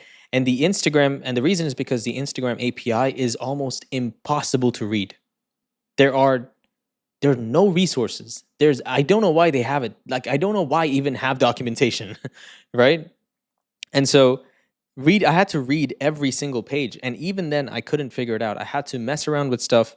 And so for that reason, I'm not going to ask you guys to subscribe because I know you're going to do it anyway, but here's what I'm asking for you, right? I want you guys to win. And the best way to win is learn things that are not on the internet or that are not easily available on the internet. And that's why we created Web Prodigies, right? Because I'm not building boring CRUD applications. Who has ever built a ManyChat clone? Nobody, right? Well, called Slide, not ManyChat. But all I'm saying is if you want to succeed in your career, you need projects like this, not projects like how to build a CRM or how to build, some sort of CRUD app that does absolutely nothing and brings no value to anyone. And so if you want projects like this on your feed, then subscribing is going to get you the highest quality projects. And here's my promise to you, right?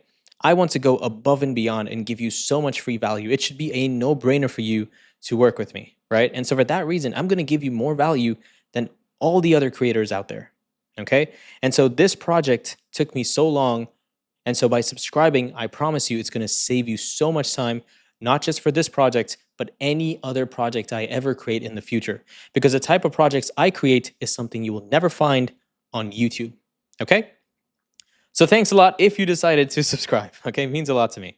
So anyway, now let's move down here. And the next thing is we need to create the post endpoint, okay? So I'm going to say export async function. Async, please give me the type intelligence. I'm sorry, the snippet. Okay, and this is going to be a post endpoint, and it's a request, which is going to be of type next request, okay?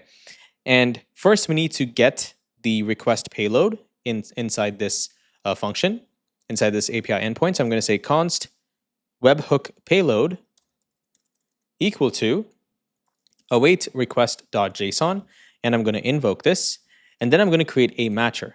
Okay, I'll tell you why I need this matcher and stuff. But first, let's also create a try catch. And inside the try catch, here's what we're going to do. Okay, first we're going to verify if the keyword that was commented or DM'd is inside that message. Okay, so that means the keyword exists.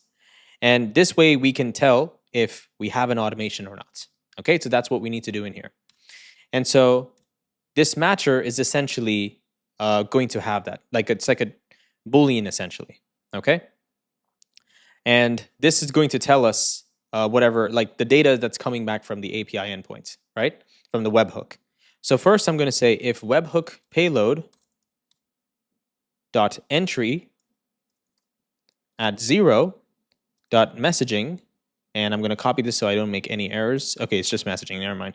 So yeah, if this messaging exists, then I'm going to say matcher equal to await match keyword. Okay, and this is a function we're going to create. Just give me 1 second. And sorry guys, this is not match, this is matcher. Okay, and inside this, we're also going to need to pass in that value. So I'm just going to say webhook. Why is it webhook? Okay, payload. And I'm going to say dot entry at 0.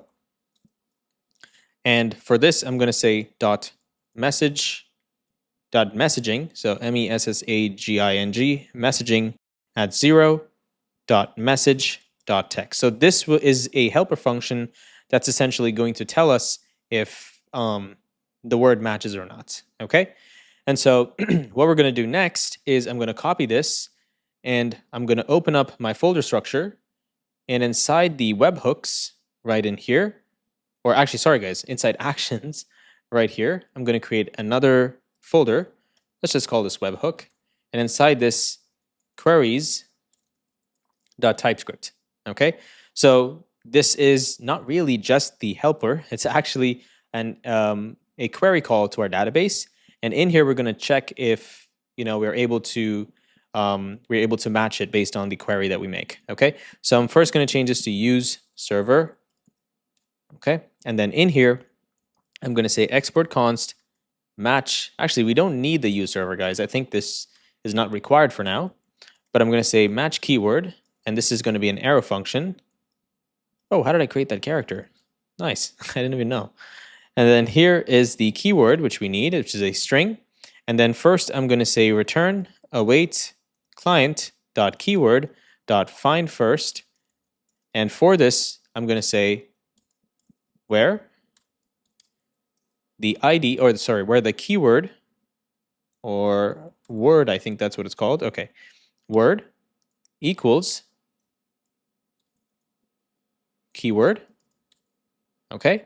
And the mode is insensitive. Okay. So that way, even if they used a capital or small letter, we're still going to, we'll still consider that as an automation. Okay. You can change it accordingly if you'd like, but I think it just makes more sense this way. And now let's go back and import this helper. Okay, nice, awesome. And then next down here, after this if condition, we're going to say if the webhook payload dot entry at 0 dot changes. Okay, so if this exists, and this part, I believe, I'm trying to recollect because the API was very confusing. I think this is the comments. Okay, so this is messages. This is going to be comments. Okay, and same thing. We're going to say matcher equal to await, and we're going to say match keyword. And again, we just need to pass this one, but slightly different, of course. So I'm going to say webhook payload dot entry at 0 dot changes at 0 dot value dot text. Okay. And then down here, now we're going to check if the matcher exists and it has the automation ID. Okay. So let's say if matcher, so this exists, and of course we have the matcher. Why is it giving me, I don't know why I type in this is so bad. Like I'm using this more. Okay. matcher.automation ID. So if these exist, that means the matcher exists, right? And so basically we have the matcher here, right? Or we have a keyword match. We have a keyword match. Hopefully this can help you guys read if you are getting the, also, by the way, if you did get the premium GitHub repository, which comes with the license, you basically get a bunch of, code comments inside here. Okay, so it might help you even more. And there's a couple more things. For example, we make it production ready. And what I mean by that is, again, please keep in mind, it's the same code base. It's the exact same code base. The only difference is we make the front end code base a little more, I guess, we set up like a production environment. And what that means is we set up the linters, we set up Husky, and also some scripts. That's it. Okay, so there's nothing different. All right, please keep that in mind. We're not hiding anything. Okay, it's the exact same thing. There's absolutely nothing different. The only difference is you will get code comments. Okay, and also you get the license, so now you can use that without any risk, and you can also make money through it. Right? Okay. Next, down here, let me first tell you what we're going to do. Okay, so we want to first check if it is a comment or it's a comment or a post, okay? And so, or like a message or a post, essentially. And then this way we can decide which path we need to handle, all right? So first I'm going to say if webhook payload dot entry at 0 dot messaging, please don't make any errors here, guys, okay? It's going to be really, really difficult to debug. So if it is a message, then we're going to say, so sorry, I think I mentioned something incorrectly on top. Let me say this once more. What we're doing here is we're going to check if it is a comment on a post or it is a message, a DM, okay? And based on that, we're going to have two different branches, okay? So this means it is a message. So if it's a message, then I'm going to say const automation equal to await get keyword automation, okay? We're going to invoke this. And essentially what we're doing here is we're getting the automation itself, just fetching the details of that automation. And this is also going to have two different paths inside here, right? And so we're going to first check, of course, now we know it's a DM. And then the two possible paths, I'll show you in just a second. But we want to check if the customer can basically is a brand new user, or if they are an existing user inside the application who is trying to get a new automation up and running. Okay, I know it's not going to make sense right now because, like I said, this is a really, really big file. Eventually, I want you to stop and read through everything. Okay, and so in here, we're going to create this other function. And so let's go back into our webhook actions right here. And inside the queries down here, I'm going to say export const, which is an arrow function. And then I'm going to change this to async. And this is going to need the automation ID, which is a string, and the DM, which is a Boolean, okay? Or you can also pass in a string, but I'm just going to use a Boolean for now. And then I'm just going to say return await client.automation.find unique. And inside this, we're going to say where for this ID, which is equal to the automation ID. And we're also going to include some data in this response, okay? In this returned object. So first I'm going to say DMs like this, and I'm going to set it to true if I want it back. And that's why we have this, I guess. And then after that, the trigger. So trigger where the type, if DM exists, we'll say DM or comment. And then next we need the listeners. So I'm going to say listener itself. And I also want the user's information. So I'm going to say user, and I'm going to say select subscription data. And I'm going to select their plan and set it to true. Because now I can do stuff like AI-driven stuff, right? And so that's why I'm trying to fetch this info, because if I know what plan they have, then based on that, I can check the automation and what type of a listener they have set. And then based on that, I will check the subscription plan and I will either turn on the AI or the default message, okay? And then after this, I also want integration. So I'm going to select the token specifically, set it to true. Okay, nice. And that's it. That's literally it. So I'm going to go back here and quickly import this. Sorry, guys, having a really bad time because I've been speaking for a very long time. All right. And then I'm going to say matcher dot automation ID, and I'm going to set this to true, okay, because I want that that DM as well. And so after this, hit enter, and now we're going to check if there is an automation trigger, okay, because that's the only way we can fire it. And if it does exist, then we're going to fire the automation. So I'm going to say if this automation here exists and automation.trigger exists, then we're going to do the following. And so now that they have the automation and they also have an automation trigger set, it makes sense to start the automation here, right? And so to start the automation, we need the listener, and that's why we're going to now check for the listener. So we're going to say if the automation.listener exists and the automation.listener is equal to message, then we're going to do something in here. And so there are two different paths, right? I hope you understand that. There are two paths in here. Why do we have this? Okay, there are two paths. One is the message and one is smart AI, right? And so the first path is this one, which is it's a direct message. So now we can create that simple response that the user has set in the automation. So I'm going to say const direct underscore message equal to await send DM, which is another helper. So let me go ahead and open up the folder structure. And I'm going to scroll down to libs folder right here. And I'm actually going to call this, we already have fetch.typescript, so I'm just going to use this one. Okay. And so I'm going to say export const send DM equal async error function.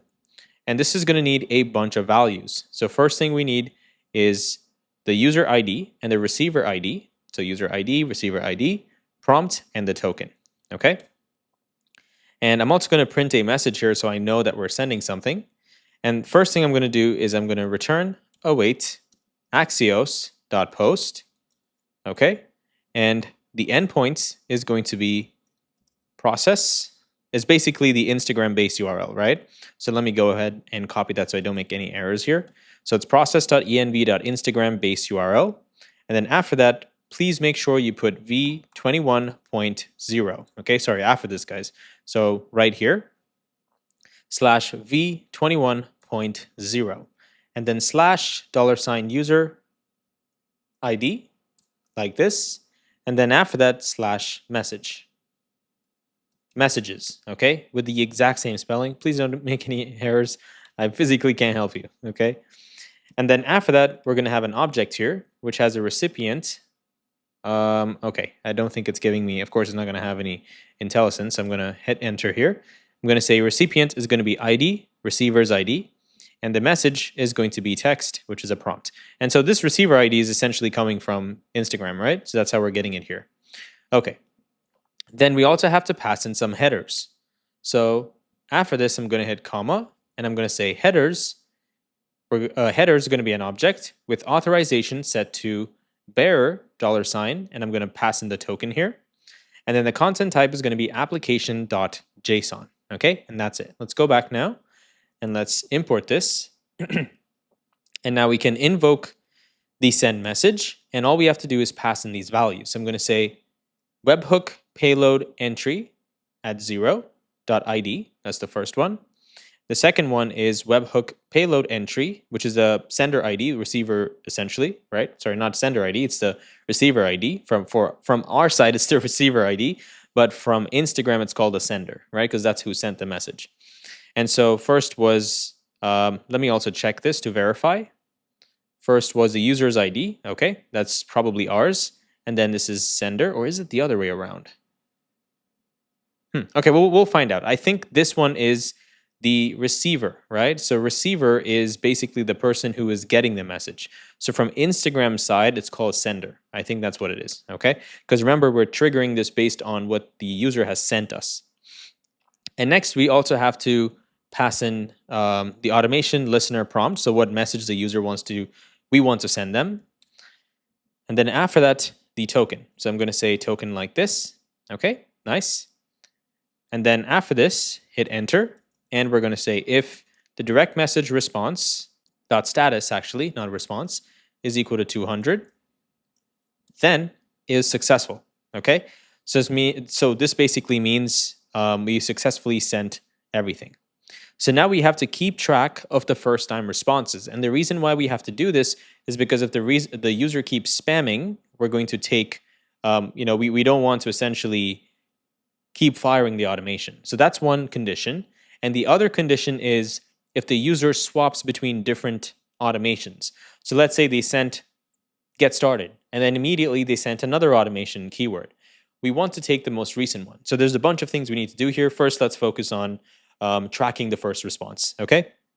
So I'm going to say const tracked equal to await track response, which is another function that we're going to need. So I'm going to say track response and invoke it for now. And then let's go to server actions inside webhook queries. And at the bottom, I'm going to say export const track responses equal to an async function. Okay, and this is going to need the automation ID first, which is going to be a string, and then the type, which is going to be comment or DM. Okay, and then down here we're going to check if it's of type comment. So if type equal comment like this, then inside the curly bracket we're going to say return await client.listener.update like this for where the automation ID is automation ID, and we're going to update the following data by setting the comment count and increment it to 1. Okay. All right. Then down here after this if condition, if type here is equal to DM, then this is what we're going to do here. We're going to return await client.listener.update. We're going to invoke this, and in here we're going to say where automation ID, and then we're going to say data for DM count and increment it by 1. Okay, so same thing for both use cases. Okay, nice. And let me make sure we're returning. All right, we're returning both. And so let's also quit this and let's import our track responses hook. I'm sorry, not hook. It's just a function server, I guess query action. Query action, okay? And in here, I'm going to pass in the automation ID and the DM as well. So I'm going to say automation ID and the DM. And then after this, inside the bracket itself, if everything was successful, so if we track the response, okay, and we got a 200 response here, then we're going to return next response.json, and we're going to say message is message sent and status of 200. All right, awesome. Hopefully you guys are still with me, and please pause and read. Okay, if you're confused, just scroll back up and read this. It will make more sense. Now, after this yellow bracket right here, which is after the main if condition, okay, for the listener, now we're going to do smart AI. Okay, so I'm going to first say if automation.listener exists, and it's the smart AI listener, so smart AI listener, and they're on a pro plan, right? So if all of these conditions are true, which is smart AI listener, the user.subscription plan is a pro plan, then we can do the following. So now we can generate everything based on ChatGPT's response, okay, OpenAI's response. So here I'm going to say const smart_AI_message equal to, and now we're going to need OpenAI before we do this, right? So let's go ahead and grab that.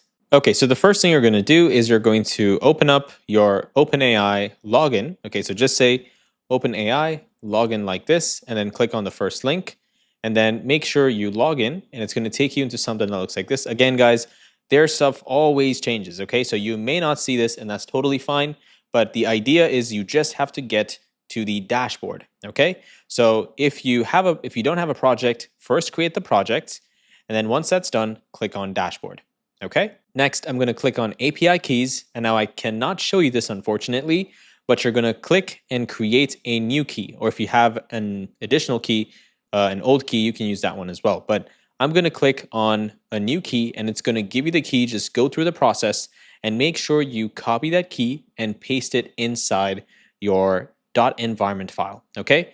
And so from now, I will not be showing my .environment variables, okay? So please understand that you're gonna need to still follow through and at least have some understanding of development, okay? So just common logic. Just click on this, create the new secret key, copy the key, and paste it inside your .environment file. And if for some reason you're not able to create an API key, that's because you have to add your billing details, okay? So go to settings right here, and then click on billing and add your credit card information, okay? Add your payment method, and then you want to click on usage limits, and you want to scroll down here and set the daily budget to $5 and enable a budget limit of $5 as well, okay?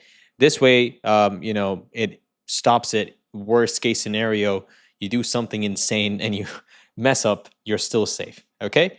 So go ahead, do this. It's not expensive. It's $5. You're learning a ton from this, okay? And so once this is done, you should be good to proceed. And the next thing you're going to do is you're going to quit your terminal and you're going to say bun I OpenAI.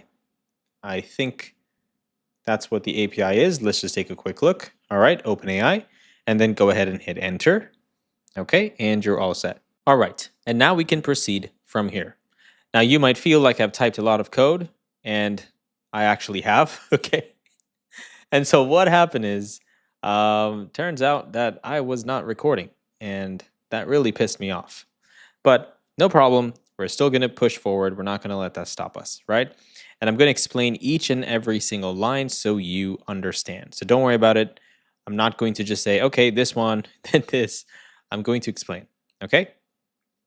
So now we can essentially use OpenAI to create a message. So the smart AI message. So we're going to say await OpenAI chat, and please type with me, okay? Please type with me. And so we're going to say chat.completions.create. We're going to pass in the model and the message itself. But this has to be an array because there's that's how their API is. And then we have to say role assistant. The content is going to be automation.listener.prompt, which is basically what the user set inside the UI, right? And then we also want to make sure that the responses are only less than 2 sentences. Okay, awesome. And then after this bracket right here, we're going to hit enter. And then we're going to say if the smart AI message.choices, so we got some response, .message.content exists, then we're going to create a chat history, okay? And so the reason why we're doing this is since we're using smart AI, right, we're using the AI responses, sometimes there's a chance where the customer can follow up with another response. And so we have to save the chat history as a result, okay? And so first thing we're going to do is we're going to say receiver and sender. So we're saving 2 different, okay? So receiver is going to be create chat history, which is a new function we need to create. And first, let's pass in these parameters, okay? These arguments. So we're going to say automation.id, the webhook payload entry.id, and then the messaging. So entry at 0.messaging at 0, sender's ID, and the message text. Now, what are these values? We're going to figure that out in just a second. So copy this title, and then you're going to open up your folder structure, and inside actions, you're going to have this webhook folder, and you're going to create this queries.typescript, right?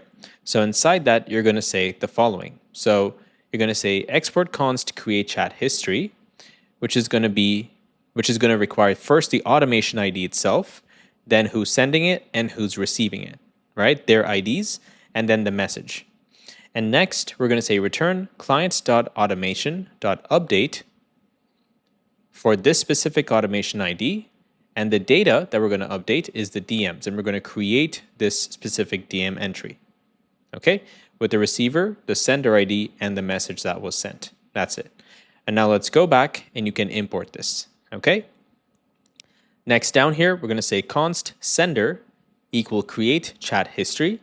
We're going to pass in the automation ID, and this one is, let's see, what's the second one? Okay, it's the sender's ID and then the receiver's ID. And this sender is because it's coming from the webhook payload, and from their perspective, it's considered a sender. Okay, that means who sent this DM keyword, right? So that's why it's called sender, and that's why we are storing it as a receiver. Okay, that means they're the ones who are receiving our message. Next, smart AI message. So the message itself, the content itself, is stored in here. Okay. Then down here, we're going to create something called a transaction. All right. And well, basically the reason is we still want to send the DM right here, right? And so if the transaction fails, we're still going to proceed through the flow.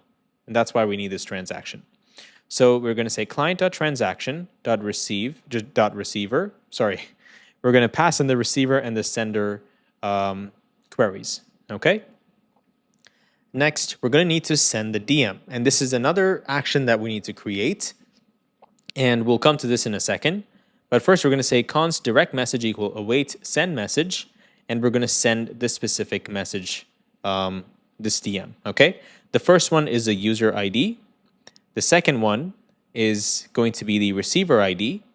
The third is going to be the prompt, which is the message, the smart AI generated message, and the automation token, the integration token. Okay.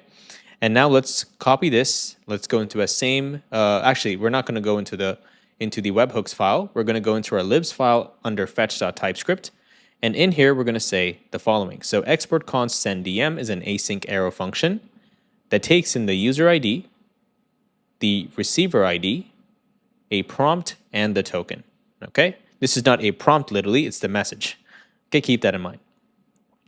Next, we can also print a message in the console saying sending message if you need. And then in here, we're going to say return axios.post, okay? And then in here, we're going to say process.environment.instagram base URL, okay?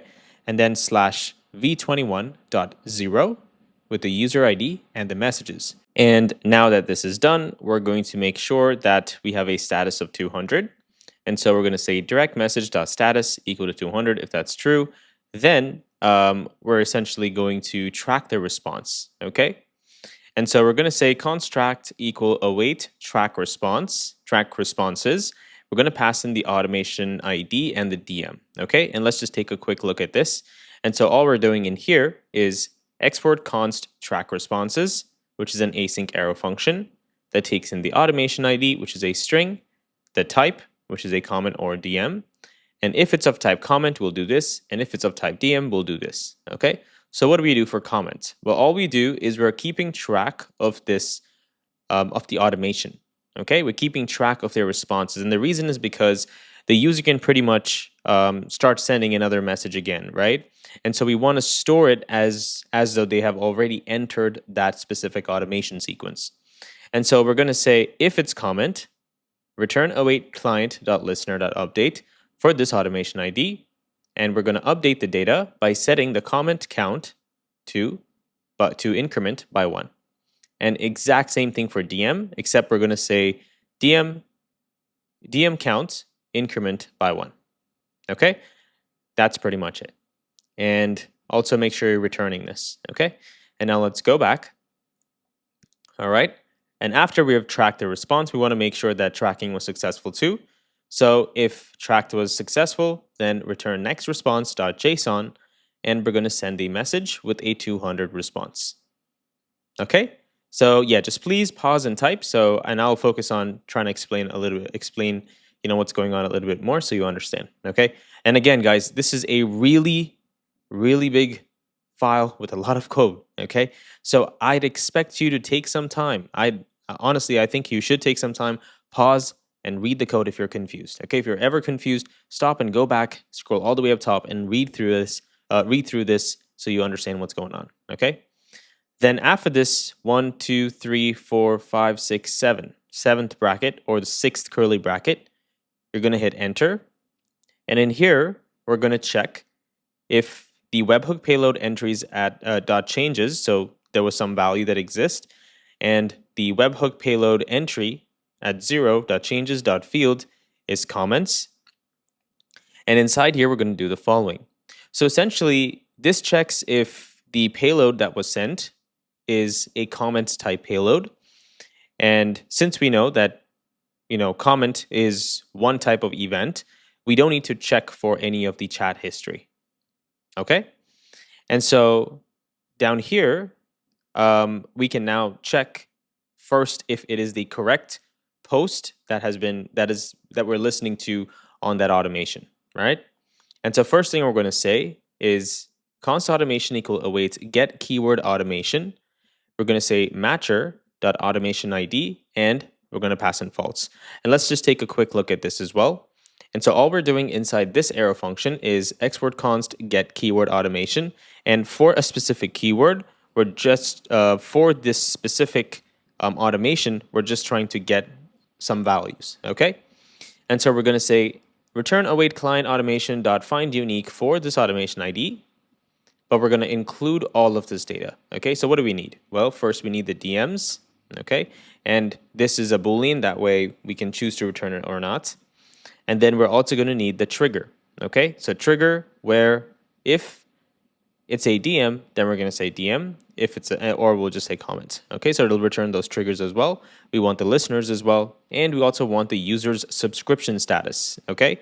And the reason is because throughout the code, we might want to check if the user has a pro plan, and accordingly, we can fire smart AI if they have that wired up, okay? So subscription, select plan, and we're going to set it to true. And for integrations, I'm going to select the token. Okay, nice. Now let's go back. Okay, and right here, after this, now we can say const automation post equal await get keyword post, and we're going to pass in that the media ID, which is essentially that post itself, and then the automation ID as well. Okay, and I don't think we've done this before here, so we're going to need to, let's just take a quick look at this one. So get keyword post is an async arrow function, okay, that needs a post ID and the automation ID, okay? And all we're going to do is find that post from our post table. So client.post.find first, and we're returning this, right? So await client.post.find first, where it is of this post ID and it's the same automation ID. And we're also going to select the automation ID and set it to true, okay? And so now we get the automations post. All right, so what are we going to do next? Down here, next we're going to check if there is a trigger or that respective trigger exists in our database, okay? And we also want to check that that post itself, right, has an automation and the keyword automation matches, okay? And so here we're going to say automation and automation underscore post, and the trigger exists. And if that does, then we're going to check if it has a listener, because if it doesn't have a listener, we can't really do anything, right? And so if it does have the listener, then inside here, we're going to do a couple things. So first, what we're going to do is we want to check if it is of a type of a message type listener, or if it's smart AI or pro, okay? That's all we're doing in here. So we're going to say if automation.listener.listener is equal to message, then we're going to say const direct message, because that's what the user wants, right? And we're going to invoke our sendDM function, and we're going to say await sendDM. We're going to pass in the ID, which is essentially the user's ID.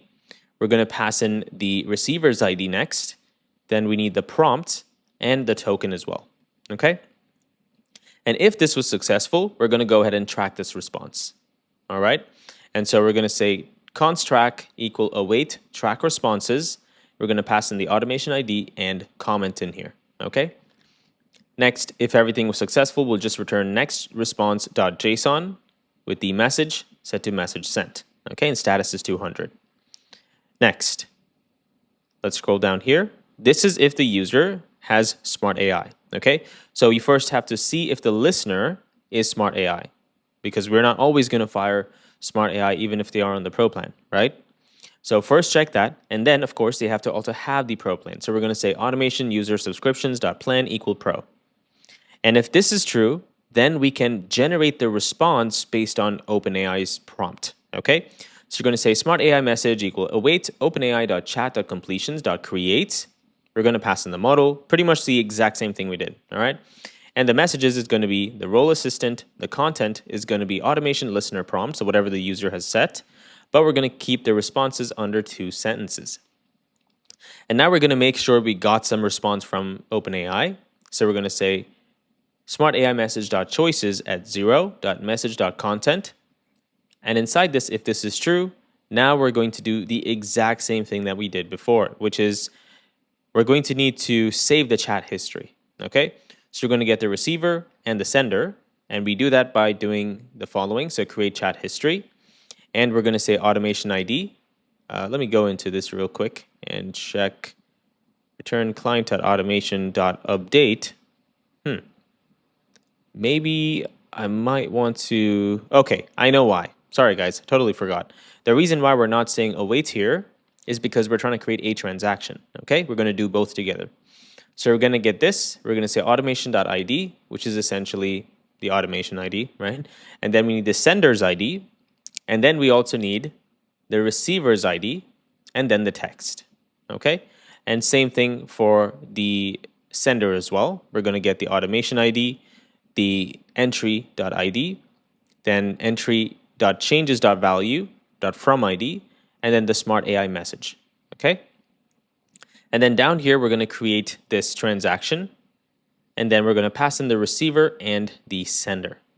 All right, cool. And now after that, we're also going to go ahead and send this DM. And so for that, we're going to pass in the webhook entry ID, which is the user ID, the receiver ID next, the prompt itself, and the token.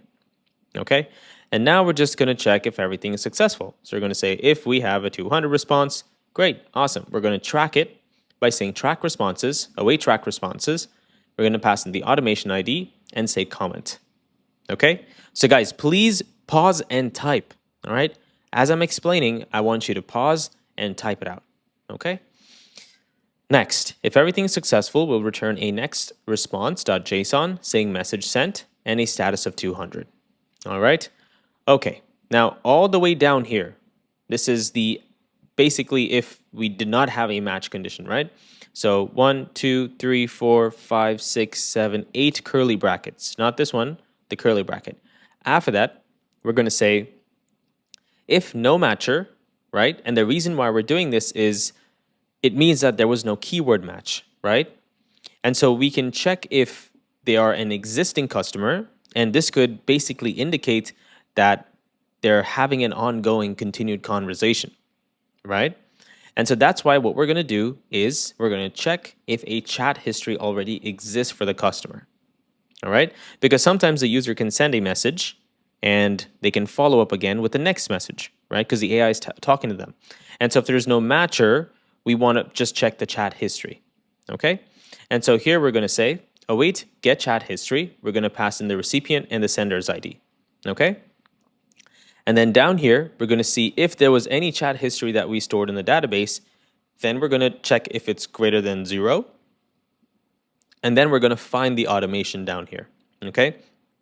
And so if there is a history that we found, we are basically going to just continue with smart AI, okay?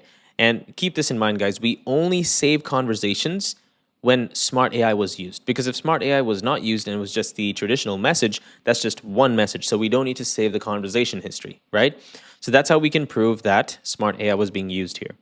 And so next, what we're going to do is we're going to say const automation equal await find automation. And I think we already went across this, but if I did not, all we're doing is it's a arrow function that has an ID, which is a string. And we're going to return await client.automation.find unique for that specific ID. And then we're going to include the keyword, trigger, post, listener, and the user. But for that, we want to select only the subscription and integrations. Okay? All right. So now we have the automation details. Now we can verify down here that the automation and the user basically have permissions to conversate, right? So first, if it's ProPlan and if it's Smart AI, only then can they conversate, basically. So we're going to go ahead and say the same OpenAI thing so we can continue with it. So we're going to say smart AI.message, smart AI message equal await OpenAI chat.completions.create. And here we're doing something slightly different. We're passing in the model, right? The messages as well, the exact same thing. And here we're saying assistant content automation.listener.prompt, keep it under 2 sentences. And then we're also passing in the customer's history response, right? So the entire history as well. And then we're saying role, we're passing another object with role user, and we're passing the content, which is webhook payload right here, right? Which is this one, dot entry at 0, dot messaging at 0, and the message text. Okay, that's it. And then let's scroll down here. And then here we're just making sure that, the same exact thing. Since we're using Smart AI, There's a chance the customer can follow up with the response. And so we're going to save all of this chat history. So anytime it happens again, it can go through this if there's no keyword matcher. Okay. And so we're going to create the receiver and the sender with create chat history, automation ID, webhook payload entry at 0.id, the sender's ID, and the text. And then same thing here, but we're going to pass in the message from the smart AI. Okay. And then we're going to create a transaction saying await client transaction receiver and sender. And then we're also going to send this message. And then once that's done, we can return. So if everything is successful, we have a 200 response, we can return a next response of 200 like this with a message. Okay, awesome. Now, after all of this, if no automation was set, right? So 1, 2, 3, 4 brackets. If no automation was set, we're going to return a 404 and say no automation set.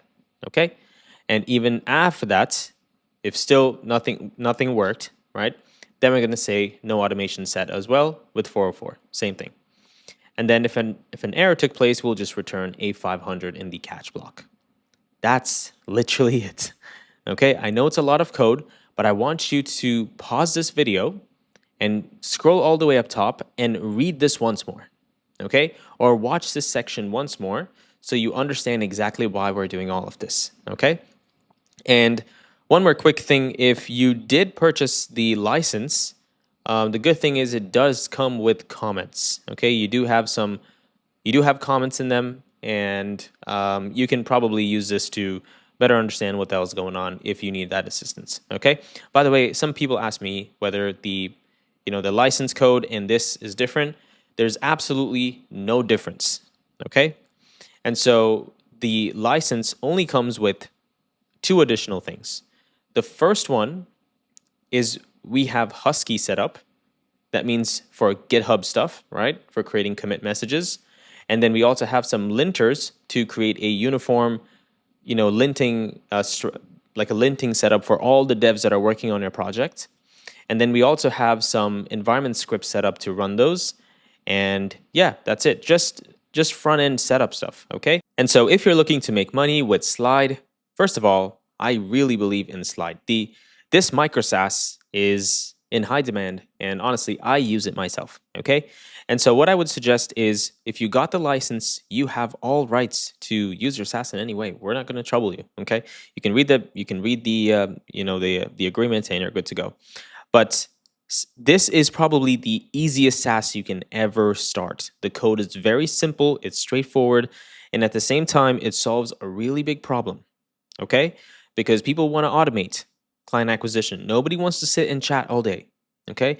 And so if you have you don't even have to use it as a SaaS. You can sell it as a high-ticket service, okay? And so we cover a lot of this stuff inside PU. Again, this video, I don't want to get too much into how to start the SaaS and all that kind of stuff. If you think that is something that you might find helpful, let me know in the comments, and we'll see what we can do, okay? But I feel Slide is probably your best bet at starting a SaaS because it's easy to manage. The code is less. It's a micro SaaS, right? And creating content for this is so easy. Imagine you created content that is like a free trial for people to test how the content works, or the SaaS works, sorry. And so imagine you created a video saying, here's an awesome SaaS that solves a problem, etc. And you just show exactly what it does. You just show the outcome, right? And you show how people can benefit by using your SaaS. And then you can tell them, if you want to test it out, just comment the word get started down below and the AI will speak to you. That's like a free trial, right? And so you're giving them a free trial without them actually needing to get an account, because they can pay you, right? Like straight off the gate, right? You can just say, hey, here's a price, because you already have the free trial already done for you, right? And so you can charge. Guys, this is the best SaaS ever. I love this SaaS, okay? And I use this in my business as well, okay? So yeah, getting the license is, if you're going to get a license to any one of our code bases, I would highly, highly recommend getting this one, just because you can make money from it, okay? It's much easier than any other ideas that you probably have, because this is already validated. All the projects that we create are validated, okay? But I just love this one because it's simple and easy and fun at the same time, okay? Awesome. Now that we have done creating our webhook for Instagram, The next thing we need to do is the OAuth endpoint, okay? So once a user signs in using OAuth, we need to send them to our application so we can get the token and then save the token in our database. And so that's exactly what we're going to be doing right now. So I'm going to shrink everything. I'm going to open up source, going to open up app, and inside the protected routes, I'm going to create another folder, and we're going to call this callback, okay? And then inside this, we're going to create another folder, call this Instagram, and we're going to have a loading.tsx and a page.tsx. Okay? And for the loading, you can copy exactly what's in the payment loading. So I'm just going to copy this and I'm going to paste it in here. And for the page.tsx, I'm going to return a component and I'm just going to call this page like this. Okay?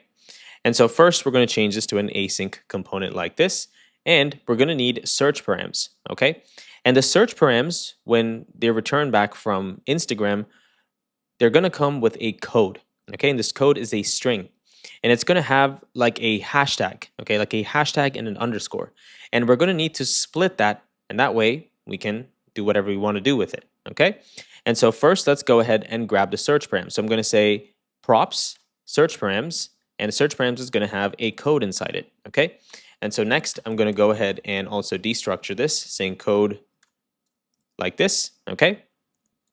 And now inside this, I'm going to first check if the search, or I can just check if code exists. Then first, I'm just going to console.log so we can make sure it's returning in here, okay, if I need to. And then I'm going to say const user equal await on integrate, which is another server action that we need to create. And again, there's a lot of code in this. So first, let's just do the setup for this, okay? And this just needs that code. All right, so I'm going to say code.split, and we're going to split it at that hashtag, okay? And then we're going to take the first value, all right? And then next, if user.status, status, for now, we're going to get some TypeScript stuff, but that's fine. So if status is 200, then down here, we're going to return redirect. Okay, and in here, we're going to pass in the following. So first thing is /dashboard, okay, / and we're going to say $ like this, user.data.firstname, user.data.firstname, okay, and then we also need to pass in user.data.lastname, okay, and then /integrations. Like this. So that way the user can see if they're connected or not, okay? And then after this, if this failed, then we're just going to return the user. Sorry, guys, it's not there. First, let me remove this, and then down here, okay? So return redirect like this /sign-up, okay? And now let's go ahead and create this the server action. So you're going to open up your folder structure. You're going to go into actions, into integrations, in index.TypeScript. And now we're going to say export const on integrate like this, which is an async arrow function. And we're going to need the code, right? So we're going to grab that as well. And first, we're going to await the current user. So I'm going to say await current user like this. So user await on current user. And then we're going to have a try catch in here.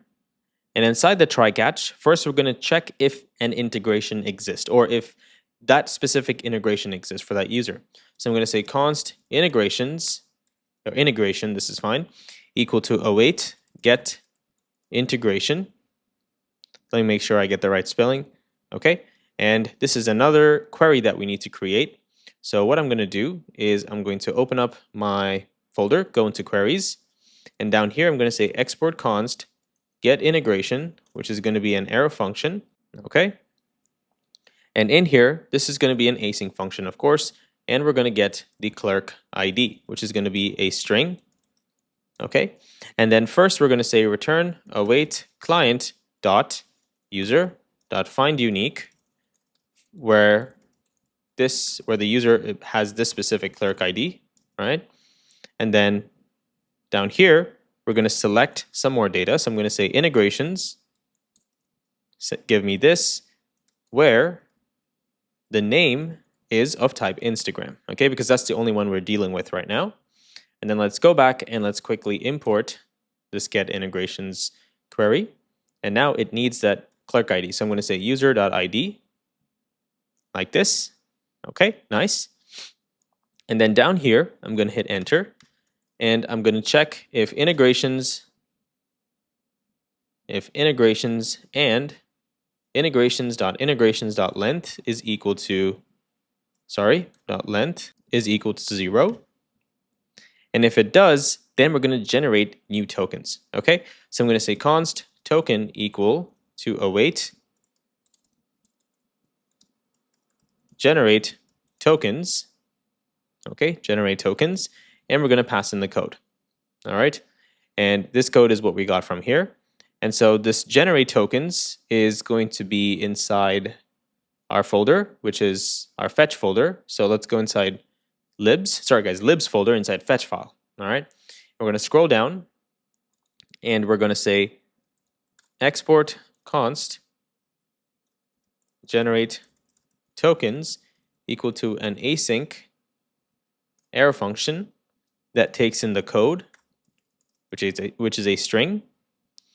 And now we have to essentially get the token, right? But this token, first of all, is a short-lived token, so we always have to refresh that stuff, right? So first I'm going to say insta_form equal to new form data, and we're going to invoke this. And then we're going to say insta_form.append, and we're going to append the client underscore ID. Please don't make any spelling errors, okay? And here we're going to pass in an ID that we don't have yet, but we're going to get eventually, but it's called the Instagram client ID, okay? And we're going to send this as a string, okay? And then we're going to say insta_form.append, and now we're going to append the client secret. So I'm going to say client_secret, and we're going to pass in the client secret, so process.environment.client secret as a string. And then we're going to need to have the grant type. So I'm going to say Instagram form.append grant type authorization code. And then we're going to also need to have the redirect URI. So the redirect URI is exactly that route that we just created, right? So I'm going to say insta form.append redirect URI is going to be process.environment.next public host URL /callback/Instagram, okay? And then after this, we're also going to need to append the code. So I'm going to say instaform.append code and pass in our code. And all right, that's pretty much it. And now we have to essentially create that token, okay? Actually, we're going to refresh that token. So I'm going to say short token response equal await fetch. And I'm going to say process.env.instagram. Let me copy this. It's Instagram token URL. Of course, we don't have this as well, so we'll get to all of this when we need it. And then we're going to pass it in as a string. And then we're also going to need to pass in some data in here. So we're going to say method like this is post method. Okay. And the body is going to be instaform. Okay. Also, if you're wondering why we're using fetch here, for some reason when I tried, it just wasn't working with Axios, and that's why I'm just using fetch, okay? All right. And now, this is going to give us the token, so we need to extract it from there. So I'm going to say const token equal to await short token response, and we got to get the JSON from this, okay? Nice. And now we want to make sure that, that the token.permissions length is greater than 0. And I'm also just going to print a message here in case I need it. And so if this is successful, we are basically getting a token, right? So we get the long-lived token, and it's going to be valid for 60 days, okay? And we're going to exchange it with that short-lived token, essentially, okay? So I'm going to say const long token equal to await axios.get. And then now I'm going to pass in a string. Please pause and type, and do not make any errors here because I cannot help you if you show up in the Discord because it's going to be very difficult to track this, okay? So it's process.environment, so base URL /access token, okay? And then we're going to say grant type equal to IG exchange, underscore token and client secret equal to process.environment.instagram client secret, and then access token is going to be equal to that token, that access token that we just created. Okay, nice. Okay, and we will come back to this part, of course, but for now, we just want to make sure we're returning this as well. So I'm just going to say long token dot data. All right, nice. And now after this, this should be good. Let's go back and let's import the generate token. Okay, and after this, I'll console a message here just to see that we're getting the token. And then we're going to make sure if the token exists, then we're going to get the Instagram ID for that user. So I'm going to say const insta underscore ID equal to await axios.get. And we're going to get, we're going to basically pass in this specific key, this specific endpoint. So it is process.environment Instagram base URL /me question mark fields equal user ID and access token equal access token like this from that token. And then down here, we're going to create a new integration and we're going to set that to expire with 60 days from today. Okay, so I'm going to say const today equal new date. And then expiry date is going to be expire date equal today.setDate to today.getDate plus 60 days. Okay. And then after that, let's go ahead and create an integration. So I'm going to say create await create integration. And of course, this create integration is a new server action. So I'm just going to go ahead and copy this. And before that, let's just understand what we're passing in. We're passing the user ID, the token, the access token itself, the expiration date with the new 60 days token, right? And then the Instagram ID, okay? And so I'm going to open up my folder structure inside queries. I'm going to scroll to the bottom and I'm going to say export const create integration, and this is an async function. And this is going to need some values right here, okay? Some parameters, which is clerk ID, token expire ID, the expired date, and the Instagram ID. And inside this, I'm going to say return await client.user.update, and we're going to basically update where this clerk ID is like the clerk ID we sent in. And the data that we're going to update is going to be integrations, and we're going to set that. So let's change that once more. Okay, integrations. We're going to create the token. Why is it not setting? Okay, token like this. Expires at is going to be set to the expiry date. And the Instagram ID is going to be set to the IG ID. Okay? Nice. And then after this down here, we're going to select. We want to select the first name and set it to true. And we also want the last name. Okay? So last name, set it to true. Nice. Okay, something looks wrong here. Okay, there we go. Now let's go back and let's import the create integrations hook. Create integrations query. And now you see we are just passing in those values that it requires. Okay, and then down here, if everything was successful, we're just going to return a 200 saying it was created and pass in the creation data.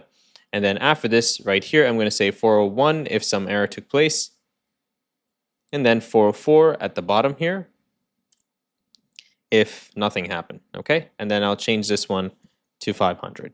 Nice. And you can also print a message here, so just so it's slightly easier. So console.log, slightly easier to just, debug and stuff, right? So let's say 401, okay, like this. And then here we can say 404. And then here we can say 500. And we can print the error as well.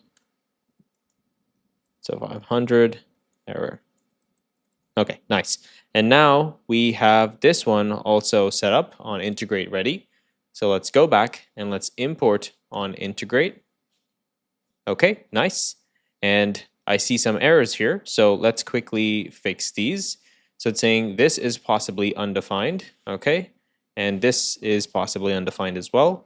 And that should solve that problem. All right, great job. All right, guys, so now we can proceed with getting our Instagram credentials and also building our meta app, and that way we can get started with our project, okay? So the first thing you want to do is you want to create a new Facebook account, okay? It should be a brand new account with an email you have never used before. And the reason is because just in case if something happens and you get banned, I don't want it to be your original account, right? And so that's why I just use a brand new Facebook account and a brand new email. Once you're done, you need a new Instagram account. So go to instagram.com and then sign up with these credentials. Okay, the same thing you used right here to create this Facebook account. Just sign up and create an Instagram account. All right, so the same email and the same credentials you used for this one.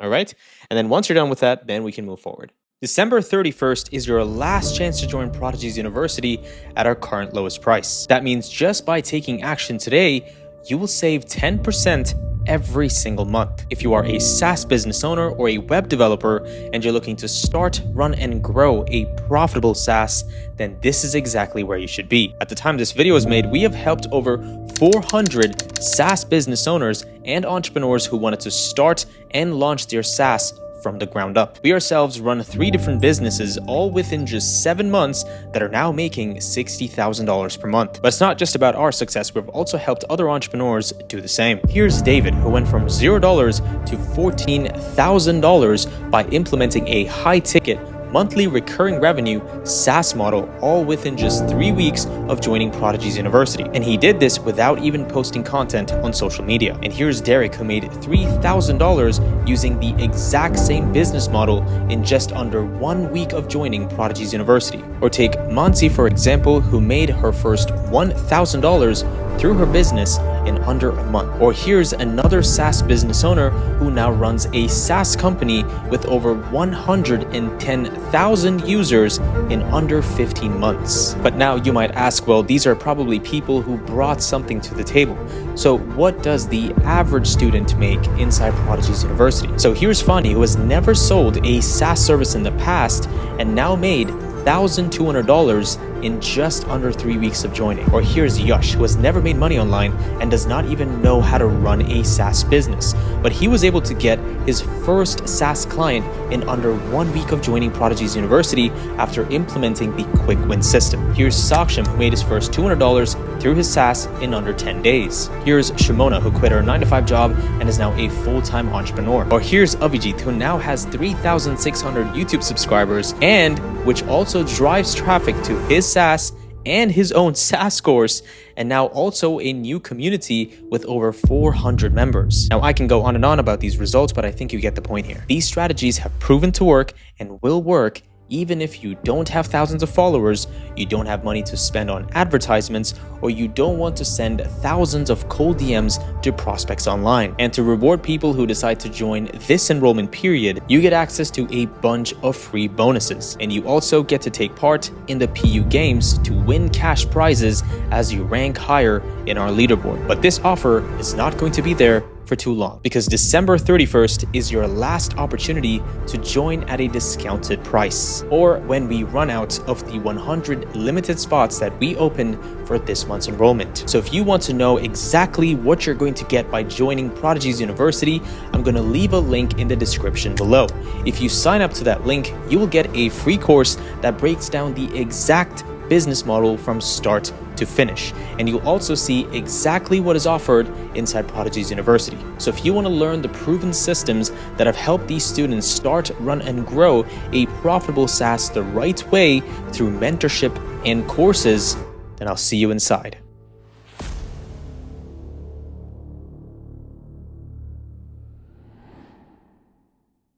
Okay, awesome. So I'm assuming that you already have the new Facebook account and the new Instagram account created, and now we're ready to move on to the next stage. So once you log in into your Facebook account, you're going to see something that looks like this, right? It's a brand new account. So you're not going to see any posts, no history, absolutely nothing. And that's what we want, okay? And you're going to go to the sidebar right here, and you're going to click on Pages, okay? And once you click on Pages, it might take you into a page that looks like this. Guys, again, Facebook is going to change every single day, all right? The idea is still the same thing, okay? Which is you need to create a new Facebook page now, all right? And so in here, you're going to click on Create New Page, and that's going to take you to a page that looks like this. And just go ahead and put a name, title, category. I'm just going to pick software. I suggest you pick the exact same stuff that I'm doing, just change this page name, okay? Put something that you want, all right? And then at the bottom, you want to click on Create Page. And that's going to take you to the next page here, which is some sort of setup stuff. And I think you should be good. You don't really need to do anything apart from that because we're just testing it, right? And so if you go to the right side here and you click on this profile icon, you should see that new user that you created, right? So this is your original Facebook account. You need to switch between your, you need to switch to your Facebook page account. So click on see all profiles and you're going to see your original account and the new Facebook page you created. So click on this Facebook page and it's going to log you into that account. Okay. And you probably might see a modal like this. I'm not sure. Just click on not now. We don't want to take any tour. And that should take you into your Facebook page. Okay. You see we're logged in as the Facebook page user. Then at the bottom here on the sidebar, if you go to the home page, you're going to see shortcuts, okay? And you want to click on that new Facebook page that you created. Next, it's going to take you into a page that looks like this. And then that should take you into a page that looks like this, okay? Scroll down and you're going to find permissions. And this might change, of course, but you can probably search for it right here. But you want to click on linked accounts, okay? So go ahead and click on linked accounts. And then you're going to find a section here that says Instagram account. And if you haven't connected this account, you haven't connected your Instagram to the new Facebook account, or the Facebook page, then you want to go ahead and connect it, okay? So I've already done this, so you're probably going to need to do it if this, since this is a new account.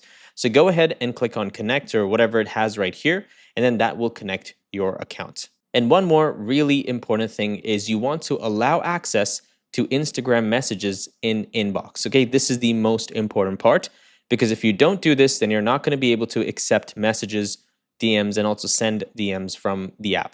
Okay, so if for some reason you did not select that option, you can click on view and you can turn this on.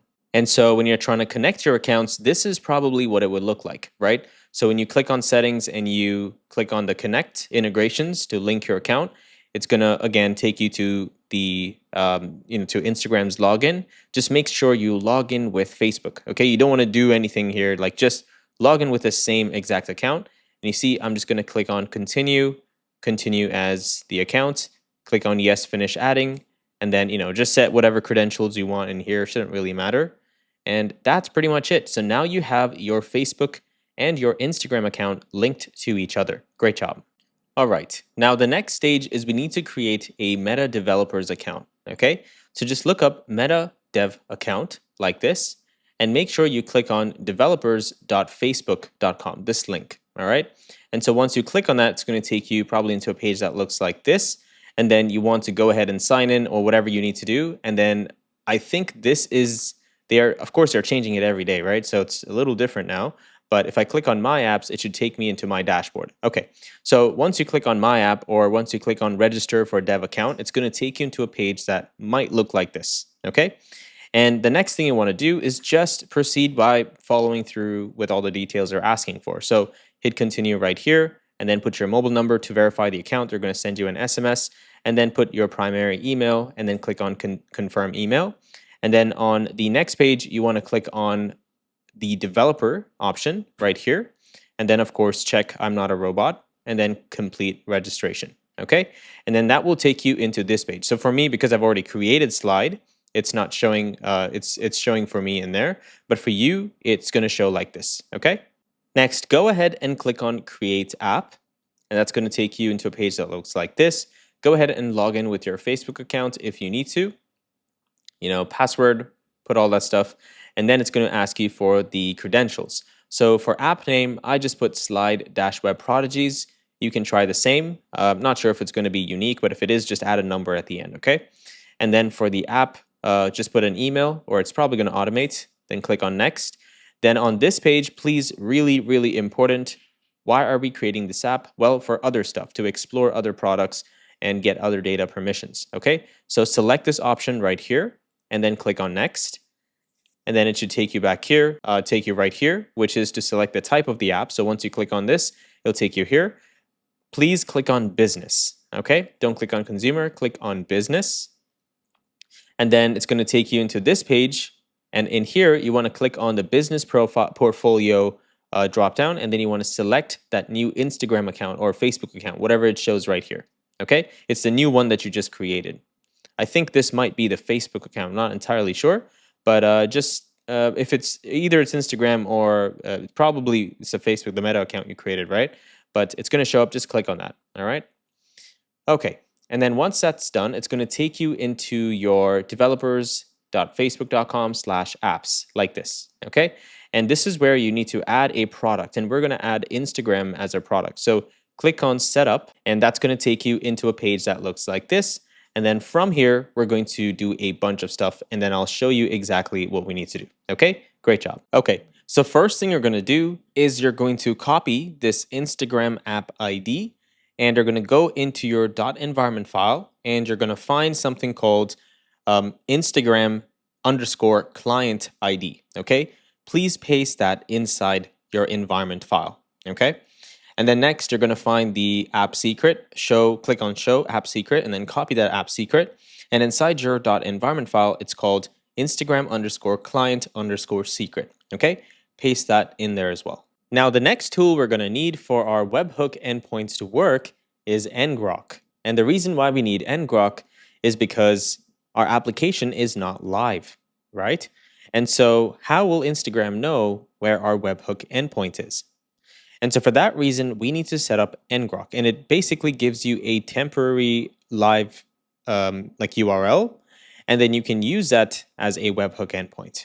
Okay, so go ahead, open up your terminal. If you haven't already installed ngrok, then I would suggest you go to the website and just quickly install it. It should be pretty straightforward.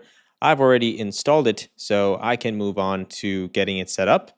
And the first thing I want to do is make sure my server is running. So bun run dev, like this, and it says 3000 for me.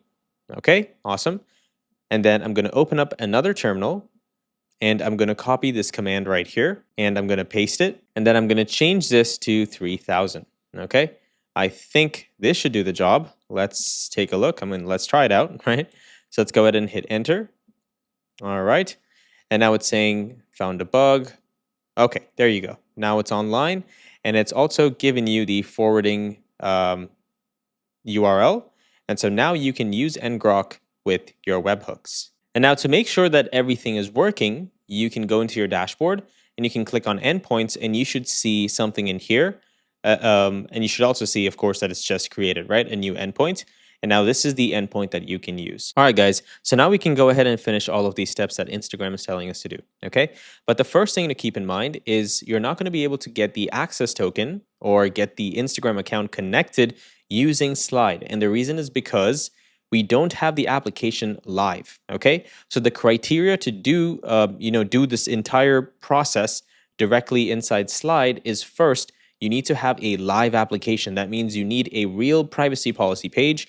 You need to get your app reviewed and approved, and then you have to be live. Okay. So because we can't do that right now, we're going to be manually just creating the access token. So imagine we are basically manually setting up the account. That's what we're doing. Okay. So first thing is go ahead and click on add account. It's going to show in an auth flow like this. Go ahead and log in with the new account we just created, and make sure you click on save information.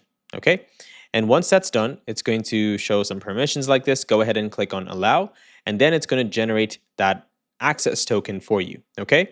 Now, please click on I understand and immediately copy this and paste it inside a Word document or just paste it somewhere. Okay. Save it. And the reason is because once you hit done, you're no longer going to be able to see this token that it generated. Okay. Later on, I'll show you how we can take that token and put it inside Prisma. Okay, we're going to put it in our database using Prisma Studio. All right, so copy and paste this. And the next thing we're going to do here is we're going to configure a webhook. All right, so go ahead and hit configure, and then it's going to take you to a page that looks like this. And for the callback URL, you're going to essentially put the ngrok URL that you have. Okay, not this one, the one you have, the one you created. Okay, and then you're going to say /API/webhook. And then after this /Instagram. Okay, this is basically our webhook URL. All right, and then for a verify token, just put anything. Okay, I'm just calling it testing. Just put testing if you'd like, and then click on save. Okay, and once that's done, you will essentially see like a check icon, right? A check like that, and then it'll show you all this information. You don't have to worry about it, but just to know that it's completed, just to get a sign that it's completed, you should see something like this, okay? Then you're going to click on Set up Instagram Business Login. This is our OAuth callback, okay? So you're going to say the same ngrok URL / callback / Instagram, okay? And then go ahead and click on Save. And please don't make any spelling errors because it's going to be very confusing to, kind of debug all this stuff, all right? And then go ahead and click on Save, and you should be done. Great job. All right. Now, remember, we had that access token, right?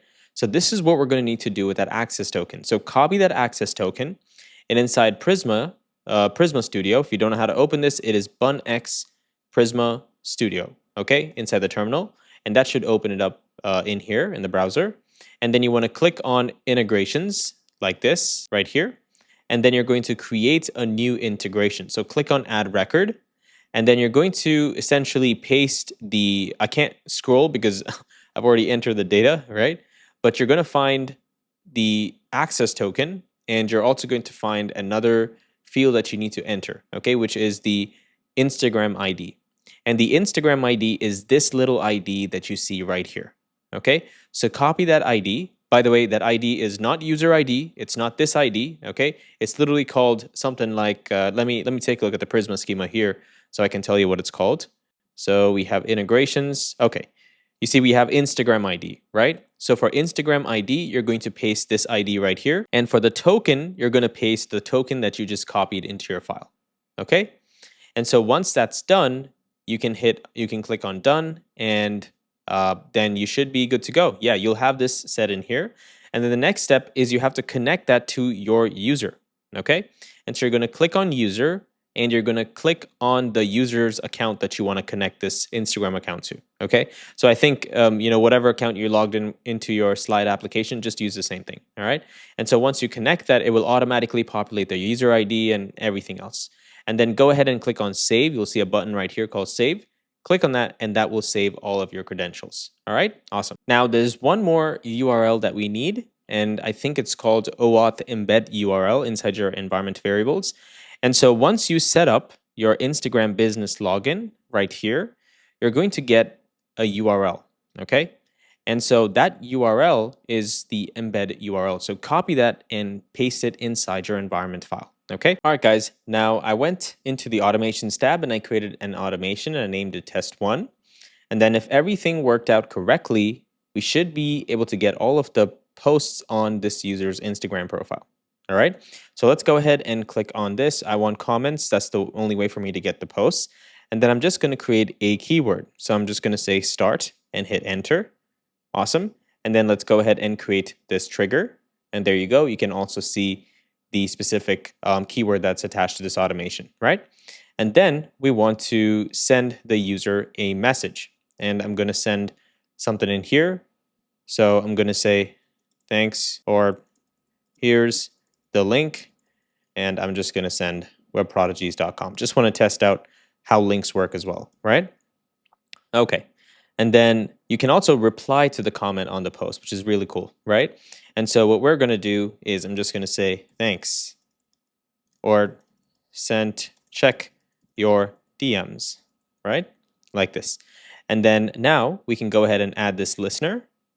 All right, nice. So send the user a message, and this is the user that we're sending. This is the message that we're sending. And now if I click on attach posts, you might see an error. Okay, there we go. I knew why I was going to see that already.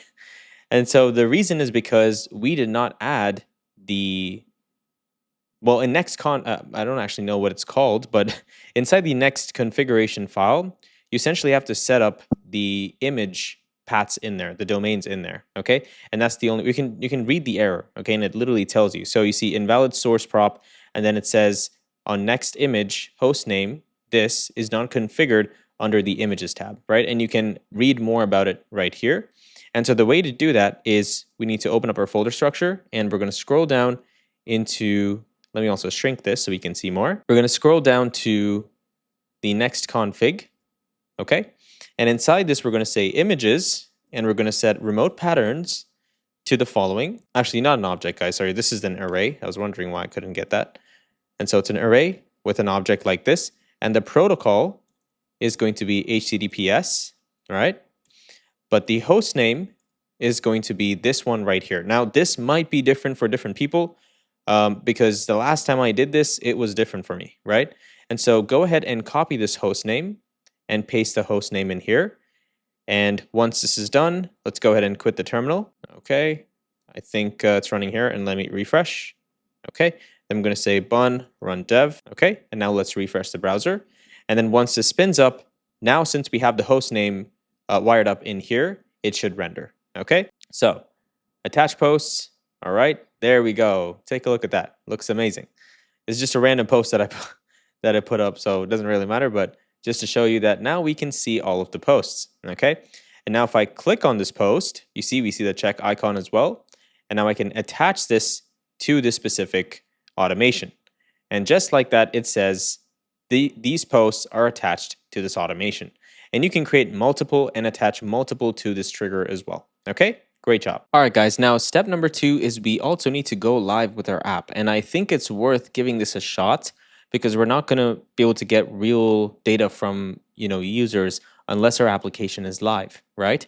And so let's just try to see if this would work. Just go to app right here, app settings in your left sidebar. And then you want to click on the basic settings, okay? And then go ahead and add your privacy policy page. It should be a real privacy policy page, okay? And then also go ahead and just create an icon. If you can't create an icon, it's fine, but just put an icon. For me, I didn't have to put an icon and it still worked. But for you, if you need to, just go ahead and put that icon and then click on Save Changes, okay?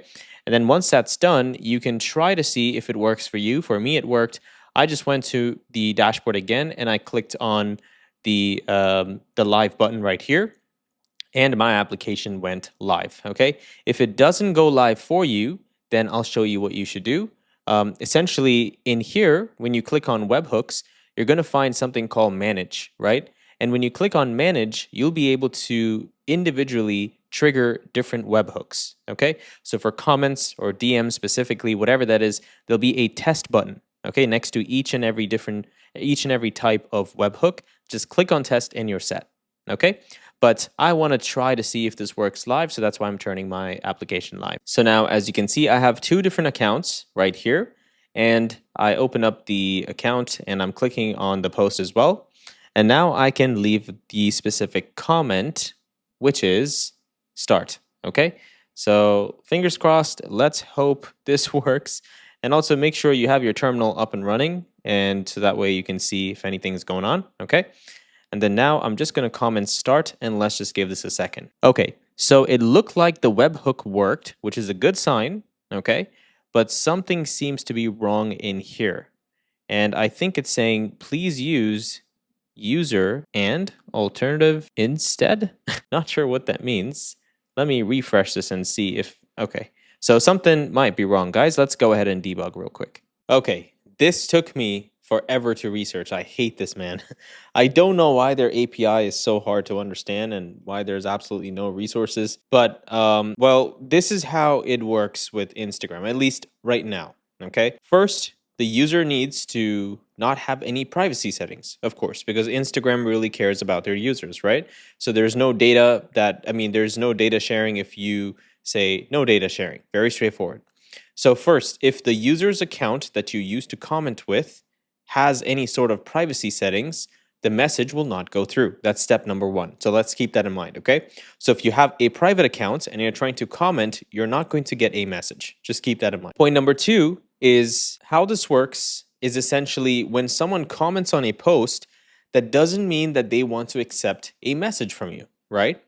And so for that reason, we cannot send a direct DM message instantly, okay? But I found a workaround. And I don't know if this is good or bad, but I just found a workaround. So I don't know, okay? Don't tell anyone, just do it this way, all right? And so basically, first thing we need to do, and I had to do a lot of console logs to figure this out, right? So guys, please subscribe, okay? Smash that subscribe button. This took me forever, all right? So first thing we're going to do is you're going to rename the send DM message right here. So under comments right here, you're going to scroll down under message, scroll down where it says send DM, and just change it to send private message, which is another function we got to create, okay? And then the other thing we need to do is we need to change the second value that we're passing in to value.id. Okay, so please make this change as well. All right. And now once this is done, this essentially allows us to send a private message. So with ManyChat, you can't actually send a message, period. Okay, you would have to send a widget, and that widget would essentially give the user the ability to say, yes, send me the message. They would click on the button, and then based on that button being clicked, we would have to send the message. Okay, so it's a very complex process, but this is just straight in the DM, literally. Okay, given that they don't have any privacy settings, and there's nothing in the back that's preventing them from receiving your message. Okay, so change this setting here, and then we're going to go into the lib fetch folder, and remember the send message function, right? Just copy that function. All right, copy it and paste it down below, and then change the name to send private message. Okay, and then the first thing you're going to do is you're going to find one number here, right? V21.0. Go ahead and remove that number. All right. And then next, down here, you're going to have the recipient. You want to change the ID to comment ID. Okay. And then you want to change the message. Actually, message can stay as is. That should be fine. Okay. And that's it. That's all I had to do to make that work. And yeah, let's go ahead and give it a shot once more. All right. So now if I comment the word start, I should get a link to my website. Okay, so this one, you see I already tested it and it worked, right? And so I'm not going to be able to test it with the private account, but I will send you a screenshot, okay? I'll put a screenshot on the page so you can see what that looks like. But now that I have the start keyword, let's go ahead and hit enter. And before that, let's also open our terminal. And so that way you can see what's coming through. And then I'm going to go ahead and hit start. Okay, fingers crossed. Let's see what happens. All right. There we go. Let's go. Awesome. And you should see 200 here. One more thing that you need to do, and sorry I forgot to mention this a long time ago, is you're going to need to set all the responses down here. So the bottom ones, right? Set everything to 200. 200 here, 200 here, here, and here as well. Now you want to do this because if you are sending a 404 or anything other than 200, Instagram is going to think that the webhook failed, and it's going to try to refire it. And so it's going to do it probably every second or every 2 seconds, I don't know, and you can get banned, okay? And so I was lucky I found this last second, and I noticed it just kept sending webhook responses. You see it already sent it twice, right? And so I was like, oh, something's going on. And so that's why I immediately changed it to 200, and then it stopped, okay? So please change that to 200 as well. All right, good job, guys. We have come so far. Now we only need to test, a couple more things. We already tested the comment automation. Let's go ahead and test the DM automation, okay? And this is what I did for the front end as well, right? This is the DM automation. So I set it as 1, 2, 3 as the keyword, and then we're just going to say, great, it works, okay?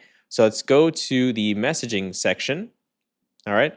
And by the way, if you're just doing this for the first time ever, and you are not seeing the message show up, it's because it's inside the request section, okay? So inside Instagram, go to request and you'll find it in there. Now, I'm not sure if this is going to send because we are actually, well, let's try first. I don't think it's going to send with this account, but it will work, okay? It should work. Okay, it's working. Nice. All right, cool. All right, that's amazing. So that's it, guys. There you go. So now we have the simple DM automation working. Great. Now, the other bug that I caught here was it was showing get started inside as the keyword, when in reality, it had a completely different thing, right? And so that's because we did not complete this section, and that's probably because we missed the work in progress flag. Okay, so you want to go into your automations list, into index.tsx component under global, and the first thing we're going to do here is we're going to create a bracket like this, and we're going to say automation.keywords.map. Actually, this is small letter. Okay, dot keywords dot map, and we're going to loop over this. And for each of them, we're going to essentially return an element. So I'm just going to return a div for now. Okay, nice. And then let's go ahead and give it a key. And this is going to give us access to the keyword. and a key as well, or an ID. And so here I'm going to say keyword.id. Okay, and then I'm just going to copy this entire div that I have right here, and I'm going to paste it inside here. Okay, and I know I removed my key, so I'm going to go ahead and pass my key as well, which is keyword.id, like this. And now this is going to throw a TypeScript error, and let me see why. Okay, we have our key, and in here I'm just going to say keyword.word. Okay, so it's working, but for some reason it doesn't. What's going on with the TypeScript here? Okay, so something is wrong with TypeScript here, even though .map does technically have all the values. I don't know why it doesn't recognize it, but I mean, it's working. So what I can do here is I can say at TypeScript ignore just for now. Don't do this in production stuff, okay? But let's see if I can solve this problem. Okay, don't do this in production, please. The reason is because I know it's working and we just don't have a lot of time to sit and fix every single thing, right? But that's it. So now this bug is solved. Nice. Let's move on. All right. So now let's go ahead and test the Smart AI feature. So I'm going to go ahead and scroll down here. So remember where we said the private, sent the private message, right? Which is under a comment, but only for a single message. We're going to copy this exact thing right here. So copy this one. We're going to scroll down slowly. I know there's a lot of code, so just scroll down slowly until you find the next send DM. Okay, you're going to find the next send DM. Just replace that with what we just copied. Okay, and now that you did that, it should also send the message to private DMs if required. From this part right here. Okay, and the reason why we don't have to do the private DM for a standard, message trigger is because we don't have a comment, right?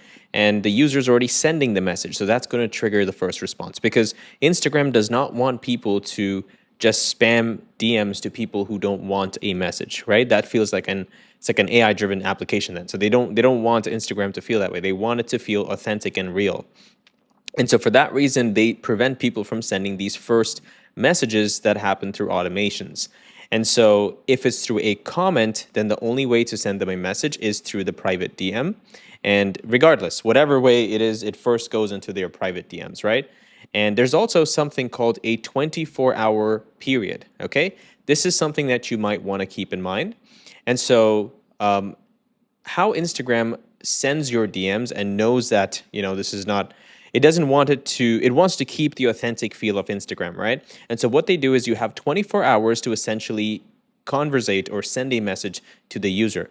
So let's say they started a conversation with start, right? You can start the conversation with AI, for example, and send a message. But if their response to that message was after 24 hours, then that automation will no longer work. So you will get an error on your end, okay? So just something to keep in mind. So if you're building like a mobile notification, you can send these notifications to, the user or the content creator saying, hey, something's wrong, we couldn't send the message, okay? Just giving you ideas. You don't have to send a notification. In fact, I probably wouldn't do that in the real world, but I'm just saying you can handle it accordingly, okay? All right, so now that we're done with this, let's go ahead and test the AI part. So I created another automation, and the keyword is Smart AI. Okay, you can create whatever you want. And I went into Gemini and I just created a prompt. Just use whatever you want, okay? Doesn't matter, just test it out. That's all we need, okay? And then I'm gonna go here into our automations, and I'm gonna start with Smart AI, okay? And fingers crossed, if everything worked, we should get an AI-powered response, all right? Let's go. All right, 3, 2, hey, look at that. Hey, what's on your mind today about your SaaS journey? Just saw your post on Instagram. What do you guys do? Okay, let's give it a second. Check that out, man. This is the best application ever. Okay, I love what we built here. This is amazing. So first of all, great job to you. You have come so far, and you should really give yourself a pat on the back because This is not easy. Not a lot of people will accomplish this. In fact, most of the people probably hopped off this video, right? They got TikTok brains. So good job to you if you're still watching this course all the way to the end. So there you go. It's saying we help SaaS founders do this, whatever, Prodigy's University, want a specific challenge you're facing. See, it's literally helping the customer out, right? All right. So I'm happy. Now I'm going to take a small break because I am super drained. All right. Peace out. All right, guys. Now, the next thing we're going to do here is we're just going to build out something for our dashboard, okay? Now, this is not an important part of the application. I mean, in fact, you probably don't even need it for your MVP, okay? MVP is only the features that you need for your application to run. That's it, okay? That means what is your customer looking for? Only build the features that will serve your customer with that specific purpose. And then as time goes, your users will tell you exactly what they want, and only then will you build stuff, okay? So the dashboard is not too important, but I want to have something in here because right now it looks like there's nothing there, right? So let's go ahead and do that. So first thing I'm going to do is I'm going to grab my browser and let's bring it into the code, okay? And now we can go to localhost, and let's also go to the home page so we can see what we're building. And there we go. Okay, nice. So first I'm going to say class flex like this. Flex, why is it? Oh, the div. Okay. Flex dash column gap dash y of 10. And then next I'm going to create another div inside this. And inside this I'm going to say class name, and I'm going to set the following styles. And then inside here, we're going to essentially create another constant. So I'm going to open up my folder structure, go to constants inside. I'm going to create another page called dashboard.tsx, or sorry, .ts. And then in here, I'm going to say export const dashboard underscore, so dashboard underscore cards. And we're going to also set some props on this, and we'll get that in just a second. And this is going to be equal to an array of those props, okay? And the props are going to look like this. So just to save some time, because we have a lot of stuff to do, I'm just going to create copy paste this. It's just ID, label, sublabel, and description, okay? And they're all strings. And then inside this, I'm going to go ahead and create the object, and I'm going to copy and paste. Please pause the screen and type this out, okay? Or if you grab the GitHub, you can also just copy paste with me. So now I'm going to import v4, and then these components are just going to look like this, right? Something like this, just to give an idea of what the dashboard can look like, right? And so let's go back there. Where is our browser? Okay. All right. So I'm just creating those cards here. So label, I'm just going to say setup auto replies. So please pause and type if you want, or if you have the GitHub, you can just copy paste everything. Okay. And now let's go back here. And now we need to import that dashboard. Okay. So I'm going to say like this, and we're going to say dashboard cards dot map. Okay. And for each of these, we're going to return a card. And down here, we're going to return a new component called double gradient card. Okay. So I'm going to say double gradient card like this. And right away, I'm just going to pass in the key because it's going to need it anyway, which is the card.id. And then everything that's inside the card is going to be passed in here, okay? Now let's copy this so that we can create this component. I'm going to go into my globals folder right here, and I'm going to create the double dash gradient dash card and then index.tsx. Now let's go ahead and return a component, and let's rename the component as well, okay? Now this is going to need some props, so I'm going to grab those props as well, which is label, sublabel, and the description. And let's just quickly destructure all of these. Okay, now let's go back and let's import that double gradient card. Okay, now inside this component, all we're going to do in here is we're going to return a div. Okay, and this div is going to have the following styles. And then inside that, we're going to have an h2 and a paragraph. Okay, so first create a container, which is a div, and then an h2 and a paragraph inside that, okay? Next, we're going to create another div right after this. So hit enter here, and this is going to have the following styles, okay? And we have a paragraph and a button. And that button is basically this little arrow key, okay? It doesn't really matter, just to make it look nice. And then let's go ahead and bring in this button component and then the arrow right component as well. Okay, awesome. And there we go. Now we have those 3 cards, okay? And then the next thing is after this, right here, after this button, this div, you're gonna hit enter. And now we're gonna create those 2 gradients, okay? So this is a div right here that's gonna create the leftmost gradient. And then we have another gradient to create the rightmost gradient, okay? And there you go. Looks amazing, right? It's so crazy how just simple gradients makes everything look so much nicer. All right, now let's go back. And now that we have rendered these, we can hit enter right after this div here. And now we can proceed. So next we're going to create another div in here. Okay. And this div is going to have the following styles. All right. And then inside that, we're going to have a span that has an icon and then an H2 and a paragraph. That's it. Okay. So I'm going to say span. I'm going to create the icon and then a container for our H2 and a paragraph. Okay. And the H2, I'm just going to say automated activity. And here I'm just going to say automation 0 out of 1 interactions. Okay. And remember, we are tracking some data. We have counts. We can also count in the database. So you can put whatever data you want in here. Okay. I just want to create the basics for you. So that way you can go in there and make it look as amazing as you want. All right. The next down here, after the span, I'm going to create another div with the class name of width of full flex. Actually, let me copy this. All right. Okay. There we go. Pasting it somewhere else. All right. So inside this div now, we need to create the chart, right? So I'm going to create a div that essentially is like a container for this component. And let's go ahead and create the chart component now. Okay. So open up your folder structure, scroll down to global, and we're going to create, oops, sorry guys. Actually, this chart is going to be used nowhere else other than this component, right? And so what I'm going to do is inside this folder, I'm going to create an underscore components folder, and inside that, a chart component, okay? And let's create an index.tsx, and let's return that chart component like this.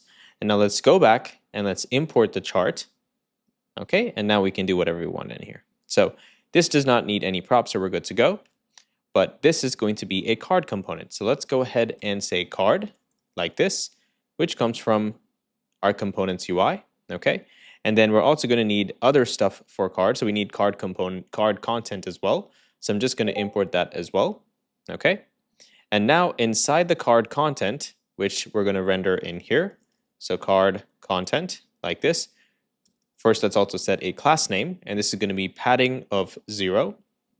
And yeah, inside this, we're going to have a responsive container, okay? And this is a component that essentially comes from Shatsian UI, okay? Sorry, guys, not from Shatsian UI.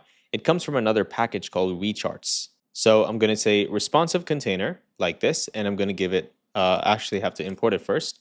And we're going to bring that in, and then I'm going to give it a height of 300 and a width of 100%, okay? This has to be a string. Let's go ahead and do that as well. Okay, nice. And then inside this, we have to provide something called a chart container. So I'm going to say chart container, okay, and make sure it's coming from the right component. Okay, yep, this chart container is supposed to come from Shatsian UI, so we're good to go, okay? And then inside this, we're going to pass in a configuration, okay? And this config is going to be done right up here. So I'm going to say const chart config equal to an object with desktop, and we're going to set label like this, and we're just going to put some values. So I'm just going to say desktop in here, and then I made a spelling error there, so let me just copy this, okay? And then the color is going to be the following color, okay? And I'm going to copy this configuration, and now I'm going to pass that in here, okay? And now inside the chart config, what seems to be an error here. Okay, so this needs to be a client component. So let's change it to use client. All right, and now let's refresh that.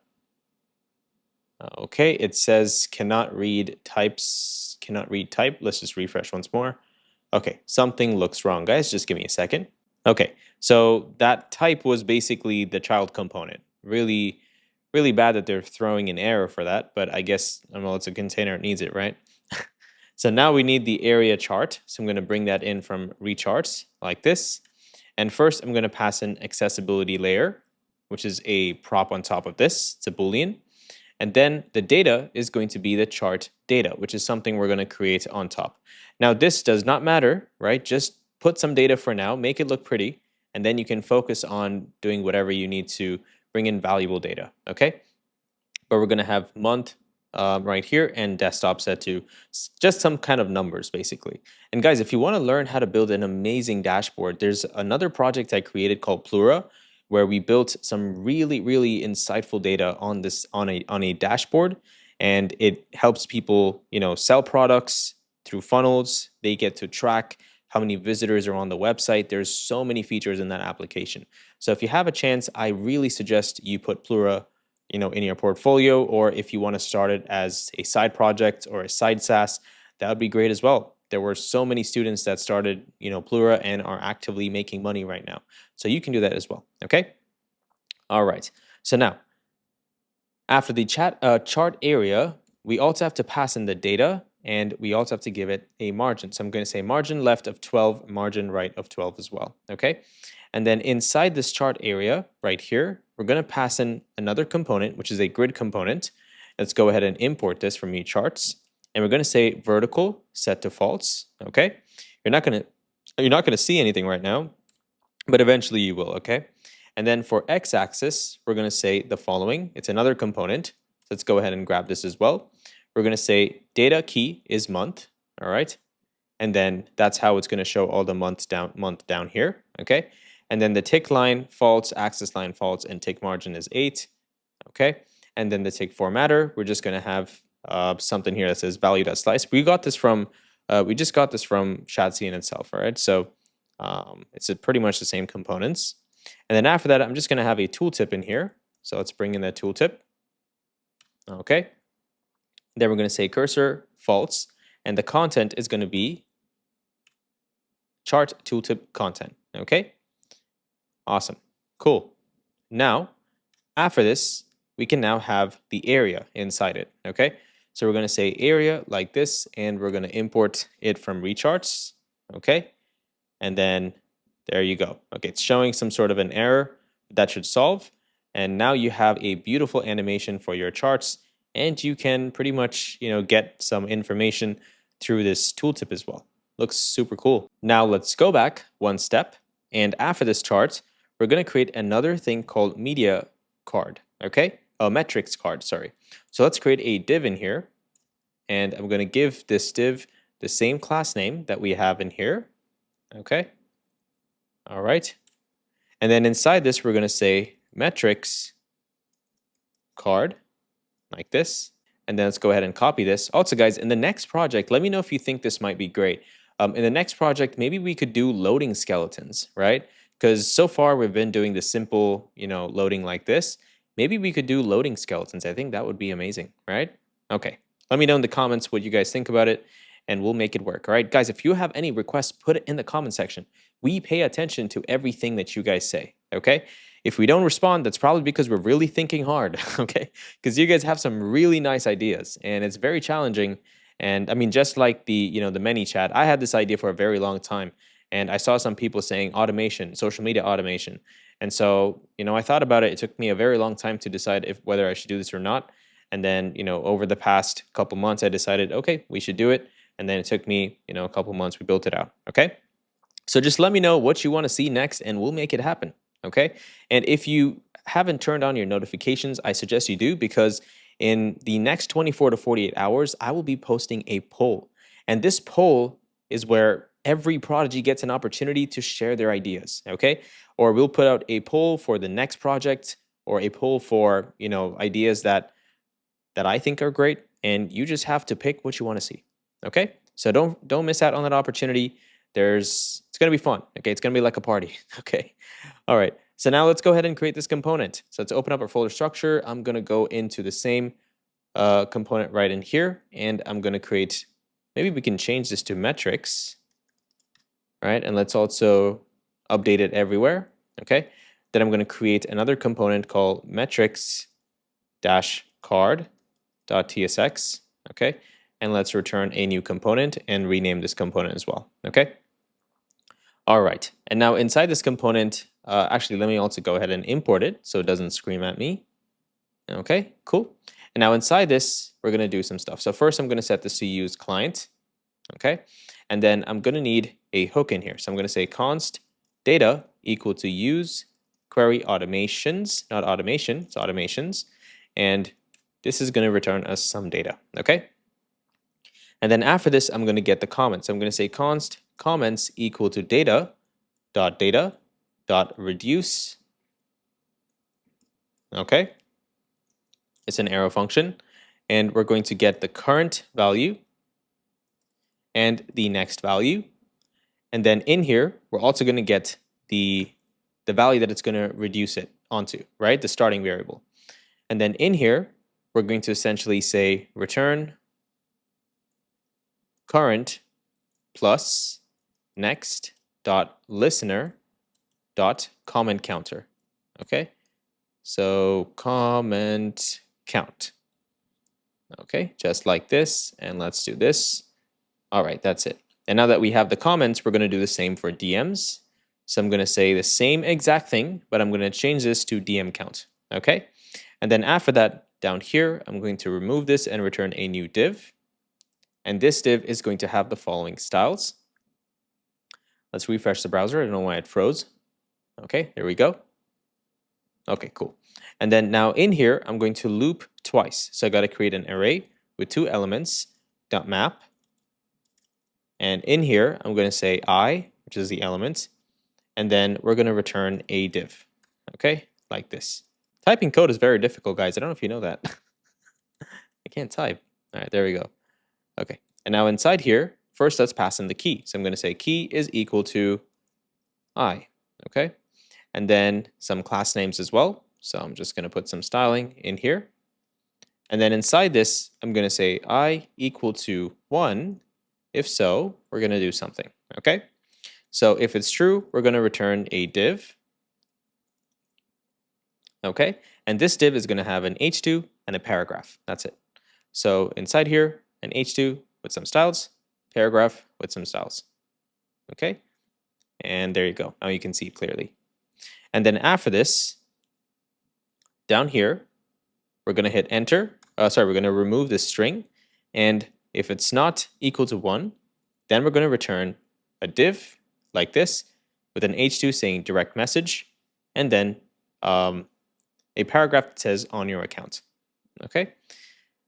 And then down here, I'm going to hit enter, and I'm going to say if I equal to 1, if this is true, we return something here, else we return something here as well. And now first, what we're going to do in here is we're going to return a div, okay, with an h3 and a paragraph tag, okay, that just shows those numbers that we have, which is 6 out of 6 comments responded, okay? And then for DMs, we're going to do the exact same thing, okay? So we're going to say direct messages, 100%, so 4 out of 4 DMs replied, just to create some data. Okay, not sure if it's valuable, but you know, just want to have a dashboard in here. Okay, great job. All right, guys, now that's stage 1 of building our SaaS application. Stage 2 is we need to deploy the application.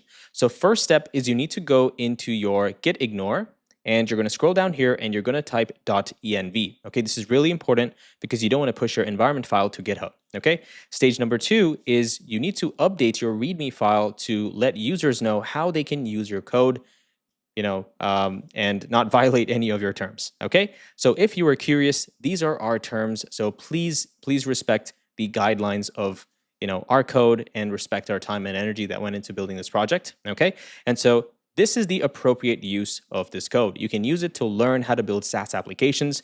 You can use it to build a portfolio or get a job. That's totally fine. I'm okay with that. We want you to win, right? So this is the least we could do. But if you're looking to run as a, you can't run it as a business, okay? So you cannot take this code from our YouTube channel and you can't just start running a business out of it. You can't run a SaaS application, or if you're trying to make some sort of income using this code, that is not allowed as well, okay? If you're trying to resell the code or create content or claim the code as your own, that is also definitely not allowed, and it's against our guidelines and our license terms, okay?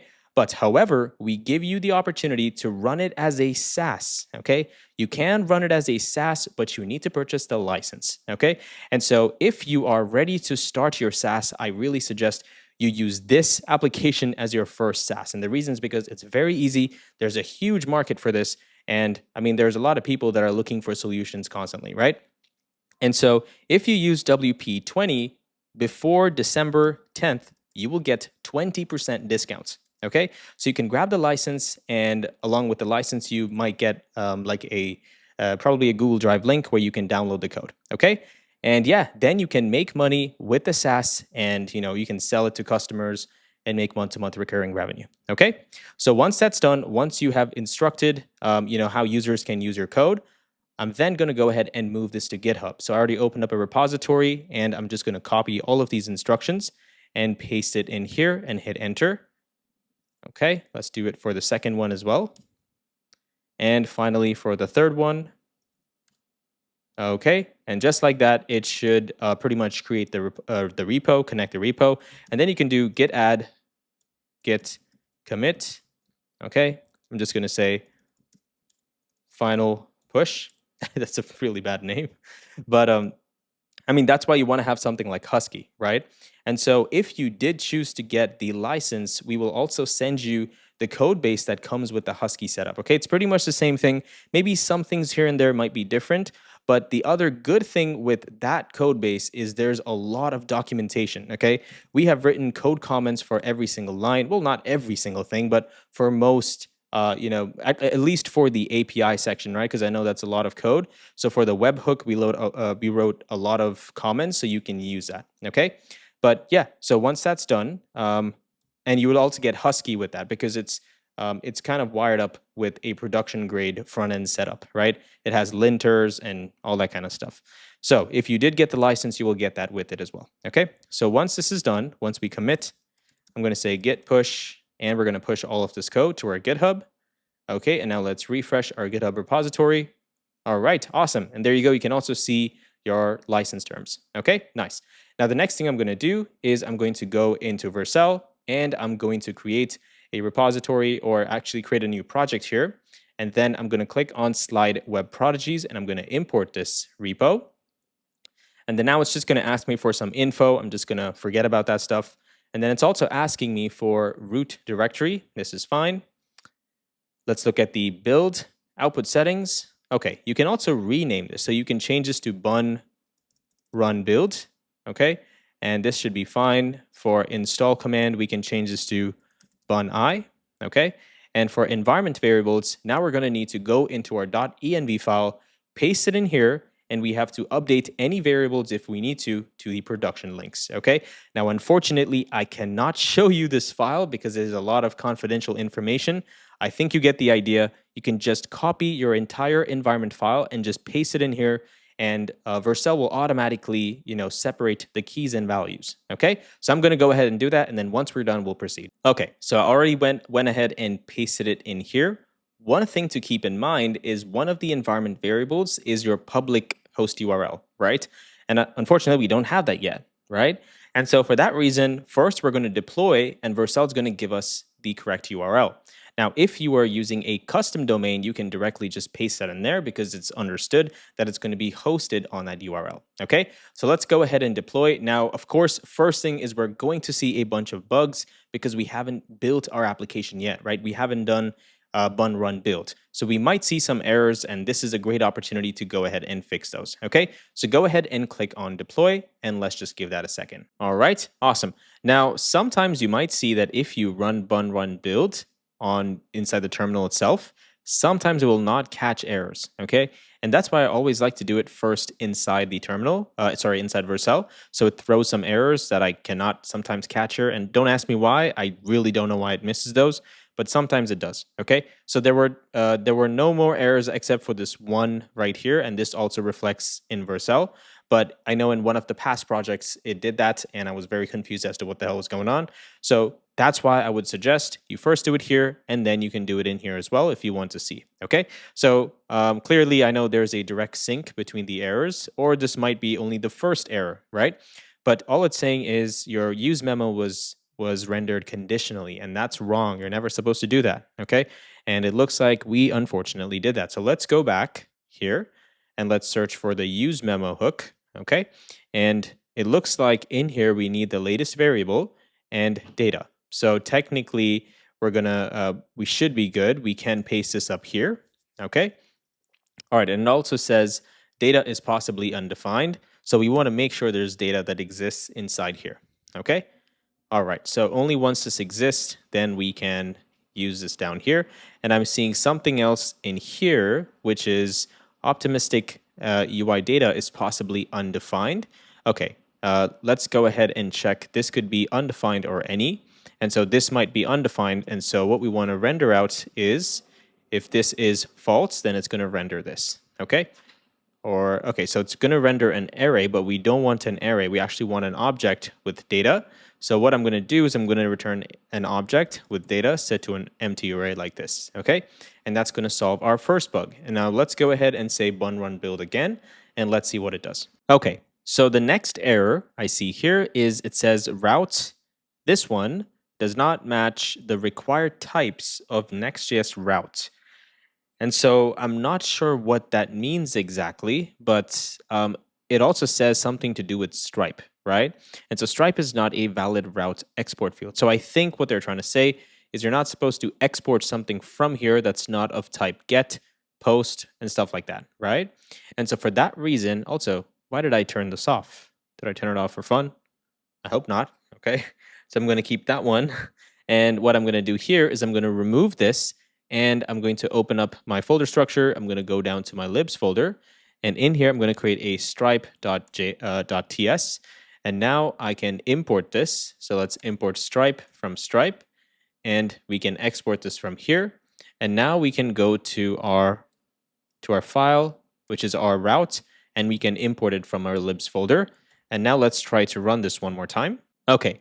And it looks like the same thing happened for OpenAI as well. You might have gotten the same error, which is does not match the required types, whatever, is not a valid route export.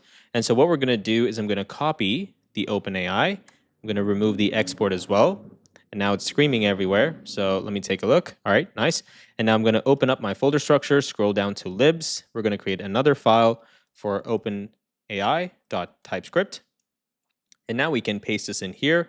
And let's import OpenAI like this. Or let's do it manually. So I'm going to say import OpenAI from OpenAI. Okay. All right. This should be good. And now we can go back here.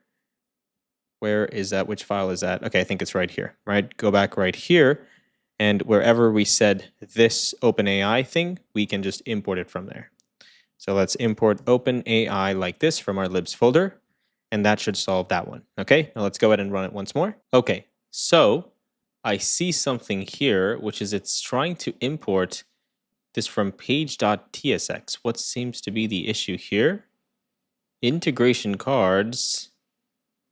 Why is this a page.tsx, right? This is under components, and it is not a page. In fact, it is index.tsx. So let's change that and let's update it everywhere else. And so it just threw the same error in the console. I don't know why, right? It said that it has a invalid default export, so I think it's considering it as a page. We don't know. Let's see.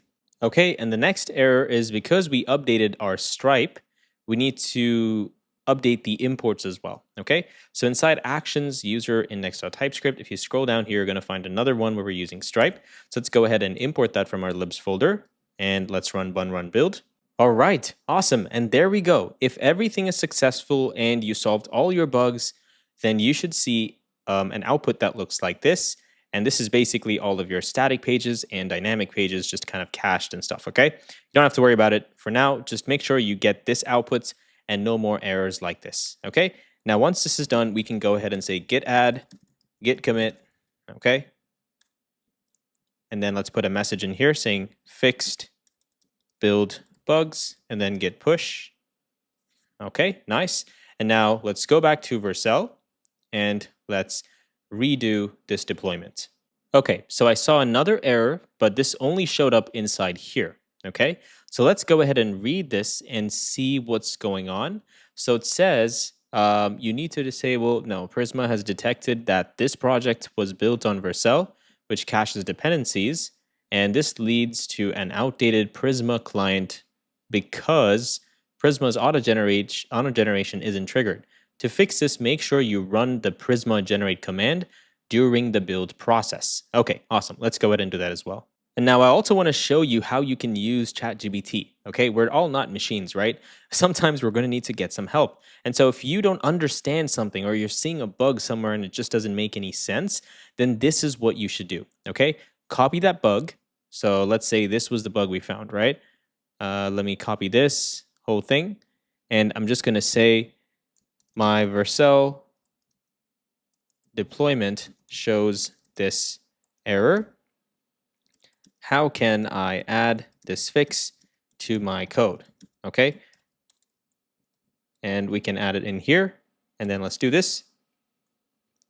Also, you could technically put the command on the Vercel deployment, but I think you have to do it inside package.json, but I wanted to show me so I can, put it directly in there. Okay, so scripts post install.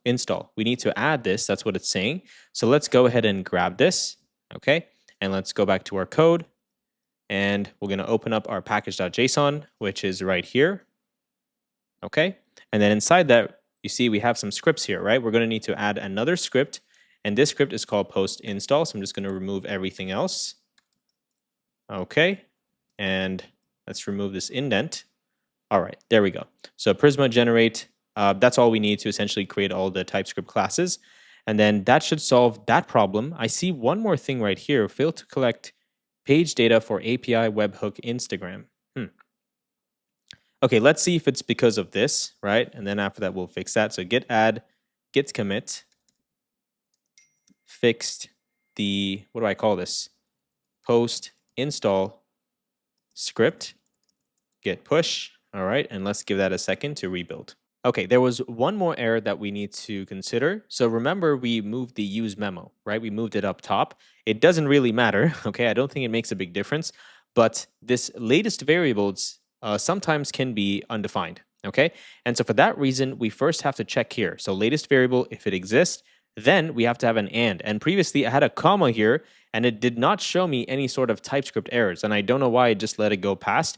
And because of that, it was crashing. Okay. So I'm going to say latest variable and latest variable is dot variable and then and data. Okay. So only if all of this exists will it run into this. If not, it's just going to return this right here. Okay. And so once this is done, open up your terminal, do the exact same thing, which is git add. I think you guys know, right? So commit that message and push it to your GitHub.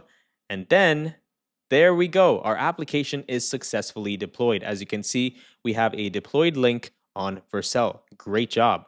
Okay, and now just to make sure everything is working out correctly, I'm going to click on one of the automations. I think this was the one with, because I have start, right? There we go, guys. We can also see the post. This is amazing. All right. So great job to you. Again, there's one more stage which we have to complete soon. So go ahead and mess with this and, just see, what's going on. If there's any bugs or you want to make improvements, go ahead and change them as you like. All right, guys. And I also want to address another question, which is why can I not see the published link? Very stupid question. But the reason is because there's so many people on the site. You think I'm building this in my basement and posting it. Guys, there's so many people that jump on the site and start spamming the API, okay? And you don't know what it feels like to be on my side, okay? People just mess with it, and for that reason, we just take it down, okay? The project is out for you. Just build it with us, deploy it, and see it for yourself, right? And so that's why we remove it. And also some of the API keys that I'm using in here are real production API keys, right? And so for that reason, I prefer to hide them and keep them private, okay? And so that's the reason why this will not be live. Of course, please do not ask me this question, okay? Okay, and now once we have deployed our application, there are two more things we need to keep in mind. The first one is to update one of the environment variables, which is the public URL, okay? So you're gonna go into your project settings. So click on this right here. And then you wanna click on settings, click on environment variables, and you're gonna scroll down until you find the next public host URL. And then you're going to edit this URL by pasting the new URL in here, okay? And you also wanna copy this. And okay, actually not all of this stuff, guys, only till app, okay? Remove dashboard, and let's see what we have here. Okay, there's no trailing backslash. So you want to remove everything till app and keep no trailing backslash. Okay, and then go ahead and save that. And that's going to update the environment variable. Okay, and then the next thing we have to do is we have to update our environment variables for Stripe and for Instagram as well. So of course I'm not going to go into that and show you because that is my production keys. So all you have to do is go to Stripe and then you have to turn off the test environment, get the real key from the same exact location. You just have to turn it off from testing and go get the live keys. Take those keys and paste it in here. There are millions of YouTube videos that will teach you how to do this, okay? And then for Instagram, remember we set up some callback URLs and all that kind of stuff, right? Using ngrok, we just have to replace those URLs on Instagram, okay? So that basically ends stage 2 of our SaaS, which is deployment. And now the most important part is promoting this and getting customers for our SaaS. And that's exactly what I'm going to be explaining in the next 5 minutes. All right, guys, and there you go. I just tested it. As you can see, this was sent, how can I see the time? All right, there you go. Just tested it about 4 minutes ago and everything is working. And one thing that I realized that I did wrong was the URL. So the URL I copied here was some other really weird URL. I think this is the deployment URL or some dashboard URL. And it's not like, I don't know why they give you this URL, okay? So first thing you should do is I want you to go back into the project, click on settings, and then click on domains, and then you can copy this domain, okay? Use this domain everywhere because when I went to Instagram and I pasted the other domain, it wasn't working, okay? It kept saying invalid URL. So if you saw that error, then the reason is because you need to use this URL right here, okay? And make sure you're also changing the API endpoints. I don't think I have to tell you that, but make sure you're also adding the right callbacks and the right API endpoints, okay? And that's it. Now we are deployed and we are ready to go. Next step is we need to get customers. So let's see how to do that. All right, guys, I hope you're excited because this is my favorite part of SaaS, which is launching, promoting, getting clients, and the most important part is solving a problem. Okay. And first thing I want to let you know is this is the exact same strategy. I'm literally sharing sauce right now because I want you to win. Okay. You can implement this in the next 24 to 48 hours and you can potentially get a client. Okay, in whatever business you want. Okay, and the reason why I say this so confidently is this is the exact same strategy that I have implemented in all of my businesses that I've ever started. Okay, and at the moment I run 3 businesses and I make around $60,000 per month. Okay, and so this works, and I work in different niches as well, right? So this strategy will work in any type of niche, not just SaaS. And so my biggest income source comes from my marketing agency, right? And so this will work for anything. And this is also the exact same strategy that all students in Prodigy's University are doing, and this is how they got results as well. And so whatever you're going to learn in the next few minutes is probably the most important lesson you will ever learn in SaaS. And so if it is the most important few minutes, shouldn't we treat it like, right? And so what I want you to do is take your computer, go to a room, lock yourself in a quiet room, and focus. Lock in. Okay, you're going to lock in for the next few minutes. And I'm going to try my best to give you as much value as possible. That way you can start in the next 48 hours and you can see a change. Okay, so first thing is the reason why I love SaaS is you can build it once and sell it 1,000,000 times. It's the only business model where you don't have to show your face. It will work for anybody. That means even if you are not a talented person, it will still work, especially because we have the upper hand. We have leverage because we are developers. And the other thing is you can reach out to as many people as possible because you have the power of social media, right? And so SaaS is one of those business models where actually I feel it's one of the only business models where there is no service delivery. You build a software and you sell it. That's it. And I'm not talking about just exiting, right? I'm talking about just genuinely getting subscriptions from users and making money every single month. It's passive. It's the closest you can get. I'm not going to say passive income because nothing is truly passive. There's always a small level of input from your side. And I always feel there should be an input from your side, or it's just, it just changes the way you operate. Okay, trust me, I've done it before. I've ran businesses where I've just made money on autopilot and it does not feel nice. I always love being a part of my business and helping people. Okay, and so there's always going to be the small part of you that's going to want to be a part of the business, and this is the perfect opportunity, okay? Because you get to code. You're a developer. You just have to code. So that's what I want you to do for the next few minutes. Lock in and just sit down and focus on what I'm about to say, because this is real golden principles, okay? Golden business principles that you can use in any business you want, okay? And they are supposed to work, because it's worked for all of my businesses, for all of the students who are currently in Prodigy's University, and for every SaaS business I have helped scale, okay? So let's jump straight right into it. So the first thing you're going to fix, and I know you're going to want to skip this part, but if you don't, I promise you, you will see a change in your life, okay? Which is your brokey mindset, man. You're going to need to change this, okay? And I'm going to show you what I mean by this. You need to start thinking like an employer, or much better, like a CEO, okay? You need to stop thinking like an employee. Now, what do we mean by an employee, or who is considered an employee? Developers. So if you are a coding nerd, then this will just not work for you. I'm just being honest. It will not work for you unless you're willing to take the steps that I'm going to give you in the next few minutes and implement it, okay? And so being a developer is not going to get you money. And in the next few minutes, I'm going to prove to you and show you why, okay? So let's first fix this mindset gap. So this is what we call the money needle. What is this? The money needle is essentially the tasks that you perform in your business, okay? The tasks that you perform in your business that directly influence the amount of money you can make. And so let's just break down all of the tasks that we just performed. Coding, right? Designing, maybe, let's say we would have to market. So posting social media content, right? What other tasks do you think I'm just writing a couple, right? You can pause this video and try to write down some for yourself as well, but I'm just going to go ahead and do it kind of like on the fly so you see, okay? Other than posting social media content, maybe running ads, right? You might also want to debug, test your code, right?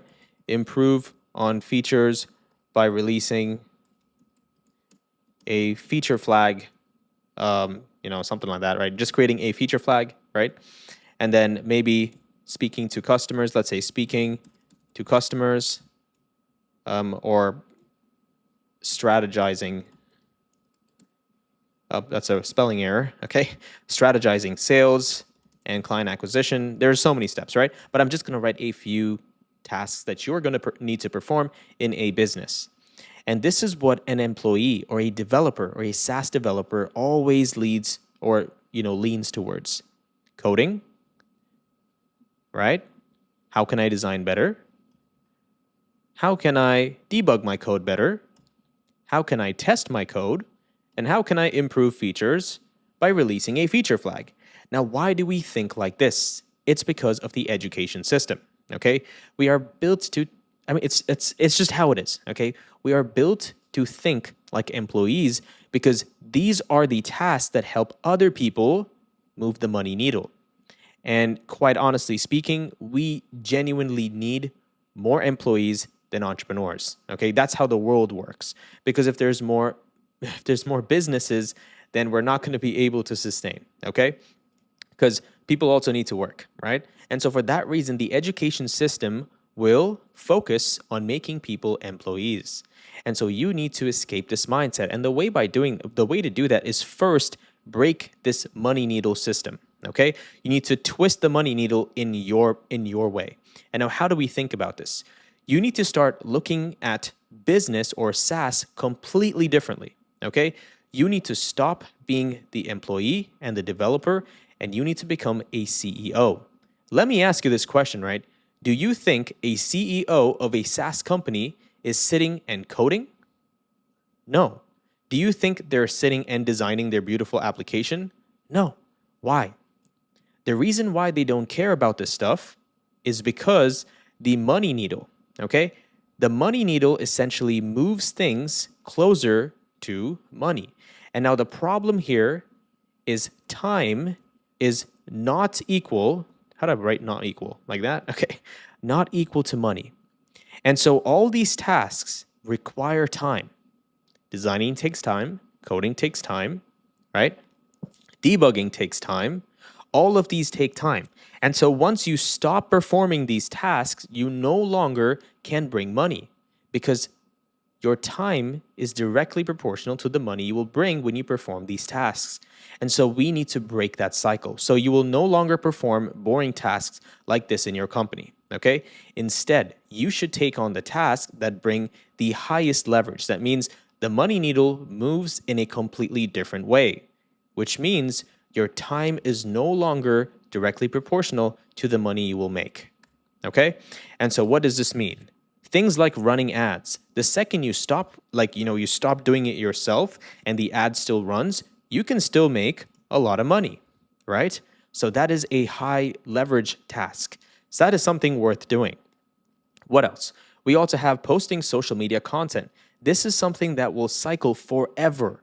Just think about it. If you created a YouTube video today and I'm just saying best case scenario, it went viral, right? Our goal is not to go viral. Our goal is to just help someone, provide free value, and just show them how they can do it for themselves as well, right? And so if you just posted content like that, you are going to succeed. And it will be there forever on social media. And so this is what we call the compounding effect. So if you posted a piece of content today and it went viral, it's going to go viral for many, many months together. And so this is why it's a high leverage task. So this is something that you can do. What else? Speaking to customers. This is an amazing task to perform as well. Because once you stop doing this, you can take that, send it to someone else who can do the other tasks, right, that don't move the money needle, and you can focus on speaking to customers even more, and then they do what they need to do in order to help you drive more traffic or sell better. Okay? And then what else? Sales. This, in my opinion, is the most important skill, because as a business owner, all you need to do in a business is sell. Okay? And so hypothetically speaking, let's say we remove the SaaS from this picture. We did not have a software product. How would we sell this now? Through sales, right?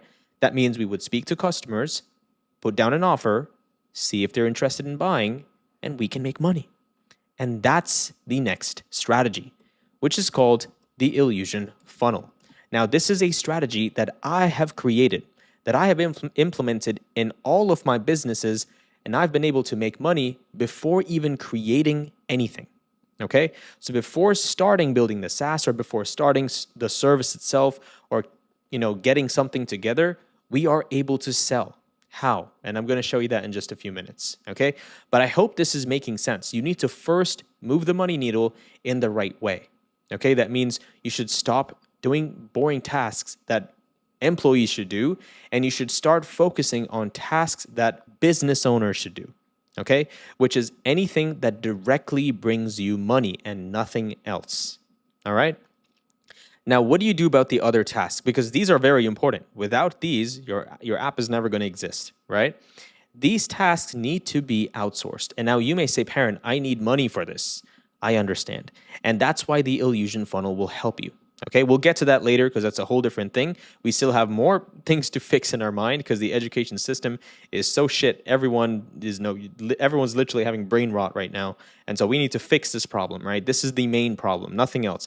In my honest opinion, if you just figure out how to fix your mindset right here, if you just understand you are so much more capable than just sitting at a computer and typing, you will do so much better in life because you will constantly be motivated by the fact that you have more potential, and you will not sleep thinking that you could have been, that CEO, or you could have lived that dream life.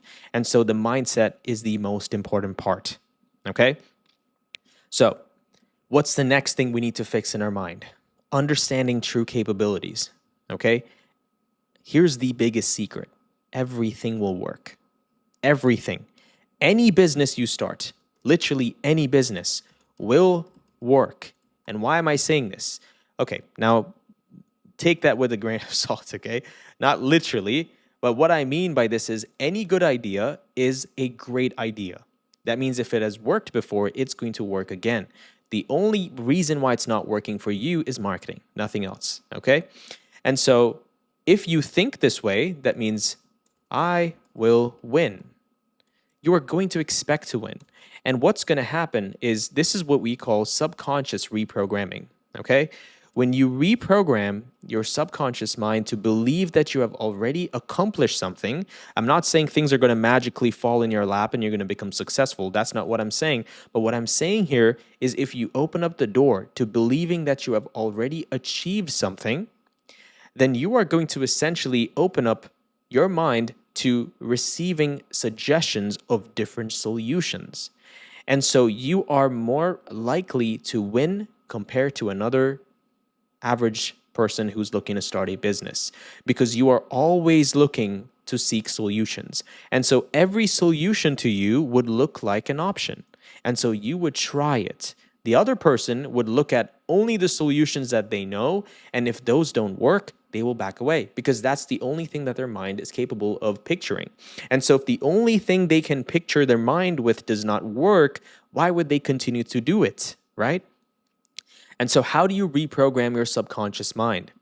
Well, I know some of you may not believe, but affirmations are actually a great way, okay? Where you fake it to your reality, you fake it to your own mind, telling yourself that you're good at things that you aren't. And I have proof of this as well, because I'm literally an example of it, right? I did it myself. When I first started, I was an absolute nobody. I had a 9-to-5 job. I quit my 9-to-5 job and, I focused on my businesses, right? But how was I able to do that? Because I came from a middle-class family where everybody around me was telling me to continue with a good, high-paying job, and I was getting paid a lot of money. Let me tell you that I was one of the highest paid front-end developers, okay? I was getting multiple six figures, and, it was the most comfortable life ever. And that's why I believe, coming from a middle-class family is the worst possible outcome. I'd rather be poor because I have nothing to lose. And I'd rather be rich because now I have nothing to lose again, because if I lose, I know I can recoup back really quick. But if you're a middle-class kid, losing once means you lose everything, right? So it's the biggest barrier to overcome. And so you need to fight that with your mind. And so think about it this way. What if you treated life, or what if you treated money like coupons? Just think about it for a second. What do you think would happen if you treated life like V-Bucks, okay? Like Fortnite V-Bucks. You would be more than happy to try everything, right? And so let's just take the word luck, which I hate, but I'm going to show you how I look at luck. But I'm just saying, let's just take the word luck. What does the word luck mean? For luck to exist, 50% of the time you should win, or 50% of the time you should fail. It's not luck if you win only 1% of the time. That means it's rigged. Wouldn't you agree? Right?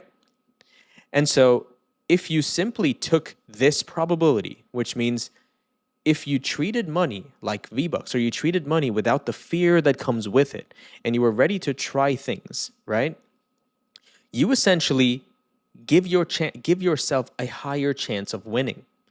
And so that's exactly how I think as well. I am not afraid to lose $3,000. Trust me, I am not. In fact, that's exactly this. This is how I started all of my stuff as well. It was a $3,000 investment that I made on it was some sort of not a boot camp, okay? It was this guy who was teaching people how to make money online, okay? And I was really scared about it, but I wanted to do it, and I did it, and it turns out to be a big scam, okay? He was just trying to sell something that was against the terms and services of some platforms that I unfortunately cannot mention here, but I'm just saying that $3,000 was a huge waste of money. But I paid attention to every move he made. I saw what he did. I learned why he did all of this. I saw how he ran the business. And then I understood that if I just treated money the way he treated it, I would have a higher chance of winning. And so from that day onwards, I just stopped looking at money as something that controls my life. Instead, it's just a tool. It's something that it literally looks to me like GTA $5. That's it, nothing else, right? And so just compare yourself to me, right? Do you think you are more likely to win, or me, just by looking at money this way. I am more likely to win because by the law of probability, I have a 50-50% chance, right? 50-50 chance because I also have more attempts. You get what I'm saying? And so that's the next thing that we need to fix, which is we need to basically reprogram our mind to never fail and to love the process of failure so that every time we fail, we get excited, right? From today, I want you to literally thank God, thank the power of the universe or whatever you want to call it for giving you obstacles, for giving you challenges, for giving you an opportunity to never succeed, because that gives you the motivation to work harder. Okay? So now I said I also want to work on this luck thing, right? Help you understand how luck works and stuff like that. So let's just look at this, right? This helped, man. This was a book that helped me pretty much change the way I look at luck.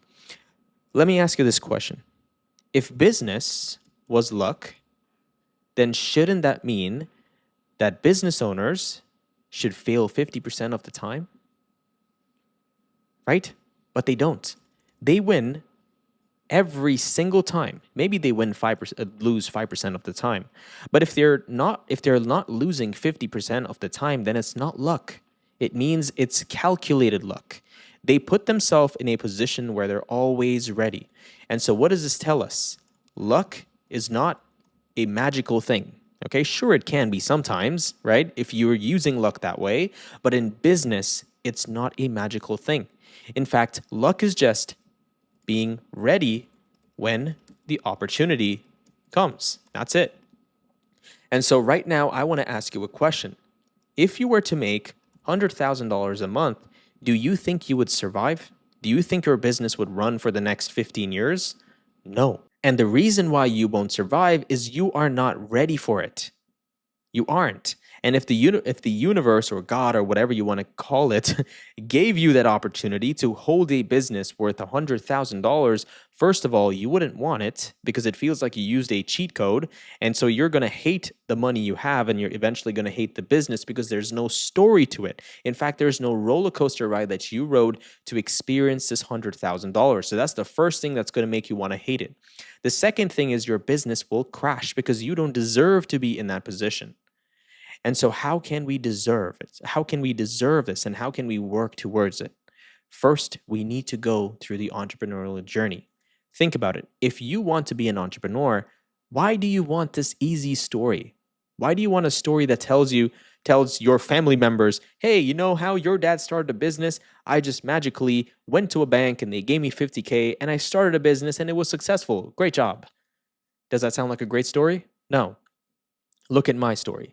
I spent 2 years figuring it out. I come from a middle-class family, and people did not let me start a business because they were scared. They were literally scared of me losing my job or, losing money.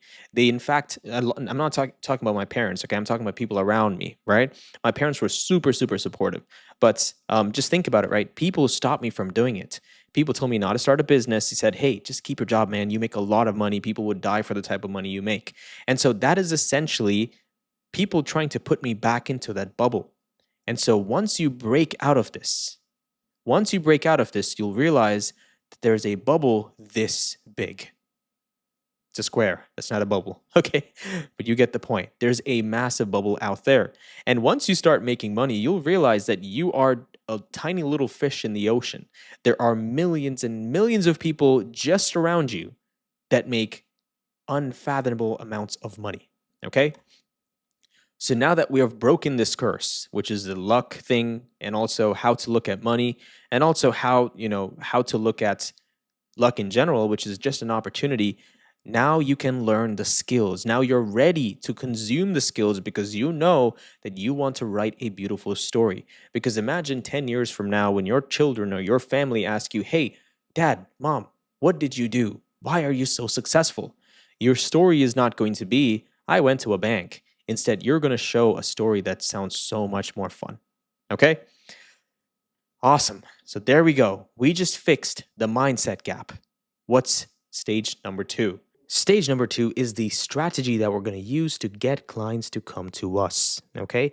And now, first thing I want to point out is this is one of the strategies that we teach inside Automation Lead Generation for SaaS course inside Prodigy's University. Okay, this is just one of them. You can join to learn even more, but this will work amazingly well because I have done it, they do it, and we get customers like this as well. Okay, and so this will work. Don't doubt this. Don't doubt the strategy. Doubt your ability. Okay, and I'm gonna give you everything. You just need to follow my instructions. Don't do anything more or nothing less. Okay, and so the first thing is, let's understand what is the strategy itself. All we're going to do is use Slide, right, to promote Slide on Instagram. And this way we give our viewers an opportunity to test our software while it's live. So they see the outcome of our software. That's why Slide is amazing, and that's why I suggest anyone who's looking to start a SaaS should start a SaaS like Slide. It's so easy, okay? And it's very easy to convince people because it's just one simple task. It's one simple micro problem, and that's why it's called a micro SaaS. Okay. And so all you have to understand is our strategy is we're going to create a post where they can test the software by commenting a specific keyword, which is in turn going to help us reach more people. Okay. But there's more to that. So let's jump into it. Okay. And then the second thing is make sure you just grab the license. Okay. Grab the license, finish the legality part of stuff. That way you don't have to worry about that stuff, right? So grab the license, make sure you spawn up the code with your environment variables and everything is running, right? Test it out, make sure everything is good to go. So now that we have this, our next stage is you have to create a new Instagram page. This should be a new page. Please just follow my instructions. Don't doubt this process. It's part of the thing, okay? There's reasons why I'm telling you to create a brand new page. So please create a brand new Instagram page with a different email that you've never used in the past. And you only want to do this if you have never had another Instagram page or another social media page go viral on social media. Okay, so if you don't have another Instagram page or a Facebook page or a YouTube channel with authority, or you have some following, then do not use that email and only then create a brand new account. If you have some past history with these social media platforms, then go ahead and use the same email, no problem. Okay, so now that we have this new page, now we can create the content. And all you're going to do in the content is you're going to essentially tell users that, hey, test it out. You can test it by doing this, by commenting a specific word. Now, the structure of the content should be as follows. You have to have a hook, you have to have the body, and you have to have the CTA where they can test the software itself. Okay? And so what is the hook? A hook is, in simple terms, a way to give a user, a viewer, a reason to stop and watch our video. That's it. Okay? Something that gives them a reason to stop and watch the video. Keep repeating that. Okay? And so now the hook has to be split up into two different parts. Okay? Most amateurs think about a hook this way. They try to just address the problem directly and state the problem to your customer. When in reality, your customer already knows that solution to that problem, or they know what you're going to say. And that's why your hook is not going to work and mine will. Okay? And I'll tell you exactly why. So you're not going to think like that amateur anymore, okay? And how you're going to think about a hook is first their problem. So the first part of the hook is the problem, right? So you're going to state the problem, but you're going to state it in a way that goes against their biggest objections. And this is why my strategy will work. And I'll give you an example, and you will literally see it live right now. Okay, let's take fitness. Let's take fitness as an example. An amateur would create a hook like this. Are you looking to lose fat? This is how you can lose fat today. Boring hook, because I already know what you're going to say. Eat well, sleep, rest, all this other bullshit, right? Now take a look at this solution. Here's how you can lose fat without eating a strict diet, without working out, and using nutritional supplements. How amazing is that? In your mind, you're thinking to yourself, how is that possible?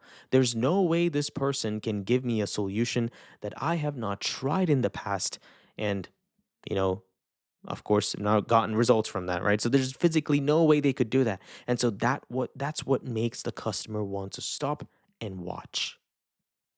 Cool, right? It's amazing stuff when you really think about it. And so that's what you guys are going to be doing. Create about 21 variations of this. I'll tell you why 21 later, okay? But you want to create 21 variations of this. And now the reason why I'm not giving you direct, examples for slide is because if I do, the millions of people who are watching this video are going to use the exact same strategy, and I don't want that for your business. Please, I'm not going to do that to you. Okay. And so that's what I would suggest. I would rather have you learn the strategies to learn how to fish than give you the fish itself. Okay. So now that we have this hook, the next part is the body. What is the body? Very straightforward. You're just showing them how to access the software. So you're going to show them which website to use, which domain to go to, whatever, all that stuff, right? And how to click, how to create the account, how to connect their Instagram account, how to create the automation, and how to set it live. That's it. And then all you're going to do is create an example post, right? Create an example post that is already wired into Slide. Okay, this is your post. So create a post that's wired into Slide with an automation keyword that the viewer can then use to test it out. Okay, and so then for the CTA section in your video, all you're going to do is you're going to use that keyword and say, comment the word test if you want to see what it looks like. That's it. And so you're giving them a way to test the software. Okay, so if they type the word test, you can fire off the automation and they get to experience it, right? And then in the automation, you can the message you're sending them, you can say something like, hey, this is the automation. Hope it's cool. If you're looking to get started, here's a link to the website. Okay. And this is the most important part. Do not have a free trial. Never do this mistake. Okay. And the reason is because, we have worked with so many different type of business owners, and specifically in SaaS, we see this problem a lot, which is when you have free trials, usually you're going to have a lot of failed payments. Okay.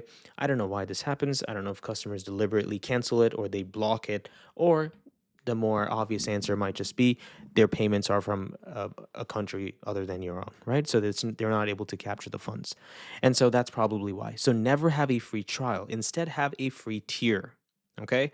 A free tier, on the other hand, guarantees your money, and at the same time, guarantees your money when they decide to upgrade, right? And at the same time, it gives you a way to create a problem, even if a problem doesn't exist. So you could limit the number of automations, and that's going to create another problem. Or you're going to limit something that's going to create another problem. And that's what your free tier should solve. Okay, that's how your free tier should act, which is solve a small problem, which is going to create another problem. Okay, so let's say if you were creating a video game, you would essentially want, if you're trying to create a demo of it, right, you would want to limit the number of maps the user could use. So you could just have one map that's really boring, but gives every single thing that they came for, right? And it's a demo version. And then you can use the maps as a way to upgrade. So, you can basically imagine what your customer would want to experience in different maps, create different maps, and then lock all of them. So until they upgrade, they're not going to get access. So that's how you can do that. Okay. So I hope you understand. Please do not create a free trial. You're going to have a terrible experience. Okay. We've seen it happen a lot, and we don't want you to go through the same pain. All right. And that's it. That's literally it. And the reason why I said 21 different variations of this is you're going to post now for 21 days consistently, and you're never going to skip. If you skip a single day, you break the chain, you will not go viral. Okay. And what we have seen from, my own channels is 21 days, you'll get your first viral post. Okay. And when I say viral post, I'm not saying 0 to 1 million.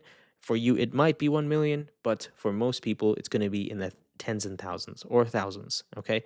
And now, if it doesn't go viral, do not blame the algorithm.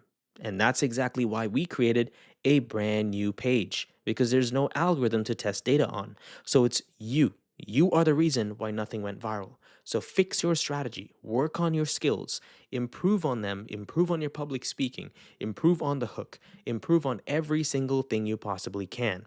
And what I want you to do is, when you're creating 21 different variations of each and every post, improve on the next post by improving 10 of the possible variables in that video. And what are variables in a video? Variables in a video can be background, lighting, the way you talk, the way you look, everything. Okay? Try to include as many, as many strategies as you possibly can to improve the next video. Okay? Awesome. That's all you have to do. And so you have zero excuses to start.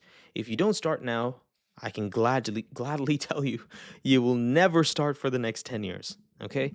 So I'm just here to push you. That's my job as a mentor, and I want you guys to succeed. And that's why I'm giving you so much free value, because I know for a fact you're going to want to learn more than just this, right? Because if this strategy is so good, imagine the other things that you could do.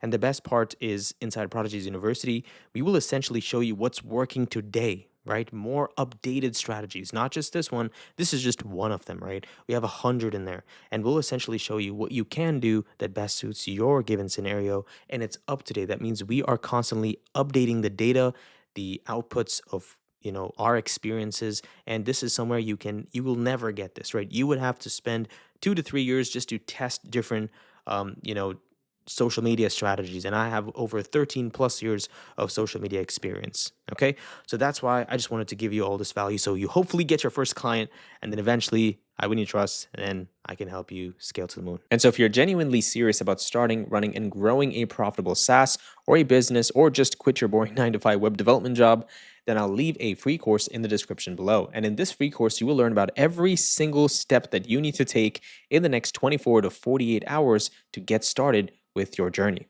Okay? And the strategies that you'll be learning in this free course is exactly what I use in my business today. Not just me, every student in Prodigy's University as well. And so this is exactly what David did to go from $0 to $14,000 in less than 3 weeks of joining Prodigy's University. And all he did was implement the illusion funnel with a high-ticket month-to-month recurring revenue SaaS model in his business. And here's Derek, who made $3,000 through high-ticket services. Here's Michelle, who left a really big and nice message. Here's Joseph, who made $3,000. Here's Damien, made $750. Here's Monty, who made $1,000. Here's Amin, who made $1,400, and then again $250. Here's Saksham, who has never sold a single thing online, but got his first client and made $200 in less than a week. And so you might now ask, well, what about the average student, right? And so 32% of the students who join Prodigy's University make their first dollar in less than a month. And so the results speak for itself. This works. Well, let's take a look at Fani. Fani made actually not $840, he made $1,200 now in less than 3 weeks, plus month-to-month recurring revenue from a high-ticket SaaS model. And then here's Ashir, who got 3 leads through social media through an inbound automation strategy in less than a week. Or let's look at Shimona, who went from a 9 to 5 job to a full-time entrepreneur. And again, the list goes on and on. And the reason why these students saw results so fast is because we don't just focus on courses like other mentors and content creators out there. They try to sell you courses. Instead, we focus on the most important thing, which is taking action through mentorship.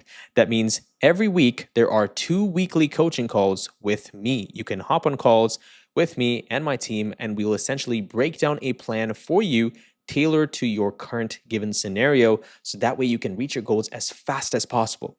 Let me ask you this question, right? If courses were the secret to everything, why would you be watching this course? That proves that courses do not help you achieve success.